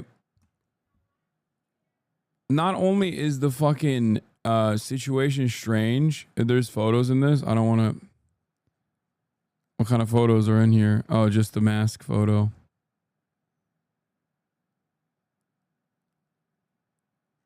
Oh, they have images from the fucking Hope Police Department dash camera footage. At approximately 2:36, officer encountered a man now believed to have been Belter sitting in the driver's seat of a black SUV parked down the street from public official 2's home. Officer believed that the SUV, which resembled a squad car, was equipped with a police-style light bar, was in fact law enforcement officer providing protection for public official 2. The cop thought he was a cop. The officer reported the individual sitting in the black SUV was a bald white male. So he was wearing the mask? The officer tried to speak with that man, but he continued staring straight ahead and did not respond. The officer drove the rest of the distance to public official 2's residence, saw no signs of distress, and waited there until additional law enforcement joined her. By the time they did, the dark SUV had left the area. And then he went at around 3:30 a.m. Local law enforcement, having learned of the shooting at Senator Hoffman's home, went to the home of Minnesota State Representative Melissa Hortman in Brooklyn Park. Upon arriving, law enforcement saw a black Ford Explorer SUV parked outside the home. The black SUV resembled a law enforcement squad car equipped with police-style lights. The lights were on and flashing. The SUV's license plate had been replaced with a fake police license plate. The plate literally said police, yeah. I know. In Minnesota, I did not know this at the time as well. I thought it was really stupid. In Minnesota, cop cars do have, I mean, this is obviously fake, but cop cars, real cop cars do also have police as their license plate.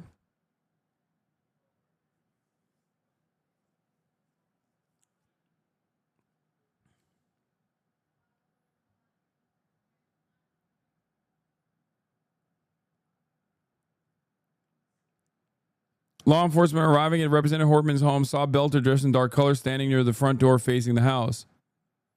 Moments after their arrival on scene, Belter fired several gunshots in the house as he moved forward, entering the Hortman's home.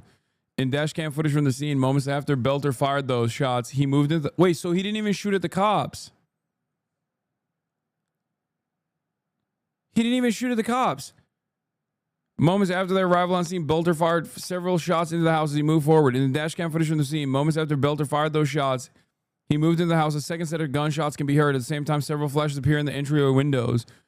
About the same time, officers moved forward to the home's front doorway where they saw Hortman lying on the floor. When officers entered the home, they found Representative Hortman suffering from multiple gunshot wounds.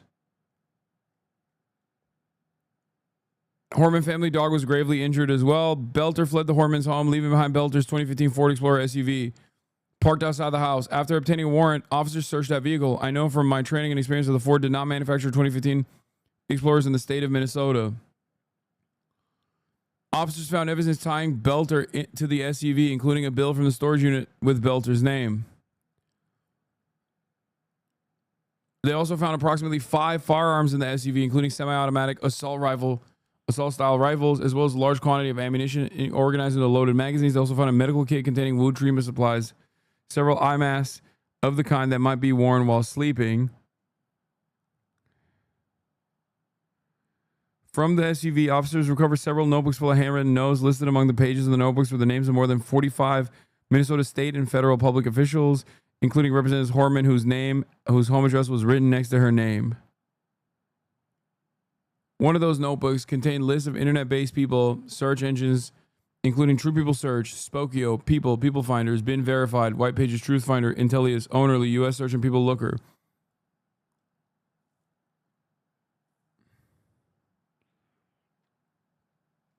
In addition, officers found that Garmin GPS navigation device in the SUV. Device's trip history included address of the Representative Hortman's home, Brooklyn Park. Upon searching the area, law enforcement found components of a disassembled Beretta 9mm semi-automatic handgun, at least 3 magazines strewn across the ground a few blocks from Representative Hortman's home.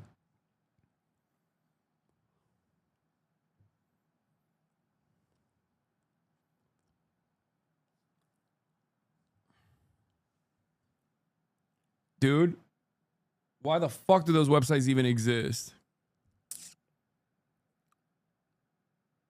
But also, oh yeah, there's his face mask.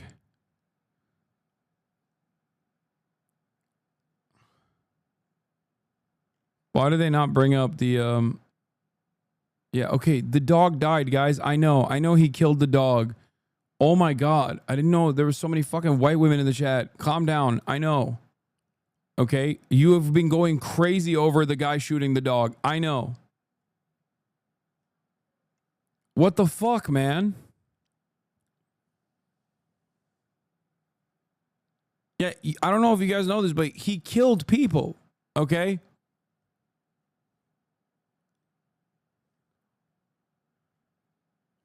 He also killed people.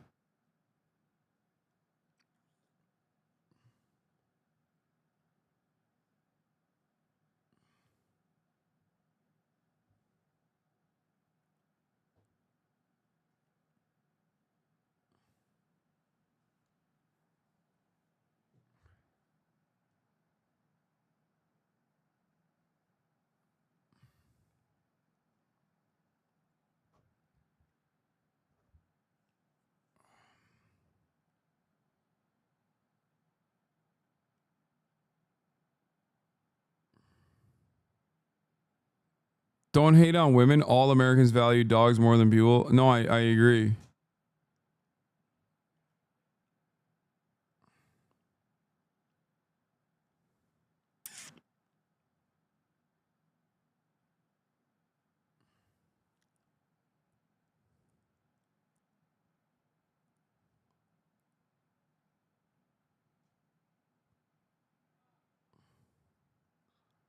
Anyway.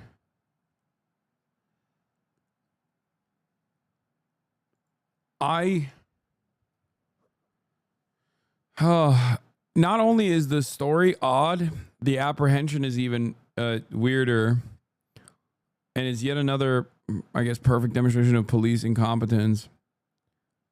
But outside of this, what is also alarming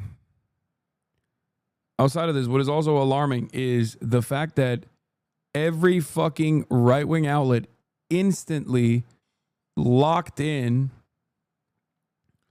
on the idea that this guy was right-wing, including but not limited to Mike Lee. Mike Lee first claimed that he was right-wing, and then after he was apprehended yesterday, he posted this shit. He said, "Nightmare on Wall Street." This is an American senator. Oh, sorry. Every outlet, every right-winger claimed that he was left-wing. I apologize. I misspoke. Every right-winger online claimed that this guy was a left-wing guy, including Mike Lee, who said he was a left-wing guy. And then after he was apprehended, he said, "Nightmare on Wall Street," making fun of Tim Walz, who was literally on the hit list.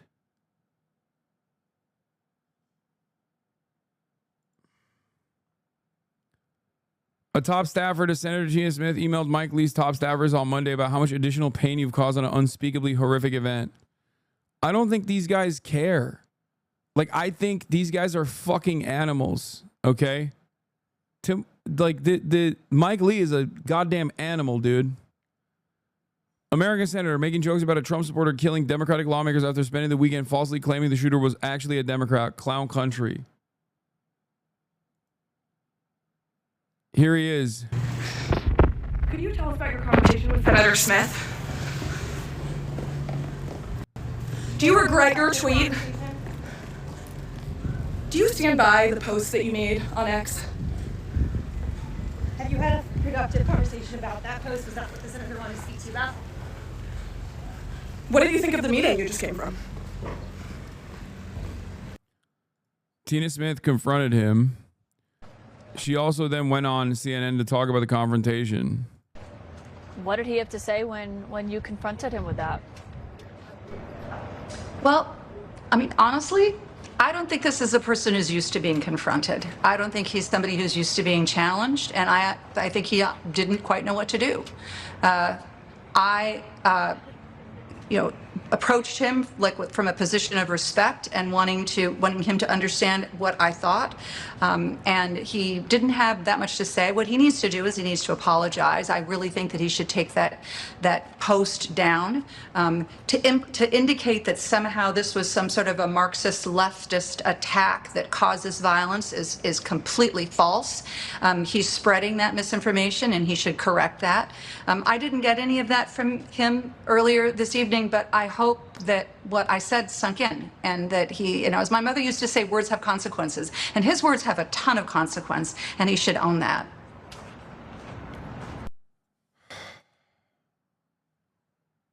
You went up and you said, Tina Smith says Mike Lee basically said, "I'm sorry if I hurt your feelings," when confronted over his egregiously shameful post about the Horman assassination. Like, maybe it's my age, but I remember a time when I feel like if someone were to do something even a fraction as indecent as this, they would be ridiculed thoroughly and then maybe even forced to resign. I feel like the modern Republican Party is so far removed from humanity where it's just like, that's another day, baby. If anything, they celebrate it. Like, what the hell is going on here?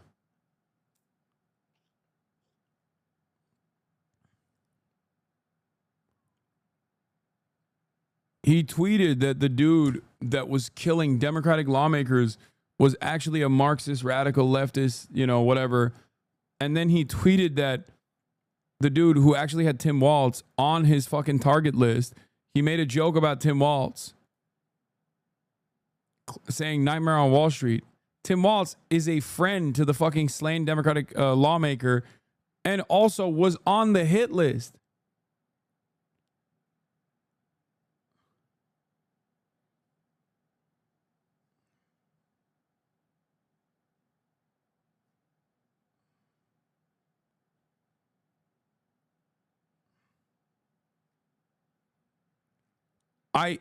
I see a lot of crazy nonsense.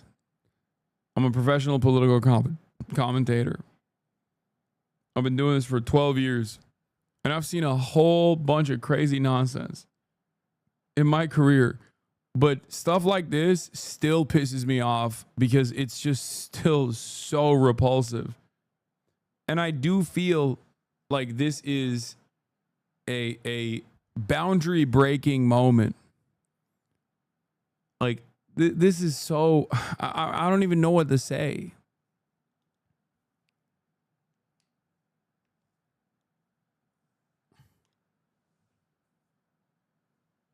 It actually freaks me out a little bit how quickly the right jumped on this act of political violence, and even politicians, like right-wing politicians, without even any sort of sense of safety and security. Under normal circumstances, they will go, oh, wow, political violence is unacceptable, because like they're worried it might come to them too. You know what I mean? But like, even with the DePipe stuff, the David DePipe shit, like they didn't even give a fuck. They did this with him too. And Elon Musk was one of the major players in that.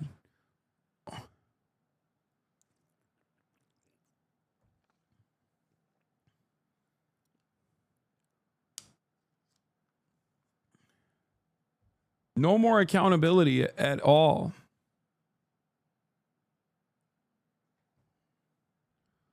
When there's political violence in Western democracies, it's traditionally treated as a somber event for everyone to come together. Deaths disappeared. The victims were gunned down, and just over a day ago, and a U.S. senator is mocking the event and hinting at a deranged conspiracy.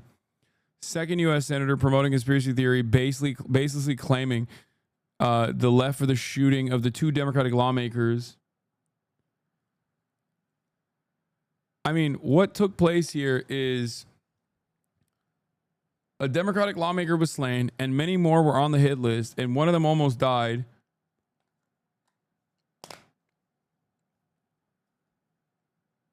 And you got politicians celebrating this shit. Now glaze Luigi. Dog, this would be like if CNN was glazing Luigi. Are you fucking stupid? This would be like if politicians were glazing Luigi. Do you not understand? That would be an entirely different moment, don't you think? That's fair.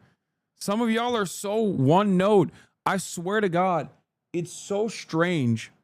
First of all, Luigi has already been fucking branded as a terrorist, and Pam Bondi has called for the death penalty. Okay? Also, you've been fucked over by guys like Brian Thompson. You know what I mean? A Minnesota Democratic lawmaker has done nothing to you. If anything, if you live in Minnesota, has probably improved your life. Like, there is also, a difference here. Luigi also didn't have like a fucking interest in going after additional, or maybe he did. I can't remember. Also, if Luigi did it, allegedly.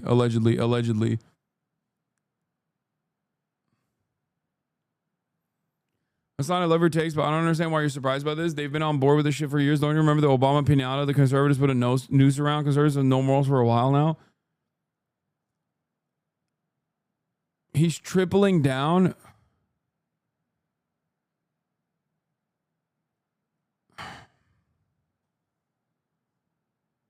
What the fuck? Dude, there's something strange in the water, man. Are Minnesota Dems any good? It's actually one of the best.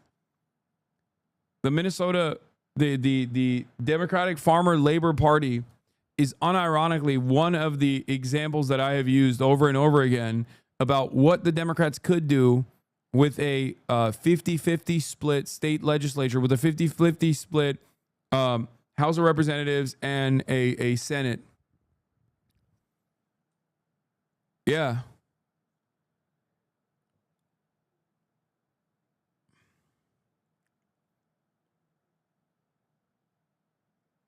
I feel like right-wingers got to be operating on a different fucking wavelength of confidence here to so openly entertain this kind of stuff. Like right-wing politicians.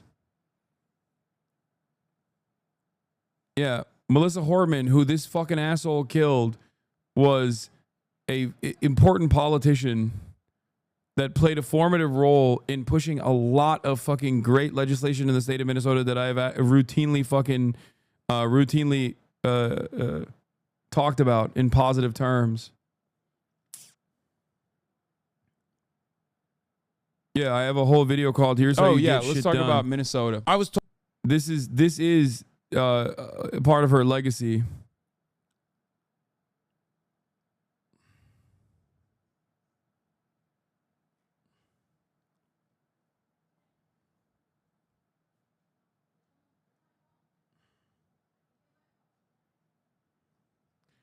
Yeah, this guy also wanted to kill Ilhan Omar and Tim Walz, which makes it even crazier that they're like trying to tie him back to Tim Walz.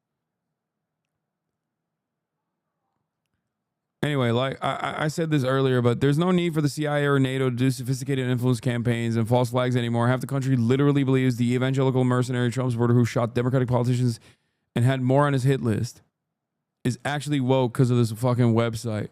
Back in the day, right-wingers would look at this guy and realize his background seems federal and complain that this was a setup to make the right look bad by rogue FBI elements. Now they just repeatedly say woke Antifa until they start believing their own delusions.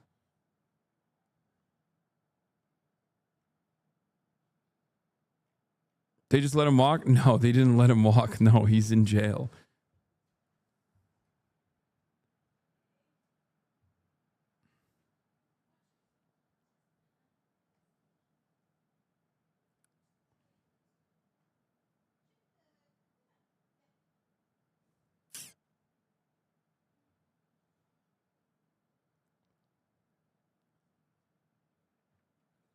I guess they let him walk out of the house after he assassinated Melissa Hortman.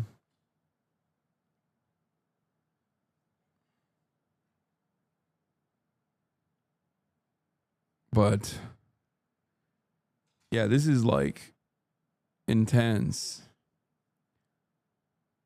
We didn't even get to the Trump ramps up migrant crackdowns following ICE restrictions. There's also some potential oil tankers on fire in the Gulf of Oman, but they're unconfirmed, so I don't know why. I don't know why the fuck people are bringing that in here without any additional confirmation. Oof. All right, I'm done for the day, though. I'm so tired. This has been a ridiculous day. And tomorrow, I suspect, will be even more ridiculous. Hopefully, we haven't gone to war with Iran by then. Anyway, love you all. Peace in the Middle East. And goodbye. See you tomorrow. Okay.